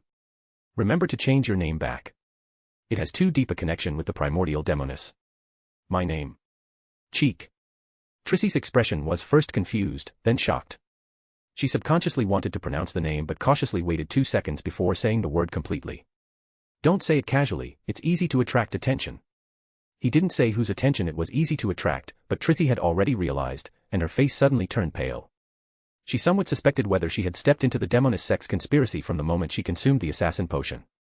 After Trissy and Leyton each wrote their names on the notarized document, Leyton snapped his fingers, and the notarized document disappeared into thin air in a golden flame. He could clearly feel something like a restraint falling onto his spirit body, indicating that the notarization had been established. Leyton reached forward, opening a door in midair that connected to his rented place. Before leaving, he told Trissy the ritual required by the Iron-Blooded Knight, considering it an advance payment: form a team of at least 30 people, cultivate deep camaraderie with them, let them successively become strong, cooperate tacitly, understand your intentions through glances and actions, become almost one with each other, and then let them form the ritual. The higher the team's strength and tacit understanding, the better the ritual's effect. For you demonesses, this shouldn't be too difficult, at least you can persuade them. Before Trissy could get completely angry, Leyton stepped into the spirit world and left the place. Back on Minsk Street, Leyton took out the biologist's characteristic, preparing to create a mystical item for Bugs Bunny. The next moment, he felt a momentary trance, his eyes seeming to be covered by a layer of hazy substance, and his whole person became calm and blank. A scene unfolded in his vision. 2 huge sailing ships, one after another, were chasing each other on the sea. The chased sailing ship was dozens of meters long, clean and tidy overall, reflecting a golden color under the sunlight. The sailing ship behind it was mainly black and red, not clearly visible. The scene only appeared for a brief 2 or 3 seconds before abruptly disappearing, and Leyton's eyes regained their color.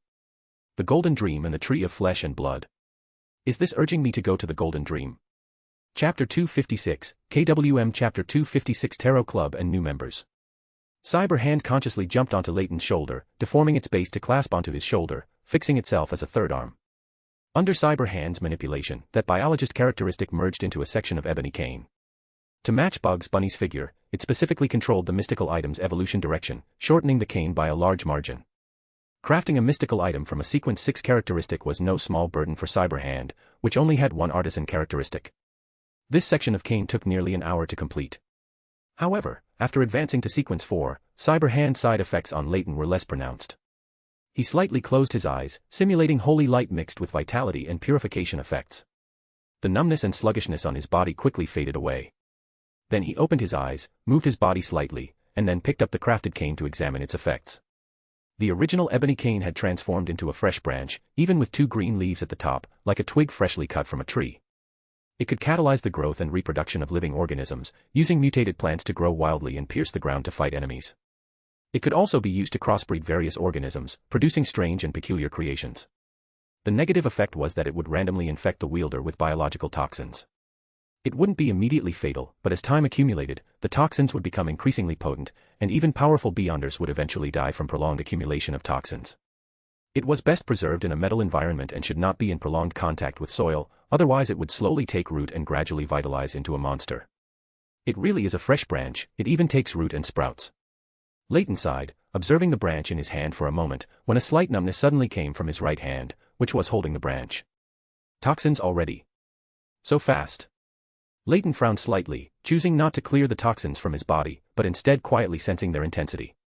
A purple light flashed in his eyes, and he saw that the spiritual light of his right hand was slightly dim, with a trace of black coiling around it. As time went on, more and more black coiled around his spiritual light. He already felt a heavy head and stinging pain, and his body also became numb. The next moment, he was bathed in a warm, clear golden glow, and the biological toxins he had contracted quickly disappeared. Bugs Bunny was only sequence 7. He estimated that he could only use this branch for about 8 minutes. Any longer, and his state under the influence of toxins would not be suitable for combat. However, his previous sequence was doctor, so he could treat himself, which could extend the usage time. He could also prepare more purification talismans for him. Leyton looked up at the wall clock. It was almost 3 in the afternoon, and this week's tarot club was about to begin. He casually placed the branch on the desk beside him. Feeling a bit tired after just crafting a mystical item, Leyton simply returned to his bedroom to lie down, waiting for today's tarot club. As Leyton rested with his eyes closed, he saw crimson light like a tide, as if this crimson light didn't appear in his vision, but directly in the picture in his mind. Slightly dazed, Leyton reopened his eyes. The surroundings were no longer his bedroom, and he was no longer lying on the bed, but had arrived in the grand, ancient palace above the grey fog, where he was already seated in his own high-backed chair. Leyton suddenly turned his head to his left. There was a new member there. Although his figure was blurry, Leyton could recognize his identity at a glance, the sanguine shut-in, Emlyn White. "Good afternoon, Mr. Fool, you have once again saved Backlund." Miss Justice was still the first to stand up and greet Mr. Fool, only today her voice was not as light as usual. "Ah. What? When was I saved again?" Emlyn listened to Miss Justice's words with a bewildered expression. He recalled the major events that had recently occurred. Apart from the recent heavy fog incident, he couldn't think of any major event that affected all of Backlund. Moreover, wasn't the Church of the Lord of Storms the first to respond to the heavy fog incident, creating a hurricane to disperse everything? However, facing a hidden existence that required the honorific he instinctively feared and dared not speak rashly to inquire, planning to listen in for a while first. Klein, as the fool, leaned back slightly in his chair upon hearing Miss Justice's words, and responded with a light chuckle. "I only provided a little insignificant help." "No, your bless truly saved Backlund. His contribution was the greatest among everyone." Justice Audrey praised sincerely. It was his reminder that allowed the Evernight Goddess's church to be prepared, promptly eliminate the demoness of despair, prevent the awakening of the primordial demoness, keep the pollution level of the heavy fog within a controllable range, and ensure the timely clearing of the true creator's descent. These were all details she had gleaned because she provided the most important information and received consistent praise from her parents.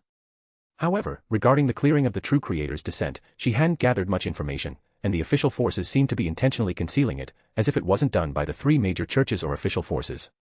Could it be an angel under Mr. Fool?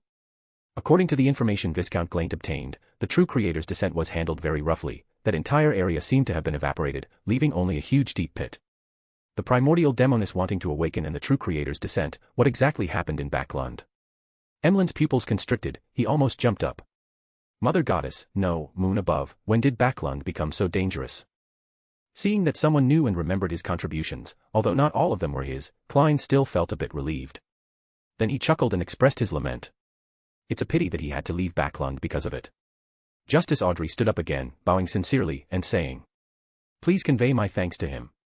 I am very sorry, because the 3 major churches and the military are cleaning up Backlund, I haven't been able to get the subsequent Roselle diary. Please wait another week." "Understood," Klein said with a calm, unruffled tone.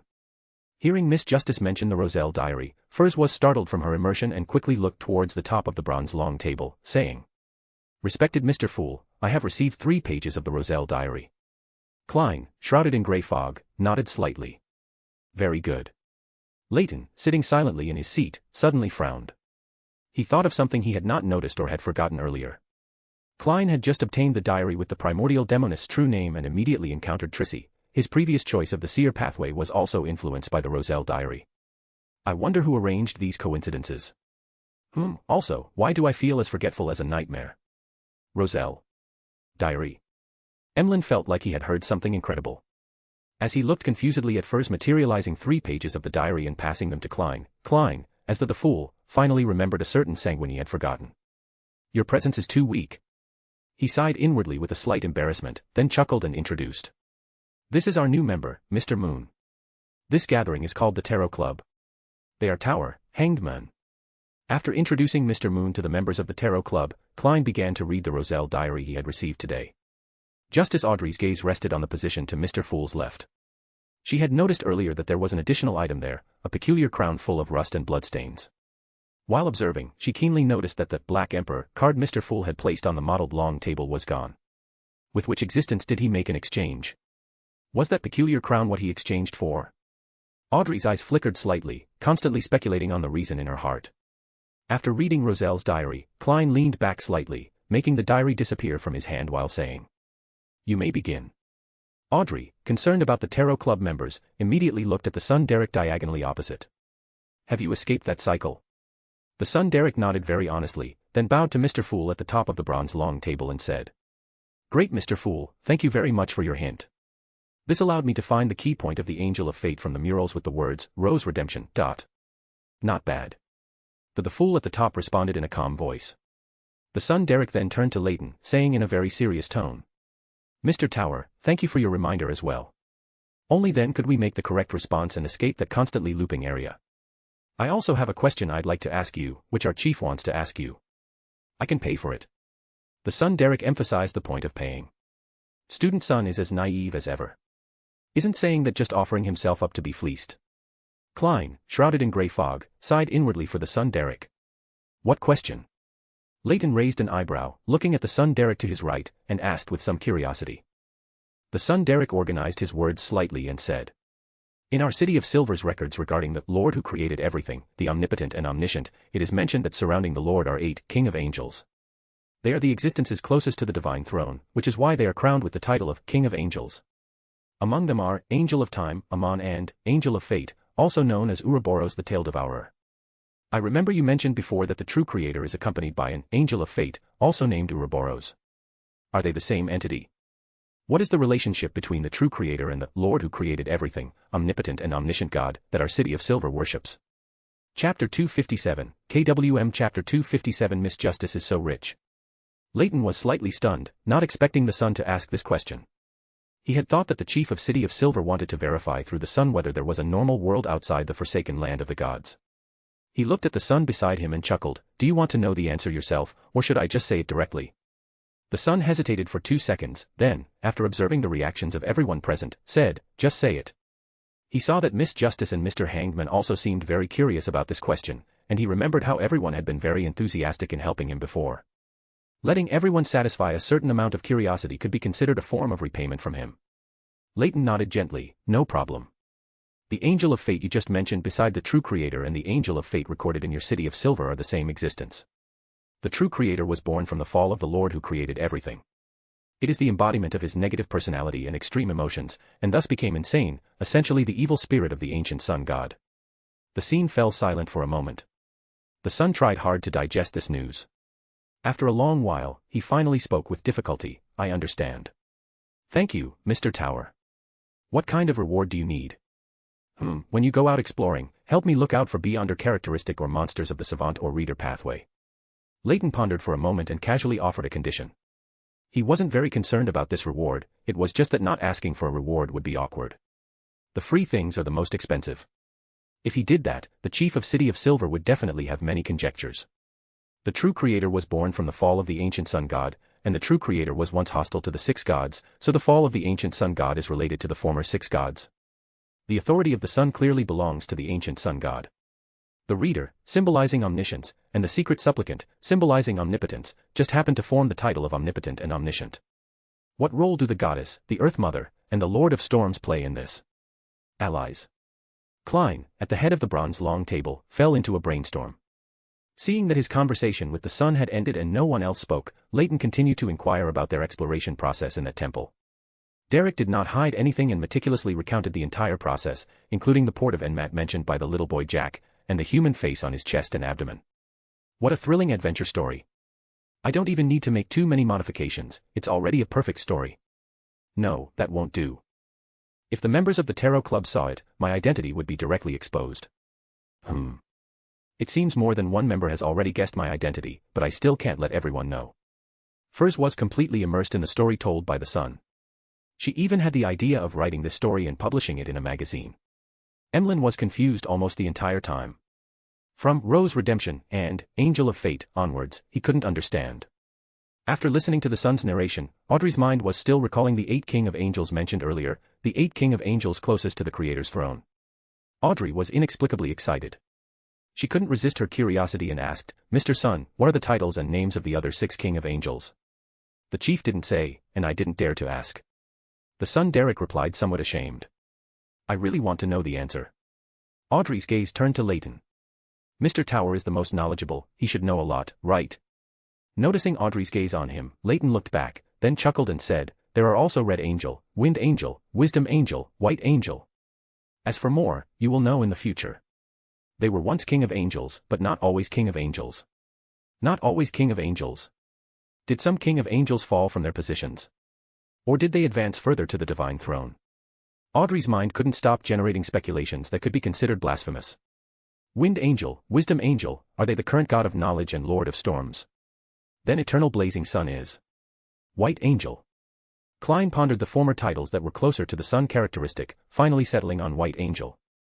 As a subordinate of the god of knowledge, and getting so close to the Aurora Order, who believe in the true creator, are you going to learn from your own god and backstab your boss? Klein's gaze fell on Leyton, who was leaning lazily against the back of his chair, and he muttered a few words to himself.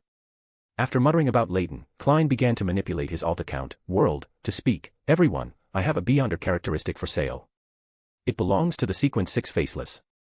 If crafted into a mystical item, it would probably allow one to change appearance and physique, and come with abilities like combat and fire control. He described it in a bit more detail, as there were members in the Tarot Club who could craft mystical items, so perhaps it could be sold directly. Change appearance and physique. This overlaps with the function of my previous mystical item. Audrey sighed silently in her heart. After this incident, although her Beyonder identity was exposed to her family, it also gained her father's support, allowing her to reimburse her expenses in mysticism within a reasonable range, £3,300. Leyton directly quoted a price, ready to buy this faceless characteristic. This was the mystical item he had promised Trissy that could change one's appearance. Deal. Klein immediately manipulated his alt account, Mr. World, to nod in agreement. Although the price was a bit suppressed, compared to selling through Mr. Hangman and having a commission deducted, I can get more pounds this way. After Leyton and World reached a deal, Audrey slightly raised her hand and said, Mr. Tower, do you have any unique or useful mystical items to recommend? If there's something suitable, I'd like to purchase one. Miss Justice is so rich. Furs, not far from Audrey, let out a cry of poverty. Something with unique abilities. Leyton rubbed his chin with his thumb, pondering the characteristics he already possessed, and shook his head slightly, saying, I have some, but they are not suitable for you. How about this, wait a while. I've received an revelation and will be heading to sea soon. Tell me which pathways Beyonder abilities you need, and I'll directly take them from pirates when I'm there. That's possible. Audrey was slightly stunned, her eyes wide with disbelief. Then she asked with a hint of curiosity, Mr. Hangman has introduced some situations at sea. The pirate kings and pirate admirals there are very strong. If you arbitrarily hunt pirates at sea, won't it incur their hostility? What she really wanted to ask was how his strength compared to those pirate admirals and even pirate kings. Mr. Tower could say such arrogant words, has he recently advanced? Is he now sequence 5 or sequence 4? Hearing the meaning in Miss Justice's words, Leyton said with a smile, although I can't defeat every single one, escaping is no problem. The reader pathway has a very apt description, omniscience leads to omnipotence. At my sequence, Beyonders of the reader pathway no longer have any obvious weaknesses. He recently advanced. It's very likely sequence 5, or even sequence 4. The Hangman speculated in his heart about Leyton's current sequence. Omniscience leads to omnipotence. Sounds very powerful. I remember that the spectator and reader pathways can be interchanged. What am I thinking? Spectator is the most suitable pathway for me. Only when I cannot advance past sequence 4 of the spectator pathway will I consider other pathways. Shaking her head slightly and reining in her thoughts, Audrey turned to all the members and said, Ladies and gentlemen, do you have any news about the fruit of the elder tree and mirror dragon blood? Yes. Emlyn answered without hesitation. These were materials he had encountered at a previous sanguine gathering. Before Miss Justice could ask excitedly, he blurted out, the fruit of the elder tree costs between £500 and £700, and mirror dragon blood is no more than £100. But you'll have to pay me an additional £100 as a reward. You know, I have to take risks and waste time for this. Deal. Audrey happily accepted. Although she knew she could bargain for such things, she felt it was unnecessary.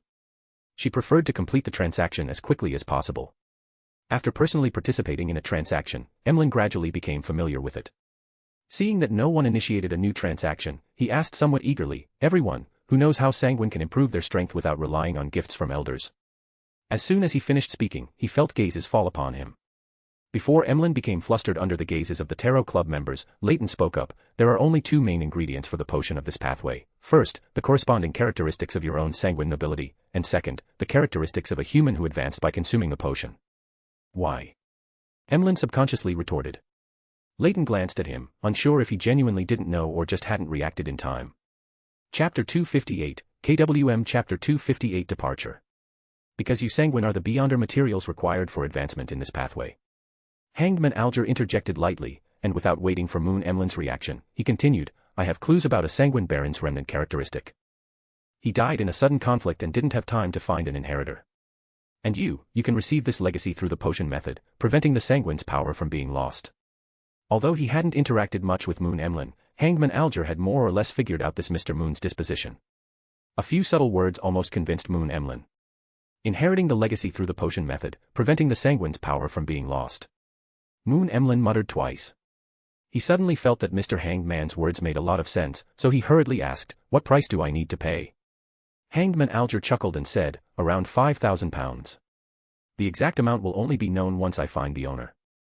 Although he hadn't yet communicated with that great pirate, he believed that as long as the price wasn't too outrageous, the other party would accept it.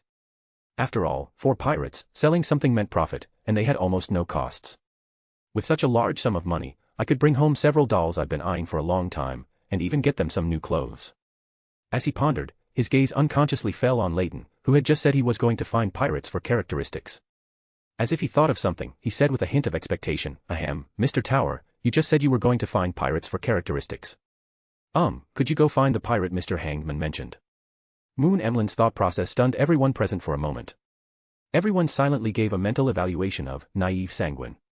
It can be done like that. Magician Furs was momentarily slow to react. "Do you think I won't charge you if I sell it to you?" Leyton retorted. "You're just missing Mr. Star, and then you three celestial idiots can debut as a group." Pretend I didn't say anything." Moon Emlyn froze for a moment, his voice fading, saying with a mix of annoyance and embarrassment, then leaned back against the chair, no longer speaking. "It's over, I've ruined the noble and elegant image of the sanguine. Why does this sanguine feel so silly?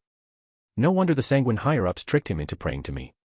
Klein sighed inwardly, then manipulated his trumpet account, World, to speak hoarsely, "I have a clue about a psychiatrist's remnant characteristic.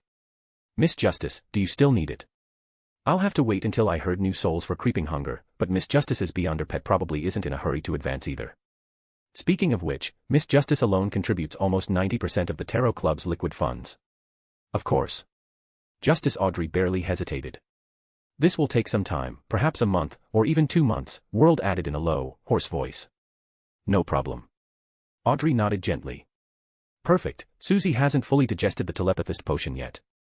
After agreeing to a deal with Miss Justice, Klein continued to control World and spoke, "Everyone, please keep an eye out for remnant spirituality from ancient vengeful spirits in the eyes of 6-winged gargoyles." With the last request made, the trading portion of this Tarot Club meeting ended, and everyone entered the free discussion segment. Justice Audrey was the first to stand up, daintily lifting her skirt, and bow to the head of the bronze long table, saying, "Respected Mr. Fool, I wish to know the truth hidden behind the Backlund Great Smog incident. Was it purely caused by those cultists to awaken the primordial demoness and bring about the true creator's descent? Why did Prince Edisac cooperate with them? According to the principle of equivalent exchange you established, what do I need to pay to obtain the corresponding information?" "You asked well, I don't know either," Klein murmured to himself, maintaining his relaxed sitting posture, and chuckled, "No need. The root of the problem has not yet been discovered, but there are already enough clues. I hope the people of the 3 churches are not too foolish. The root of the problem has not yet been discovered. The matter hasn't been completely resolved yet." Audrey was very shocked to hear this, but also felt it wasn't too unexpected. "Thank you for your answer." She sincerely bowed again. Everyone then continued to exchange some topics until the fool at the head announced, "Today's gathering ends here." "As you wish." Everyone stood up and bowed. Moon Emlyn, participating in the Tarot Club for the first time and unfamiliar with the procedures, froze for a second before hurriedly standing up and bowing, imitating the other members. Crimson lights rose one after another, and the next moment, only Klein and Leyton remained in the Tarot Club. The peculiar crown placed in front of Klein floated with his thoughts, automatically drifting up and landing in front of Leyton. Klein leaned back in the high-back chair and casually asked, "What revelation did you receive? From the God of Knowledge? Or the Hidden Sage?" "The God of Knowledge. It was just a scene at sea, with Vice Admiral Iceberg's Golden Dream and Admiral of Blood's Tree of Flesh and Blood. I won't stay at sea for too long. I have a premonition that the southern continent is the final destination." Leyton casually replied. He held the peculiar crown, examining it continuously, faint blue fluorescent light circling in his eyes, giving the impression that any secret or concealment would be exposed under those eyes. War is the art of collective effort. A war bishop can gather the strength of a team into a whole, and can also share his own strength with other teammates. What Leyton most wanted to analyze was this ability of spiritual communication. "I don't necessarily need teammates. By creating things similar to paper doppelgangers, and with a connection, I should also be able to transmit power to them, granting the paper doppelgangers temporary combat strength. Moreover, if I develop some complex secret techniques, this ability should be very useful. It wasn't until Klein felt his spirituality was overly depleted and suggested ending the exchange that Leyton put down the peculiar crown and left the space above the grey fog. Klein glanced at the peculiar crown, rusty and stained with blood, quietly resting on the long table. He enveloped himself in spirituality, simulating a falling sensation, and left the grey fog. In the study, which had been almost completely cleared out, Leyton, sitting in a chair, opened his eyes, briefly scanned the room, then leaned forward and reached out to grasp at the air. A faint blue light, like ripples in water, shimmered, and a blank sheet of paper was dragged and torn down. This was achieved by folding the space within the room through a door, directly tearing it from a notebook placed on the other side, despite the distance. He then picked up a fountain pen from the side, carefully considered his wording, and began to write lines of words on the paper. Leonard and Oldman, good evening. When you see this letter, it should be evening. This is my prediction. That demigod parasitic on a rat will be recuperating in the sewers of Backlund Street next month. Her name is Flora Jacob. I am about to leave Backlund. If anything comes up, you can contact me through a messenger. Please, old man, do not forget our agreement. The more your strength recovers, the greater my chance of stealing things. Wishing you both a pleasant life, your friend, Al Tynes. Putting down the fountain pen and folding the paper, Leyton rose from his seat, scanned the study to confirm nothing was left behind, and then left the room. Downstairs in the living room, Bugs Bunny, wearing a custom-made small suit, a top hat, and a black crossbody bag, skillfully put on a pair of gloves covered with metal plates. This was a mystical item specially made for it by Leyton. It had no powerful effects, but was simply more suitable for a rabbit's hands, difficult to damage, and would not impede spirituality. The only purpose of these gloves was to isolate the negative effects of the mystical item crafted from a biologist's characteristic. As long as Bugs Bunny didn't use that branch, toxins would not accumulate in its body. Bugs Bunny waved the branch in its hand, nodded in satisfaction, and tried hard to appear like a gentleman. Seeing Leyton approach, it immediately changed its demeanor, looking at Leyton pitifully and saying, "Boss, why aren't you taking me, but you're taking that raven?" Feeling the resentment from a rabbit, Leyton shook his head helplessly and said, "Who told you that you get dizzy from spirit world travel? If you follow me, we'll be darting around everywhere. Are you sure you can handle it?" Bugs Bunny agonized for a long time, then nodded reluctantly, all right. But not for too long, or I'll become someone else's rabbit. Don't worry, it won't be more than 4 months at most." Leyton nodded lightly, making a promise. Then he turned his head and called out to the raven preening its feathers nearby, asking it to help deliver a letter to Leonard. Seeing that Bugs Bunny was still a bit downcast and conflicted, Leyton took 2 steps, picked it up, and directly stepped into the spirit world. Pritz Harbor, in front of a rather old 3-story cottage, a wooden sign hanging at the door read, Pritz Harbor Ticketing Company. Leyton, holding Bugs Bunny, quickly materialized, but the surrounding pedestrians seemed completely oblivious to this scene. As soon as it left the spirit world, Bugs Bunny fell from his hands, sprawling on the ground, looking dizzy and somewhat nauseous. Chapter 259, KWM Chapter 259 How can you change your expression again? Klein, who had just bought his boat ticket and came out, saw Bugs Bunny lying on the ground, feeling a bit dizzy, and Leyton standing beside him with a helpless expression. He approached curiously and asked, "What's wrong with it?" "It gets dizzy from Spirit World Shuttle," Leyton shrugged helplessly. "No wonder you wanted it to follow me," Klein said after 2 seconds of silence. "I know about car sickness and seasickness, but this is the first time I've seen dizziness from Spirit World Shuttle. Although it's not very mystical, it's very scientific. If it follows you drifting on the sea, I'm afraid it will only be able to move by crawling on the ground from now on." Seeing that Klein didn't speak anymore, Leyton took out a square iron box from his jacket pocket and handed it to him, saying, "Inside are some purification charms. If Bugs Bunny is too deeply poisoned and can't solve it itself, just give it a charm. The activation incantation is purification. Bugs Bunny is entrusted to your care for a few months. During this time, its expenses and your remuneration will be borne by itself." It felt like a heartless boss. "Are you sure you're not sending it out to work?" Klein muttered to himself, while reaching out to take the small iron box. Bugs Bunny, still a bit dizzy, heard this and wobbled over. It looked up at Klein for 2 seconds, blinked, shook its head, and then examined Klein again. After confirming that it wasn't too dizzy to recognize the person, it asked doubtfully, "Boss, didn't you want me to follow that detective who lives across the street? Why did you change people?" "Hey," Klein chuckled softly, then semi-squatted down, looking at Bugs Bunny. He stretched out his right hand and wiped his face from top to bottom, changing back into the appearance of Detective Sherlock Moriarty. "How about now?" The expression on Bugs Bunny's face vividly showed a look of astonishment. It opened its mouth and murmured, "How can you even change faces?" Klein was about to explain that this was his beyond ability when he heard Bugs Bunny continue, "If you keep changing, what if I mistake you for someone else and get lost?" Klein's words froze in his mouth. Controlling his slightly twitching lips, he looked back at Leyton. "This rabbit of yours is quite safety-conscious." He changed back into Gehrman Sparrow's appearance and looked at Bugs Bunny again, saying, "Don't worry, I won't change back and forth casually. This current appearance is the identity I'll use at sea. Even if I need to change my appearance for something later, I'll tell you in advance." "Really?" Bugs Bunny asked, half believing, half doubting. "I promise." Under Klein's repeated assurances, Bugs Bunny finally relaxed. After temporarily entrusting Bugs Bunny to Klein, Leyton stepped into the spirit world again. Backlund, Minsk Street. Leyton's figure quickly outlined itself in the living room. Crow Anu, who had delivered the letter, was already waiting there. "All right, it's time for us to depart," he greeted the crow beside him. Then he picked up the leather briefcase placed on the tea table nearby, and Crow Anu flapped its wings and landed on his shoulder. Leyton took a step forward, and his figure quickly became transparent, disappearing from the room. Midseashire County, Constant City. On a clock tower overlooking the distant sea, an old man in a thick woolen overcoat and a semi-tall black top hat stood quietly. His azure eyes gazed at the distant sea, immersing himself in scenes from past memories. Beside him, a figure quickly outlined itself. Noticing the spiritual fluctuations, Lawrence turned to look. Leyton, carrying a leather briefcase with a crow with glossy black feathers perched on his shoulder, appeared beside him. "Good afternoon, Mr. Lawrence." "Good afternoon, Mr. Tynes. I thought you would come later." Lawrence's voice was not as deep and muffled as it had been in Backlund. At this moment, he even seemed quite energetic. Leyton walked to his side and glanced at the relatively calm Midseashire. "Admiral of Stars's future is currently in the Midseashire, and I just happen to be going to meet a friend. When do you plan to advance?" "I can do it now," Lawrence replied with a firm tone. Leyton nodded, not asking further.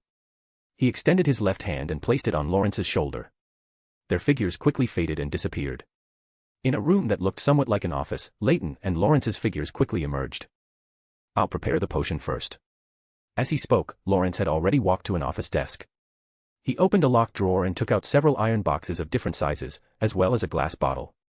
He turned to Leyton. "Could you please make some pure water for me? 50 milliliters will be fine. I originally planned to get it a bit later." "No problem." Leyton nodded gently. He walked over a few steps, and a light blue glow instantly covered his eyes. He half raised his right hand, spreading out his spirituality. Water elements in the air quickly condensed and, guided by his spirituality, gathered in the glass cup. Although he didn't measure it precisely, relying on a beyonder spiritual intuition and the reader pathways calculation ability, Leyton was certain that the pure water in the glass cup was exactly 50 milliliters, no more, no less. Lawrence smiled and nodded in thanks, then began to take out materials one by one to prepare the scribe potion. Soon, a bottle of scribe potion was prepared. The potion was light blue overall, with countless symbols, patterns, and markings constantly shifting and floating within it.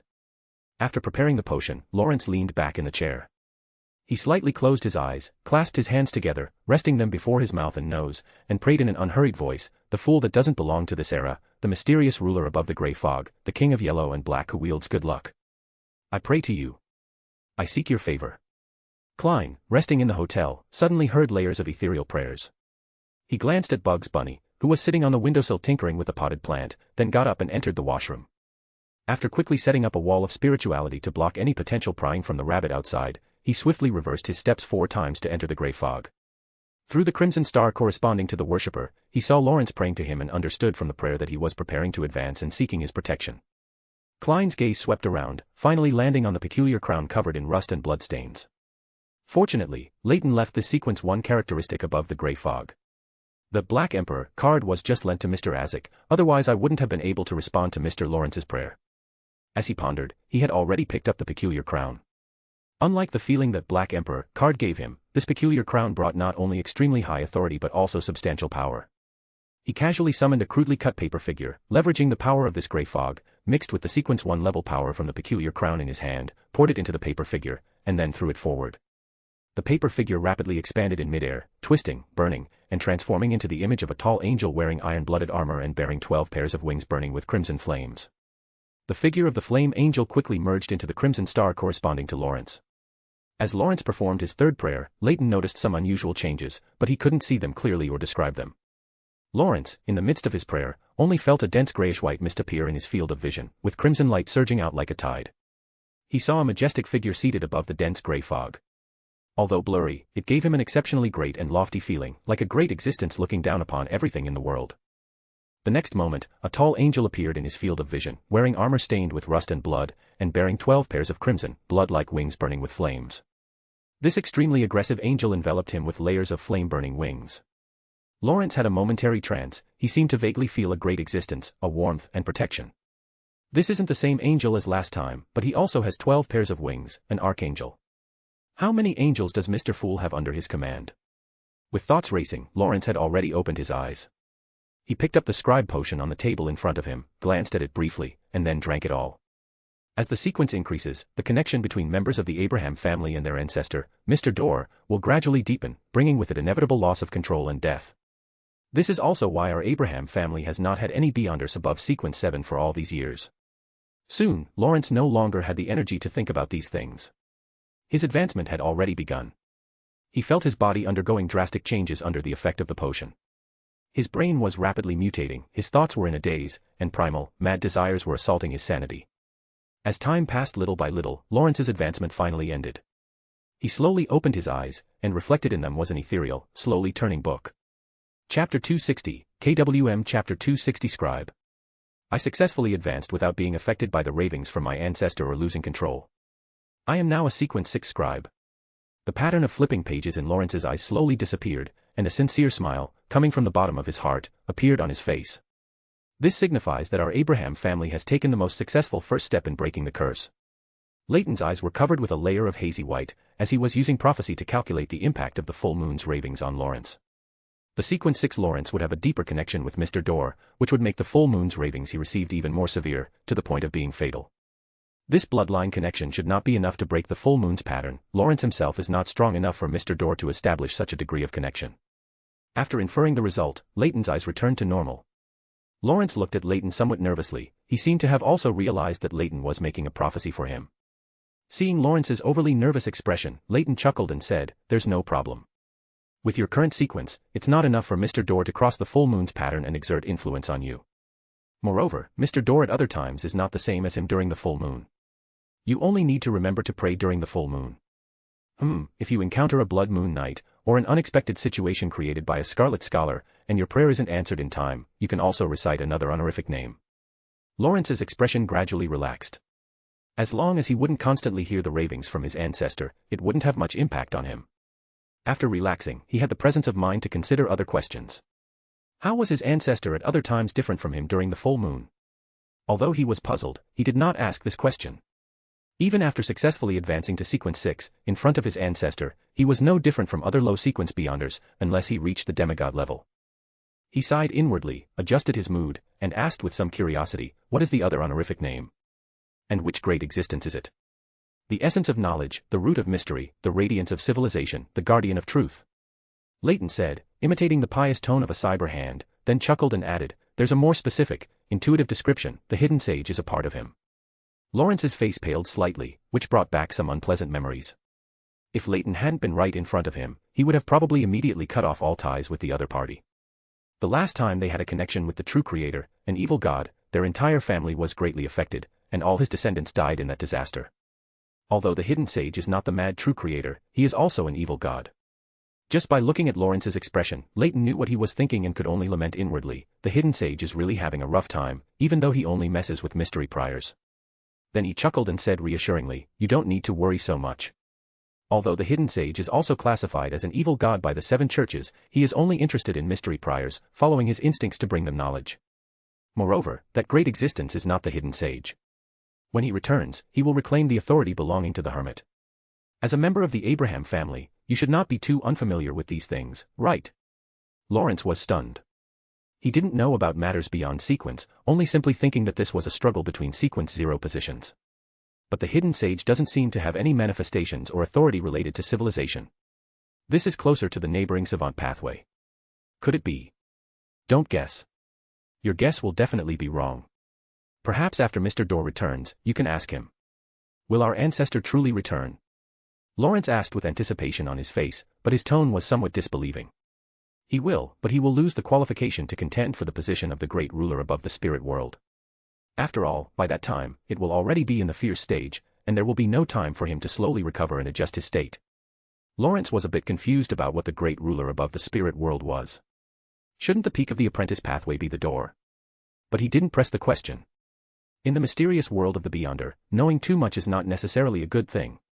He redirected the conversation back to himself. I've been to many places and seen many people and things over the years. Although I haven't started recording various Beyonder abilities yet, this has allowed me to digest a lot of the scribe potion. Leyton nodded slightly and said very sincerely, congratulations. Perhaps soon, you will advance further and become a traveler. Do you need to record some Beyonder abilities now? As a prophet, I possess enough Beyonder abilities. Prophet? You've already stepped into that demigod level. Lawrence exclaimed in surprise. With only a slight doubt, he recalled some information he had read about the prophet sequence. This is the sequence 4 of the reader pathway. Then he nodded gently and said, then I'll trouble you. Recording enough different types of Beyonder abilities can greatly help me digest the scribe potion. Leyton nodded gently, then placed his hand on Lawrence's shoulder, and the two figures quickly faded and disappeared. On the outskirts of Constant City, by a secluded forest. Leyton looked at Lawrence beside him and asked, how many Beyonder abilities of various levels can you record now? Lawrence closed his eyes slightly upon hearing this, then opened them after a brief thought and said, only 1 at the demigod level, 10 at sequence 5 and sequence 6, and 25 at sequence 7 and below. I understand. Leyton nodded slightly. He then took 2 steps forward, a rich pale blue glow gradually appearing in his eyes. He leaned back slightly, arms half open, as if embracing the sun. The next instant, in the air in front of him, a giant sphere of light, entwined with countless sacred flames and emitting a scorching radiance, appeared out of thin air. After the previous battle with the true creator's avatar, Leyton had gained experience in simulating the sun at the angel level. This Beyonder ability, originally belonging to the unshadowed of the sun pathway, had undergone a qualitative leap in his hands. Even the sun flame used by an unshadowed cannot compare to this beggar version sun I am simulating now. Lawrence, standing to the side, felt a burning sensation on his body and spirit, like ice under the scorching sun in summer. This was a demigod level ability, and even among abilities of the same level, it belonged to the extremely powerful kind. Without hesitation, Lawrence used Record, the core Beyonder ability of a scribe. A translucent, slowly turning book appeared in his eyes. His mutated brain continuously recorded and reproduced the process of Leyton using his Beyonder ability, then drove the activated cells to form corresponding symbols, patterns, and marks, completing the storage. After displaying the ability, Leyton turned to look at Lawrence behind him. Lawrence shook his head with a slight hint of helplessness. Recording failed. It's fine, continue. After a slight nod, Leyton once again used the Beyonder ability he had just used. Night, on the future, moored on the mid-seashore. Leyton's figure quickly outlined itself on the deck. Almost the next second, Katlia walked out of the captain's cabin. She wasn't too surprised to see Leyton's figure appear on the future. Frank had already received a letter earlier, informing her that Leyton would return to the future today. Katlia was wearing a long purple dress embroidered with gold patterns, which seemed to have been specially modified, somewhat between a dress and a warlock's robe in style. She reached up and adjusted the gold-rimmed glasses on her nose, speaking with a seemingly good mood, long time no see, welcome back to the future. After a slight pause, she continued after walking onto the deck, I thought you would come tomorrow, after all, it's not far from midnight now. Leyton retracted his gaze, twitched the corner of his mouth, and revealed a sunny smile, saying, long time no see, Captain. I was delayed for some time in Constant City, helping a newly advanced scribe record some Beyonder abilities, and then stayed to enjoy a sumptuous dinner. Katlia nodded faintly, then turned and led Leyton towards the cabin. What strange experimental direction did you suggest to Frank? He's been cooped up in the lab lately, staying amidst a pile of corrupted monster corpses, and not even turning on the lights, saying he's simulating the environment. Captain, are you worried that Frank might cultivate some strange species? How many species he cultivates aren't strange? Katlia retorted in a deep voice. Leyton was momentarily speechless. He thought hard for a long time and found that the normal species Frank had cultivated were few and far between, but as for the abnormal ones, to put it bluntly, he could pile up 2 small mountains without a problem. He rationally skipped this topic and changed the subject, saying, I want him to cultivate some edible plants that grow in the dark, preferably those that feed on corrupted monsters. Are you sure that kind of food is really edible? Katlia sighed. Sometimes she really wanted to throw Frank overboard. Chapter 261, KWM Chapter 261 The Future Issue Part. Leyton followed Katlia to Frank's laboratory, located at the very bottom of the ship's hold. The two stopped at the entrance of Frank's laboratory simultaneously. Katlia turned to Leyton beside her and said, Frank should still be experimenting. You can go in and find him yourself. Still. Al. My friend, you finally returned to see. The laboratory door opened, and Frank emerged, dragging an exaggerated snakeskin bag behind him. He looked at Leyton with surprise, his exclamation interrupting Leyton's unfinished words. Leyton forced a polite smile and nodded slightly. You're still not resting this late? Of course not.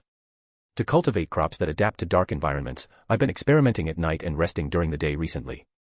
However, cultivating crops that use the flesh and blood of corrupted monsters as nutrients, while also controlling the corruption within an edible range, is extremely difficult. My experiments have been stuck at this point. As Frank spoke, he pulled the snakeskin bag he was dragging in front of him and opened it, revealing the failed experimental products inside. There were wooden blocks as black as charcoal, still wiggling slightly. There were brightly colored mushrooms with specks of gold and yellow patterns that looked delicious at first glance, and there were mushroom colonies the size of a baby's arm, with meat-like textures. Leyton blinked. These things seemed quite far from success. After a moment of thought, he looked up at Frank and asked, "Is it limited by your own sequence?" Frank nodded slightly. "There's that reason, but a druid formula is hard to come by at sea. I'll help you look for one. Perhaps you can get it within this week." Leyton nodded gently. He remembered that the City of Silver had some high-sequence formulas for the Mother Pathway. He could use normal food to exchange with them, but the residents of the City of Silver, with their strong giant bloodline, probably had quite a large appetite. Katlia watched this scene from the side, frowning slightly. She opened her mouth as if to say something but ultimately hesitated and swallowed it back. Forget it, it's just a sequence 5 druid. I should still be able to control the situation on the future. At least with an experiment to engross Frank, he won't have the energy to harm other crew members. Upon hearing that Leyton could find a druid formula within this week, Frank's expression instantly turned to surprise and delight. Really? Thank you so much, my dear friend. I'll go dispose of these experimental wastes first, then conduct new experiments later. Wait for me a bit, and we can discuss new ideas about the experiment. How are you going to dispose of these things? Throw them into the sea. Leyton found it a bit hard to look directly at the things Frank had put into the snakeskin bag, but he was also curious. If these things were poured directly into the sea, would it count as polluting the ocean? In this world, would polluting the ocean get one struck dead by a bolt of lightning from the Lord of Storms? Frank shook his head upon hearing this.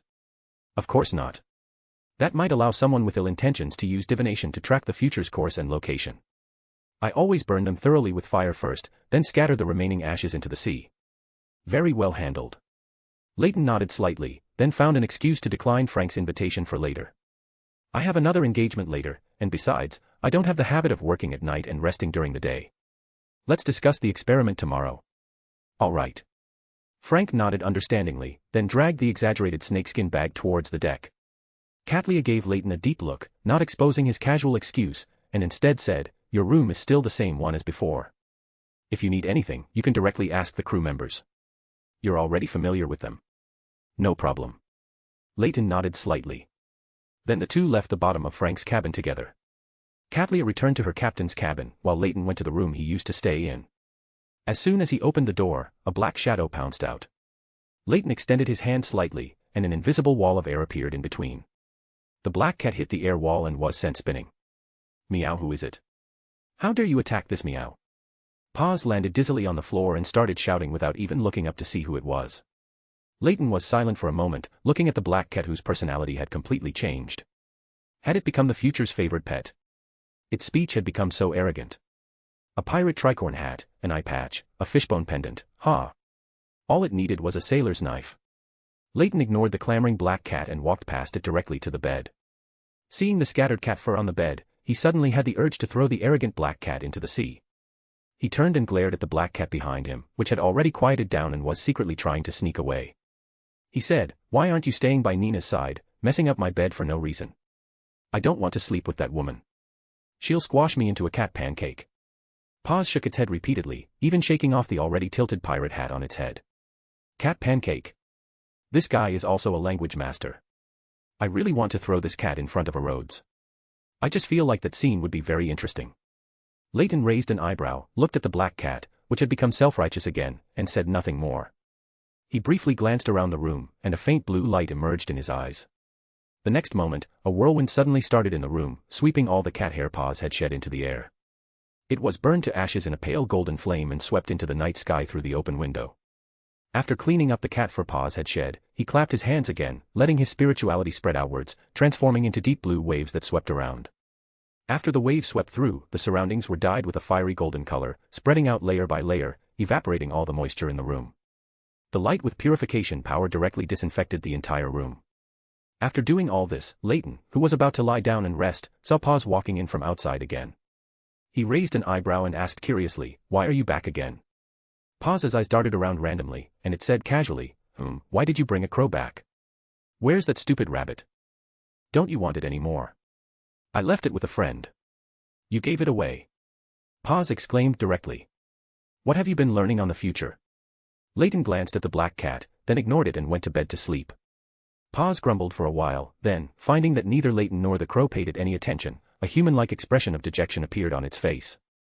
It looked at the bed, which Leyton had tidied, hesitated, then jumped onto it, curled up in the covers at the foot of the bed, and fell into a deep sleep. In a hazy dream, Leyton suddenly awoke.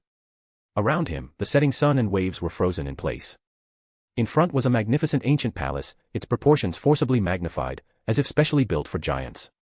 "This is the scene of the Giant King's court, the Giant King's court from my past memories."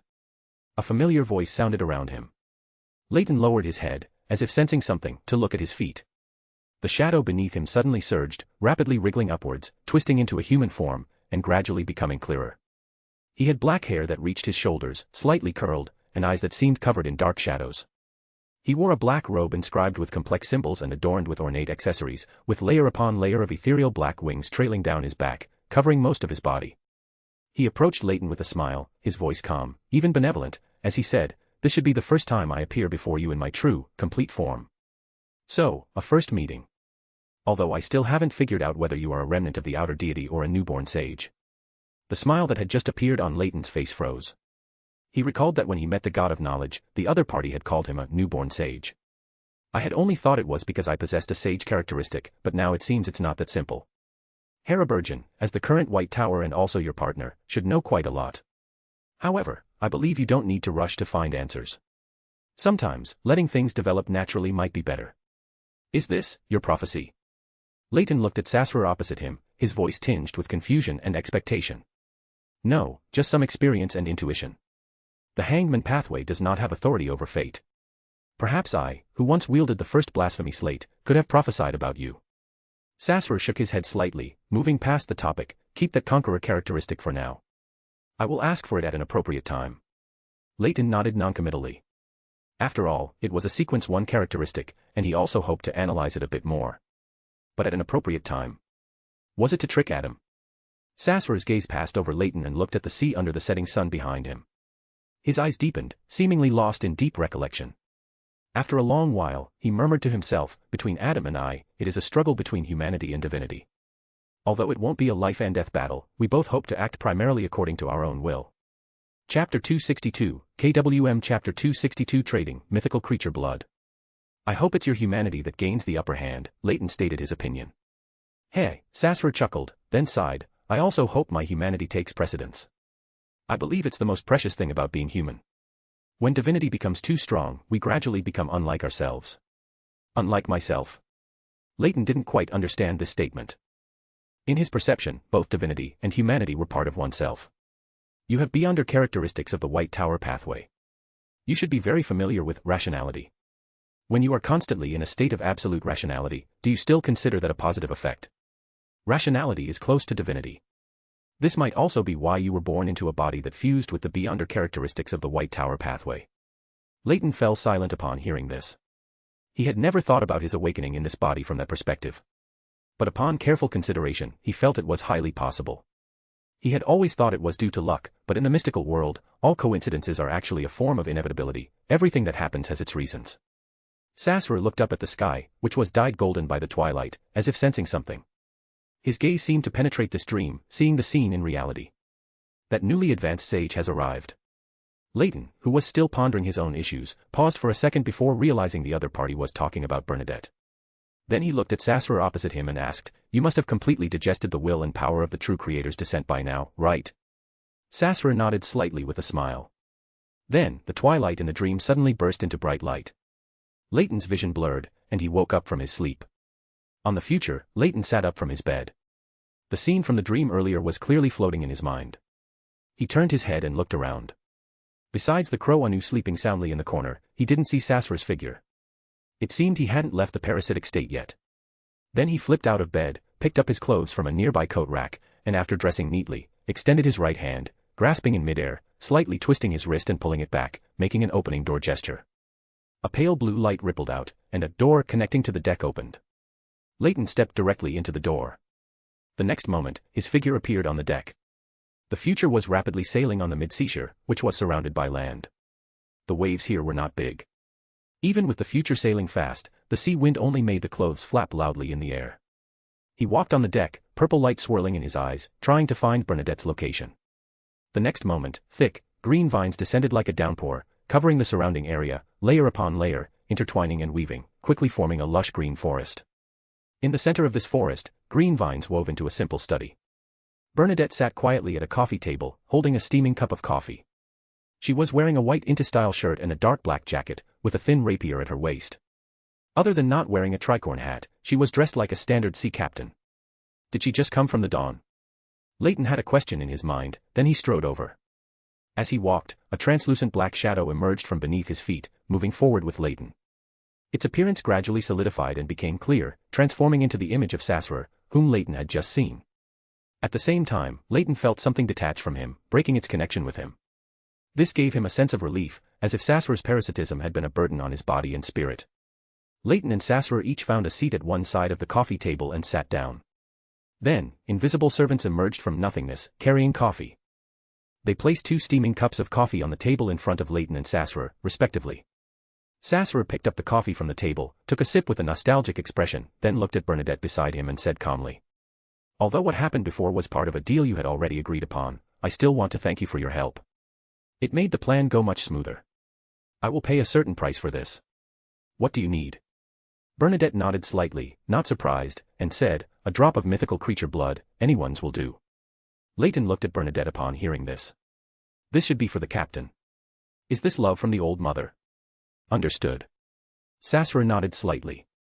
"Perhaps you could make another choice." Leyton interrupted their quickly reached agreement. Sassurer didn't mind being interrupted. He leisurely continued to savor the coffee in his hand, as if making up for a life he hadn't enjoyed for a long time. Bernadette turned her head and looked over. She didn't speak, but her deep blue eyes didn't hide her confusion. She quietly waited for an answer. Following Bernadette's gaze, Leyton chuckled and said, "You want mythical creature blood, presumably for the captain, right? In a while, she will have a better choice, the snake of fate of the fate pathway." Bernadette nodded slightly. Her gaze swept over Sassurer on the other side, then she changed the topic and said, "Then what do you think I should choose?" "Me." Leyton hesitated for a moment. He hadn't expected Bernadette to throw this question to him. After a brief ponder, he looked at Sassurer and asked, "As a true god who presides over the fallen domain, can the hangman reverse the situation where divinity overwhelms humanity by utilizing his authority?" Bernadette, who had maintained a calm expression, also quieted down at this moment. Her gaze was fixed on Sassurer, hoping that he would give the answer she desired. Sassurer put down his coffee cup, thought for a moment, and then said, "Your idea has a certain degree of feasibility, but this kind of precise manipulation in the spiritual domain requires the cooperation of the individual. Those who experience this kind of trouble have usually already stepped into the angel rank. It also requires the help of a high-sequence psychiatrist, and it cannot be like Ouroboros. As a naturally born mythical creature, he lacks the proper childhood and experiences, and his own personality has some issues. The ancient sun god also liked to take in problematic children. Of the 8 kings of angels around him, only his own clone was reliable." Leyton's thoughts suddenly diverged, and he imagined various scenes in his mind. Bernadette seemed to recall past memories. A smile appeared on her face, but then it disappeared. She frowned slightly, looking as if she didn't want to recall too much of the past, then sighed softly and said, "He had a childhood, and when he was young, he had plenty of humanity. It's just that he was born with a beyonder characteristic of a knowledge magister, which caused his humanity to be gradually suppressed by his divinity as he grew older. As for cooperation, I think I can persuade him now." Sassurer did not ask too many questions, only nodded slightly and said, "I will contact you when the time is right. Before that, I need to at least shepherd a saint of the spectator pathway." "No problem." Bernadette nodded slightly. She also needed time to persuade Bornova. Seeing that the two had reached an agreement, Leyton presented his request to Bernadette. "I want to borrow the Wheel of Fortune card of blasphemy for a period of time.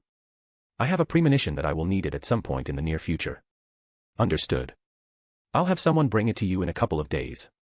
Bernadette agreed directly, not even asking for compensation for borrowing the card of blasphemy, nor mentioning a return date. Having resolved one issue, Leyton turned to Sassurer. "I want a drop of your mythical creature blood. What do I need to exchange for it? Although Sasra would certainly give it if he asked directly, that would be relying on the accumulated favors and help from before, which shouldn't be used in unnecessary places. I just want to gain more knowledge of mysticism by analyzing mythical creature blood. Sasra seemed to have anticipated Leyton's suggestion. The next moment, he gave his answer. Help me find saint-level beyonder characteristics of the visionary, tyrant, sun, and white tower pathways. If there are angel characteristics, even better. The beyonder characteristics of the latter three pathways are concentrated in the hands of the three major churches. Those scattered outside are basically all below sequence 5. Bernadette reminded Leyton. He nodded slightly, a faint smile on his face, and said, no problem. I have some news about Calamity. I'll find him as soon as possible, but I can't beat an angel, even if he's not in good condition. You can recite my name. As he spoke, Sasra raised his right hand. The flesh on it trembled slightly, and tiny drops of dark, viscous liquid emerged from the surface of his skin, growing in number. They suddenly contracted and solidified, forming a fingernail-sized, pitch-black crystal. He tilted his palm slightly, and the pitch-black crystal flew towards Leyton. He reached out and caught it. Besides a slightly cold touch, there was nothing else. Be prepared before using it. Although it is essentially angel blood, it has a status close to sequence 0. Chapter 263, KWM Chapter 263 above the sequence. Putting away the drop of Sasra's blood, Leyton leaned back slightly against the chair, resuming his usual lazy posture and said, the transaction part is over, next is the information sharing session. He tilted his head slightly to look at both sides. Bernadette and Sasra were both sitting quietly and silently. Meeting Leyton's gaze, Sasra replied with a smile, you seem to have become a bit more active, or rather, your humanity has become more enriched. Leyton was slightly puzzled, then fell into deep thought. He carefully recalled his recent state and found nothing different. In any case, having a more enriched humanity was not a bad thing. Temporarily putting this question aside, he looked at Bernadette and asked, is this place hidden enough? The following topic might attract attention from the cosmos. The cosmos. Bernadette pondered slightly. Her premonition was triggered, it seemed this topic contained unknown horrors. She nodded gravely. The next moment, her eyes suddenly became deep, with specks of starlight appearing, like a profound cosmos. This forest, composed of emerald pea vines, then reflected stars, and as the light flickered, eyes opened from within them. In an instant, a concealment power spread around, like an invisible curtain, isolating the entire space from the outside world. It's done. After creating a layer of concealment barrier around them, Bernadette said in a deep voice. Leyton nodded gently. He was worried that discussing the outer deity from the cosmos would affect the future, as there was still a mushroom king on the future. Then he cleared his throat and carefully chose his words, there are 22 known pathways of God. The sequence 0 of each pathway represents the peak of that pathway. They are also known as true gods, wielding many authorities. Strictly speaking, sequence 0 is not the peak of the sequence pathway. There is still a level above it. They have many names, above the sequence, outer deity, Great Old One, but the most formal address should still be Great Old One. Bernadette lowered her gaze slightly. She made some connections, and coupled with the previously mentioned adjacent pathways, she tentatively said, to become a Great Old One, do you need to collect the complete authorities of adjacent pathways? That's right. Sasra, who had been listening quietly beside them, replied. Seeing Bernadette look over at him, he chuckled and said, however, to become a Great Old One, you don't need all sequence 1 beyonder characteristics. In a complete state, you only need one sequence 1 beyonder characteristic from an adjacent pathway and one uniqueness to maintain the Old One status. But to become a Great Old One, you must first become a sequence 0 true god. This is also the main reason for the conflicts between sequence 0s in this world. Bernadette nodded thoughtfully. She recalled some words her father once mentioned, when you choose your pathway, your enemies and friends are correspondingly determined.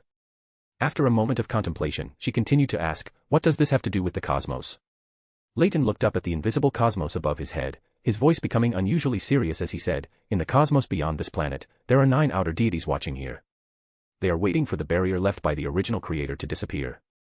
Some of them want to reclaim their lost authorities, while others want to seize the authorities of adjacent pathways. No, it's 10. Sasra corrected the error in Leyton's words, 10. Leyton looked at Sasra in confusion, seeking confirmation. Has my information not been updated? Or is there supplementary setting? This is too unfriendly to a transmigrator. 10. Bernadette was equally puzzled. She had thought there might be 1 or 2 outer deities in the cosmos coveting the beyonder characteristics on this planet, but 10. This was a bit too many. Sasra nodded gently and explained all the information about the outer deities in the cosmos. The 10 outer deities currently watching this planet from the cosmos are Mother Goddess of Depravity, Mother Tree of Desire, Sapphira Hunger, Circle of Inevitability, Supernova Dominator, Inextinguishable Ravings, Monarch of Decay, High Dimensional Overseer, Uncertain Mist, and Goddess of Fate. The Mother Tree of Desire is the one who corrupted and captured the chained god. Devils and mutant were originally her authorities. When the Creator awakened, her Beyonder characteristic and part of her Sapphira were torn apart by a strong convergence effect. Among the outer deities more active on this planet is the Mother Goddess of Depravity. The Sapphira Moon is her avatar, and the Moon and Mother pathways originate from her. Goddess of Fate, heh. Fate is truly miserable, no, truly strong. One authority supports 3 outer deities, and that's not even counting the Beacon of Fate. As he pondered, he turned his gaze to Sasra. Fate seems very special. Their one pathway alone supports a complete Great Old One, and there are even 3 outer deities existing. If you count the Beacon of Fate, that's 4. Suddenly, it feels like Fate is the protagonist among all pathways. Fate is indeed very special, but I don't know much about it. You should know that among the 5 pathways leading to omniscience and omnipotence, only the White Tower has a noticeable authority over Fate. Sasra shook his head slightly. He was also very curious about Fate. The most representative of Fate on Earth was the Wheel of Fortune, but Ouroboros, after becoming a king of angels, wandered for more than 2,000 years and still couldn't become the Wheel of Fortune. Bernadette had been quietly listening to the conversation between Leyton and Sasra. She had thought she was already a big figure in the mysterious world, knowing many of its secrets, but now she suddenly wasn't so confident anymore. After a brief silence, Leyton turned the topic back to the above-the-sequence. To become an above-the-sequence existence, another very important thing is needed, Sapphira, just as becoming a sequence 0 requires uniqueness. Sapphira has no fixed form. They are the remnants of the original creator. There are a total of 9 on this planet. Some are a kingdom, some are a key, and some are a sea, a castle. Bernadette pondered this information, then asked, what is the Sapphira corresponding to the mystery prior pathway? Leyton showed you would indeed ask that expression and said, it's called Knowledge Moor, and its corresponding authorities are knowledge and civilization. The Great Old One of this pathway can also be called Demon of Knowledge, or Madness of Arcana. Demon of Knowledge? Bernadette murmured softly. She inexplicably thought of the suddenly active hidden sage. Her father once believed that the evil god was an activated uniqueness. She used to have many questions about this. Why would a mere activated uniqueness have strength and status close to a true god, and what influenced its activation? Now it seemed that the hidden sage's activation was very likely related to the Sapphira of this pathway. Thinking of this, her gaze unconsciously fell on Leyton. He had a deep connection with the hidden sage. Perhaps. I will go to the southern continent. The Aurora Order will spread its faith there in the form of a new church. Establishing enough normal beliefs will help True recover faster. Perhaps we can cooperate. The emergence of the Demon of Knowledge requires widespread dissemination of knowledge and the advancement of civilization. The southern continent is a good choice, and I am your most suitable ally. Before the Fool and Amon compete for a result and unseal the western continent, you need to expand your advantage as much as possible. Sasra looked at Leyton, speaking in a gentle voice. His voice had an inexplicable affinity, just listening to it made one feel that what he said made perfect sense, making one instinctively want to agree. Leyton frowned and remained silent for a long time. Sasra's proposal greatly tempted him, but he always felt that the other party was hinting at something. Why does Sasra always believe that I will be the one most likely to become the Demon of Knowledge? When I advanced to prophet, did those almost identical future branches I saw represent my path to becoming a Great Old One? As he pondered, a bold idea emerged in Leyton's mind. Perhaps the specialness about me doesn't come from the active bestowal of the Knowledge Moor, but rather that I have gained partial authority over the Knowledge Moor, just like Klein can control Sapphira Castle to a certain extent. And this is also why Sasra and the God of Knowledge are so special to me. Taking a deep breath, Leyton reined in his diverging thoughts. He felt that while his guesses might not be entirely correct, there should be some truth and possibility to them. Then he looked at Sasra, his posture no longer lazy, and spoke in a composed voice, all right, you can first mention an existence in the faith you spread. Afterwards, I will send people to take over the dissemination of this faith. It can be described like this: he is the essence of knowledge, the radiance of civilization, the ultimate answer to all mysteries. Thanks to the tool user's creativity, this is much more stylish than what I could have come up with. Sasra nodded gently, a bright smile appearing on his face. No problem, then, happy cooperation. Knowledge, civilization, mysteries, all point to the Knowledge Moor. Bernadette's gaze lingered on Leyton for a long time, finally retracting it with a slightly complex expression, and said with a sigh, you are indeed not simple. Perhaps our initial encounter was not a coincidence. Chapter 264, KWM Chapter 264 Golden Dream. On the deck of the Future, Bernadette and Sasra had already departed. Leyton, no longer sleepy, simply leaned against the ship's rail, gazing at the distant sea, lost in brief contemplation. Should I trick a few pirates into spreading my faith? No, forget it. A group of uncultured pirates aren't suitable for spreading the faith of knowledge. Leyton exhaled a long breath, his gaze directed towards the sea ahead and to his side. The waves gently undulated, and silver-white flying fish occasionally leaped out of the water, soaring in midair. These fish, capable of both flying and swimming, are typically considered Lord of Storms dependents by fishermen and sailors. Even if caught, they are released back into the sea. I wonder how they taste. Leyton looked at the silver-white flying fish leaping out of the sea under the crimson moonlight, and this thought uncontrollably flashed through his mind. Immediately, his eyes deepened, and a faint blue light emerged from them. As his right hand stretched forward, an invisible giant hand swiftly cut through the air, grabbing several silver fish that were flying in the air. Leyton retracted the invisible giant hand, and several silver-white flying fish fell onto the deck. They bounced around, trying to return to the sea. One silver fish struggled and leaped into the air, then was slapped down by a small black paw. The dried fish made from these flying fish are so delicious. Can't let them run away, meow. Paws skillfully stunned the silver-white flying fish still struggling on the deck, then piled them together. It licked its mouth, and excitedly said to Leyton. Quick, quick. There are many more in the sea. Let's catch all these dried fish. We'll split them 50-50. Otherwise, when Nina and the others find out, they'll put these delicious dried fish back into the sea. Leyton raised an eyebrow. This cat is really sensitive to dried fish. I just caught a few fish, and it ran over. Then he chuckled and said. I caught all these fish. Why should we split them 50-50? And where did you pop out from? Were you hiding in the dark all morning? No, meow. You still haven't given me the dried fish you owe me. If it weren't for the fact that these delicious dried fish were caught by you, you wouldn't even be qualified to split them 50-50 with me, meow. Paws yelled with his head held high, his somewhat loose pirate tricorn hat falling off his head due to the exaggerated movement. My captain's hat. With a gasp, he fumbled to put his tricorn hat back on.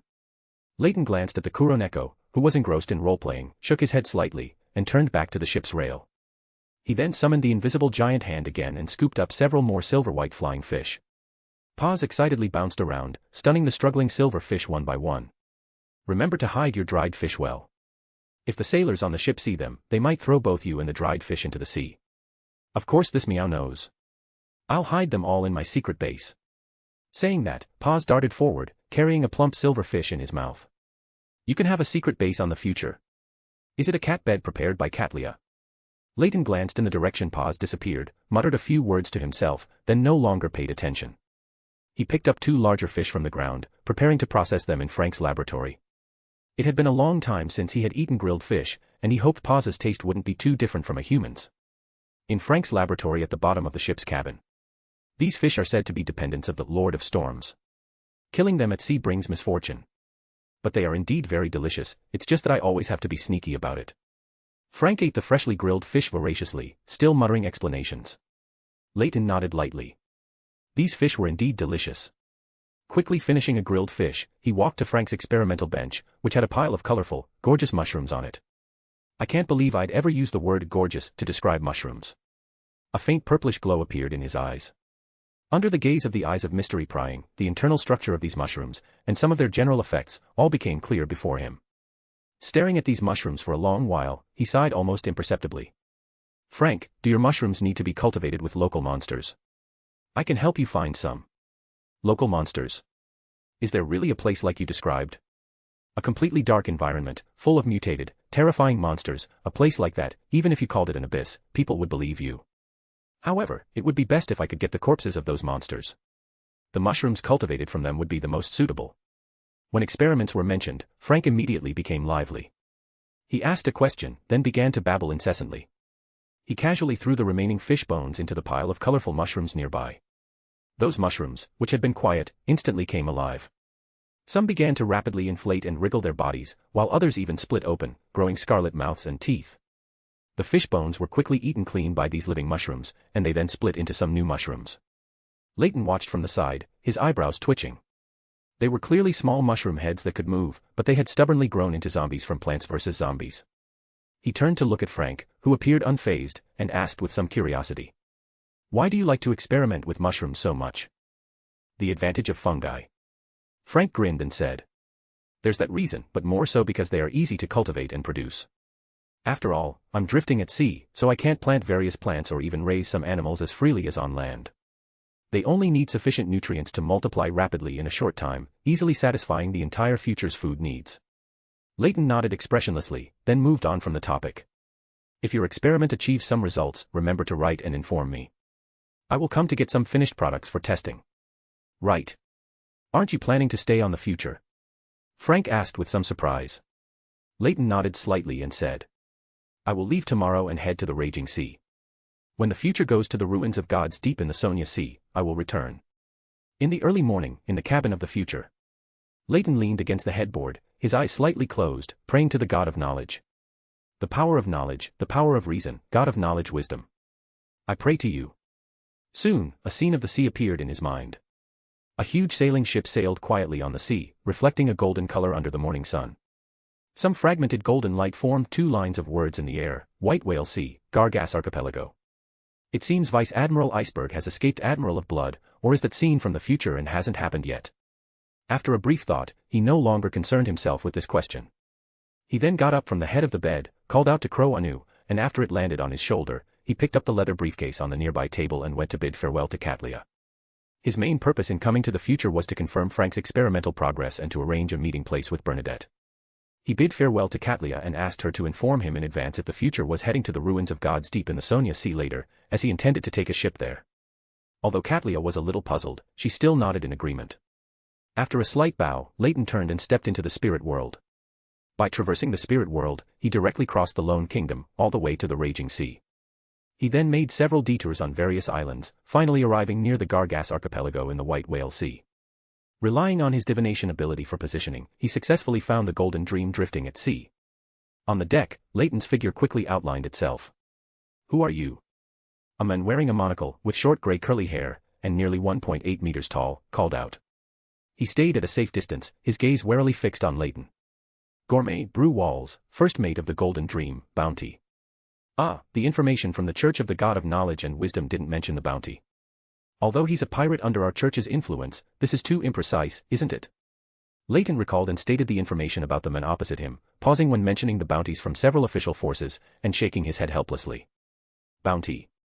My friend, this is the Golden Dream. Are you trying to be a bounty hunter here? A good-looking young man chuckled.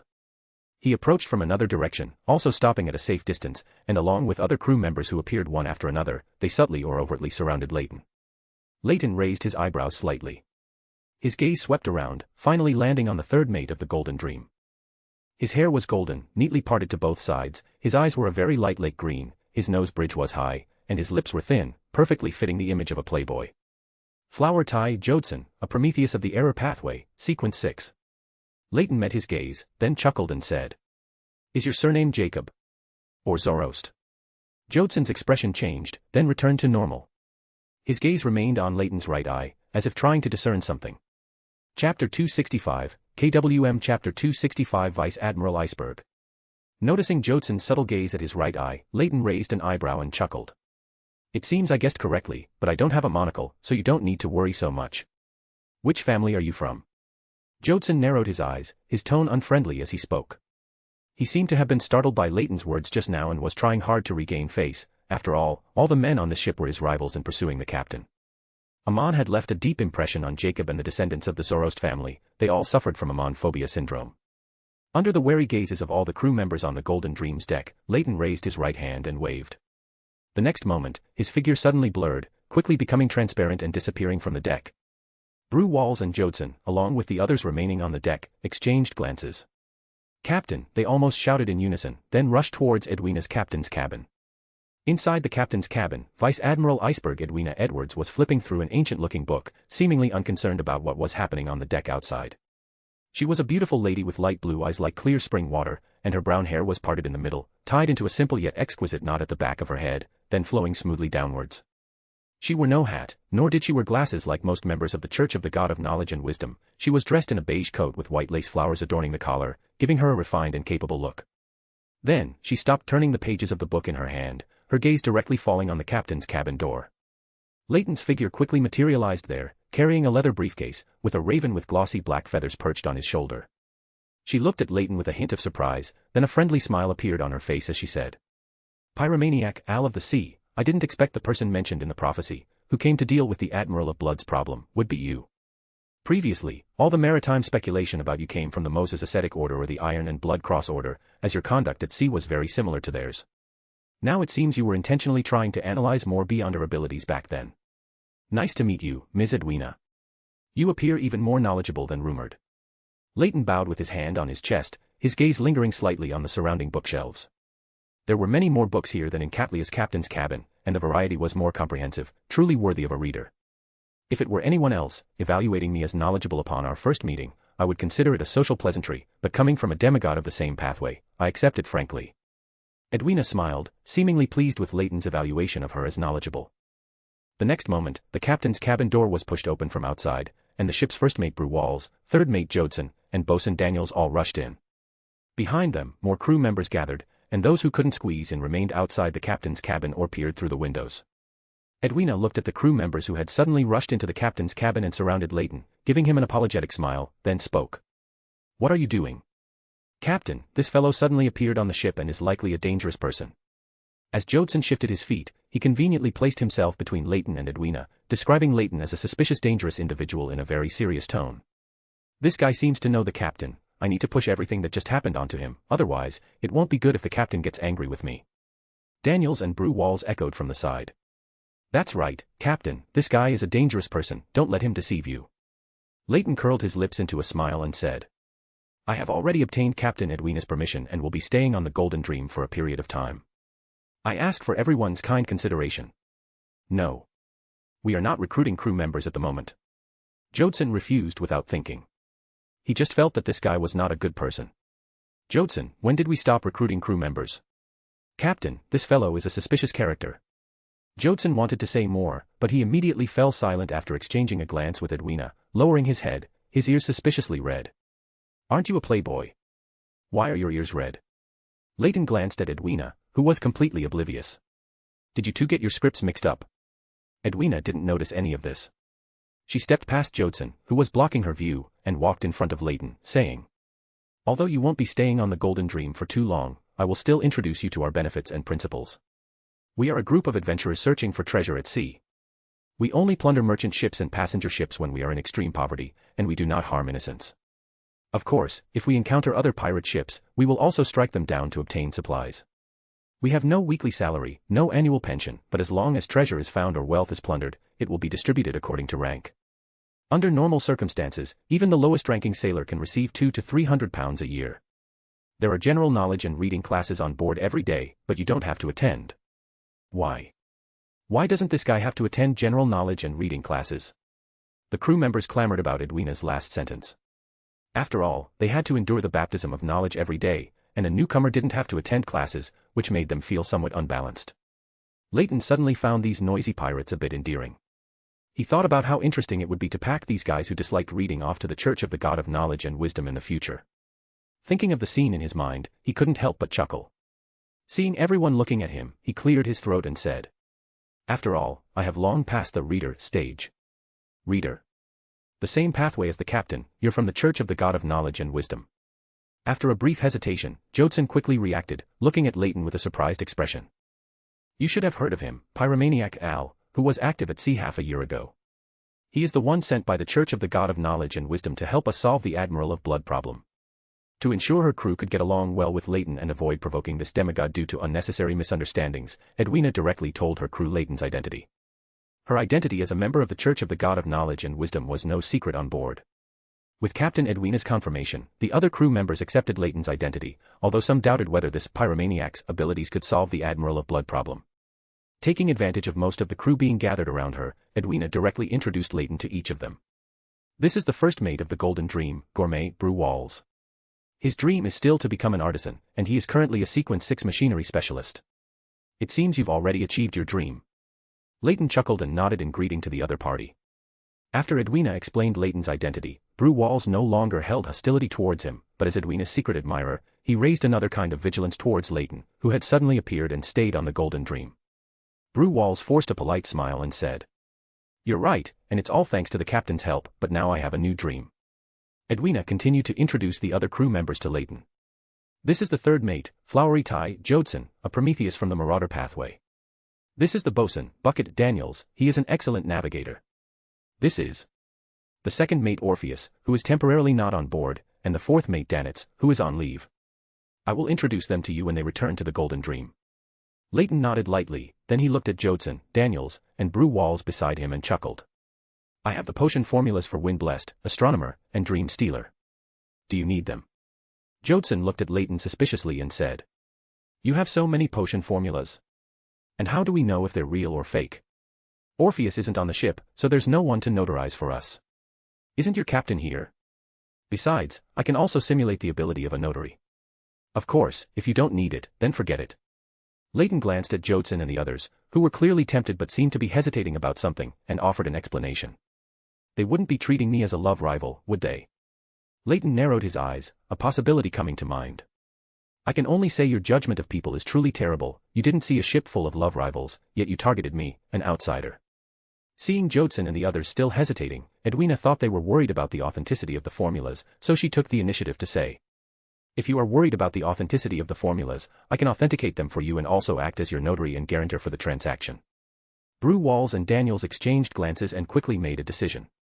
Unlike Jodson, they did not have family support behind them. Chapter 266, KWM Chapter 266, Unlucky Danitz. Yes, but I don't have that many pounds right now. Can I exchange them for mystical items of equivalent value? Brew Walls, the artisan, was the first to speak. No problem. Leyton nodded slightly, his gaze sweeping over the other sailors still watching around them. I have many low to mid sequence potion formulas from various pathways. If any of you need them, you can come to me. Of course, you must bring enough money. His voice was subtly infused with a hint of spirituality, stirring people's emotions. No one present, except Vice Admiral Iceberg Edwina, noticed this issue. The surrounding sailors exchanged glances, feeling that the potion formulas were very tempting. Although not every sailor on the Golden Dream had the same savings mindset as Danitz, they had just found a treasure and hadn't had a chance to squander it ashore yet, so they all had some savings, more or less. Following Daniel's lead, they left the captain's cabin one by one, preparing to return to their rooms to get money and purchase the formulas. Jodson, who didn't have as strong a desire for potion formulas, looked at Leyton with some suspicion. He felt something was off but couldn't pinpoint the problem after thinking for a while. What's wrong with these guys? I've never seen them so eager to improve their strength. Why did they suddenly all come to their senses? Wait, wouldn't this make me seem unmotivated in front of the captain? A thought suddenly flashed through Jodson's mind, and then this idea grew stronger. He no longer bothered to think about so many details and quickly ran to catch up with the departing sailors. Seeing all the sailors gathered in the captain's cabin leave, Edwina glanced at them, sighed slightly, and then turned her gaze back to Leyton. Why did you send them away? What do you want to discuss with me?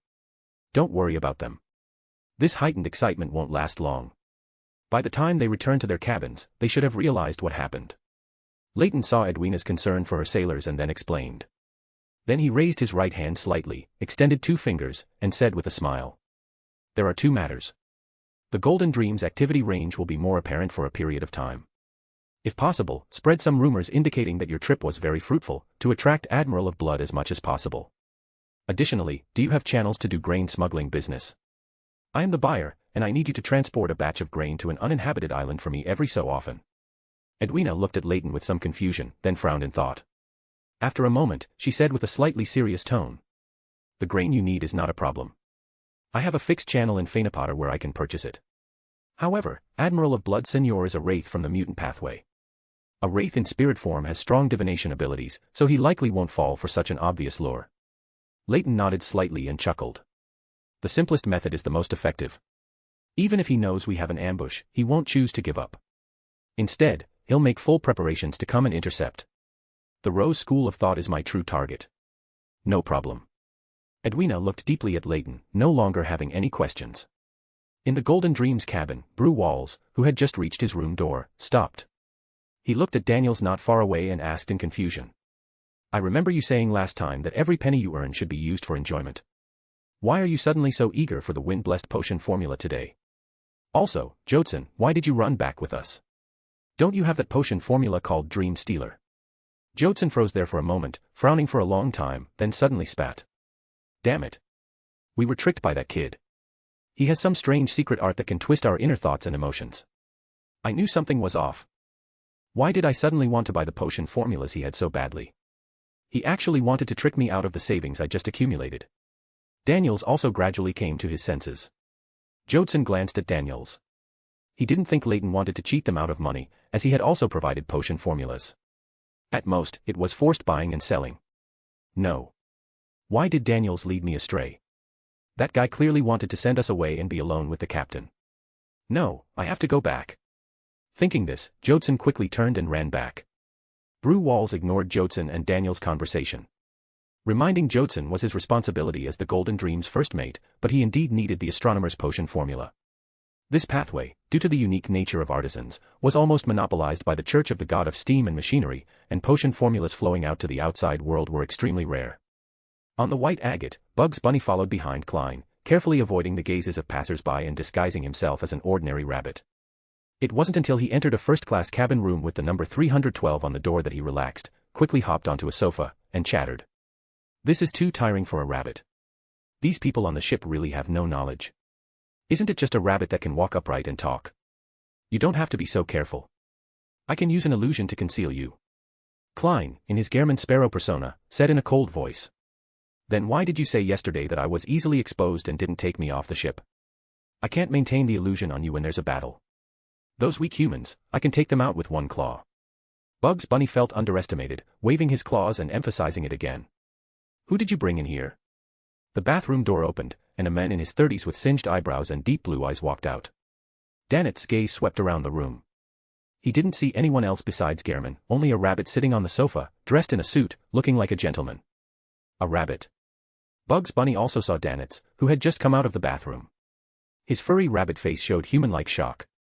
He turned to Klein and said, "You also keep humans as pets." "He's a pirate, my hostage." Klein tried his best to maintain his cold expression, his voice chilling, speaking concisely.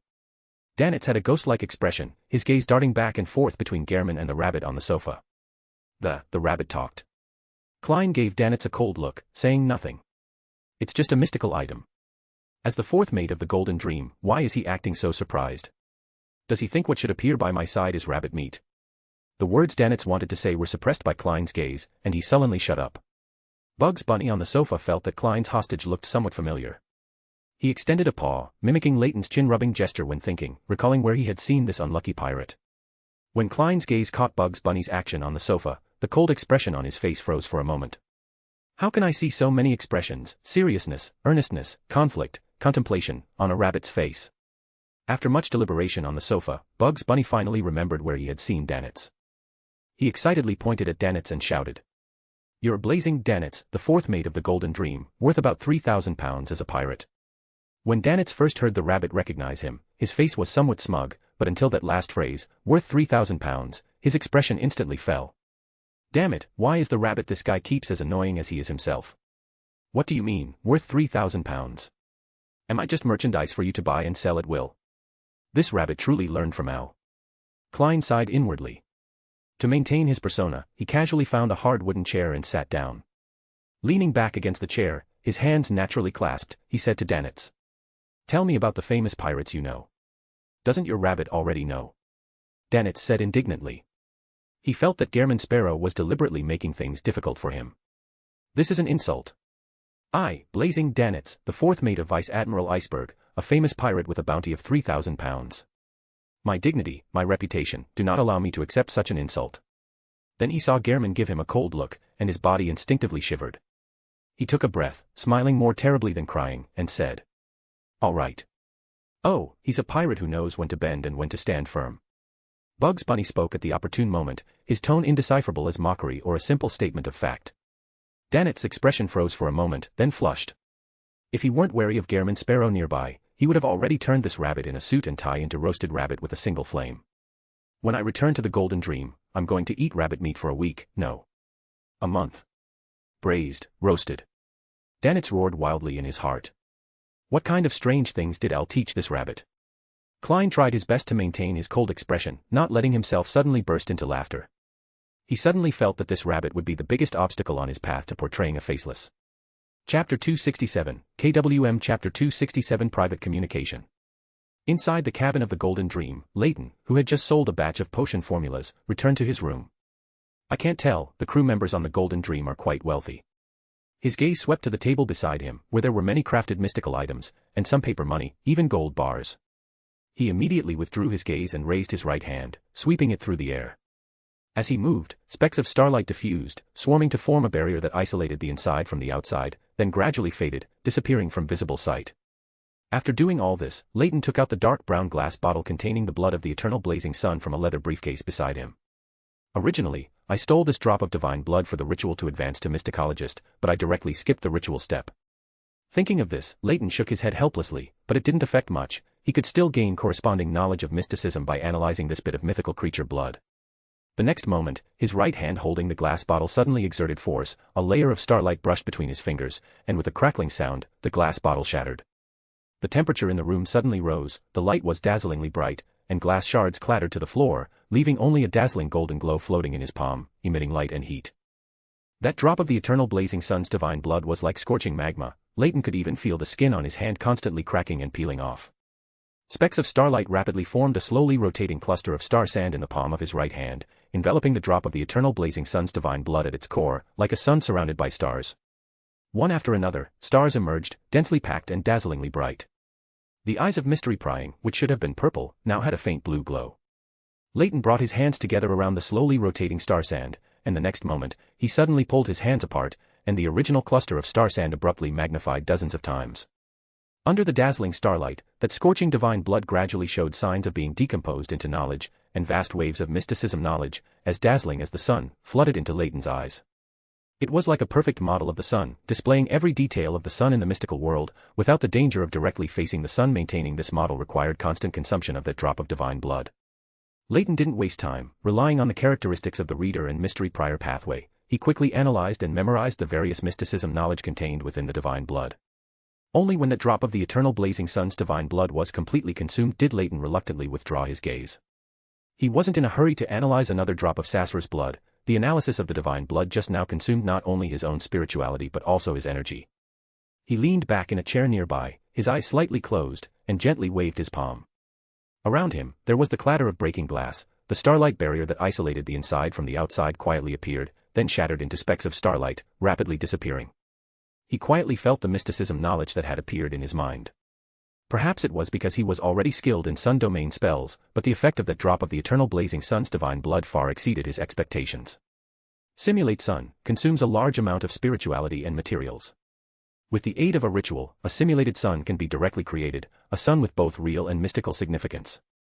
Even without these auxiliary conditions, scorching golden sunlight can be created, pulling a large area into the sun's domain. With a deeper understanding of the power of the sun domain, he can now use sun domain beyonder abilities more quickly and powerfully. A moment later, he reopened his eyes and murmured, "I feel that if you give me a solar high priest or unshadowed characteristic now, I am confident I can create a miniature sun that burns eternally." After recovering his consumed spirituality, Leyton silently chanted the honorific name of the Fool. The Fool who does not belong to this era, the mysterious ruler above the grey fog, the king of yellow and black who wields good luck.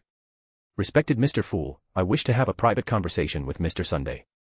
Please help me convey this and obtain his consent. In the city of Silver, in the forsaken land of the gods. Derek had just returned home after completing a patrol mission. In his vision, dense grayish-white mist suddenly surged, and deep red light poured out like a tide. Mr. Fool. It shouldn't be time for the Tarot Club yet, right? A hint of doubt flashed through the son Derek's mind, and then he calmed down, listening carefully to the information given by Mr. Fool. The deep red light, like a tide, condensed in the dense grayish-white mist, revealing Leyton's blurry figure. He was praying to Mr. Fool, saying, "Respected Mr. Fool, I wish to have a private conversation with Mr. Sunday. Please help me convey this and obtain his consent." This voice, it sounds a bit like Mr. Tower. Why does he want to talk to me privately? With a flash of thought, Derek had already responded. "Respected Mr. Fool, I agree to a private conversation with Mr. Tower." The deep red light and dense grey fog in front of him dissipated somewhat. Derek quickly lit the candle in the room to prevent his body from being exposed to darkness for too long while he was in Mr. Fool's divine kingdom, thus avoiding unnecessary danger. Then he lay half reclined on the bed, waiting for the private conversation with Mr. Tower. He didn't wait long before dense grayish-white mist and deep red light once again surged in his eyes. Above the grey fog, within the magnificent ancient palace like a giant's dwelling. As two deep red lights rose, two slightly blurry figures appeared on the high-backed chairs belonging to the sun and the white tower. Leyton subconsciously glanced at the fool's position. A blurry figure shrouded in grey fog was seated there. Then he chuckled, stood up, and bowed to the seat of honor. "Good afternoon, respected Mr. Fool. I apologize for disturbing you at this time." Derek, who was beside him, was stunned for a second, then also stood up and bowed like Leyton, saying, "Good afternoon, respected Mr. Fool." At the head of the mottled long table, the figure shrouded in grey fog responded calmly, without revealing any emotion. "You may begin." Leyton nodded gently, then half-turned his body and said with a smile to the son Derek. "As a city-state once ruled by giants, your city of silver should have the mother pathway potion formulas, right? I need the druid and, what you call classical alchemist potion formulas. In exchange, I will find someone to research crops that can adapt to your city of silver's environment. That way, you'll be able to eat more normal food." The son Derek was stunned for a while. He couldn't imagine what the normal food Mr. Tower spoke of would look like, and he had never felt there was anything wrong with black-faced grass before. Since Mr. Tower said it was normal food, it should be better than our current black-faced grass, right? After a brief silence, Derek said with some hesitation, "What does normal food look like? I need to understand it before I can persuade the chief. The City of Silver should have the mother pathway formulas, but no one has chosen this pathway because its acting cannot be completed around the City of Silver. So I can't trade for it, I can only go to the chief and obtain his consent before this trade can proceed." Klein, listening nearby, frowned slightly, but with the grey fog concealing him, no one noticed this scene. "I've always overlooked the living conditions of the son Derek and the others. While I can give him some external food through sacrifice and bestowal, an entire city of silver. I'm sorry, even Mr. Fool doesn't have that much money." The son Derek's answer was within Leyton's expectations. He nodded slightly and said, "No problem. The trade can proceed gradually. I will first give you a batch of our external normal food in exchange for the druid potion formula, and even materials. A sequence 5 potion formula is quite expensive here, so I will give you an equivalent amount of grain, witnessed by Mr. Fool. You can also ask Miss Justice and the others about the approximate price to ensure the trade is indeed equivalent. As for the classical alchemist potion formula, we can completely wait until I have developed crops suitable for your City of Silver's environment before trading. However, this requires your support. I need monster flesh and soil from your side as experimental samples." "No problem. I will go and ask the chief after this conversation." Derek answered without hesitation. This trade would not only allow the City of Silver to obtain normal food but also prove the existence of the outside world of light to the chief and the others. At the head of the mottled long table, Klein leaned back slightly against the chair, speaking in a leisurely posture. "When necessary, you can chant my name. With a sequence 1 characteristic above the grey fog, I can completely display true miracles. Just as I wished." Leyton narrowed his eyes slightly beside him. He had originally planned to tell Klein that he might need his help these days, relying on that conqueror characteristic to create a battlefield belonging to him. As a wraith, the Admiral of Blood would certainly be able to divine some dangerous information from Vice Admiral Iceberg's abnormal behavior, but he would not choose to give up. Rather, he would make full preparations before intercepting the Golden Dream. Chapter 268, KWM Chapter 268 Normal Food. While contemplating, Leyton turned his head to look at Klein, who was shrouded in grey fog at the very top, and said, "Respected Mr. Fool, I might have a battle in the next few days. I might ask for your help then to create a thunderstorm suitable for battle for me. If the battle takes an unexpected turn, perhaps an extremely high-temperature battlefield will also be needed." Klein looked at Leyton in surprise. His previous words were mainly for the son to hear. A struggle between demigods. And he needs a battlefield advantage. Do you want to fight a group by yourself? After muttering to himself for a few moments, Klein maintained a calm demeanor and spoke in a leisurely voice, "You may. Just chant my name when the time comes." "What kind of battle? Mr. Tower, do you need help?" After hearing Mr. Fool's affirmative reply, the son Derek asked with great concern. Leyton shook his head slightly and chuckled, "I am not alone, I don't need any more additional help.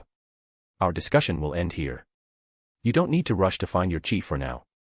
I will give you a few prepared food items later, which will make it more credible." "No problem." The son Derek nodded repeatedly. He was very curious about what Mr. Tower's food was like.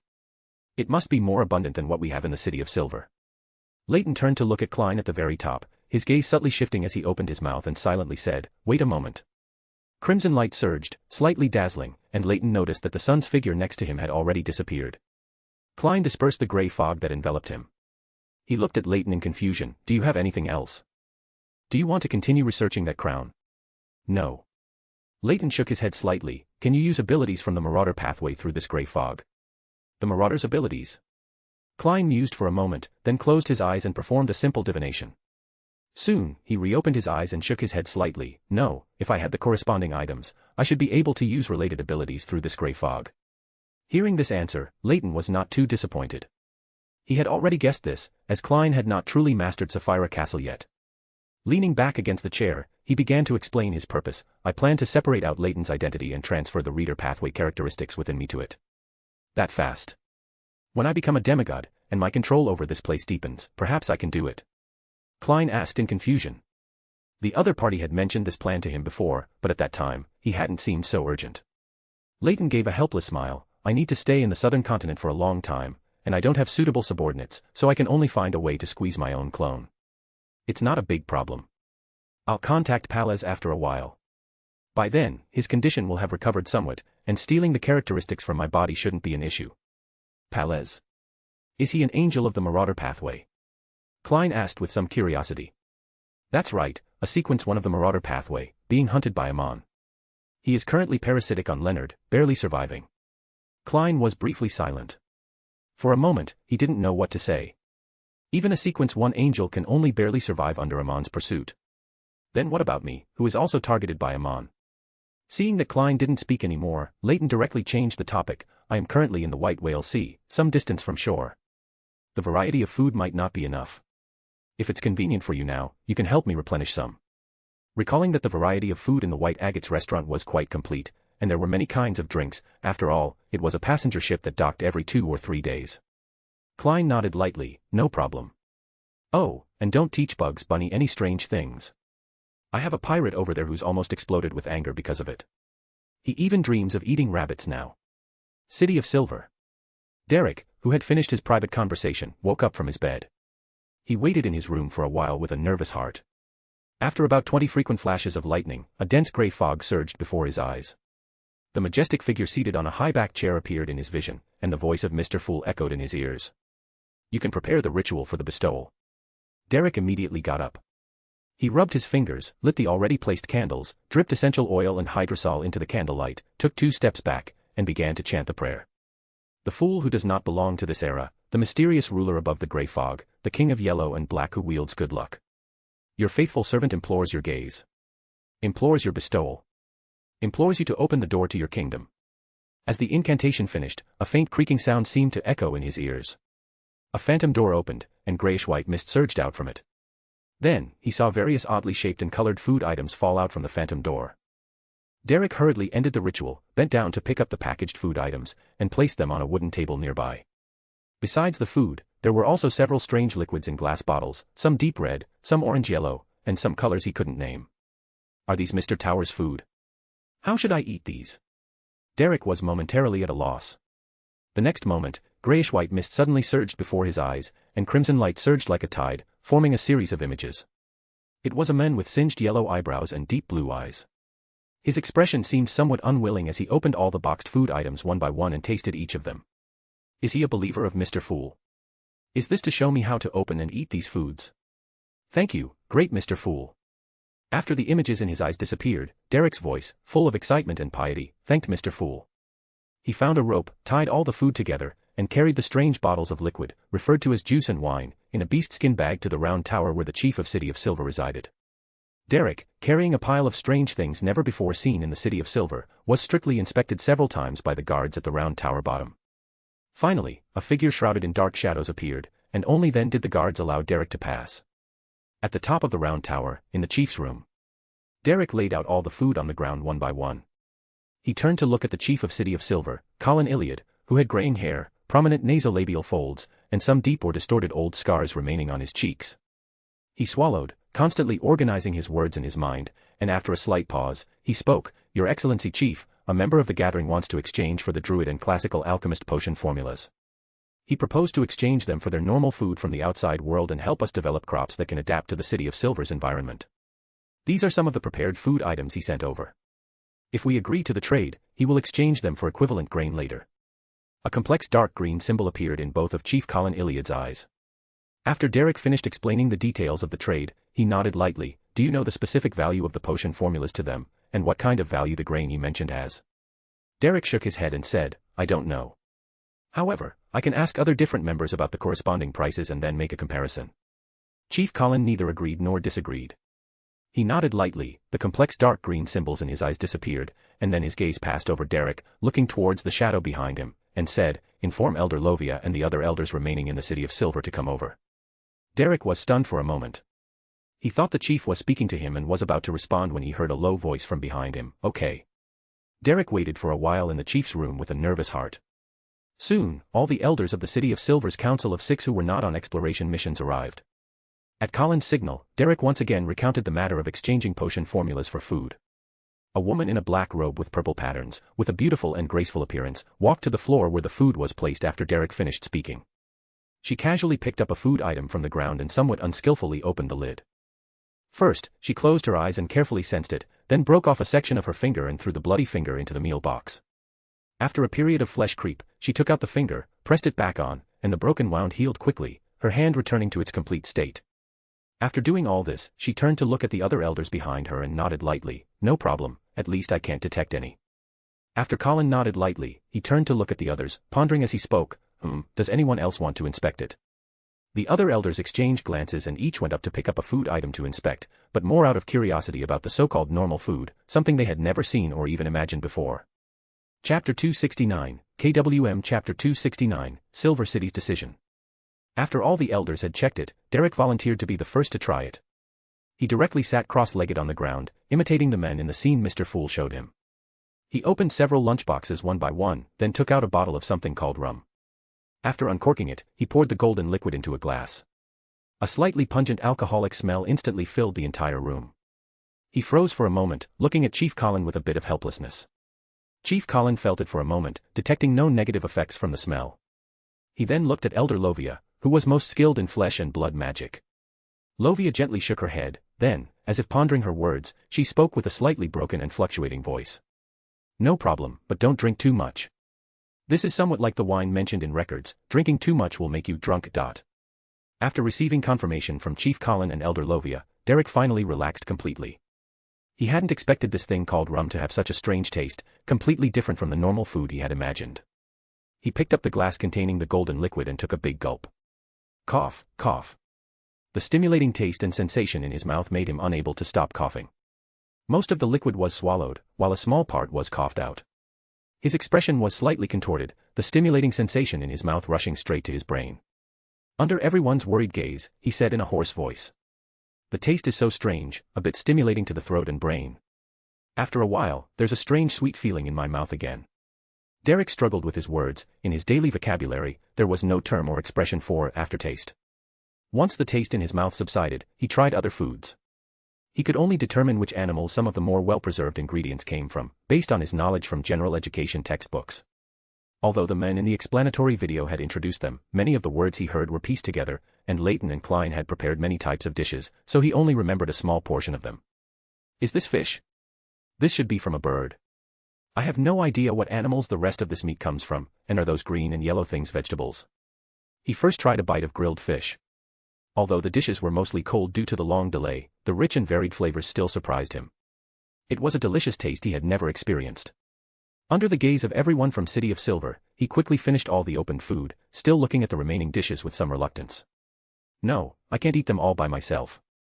He admonished himself silently, then stood up from the ground, savoring the taste of the dishes he had just eaten. He couldn't help but lick the corner of his mouth and say, "Chief, these foods are all fine, and they are very, delicious." Derek racked his brain but could only come up with the adjective delicious. Colin nodded gently, then his gaze fell on the remaining dishes. "I'll try them too." Perhaps out of curiosity, or perhaps out of caution, Lovia suggested she try them again. The others had no objections. Lovia then imitated Derek's previous actions and casually opened a few lunchboxes. Like Derek, she first paused, then quickened her swallowing. On the Golden Dream, Leyton was writing a letter to Mr. Puluk Eggers of the Numinous Episcopate. When Mr. Puluk Eggers left Backlund, he had expressed a desire to lead some members to leave the Numinous Episcopate and focus on developing the economy of the southern continent, to break free from the state of being colonized. A Sequence 3 ferryman, if I can get his help, then establishing a new belief system in the southern continent will become much smoother. Leyton, deep in thought, suddenly saw many grayish-white mists emerge around him. Within these mists, crimson light rose, condensing into the image of the sun Derek praying. Respected Mr. Fool, please help me convey to Mr. Tower that I agree to his trade. Besides the food exchanged for the druid formula, if we still have needs, can we exchange for them with beyonder ingredients and other items? Heh. A stable source of materials has been secured. Leyton sighed inwardly. Immediately, he heard the son Derek begin to describe the druid's potion formula. Main ingredients: the heart of a silver-white battle bear, a complete characteristic of a spirit of the lake. Supplementary ingredients: 20 milliliters of golden Sonia spring water, 10 milliliters of crown jellyfish venom, 1 golden crown sunflower, a pair of silver-white battle bear eyes. Ritual: master the living habits and physical structures of multiple common animals and 3 beyonder creatures. Leyton wrote down the entire druid formula, then, through prayer, asked the fool to convey his agreement to the food trade with City of Silver. He then summoned his book messenger, and after it finished praising the god of knowledge, he wrote down the druid's potion formula and threw it into the spirit world. After organizing his thoughts slightly, he picked up his fountain pen again and continued writing the letter to Mr. Pulluck Eggers. Dear Mr. Pulluck, I apologize for not replying sooner. Many things have happened in Backlund recently, which I believe you, even in the southern continent, must have heard about. During the recent Great Smog incident, I met Mr. Azek, whom you mentioned in your last letter. His condition doesn't seem too good, he has forgotten many past memories, but he is gradually recovering them. I have also recently left Backlund and am currently drifting at sea. Perhaps in some time, I will head to the southern continent. I wonder how your plan for developing the southern continent's economy is progressing. If you are not averse to the spread and popularization of knowledge, I believe we will have much in common.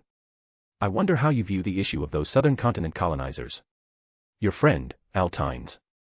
Folding the letter, Leyton simply arranged a ritual to summon Mr. Pulluck Eggers' messenger. The messenger, which resembled a wriggling water plant with limbs, quickly appeared. Its tentacle-like feelers rapidly intertwined and distorted, forming the image of a long-haired woman holding a fluffy long dress. After she curtsied to Leyton with her skirt slightly lifted, a fissure tore open in her chest and abdomen, and a pale, corpse-like arm extended out, taking the letter from Leyton's hand. Miss Messenger once again transformed into wriggling water plants, and her figure quickly vanished into the spirit world. Watching Miss Messenger depart, Leyton's gaze became distant for a moment, then returned to normal, and he murmured. I wonder if Mr. Pulluck Eggers has any thoughts of unifying the southern continent. Probably not. Such a matter of establishing a nation should be left to the Black Emperor. In the raging sea, on the white agate. Klein, in his Gehrman Sparrow persona, calmly glanced at the chattering Danitz in front of him. His gaze swept around the room, finally landing on his leather suitcase, then he nodded his chin in that direction. Wash the dirty clothes inside. Danitz's expression, in the middle of a lengthy monologue, instantly froze. Damn it. It's bad enough that I'm irritated by a poker face and a rabbit every day, and now you want me to wash your clothes. He felt his sanity was about to be swallowed by the surging anger. He wished he could set the entire ship on fire right now. He stared at Gehrman's cold, expressionless face, took a breath, opened his mouth, and took another breath. Finally, reason triumphed over the anger in his heart. His flushed face relaxed, and his lips twitched, but he couldn't manage a smile. All of them. Only the dirty ones. Just brush the coats. Klein almost burst out laughing at Danitz's expression management. He maintained his persona and replied coldly. Then he turned to look at the desk nearby. Bugs Bunny was holding a pitch-black quill pen and constantly writing and drawing on a light yellow piece of paper. He had no idea where this rabbit pulled out the paper and pen from. Taking a deep breath, and having managed his own expression, he asked. Do your clothes need to be washed? Bugs Bunny stopped writing when he heard this. He turned to glance at Danitz, then looked at his own high-end custom suit, and hesitated, shaking his head. No, I brought cleaning scrolls. These are specially custom-made clothes, what if he ruins them with his rough washing? Danitz's expression, which he had just managed, froze again, twisting for a moment. Klein's lips twitched, and he quickly suppressed his smile. He looked at Danitz with some sympathy.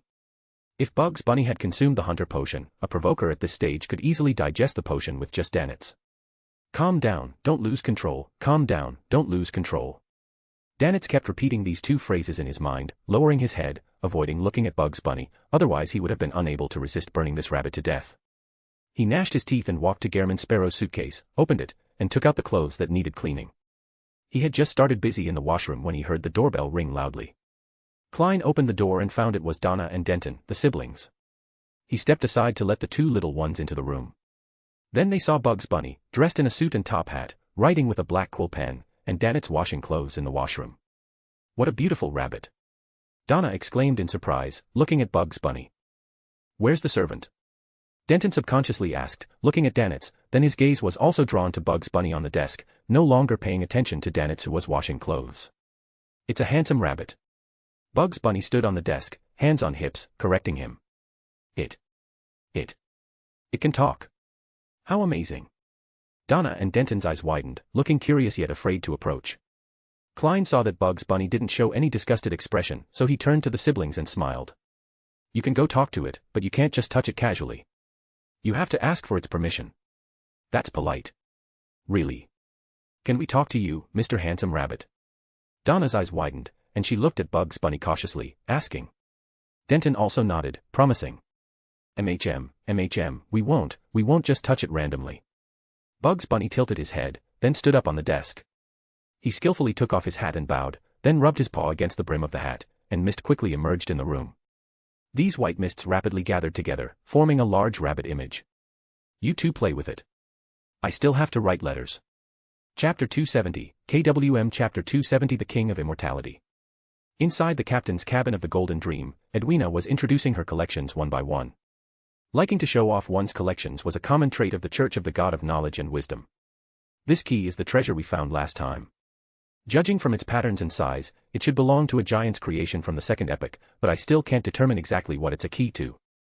However, I had the crew members who stayed in the Gargas Islands secretly spread the word that this is a key to an ancient ruin, and that ruin contains many treasures.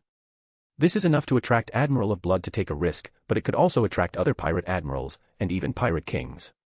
Edwina stopped in front of a huge, iron-black key and introduced this collection item to Leyton. The key was as large as a 7-string zither, a normal human would have to hug it to move it. It was dull overall and of an ancient design. Finally, Edwina added.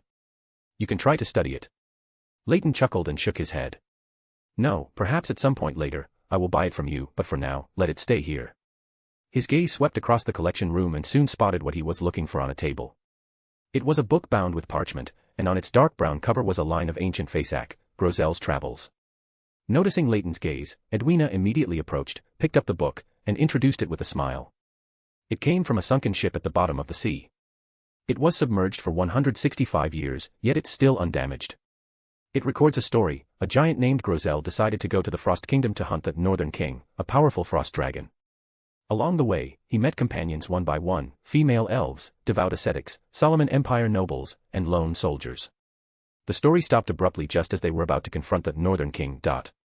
It's not that there's no continuation, rather, the following pages are impossible to open by any means. You can try.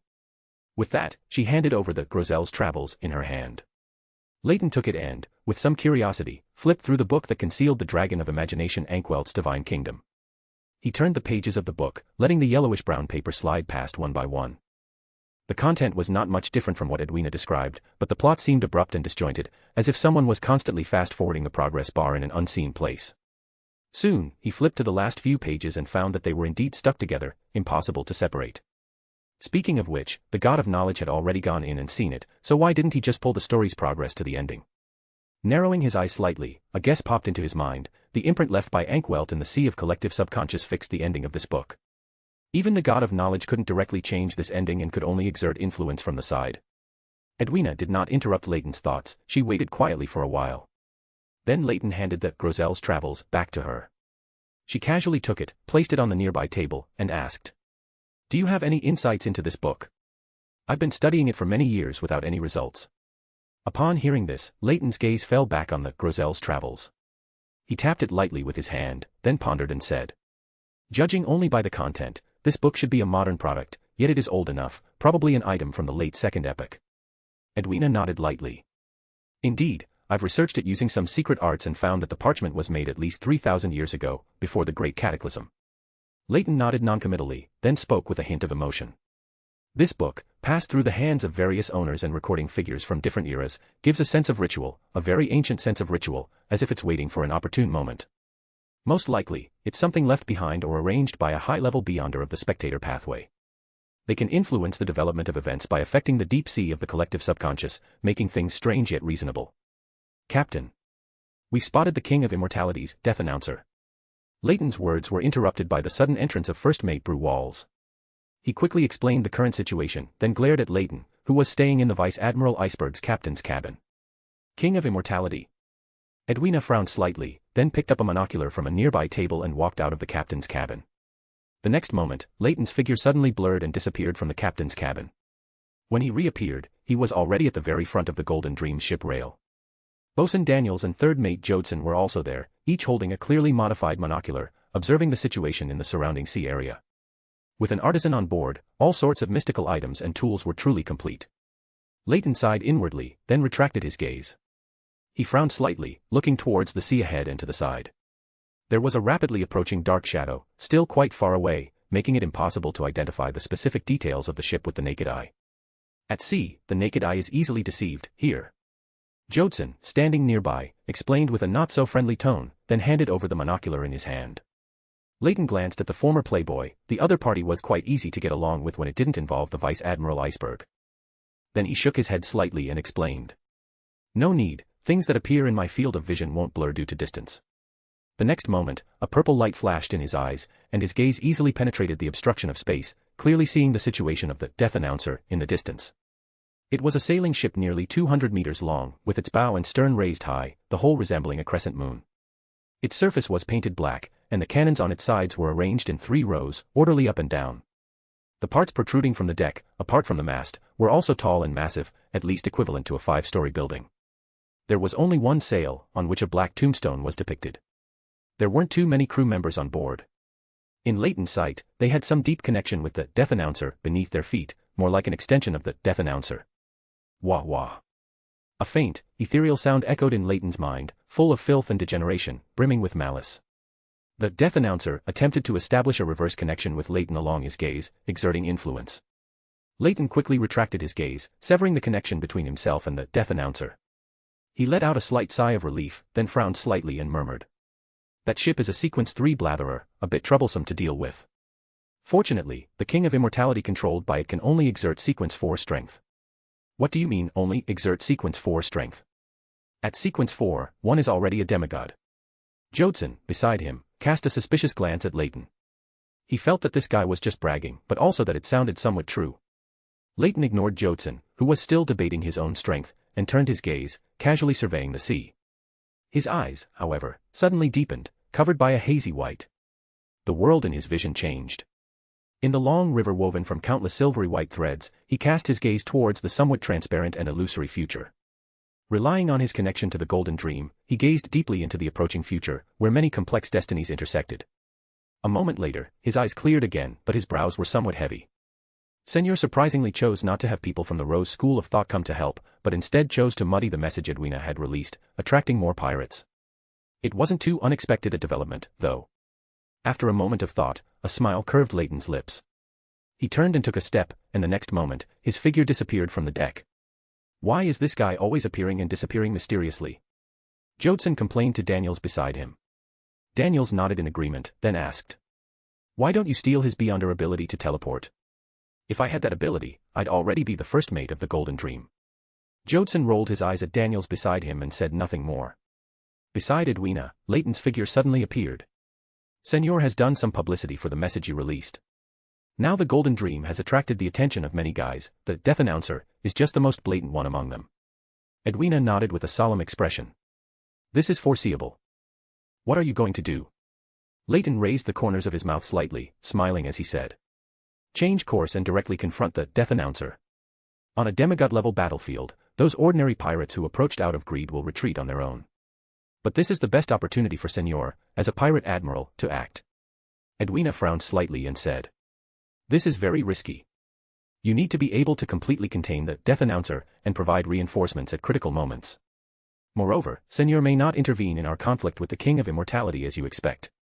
Leyton's lips curved into an arc, and he said with great confidence. Lucky people always tend to be a bit blind. And I am quite familiar with the abilities of the Sun Domain and the Door Pathway.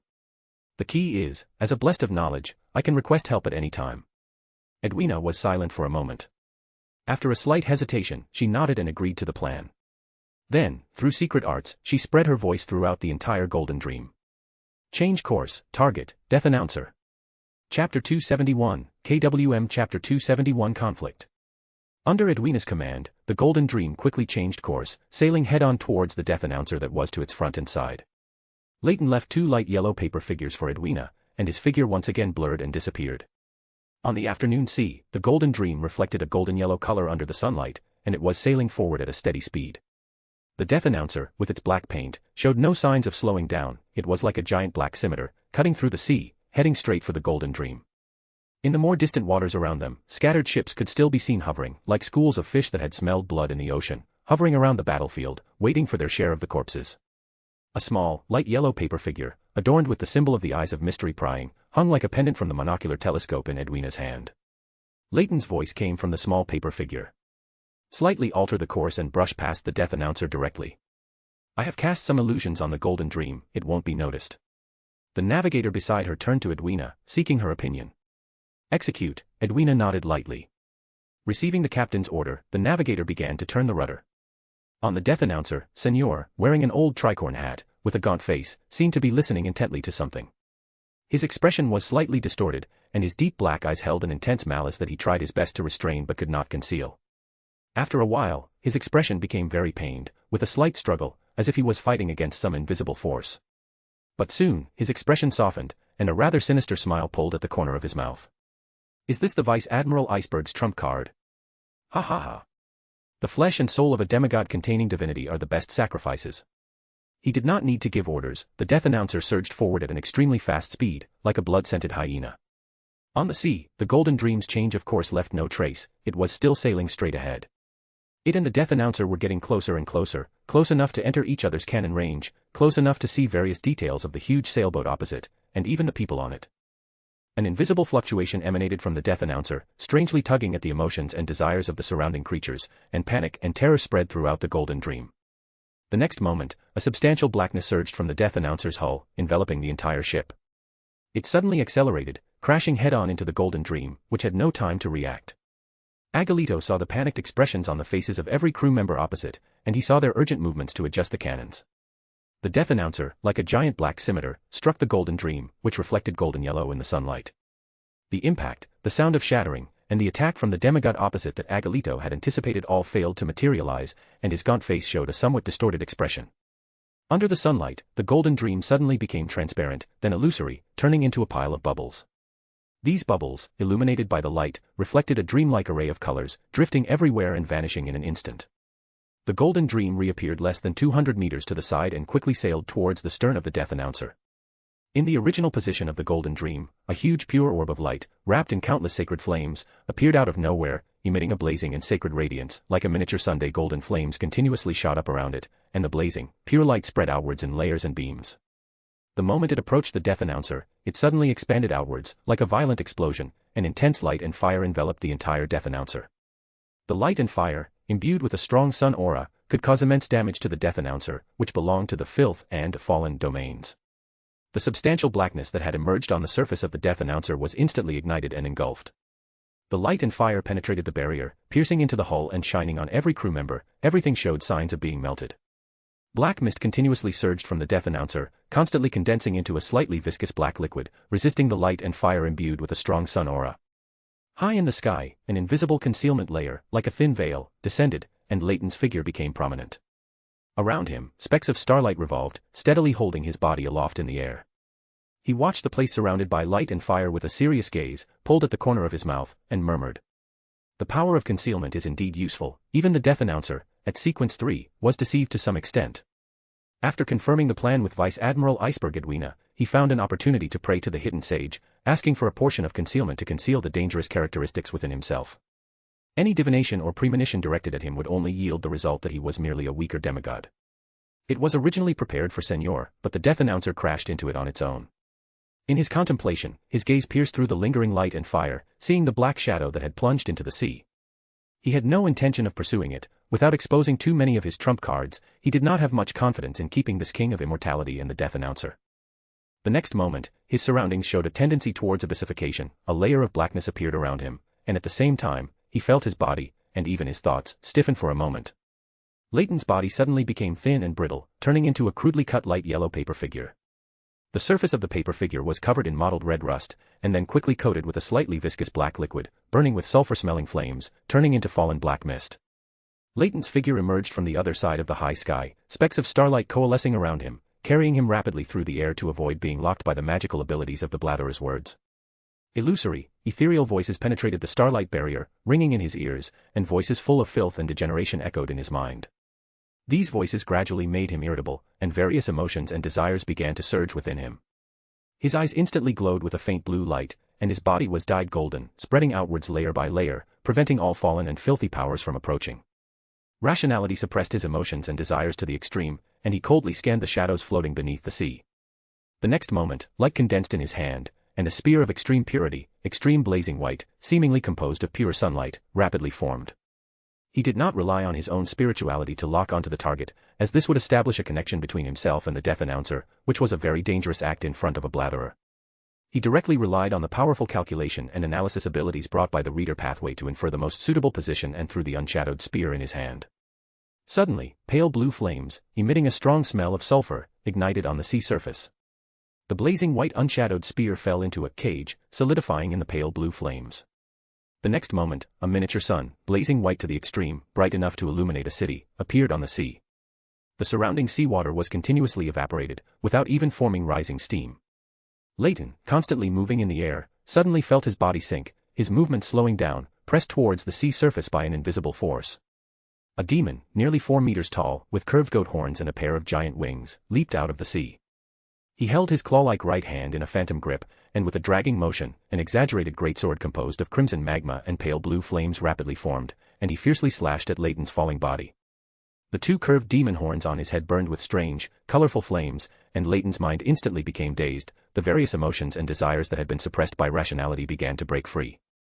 The moment before being struck by the magma sword, Leyton's body, out of his control, snapped his fingers. He was then split in half by the magma sword, but instead of the corpse Agalito had expected, there was a dense, continuous sea of golden flames. The demonized Agalito screamed in pain as he was scorched by the light of the sun domain. In front of a prophet, any conspiracy or trap is futile. A slightly mocking voice came from high in the sky, and at the same time, a scorching, dazzling ray of light descended. The ray penetrated the dense, continuous light of the sun and the barrier of the seawater, striking the illusory, viscous black liquid beneath the sea. Agalito's screams came from within, passing through the seawater and layers of flames, reaching Leyton's ears, bringing with them a wave of pride, triumph, and excitement. Leyton frowned slightly. He continuously raised his body higher, moving away from the death announcer beneath the sea. Facing a demon, even in a state of rationality, his emotions and desires were still difficult to control, and he constantly heard the blatherer's whispers from the death announcer, which severely increased his burden. As he raised his height, Edwina's voice came from a paper figure clipped inside his collar. The death announcer is rapidly approaching beneath the sea. It seems to also possess the ability to sense malice, and the purification cannon cannot lock onto it. Leyton frowned slightly. His gaze shifted downwards, confirming that the suspected death announcer beneath the sea on his side was still there. A clone-like ability. Does this ship still retain unique abilities from the demon stage? After a brief moment of thought, he said in a deep voice. Prepare for an attack. I also have a death announcer here, it will take some time to distinguish between them. Add more sun domain magical abilities to the Golden Dream to prevent the crew from being corrupted by the power from the abyss. Be careful not to establish a connection with it through mystical means. A blatherer can influence a target through established connections, and that ship still retains this characteristic. Chapter 272, KWM Chapter 272 Frequent Lightning.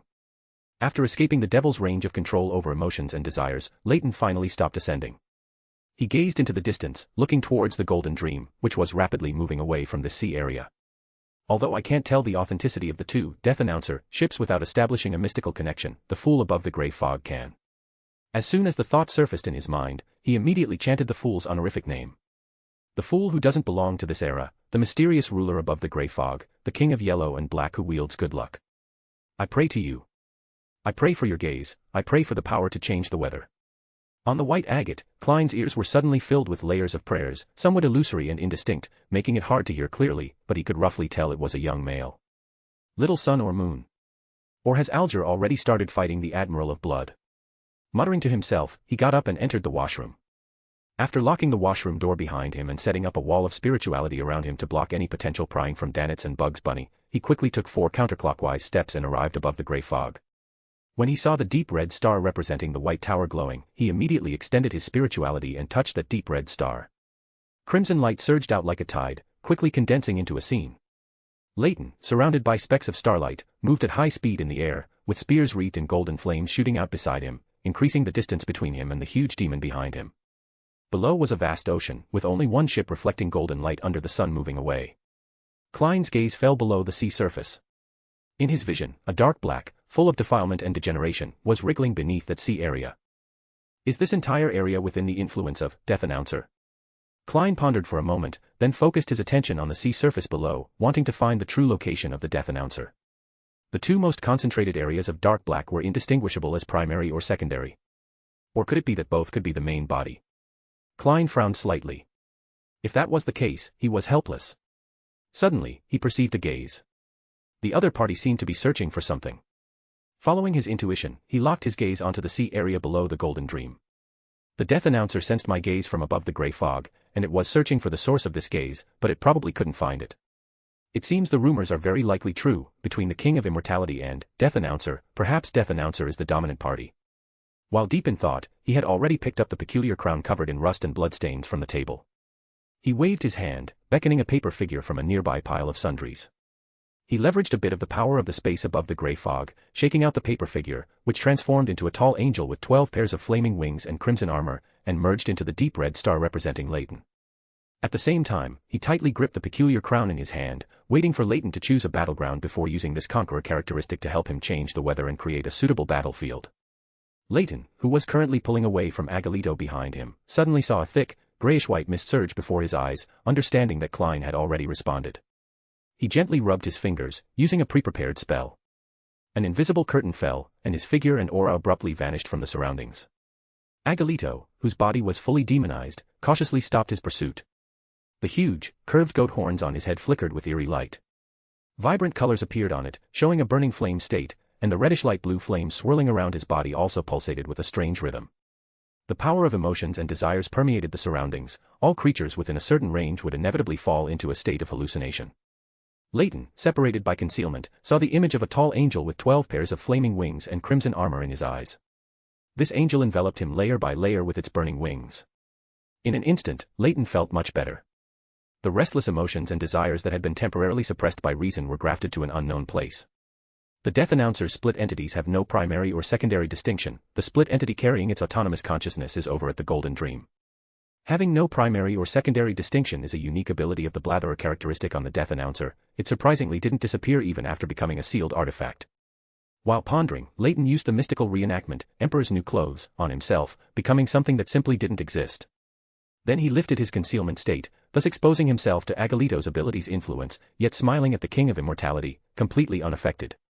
He raised his hand and opened a door in the air, his figure quickly disappearing into it. The next moment, pale blue fireballs, emanating a strong sulfurous smell, swept across the position where Leyton had just appeared, without causing a single ripple. On the deck of the Golden Dream, a pale blue light rippled, and a door opened. This was a coordinate he had preset on the Golden Dream. Within a certain range, he could freely activate the coordinate, open a door, and quickly teleport himself over. Leyton quickly flew out from the other side of the door. He reminded Edwina. The Death Announcer is below the sea surface. Be careful of attacks. Then, surrounded by specks of starlight, he quickly ascended into the sky, and at the same time, he once again chanted the Fool's honorific name, expressing his desire for stormy weather. This time, Klein's response was swift. As he ascended higher, the originally clear sky quickly turned gloomy. Dark clouds gradually enveloped the entire sea surface. Rumble. As a lightning bolt flashed, thunder roared in the sky, and raindrops began to fall. Leyton stretched out his hand and dragged it through the air. A spear rapidly formed in his hand. The spearhead was engraved with mystical symbols, and the shaft resembled a branch. This was the unmissable spear Gungnir, condensed from mystical reenactment. His gaze fell upon the sea surface, and purple light appeared in his eyes. He quickly locked onto the Death Announcer, hidden beneath the sea. The Death Announcer could not break through the protection of the Paperman Angel and establish a connection with him, so naturally, it could not exert any influence. The next moment, he threw the Gungnir in his hand. A bright streak, like a flash of lightning, appeared in the air and plunged into the sea. Beneath the sea, shadows and a streak of light seemed to be darting rapidly. Illusory, ethereal blathering suddenly echoed throughout the sea area. Even Leyton, high in the sky, felt his head grow heavy. On the Golden Dream, peculiar runes lit up and then extinguished. All crew members fell into an inevitable state of hallucination, and the emotions and desires in their hearts began to grow. A sacred, bright, pure, and warm light descended from the sky, instantly enveloping the entire golden dream, pulling everyone out of their hallucinatory state. Outside the captain's cabin, pale blue light swirled in Edwina's eyes.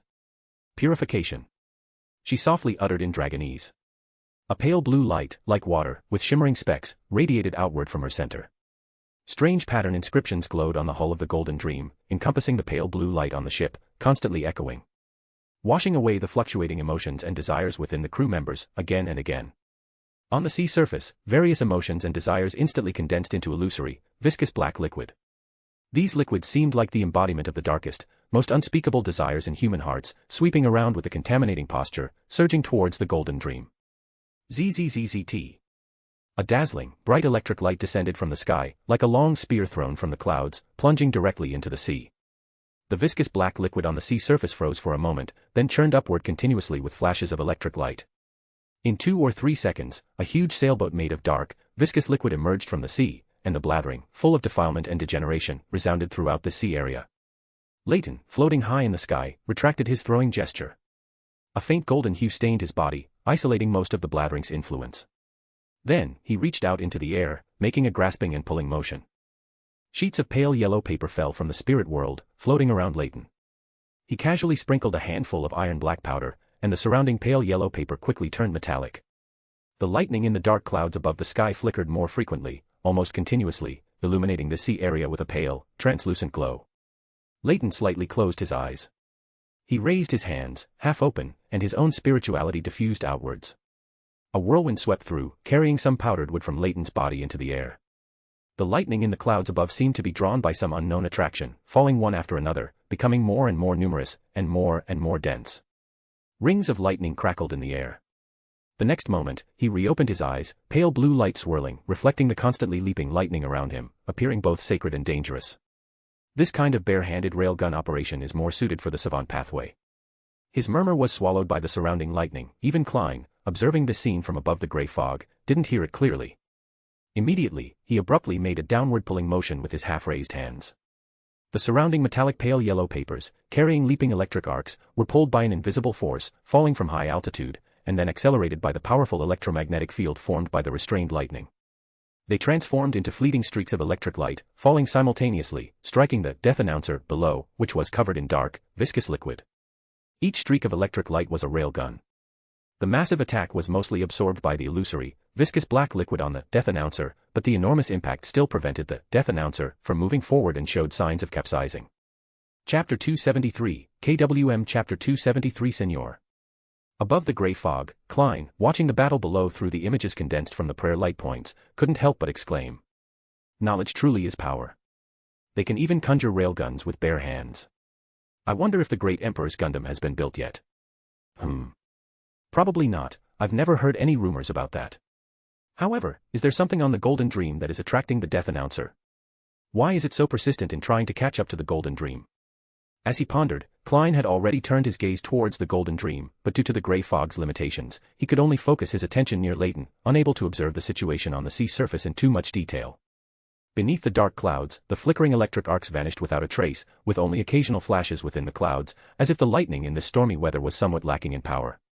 Frost. Leyton, his eyes shimmering with a faint blue light, softly chanted a Dragonese phrase.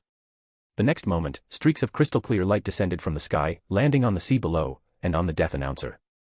The surrounding seawater rapidly froze, and the death announcer was covered in countless ice prisms. The death announcer, which had nearly capsized from the previous railgun bombardment, was momentarily trapped in place by layers of ice. High in the sky, Leyton, surrounded by specks of starlight, had his eyes veiled by a grayish-white film. He was using his divination ability to ascertain why the death announcer was pursuing them so relentlessly. The reason couldn't just be the unverified information and the recent attack. It shouldn't warrant such an extreme response. Leyton followed the traces and saw a scene. In a somewhat crude and dimly lit bar, a figure covered in black fur, whose original appearance was indistinguishable, was loudly proclaiming to those around him. It said that the treasure contains a high-sequence characteristic from the Abyss pathway. What a pity, why isn't it the pathway I'm on? The scene abruptly shifted, and he saw one strange-acting sea fish after another, following a large sailing ship on the surface of the sea as if in a relay race. The scene changed again. A blurry object was adhering to the bottom of a ship, somewhat resembling a mutated barnacle. Its body was 2 or 3 times larger than that of its typical counterparts, a bizarre bright red, and it had grown tufts of short gray fur, clinging tightly to the ship's bottom as if it had merged with the vessel. The next moment, the scene abruptly zoomed out, revealing the full appearance of the ship to which the strange barnacle was attached. It was the Golden Dream, reflecting a golden hue in the sunlight. Leyton frowned slightly, somewhat puzzled as to how the other party had managed to evade his premonitions and Vice Admiral Iceberg's detection, placing that abyss-infused item onto the barnacle clinging to the Golden Dream's hull. Senor possessed a mystical item of the fate pathway. Under the blessing of luck, he coincidentally avoided detection, and he even left behind Wolf for made with dark-type spells that had anti-divination properties. Taking a deep breath, Leyton raised his hand and made a grasping motion, then slightly turned his wrist, opening a door in the air leading to the Golden Dream. His figure then disappeared into it. The next moment, his figure appeared on the Golden Dream, his body tinged with gold, spreading outwards in layers.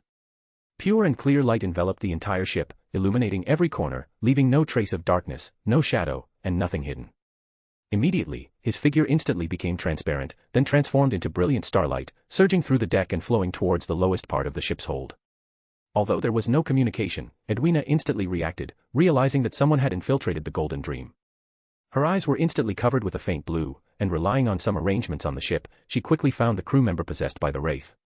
The next moment, a magnificent, pure, and blazing pillar of light descended from the sky, enveloping a sailor on the deck towards the bow.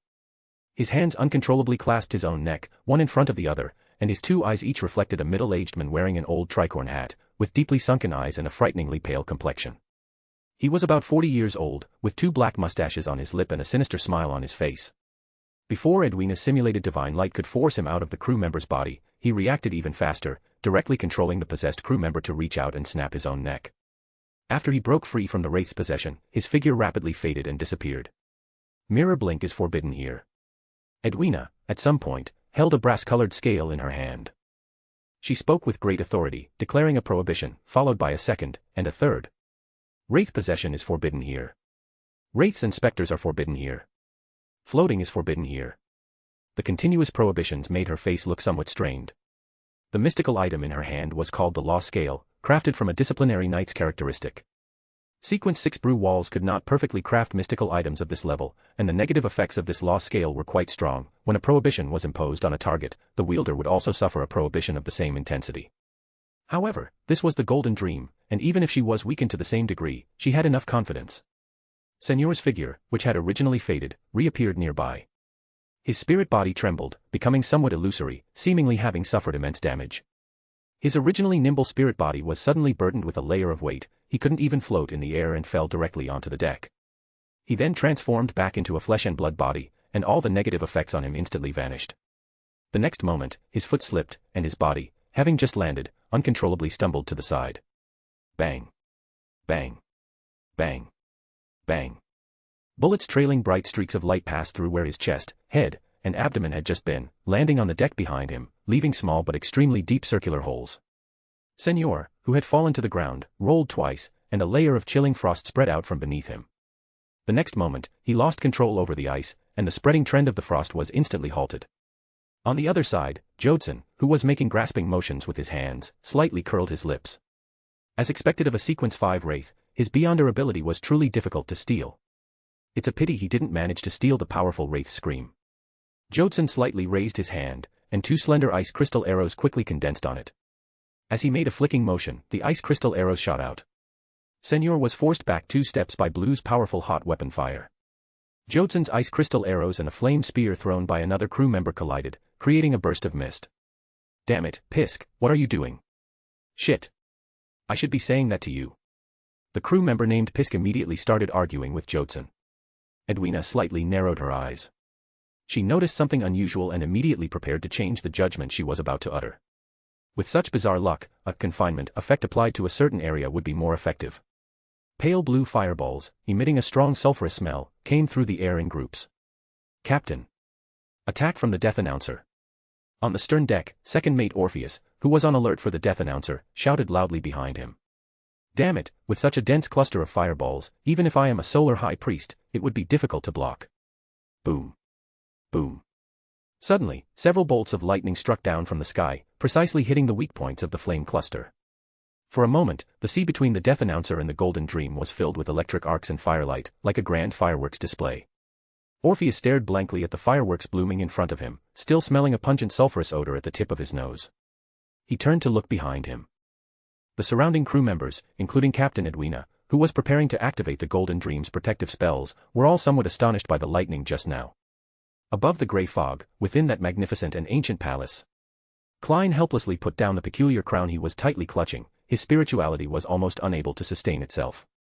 Senor, who had infiltrated the Golden Dream, had already been discovered.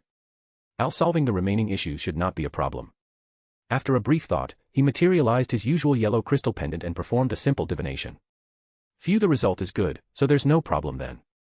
He murmured to himself, then used his remaining spirituality to envelop himself, simulating the sensation of falling, and exited the space above the grey fog. On the white agate, Klein washed his face with clear water again, rubbing his face twice with his hands. Relying on his faceless ability, he adjusted his somewhat pale complexion, caused by excessive spirituality consumption, back to normal. Only then did he disperse the wall of spirituality he had set up around him and walk out of the washroom. Bugs Bunny shook the pale yellow paper in front of him, which was covered in his squiggly words and some strange rabbit stick figures. This was a letter paper Leyton had torn from a book messenger, given to Bugs Bunny to carry with him, and it was also their usual way of communicating. After Klein came out of the washroom, he glanced at him, then, after retracting his gaze, glanced again with some confusion. He repeated this action several times, and a humanized expression of contemplation appeared on his furry face. Klein restrained the urge to touch his face, looking at Bugs Bunny with confusion and asking, "What's wrong?" Bugs Bunny, with a pondering, thoughtful look, said, "You look so bad, but your face looks normal. How strange." He forgot that this rabbit's previous sequence was Dr. The faceless ability couldn't fool him, he could directly judge a person's health status through their aura. Klein was momentarily silent. Before he could think of a good excuse to gloss over it, he heard Bugs Bunny say with a sudden realization, "Oh, I know. You have kidney deficiency. That's why you keep going to the washroom, and your complexion is so bad." Puffed. Klein's expression froze. He heard Danet's laughter from the side, which he tried to hold back but couldn't completely. "Very well, do you want to perform the rabbit trick with me?" Chapter 274, KWM Chapter 274 2-in-1. Klein, relying on his clown ability, controlled his expression and tried to comfort himself in his heart. "It's just a rabbit, it just can't speak human language. I can't hit it, and I can't eat it. Hoo hoo hoo." Danitz covered his mouth tightly with both hands, trying his best to control his expression. But the more he did this, the more he wanted to laugh, especially when he saw Bugs Bunny's serious expression. "Ha ha ha. Gairman Sparrow, you finally have your day. You finally feel the loathsome face of this fat, dead rabbit, don't you?" The next moment, a cold, evil, hungry, and hair-raising sensation permeated the entire room. Danitz instantly fell silent, his expression frozen on his face, his original smile looking worse than a cry. He looked at Gairman Sparrow with an ashen face, mumbling with his lips, "Ahem. The laundered clothes should be ready soon. I'll go to the laundry room to get them from the maid." "Someone will send them back," Klein said in a cold voice. Danitz chuckled twice. "Ha ha. It'll be evening by the time the maids deliver the laundered clothes room by room. It'll be faster if I go get them myself, and they'll dry sooner, don't you think?" He looked at the expressionless Gairman in front of him almost fawningly, but in his heart, he kept cursing Bugs Bunny for angering Gairman and dragging him into it. "There's one more reason to eat rabbits. I want to eat gray-furred, lop-eared ones, 3 a day." Seeing that Klein did not deny his suggestion, Danitz quickly opened the door and left the room. After leaving, he finally let out a long breath, then, remembering something, he vigilantly glanced at room 312 behind him, quickly composed his expression, and quickened his steps to leave the area. It wasn't until he was a good distance away that he finally relaxed. Then he thought of the rabbit that had caused him trouble and spat lightly. "Shit. That damned fat rabbit, one day I'll roast all the rabbits in the world." Inside room 312, Bugs Bunny was silent, not daring to speak. The aura Klein had exuded through creeping hunger just now made it feel like it was going to be eaten. The kind that's eaten alive, which really scared the rabbit. It wasn't until Klein reined in his aura that it finally relaxed. After a while, it patted its chest and promised Klein, "Don't worry, I will definitely not spread your illness. The boss said that a patient's illness is a secret and cannot be casually revealed. I am the best doctor on the future. Whether it's kidney deficiency or weakness, one dose of medicine is enough to cure it."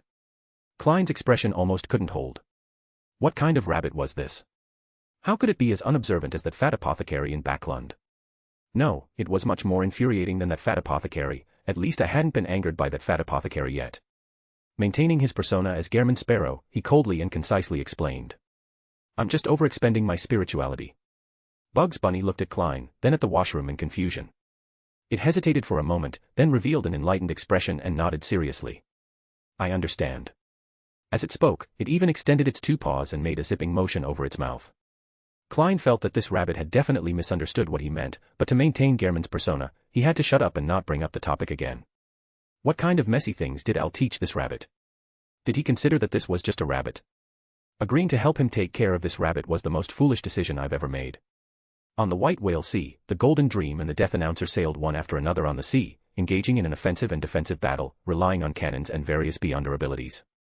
In the bottom cabin of the Golden Dream, brilliant starlight penetrated layer after layer of the floor. As it surged, Leyton's figure reformed within the shimmering starlight, appearing. He stretched out his hands and bent down to touch the floor of the bottom cabin. The starlight quickly surged, and a section of the Golden Dream's hull was instantly replaced by a translucent barrier sparkling with starlight. Barnacles, scallops, oysters, and other creatures that had been clinging to the hull fell like rain, leaving only a patch of bright red, abnormally sized and shaped barnacles and algae that seemed to have merged into one, still tightly clinging to the starlight barrier. Leyton rubbed his fingers, summoning a sacred, bright, pure, and warm light. This light penetrated the starlight barrier and fell into the seawater, creating a translucent liquid tinged with a small amount of gold. Holy water, created with the power of the sun domain, drifted around the corrupted and mutated barnacle patch. There, sizzling bubbles and black smoke continuously emerged and quickly dissipated. In a short while, the mutated barnacle patch detached from the hull and sank into the deep sea. The translucent starlight barrier at the bottom of the ship suddenly disappeared, and everything returned to normal. Purple light emerged in Leyton's eyes. His gaze penetrated through layers of obstruction, seeing the battle on the Golden Dream and the hesitant Death Announcer. The next moment, his figure suddenly blurred, quickly becoming transparent, and disappearing from his original spot. On the deck of the Golden Dream, Senor, who was restricted by various prohibitions and heavily surrounded, managed to some extent to turn the tide of the battle with his bizarre luck. After dodging another ice crystal arrow, he briefly transformed into a spirit body state, his illusory figure almost transparent, and the two black mustaches on his lips hung limply. Edwina's previous prohibition targeting wraiths and phantoms once again took effect on him. He suppressed the feeling of weakness in his body, suddenly extended his left hand forward, and let out a silent shriek from his mouth. This shriek could pierce human eardrums and harm spirit bodies. For a moment, the ice crystal arrows that had just condensed in Jotun's palm dissipated completely. Scarlet hot blood gushed from his nose and ears, his eyes clearly lost focus, and his mind was in a daze. The fragile physical quality of the Marauder pathway became his most fatal weakness at this moment. Brew Walls, who also wasn't known for his physical prowess, wasn't much better off than him. Only Pisky, of the Hunter pathway, and Daniels, of the Sailor pathway, were slightly better, but they too were caught in a dizzy spell, and drops of nosebleed fell onto the deck. Then, Senor raised his right hand, his thumb and forefinger perpendicular to each other, the other fingers curled, pointing at Jotun, who could perceive beyonder abilities. Strands of black mist diffused and quickly took shape, forming an illusory skull shrouded in black mist that rushed towards Jotun, carrying a dense aura of Death Announcer, like an envoy sent from the underworld. He laughed ferociously. This annoying fellow was finally going to die, next would be the second, then the third. The illusory skull shrouded in black mist accurately hit Jotun. The malicious smile on Senor's face froze. Before his eyes appeared a freshly extinguished match, with a wisp of white smoke rising from it. Everything that had just happened was merely an illusion. An understanding arose in his mind, and the next moment he wanted to endure the backlash of the prohibition and leave the ship by means of mirror travel. His actions and thoughts suddenly became slow, as if he had entered an area where time flowed differently. Knowing that the opponent had a mystical item that could temporarily alter luck, Leyton was not in a hurry to directly kill the opponent, as this would instead cause various absurd coincidences, allowing him to take the opportunity to escape the Golden Dream. Leyton slightly raised his right hand, and an illusory, fleeting, beautiful female figure appeared out of thin air. Her eyes were tightly closed, as if she had fallen into an eternal sleep. This illusory, fleeting figure overlapped with Senor the next moment. The Golden Dream's hull suddenly trembled, and Senor, by sheer luck, stumbled and avoided the sleeping beauty magic. Leyton didn't care. He immediately reached out and pulled, using the mystical reenactment of Peach Blossom Source to create a barrier that was isolated from the outside world and difficult to connect to. He trapped Senor alone inside the barrier. Stripped of all accidental factors, his brief luck could not help him escape quickly. Having done all this, Leyton stepped back, his figure suddenly blurring and disappearing, then swiftly reappearing on the stern deck. Bright, light blue radiance swirled in his eyes, and as he moved his feet, he uttered a Dragonese word. Exile. As he made a pulling motion with both hands, an invisible, immense force suddenly appeared in the air ahead. All attacks from the Death Announcer were churned into a chaotic mess. Crack. A breaking sound echoed in the surrounding void, and a rift connecting to an unknown place in the spirit world was forcibly opened. Driven by that invisible, immense force, all attacks were exiled to an unknown place. Before the next wave of attacks arrived, Leyton quickly moved a distance, appearing between the Golden Dream and the Death Announcer. Instantly, golden, illusory flames ignited out of thin air all around. These flames emitted the vast, pervasive aura of the sun, forming an ocean due to their density. A pure and sacred golden yellow sea of fire, raising waves, surged towards the Death Announcer. On the Death Announcer, crimson magma and light blue flames intertwined, surging forward like a volcanic eruption, colliding with the dense and continuous golden yellow flames. Leyton watched the intertwined golden yellow, crimson, and light blue sea of fire ahead, slightly curling his lips. He, of course, knew that these flames would not have any effect on the Death Announcer, but they could obstruct the vision of both sides and reduce the impact of the blatherer from their ears. He sensed Klein's offline status. Without the protection of the paper figure angel, he could not be immune to the blatherer from the Death Announcer. He rubbed his fingers, creating an exaggerated hurricane that swept the golden yellow, crimson, and light blue intertwined sea of fire towards the Death Announcer. He then stopped maintaining the golden flames of light and casually pulled out a pale yellow piece of paper from his embrace. The paper took on metallic characteristics, and he then pulled it, forming an exceptionally sharp, arm-length blade. It could not only corrode flesh, extinguish souls, and cut through barriers, but also nullify the defenses of any creature with a fallen will. This was the most core beyonder ability of a Sequence 4 Black Knight from the Hangman pathway, the cull of the spiritual flesh from the fallen domain. It had an excellent effect against the Death Announcer from the Abyss pathway, even surpassing the abilities of the Sun domain, which restrained all defiled and fallen powers. A layer of hazy white appeared in his eyes as he used his divination ability to find the most suitable attack point. As he divined the result, layers of blatherer whispers echoed in his ears. As a blatherer, Death Announcer foresaw the source of danger and immediately exerted a reverse influence.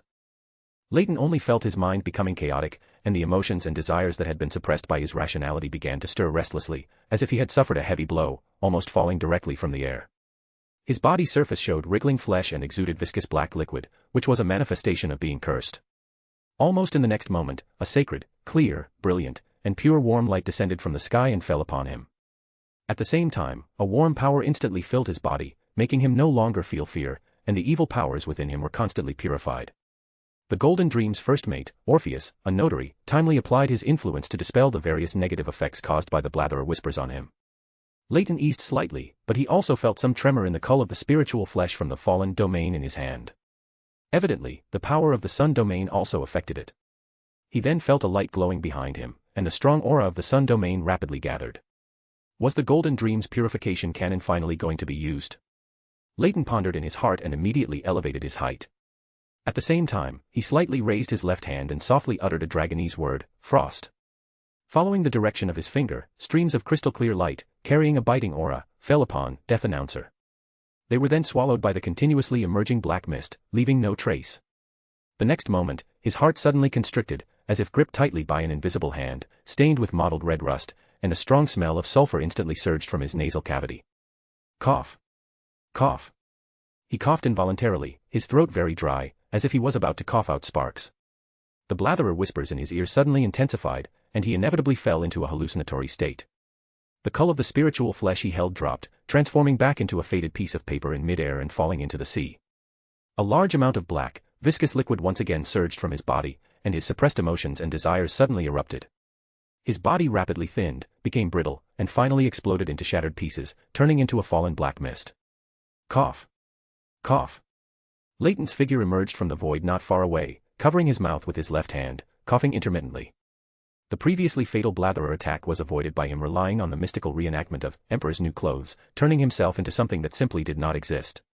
But the earlier blatherer whispers had already caused him great impact, and Emperor's New Clothes and the paper figurine substitute only helped him dodge the two most fatal blows. Cough. With a light cough, he extended his right hand forward, and a black, doll-like chess piece appeared between his index and middle fingers. As he gently pressed it down, an invisible ripple spread towards Death Announcer. The next moment, Death Announcer, with its surging black mist, seemed to enter a time-slowing zone. Its movements and everything on it slowed down dozens of times. Several seconds passed in the outside world, but for Death Announcer, it was only an instant. The next moment, a blazing white, pure, scorching, and dazzling light lit up on the sea surface. The Golden Dream's purification cannon, after completing its adjustments and preparations, finally fired an attack. Death Announcer, in its slowed state, could not evade at all. It could only surge out more black mist, condensing into a nearly solidified, viscous black liquid covering its surface. Boom. Black Death shook violently, and a gap was eroded in the viscous black liquid covering its surface. Boom. With another bombardment, the high-rising front part of Death Announcer was shattered, and its crescent-shaped hull became a crescent moon with a missing corner. Leyton then slightly raised his right hand, and light accumulated in his palm, gradually condensing into a long spear that was extremely pure, blazing white, and seemingly composed of pure sunlight. He did not lock on or divine anything, simply throwing it out directly. The long spear dragged a blazing white tail in the air, then plunged into the gap created by the purification blast, and a miniature sun, blazing white to the extreme, bright enough to illuminate a city, rose from Death Announcer. The next moment, words in the devil language, full of defilement and fallen intent from the abyss, echoed in layers in his ears. Death Announcer. Death Announcer. Death Announcer. Leyton's body was instantly stained with mottled red rust and ignited with sulfur-smelling flames, then turned into scraps of paper in the flames, transforming into flying ash. On the Golden Dream, Leyton's figure rapidly outlined itself on the deck. Cough cough. He coughed twice, covering his mouth, and looked at Edwina on the other side. Let's accelerate away from here. That's just a split body of Death Announcer on the sea. The gains from fighting it aren't enough to cover the cost of the ritual to replenish the purification cannon's spirituality. Edwina nodded lightly.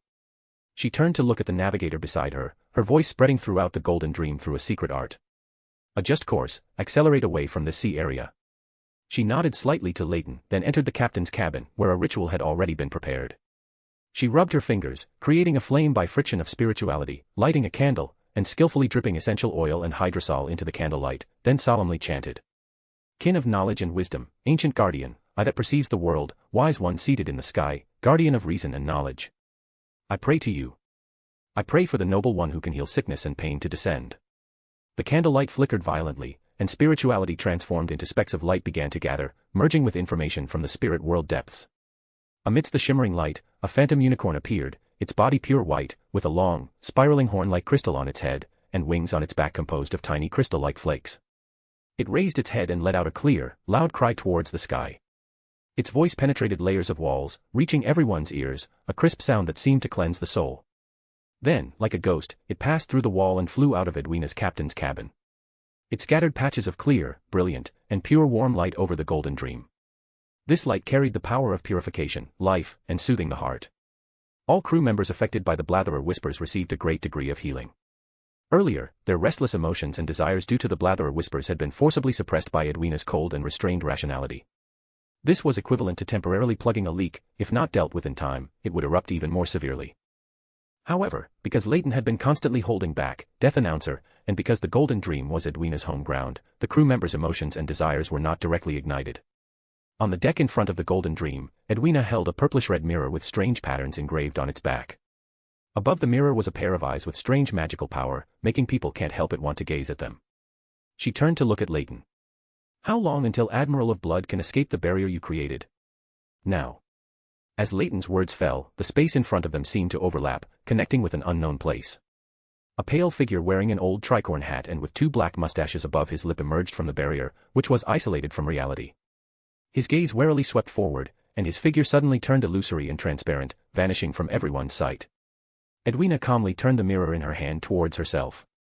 The mirror reflected Senor's slightly pale figure. A black, illusory flame suddenly shot out from her palm, then she wiped it across the mirror surface. Not far away, a crew member simultaneously erupted in illusory black flames, and he struggled on the ground with considerable discomfort. The next moment, Senor's transparent, flickering figure floated out of him, with black, illusory flames constantly following him, burning him.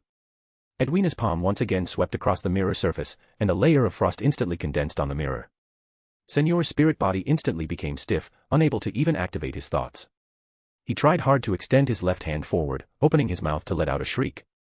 Leyton gestured towards the sky, and a swan suddenly appeared, dropping a nettle towards Senor. This scene appeared very abruptly, or perhaps the luck brought by the lucky scale began to backfire. Senor did not make any evasive movements, letting the nettle fall on him. He temporarily lost the ability to speak, opening his mouth as if to shriek, but no sound came out. Chapter 275, KWM Chapter 275 The Tree of Flesh and Blood. Senor's body blurred again, then suddenly solidified. His attempt to enter the mirror world was interrupted, and for a moment, he strangely lost his ability to mirror flash. On the other side, Jodson's body suddenly blurred and became transparent, entering the mirror world, then reappearing from the captain's cabin's bay window. Leyton narrowed his eyes, watching this scene, then chuckled, "That mystical item of yours, the one that can change luck, is starting to backfire. It seems you used it earlier than I expected." "Hey, indeed. The Rose school of thought, indulging in desires, is a complete sitting duck in front of a devil. It's easy to ignite the emotions and desires within you." As he spoke, stars began to emerge, one after another, densely packed and dazzling. These stars tightly surrounded Senor, casting down one brilliant ray after another, converging into a magnificent pillar of light. Having been continuously cursed by Edwina and losing his ability to mirror flash and speak, Senor was utterly unable to escape the area enveloped by the starlight. He tried to make the deck beneath him suddenly turn black, becoming a muddy abyss from which a distorted, blood-red vine, covered in fangs and eyes, grew out. This blood-red vine grew wildly upwards but was quickly dissolved, collapsing and dissipating under the starlight, taking the muddy abyss below with it, leaving no trace. Immediately, deathly frost condensed, spreading wildly outwards, covering the deck, layer upon layer, and then covering Senor himself. The next moment, this frost suddenly lost its support, rapidly melting under the starlight. The unlucky Senor had his control over frost stolen again. Cough, cough. Cough. Then he started coughing, getting worse and worse, as if his lungs were about to be coughed out, and he couldn't even maintain his beyonder ability to resist the starlight's erosion. Leyton looked at Edwina beside him with a hint of surprise. She was holding a mirror in one hand and simulating the illusory, black flames of a demoness with the other, burning the image of Senor on the mirror's surface. Noticing Leyton's gaze, Edwina tilted her head slightly and said in a deep voice, "He seems to have caught a cold due to some rather unlucky reasons, which makes the curse I'm using more rapid and powerfully erode his body." Leyton nodded slightly, unsurprised. Before we encountered the death announcer, he had already used that mystical item, which is why he managed to avoid our gaze. Lucky people always gradually become blind, especially a beyonder who is accustomed to indulging in desires. Edwina turned her gaze, looked deeply at Leyton, then pondered, "You seem to have expected this." "Not quite expected, it's just a prophet's intuition." Leyton responded with a light chuckle. The starlight surrounding Senor instantly condensed into a ball, physically compressing and dissolving his flesh and blood. In just a few breaths, the condensed starlight gradually disappeared, leaving only a translucent human-like wraith on the deck, and a silver necklace with a pendant shaped like an ancient coin hanging from it, of the same color. Everything on Senor's body, except for this mystical item and his portion of beyonder characteristic, was dissolved and disintegrated by the starlight. Leyton stepped forward and picked up the wraith's beyonder characteristic and the silver necklace that could temporarily make a person very lucky.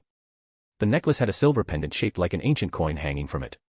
Both sides of the pendant were covered in mysterious patterns and symbolic signs, and inscribed with an ancient Hermes inscription. "As lucky as you are now, so unlucky will you be later." Narrowing his eyes, he summarized his thoughts on this mystical item. Luck is always conserved, one cannot overly crave luck that does not belong to them. Perhaps, this was also a certain law of this pathway. He casually handed the translucent human-shaped wraith characteristic and this mystical item to Edwina beside him. "You keep these spoils of war for now. Next, I will go to Senor's tree of flesh and blood to take possession of his property." Edwina was meticulously smearing the surface of the strange mirror in her hand with her constantly bleeding palm. Having finished all this, she finally relaxed and casually handed the blood-smeared mirror to her first mate, Brew Walls, who was beside her. She reached out and took the wraith characteristic and the silver necklace, curiously glanced at the coin-shaped pendant hanging from it, and then paid it no more attention. Then she turned to Leyton and said, "That ship has certain anti-divination properties. Although it can be confirmed to be in this sea area, finding it in the vast ocean won't be too easy. Do you have any special tracking methods?" Leyton nodded slightly, reached out as if grasping something in midair, and then pulled a ball of yarn from the void. This was the Ariadne's thread that could guide direction. Leyton pinched a strand of the yarn ball, then let go of it. The yarn ball quickly rolled forward, disappearing into the spirit world, as if drawn by an unknown attraction, rapidly rolling in one direction. He turned his head to Edwina and said, "You should lead the Golden Dream away from the sea area first. I will deal with the Tree of Flesh and Blood. If you appear there, it will surely provoke retaliation from the Rose School of Thought later." "No problem." Edwina nodded gravely. Retaliation from the Rose School of Thought would undoubtedly be a powerful strike from a demigod or even a saint, which the Golden Dream could not withstand. Crow Anu, with its glossy black feathers, received Leyton's signal and flew over from the side. Its eyes glowed with a faint green light, devoid of any vitality, like the gaze of the dead, eerily scanning something on the deck. Then it slightly opened its pointed beak, and with a chilling gust of wind, Senor's remaining spirit was swallowed into its belly, temporarily preserved. Leyton nodded to it, and then his figure rapidly faded and disappeared on the spot. In the spirit world, he followed the direction guided by the Ariadne's thread, continuously advancing. It didn't take long for the red ball of yarn to roll out of the spirit world. On a deck with a dark red hue, as if covered in an indelible layer of bloodstains, a bright red ball of yarn suddenly emerged from the spirit world. Hey! Where did that yarn ball come from? Did one of you secretly hide a woman? A dark-skinned pirate, sitting against the ship's rail, saw the yarn ball rolling out of the spirit world. He grinned and shouted loudly to his companions nearby. The pirates on the surrounding deck were all drawn by his voice and looked over. They saw the yarn ball still rolling on the deck, and behind it was a red thread left along its rolling path, extending all the way back. The pirates' gazes followed the thread, and they saw a young man wearing a light brown trench coat and gold-rimmed glasses, holding the end of the thread casually in his hand. "Who are you? How did you get on board?" Exclamations and shouts rang out. The pirates on the Tree of Flesh and Blood quickly became alert. They had no intention of surrounding Leyton. Instead, they began to scatter and move away from him. As members of the Blood Pirate group led by the Admiral of Blood, they were not comparable to those ignorant fellows. Someone who could appear on the Tree of Flesh and Blood so silently was definitely an expert, whether an enemy or one of their own. They were not to be trifled with. For the Rose School of Thought, who indulged in desires, the ordinary people on these pirate ships were merely toys to be played with at will.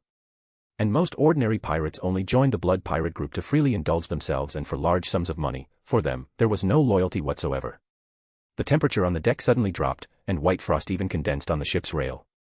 Cold and transparent ice quickly spread across the deck. Then a howling hurricane rose, carrying a biting chill that swept towards Leyton, and the moist air condensed into beautiful, dreamy snowflakes in midair. "Zombie." Leyton murmured, not caring about the low temperature or the howling hurricane around him. He strolled freely on the deck. Behind him, pure, illusory white feathers condensed, beautiful and pristine, like the wings of angels described in holy texts. The next moment, Leyton's body suddenly tore open with dark cracks, and pools of liquid black shadows flowed out. These shadows constantly squirmed, curled, and stretched. His flesh and blood also began to separate piece by piece, like constantly turning pages of a book. Eyes, one after another, scrambled out from the pages and from the dark shadows. They were cold, majestic, filled with madness, destruction, ominousness, disaster, and other auras. The aura of madness rapidly spread. The howling hurricane in the air and the falling snowflakes suddenly vanished without a trace, leaving only the pirates howling in pain on the deck. Some of them grew cold eyes on their bodies, others had cracks tear open as their flesh squirmed, with dark liquid flowing out, still others' bodies suddenly swelled, growing tufts of gray short hair, tearing open one terrifying, fanged maw after another. Madness quickly spread throughout the entire Tree of Flesh and Blood. The pirates lost their minds, becoming uncontrollable and insane. Chapter 276, KWM Chapter 276 The Sage's Robe.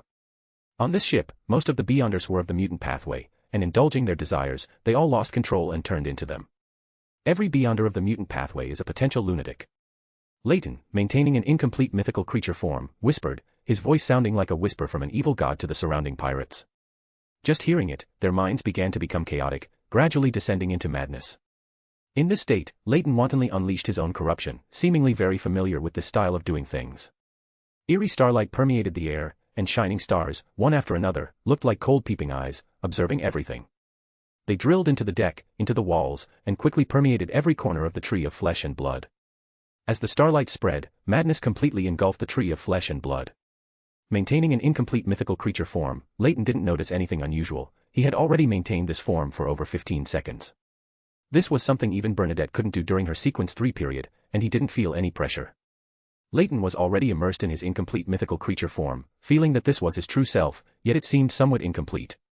"I seem to have understood the essence of knowledge. No, I am the essence of knowledge." A light, invisible to most Beyonders, emerged from an unknown place. This light had no substance, as if composed of complex information flowing in torrents. In its ethereal form, it surged out of the spirit world, enveloping the entire Tree of Flesh and Blood. The layers of starlight continuously spreading out from Leyton instantly solidified, then vanished into thin air. Where Leyton had stood, only a constantly squirming, coiling, pitch-black shadow remained. Within this shadow were stacks of books made of flesh, and on the books, within the shadow, everywhere were strange, indifferent eyes. Leyton, who had completely fallen into his incomplete mythical creature form, seemed to blur abruptly. After a brief moment of confusion, he regained his self-awareness. However, he found that he had lost control of his body, as if his body had disappeared, leaving only his spirit. What did I do? My incomplete mythical creature form feels a bit off. Before he could think further, he felt his spirit become dazed again, accompanied by waves of stinging pain. The ethereal light, composed of complex information, completely enveloped him, seemingly recorrecting the error that had appeared on him.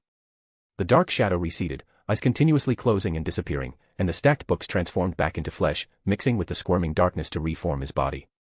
Leyton quietly sensed the changes within himself. Although still somewhat dazed, he knew that the problems on his body had been resolved. Even the effects and injuries he sustained during the battle with the Death Announcer were repaired. The faint smell of sulfur that always lingered in his nostrils, the intermittent itching on his skin, and the scattered rust spots he had hidden, all disappeared. After reconstructing Leyton's body, a small portion of the ethereal light separated and draped over him, gradually solidifying from illusory knowledge into a tangible, pitch-black hooded robe. On it was depicted a mysterious eye without eyelashes, surrounded by numerous symbolic representations, as if knowledge had been scattered. After resolving the problems on Leyton, the ethereal light, invisible to the naked eye, moved like a torrent, instantly submerging into the spirit world depths, heading to an unknown place. Only a pair of cold, indifferent, lashless eyes, containing countless brilliant stars, remained. Leyton looked at the symbolic representations before him, which contained a portion of the hidden sage's consciousness, took a deep breath, and then bowed respectfully to him in gratitude. "Thank you very much for your help, otherwise I might have indulged in that state and lost control directly. When I previously displayed my incomplete mythical creature form, it seemed different from normal. May I ask what caused this?" The cold, indifferent eyes calmly gazed at Leyton, showing no reaction. Just as Leyton thought the other party wouldn't answer his question, a cold, emotionless voice, yet strangely familiar, echoed in his mind. "Before you separate the characteristic that doesn't belong to you, do not display your incomplete mythical creature form again. When becoming an angel, that characteristic must first be separated." The voice stopped abruptly there, and the symbolic representations before him, which contained a portion of the hidden sage's consciousness, also vanished without a trace. Few as the hidden sage completely departed, Leyton let out a long breath. When facing the hidden sage, he always felt inexplicably nervous, even knowing that the other party bore him no ill will. Only then did he have the energy to ponder the problem he had just encountered. Was the recent anomaly caused by the reader pathway characteristic still within my body? I feel like this isn't the complete answer. What else is the hidden sage unwilling to tell me? He then looked down at the pitch-black robe he was wearing. When the hidden sage pulled him back from his almost out-of-control incomplete mythical creature form, he was naked. And he thoughtfully prepared a robe so I wouldn't run around naked. This robe, directly made by the hidden sage, can also be considered a mystical item, right? He then extended his right hand and pulled at the black robe on his body, focusing his gaze and clearing his mind, performing a simple divination. Information about the robe immediately appeared in his mind. It can record one state and reset that state to the body after 30 seconds, simultaneously clearing all positive and negative states acquired during that period. It can only be used once per day. It can also be used to draw special symbolic representations and magic marks with beyonder materials on the robe, treating it as a reusable magical scroll. The negative effect is that it must be soaked in spiritual blood daily. Each use requires drawing a unique strange symbol on it. Why do I feel like the main reason the hidden sage gave me this robe is because he thinks I'm too reckless? After a brief contemplation, he withdrew his gaze and re-examined the situation on the tree of flesh and blood. He could clearly perceive that there was no longer any sign of life on the ship. The sudden arrival of the hidden sage directly caused those on the ship who had luckily endured a wave of corruption to fall into madness, lose control, and silently collapse. Leyton's gaze swept over the scene. On some corpses, faint light spots, either pale or deep, began to precipitate. Some merged with their scattered organs, some with surrounding objects, and some even gathered together on their own. A great harvest of mutant characteristics. Unfortunately, they all bear the Mother Tree of Desire's mark and cannot be used directly. After a slight sigh, purple halos floated in his eyes. His gaze passed over the deck and through layers of walls, quickly scanning Senor's captain's cabin and the Tree of Flesh and Blood's collection room. The next moment, his figure instantly became transparent, then transformed into shimmering starlight, surging and swarming towards the captain's cabin, passing through tiny gaps in the walls and windows. Inside Senor's captain's cabin, fragments of starlight reassembled, revealing Leyton's figure once more. Under the vision of the eyes of mystery prying, he easily identified the mystical items among Senor's collection, excluding those that were useless or might attract the attention of the Rose School of Thought's abomination. He raised his hand slightly, scattering a brilliant sheet of starlight.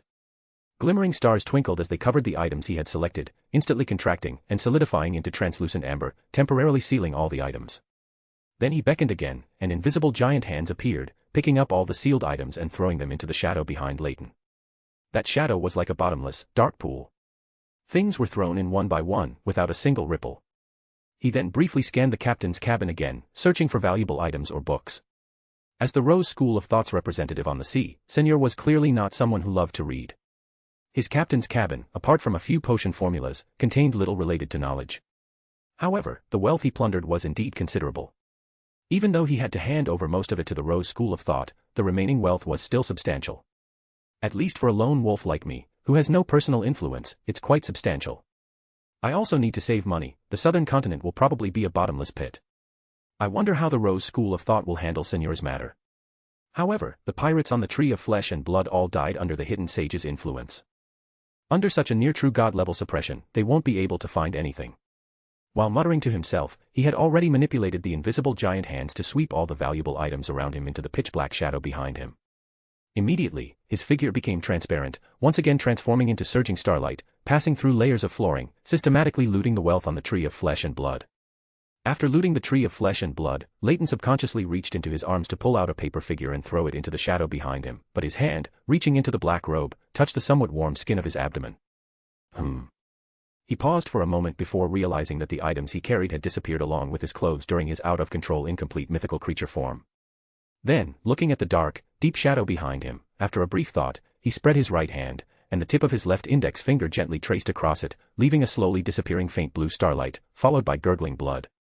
With blood on his left hand, he quickly drew interconnected symbolic representations and magic marks on the pitch-black robe he was wearing. Then, infusing spirituality, the robe on his body trembled without wind. It seemed to extend backward into a non-existent section, enveloping that dark, deep shadow. Chapter 277, KWM Chapter 277 Harvest.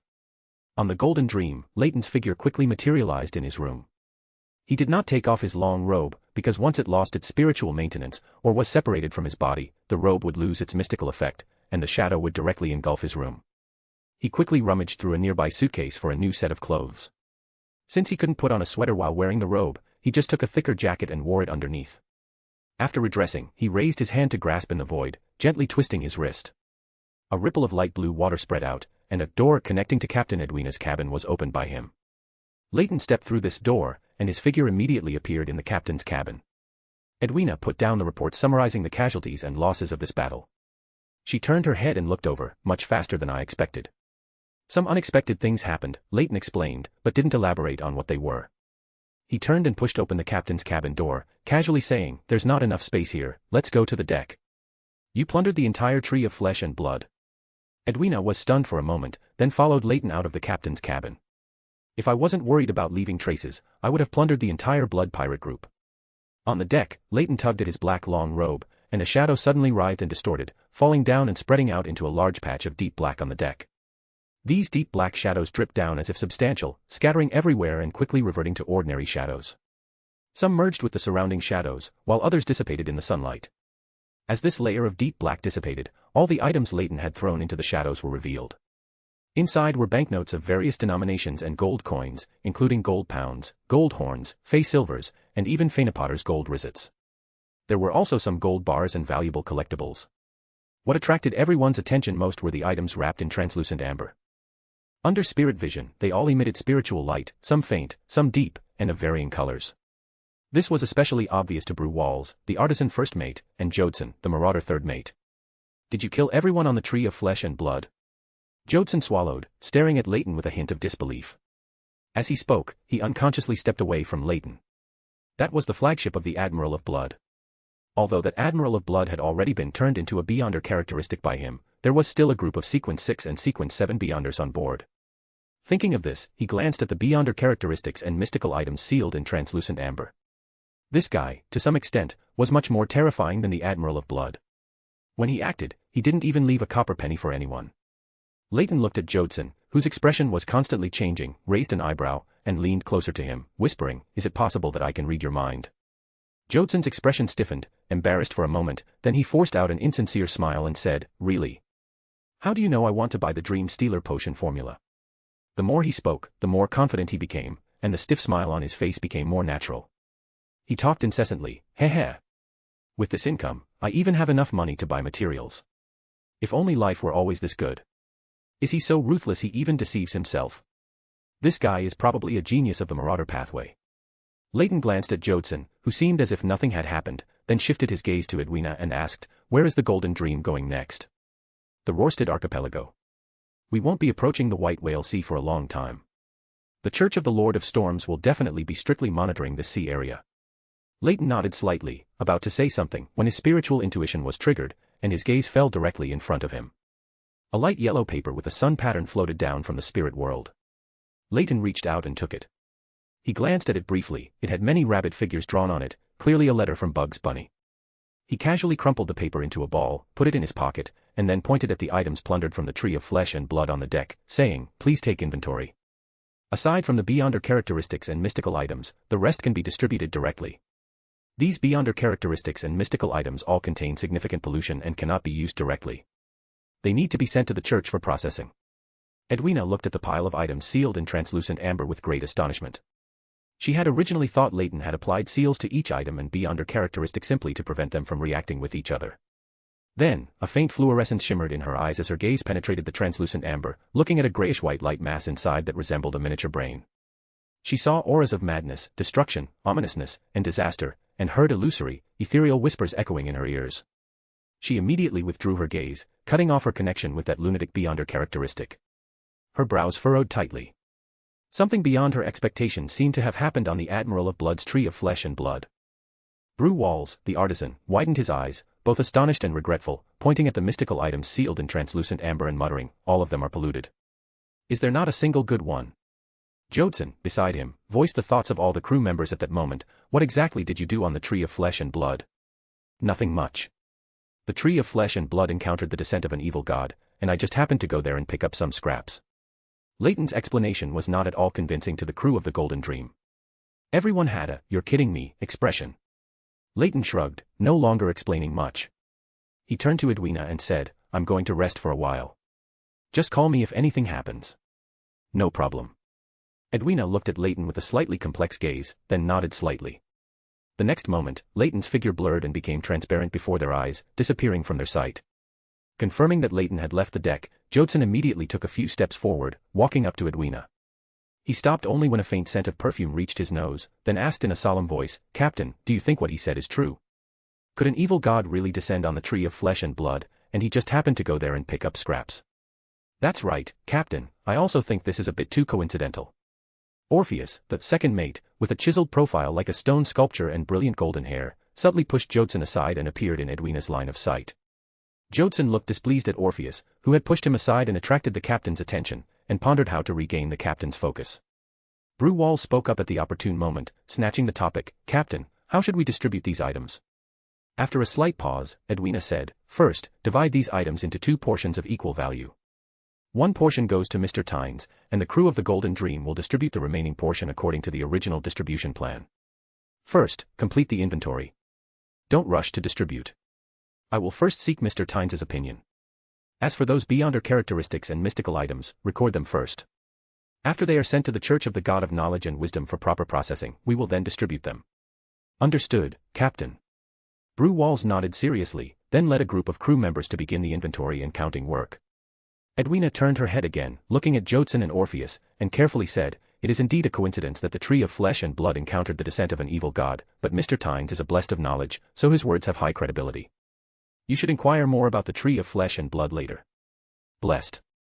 The surrounding crew members who heard Edwina's words all showed surprised and disbelieving expressions.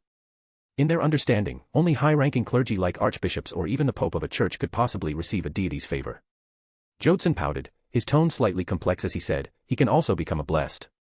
I haven't heard him mention the god of knowledge once these past few days. It can't be because he's good at exams, or he likes to read, can it?" The other people on the ship largely agreed with Jodson's words. Most of them didn't know much about the Church of the God of Knowledge and Wisdom, having only learned about it after joining the Golden Dream. Their deepest impression of the Church of the God of Knowledge and Wisdom was, they like to read, they like to make others read, and they have exams. In the evening, the White Agate docked at Bansi Harbor. Danitz, who had just unilaterally discussed some legends of Bansi Harbor with Gehrman Sparrow, suddenly suggested, "There's a famous restaurant here. Their pig blood is especially delicious. Do you want to try it? Say yes, please say yes. If I don't get some fresh air soon, your rabbit will be the death of me." Danitz continuously prayed in his heart, hoping Gehrman Sparrow would agree to his suggestion.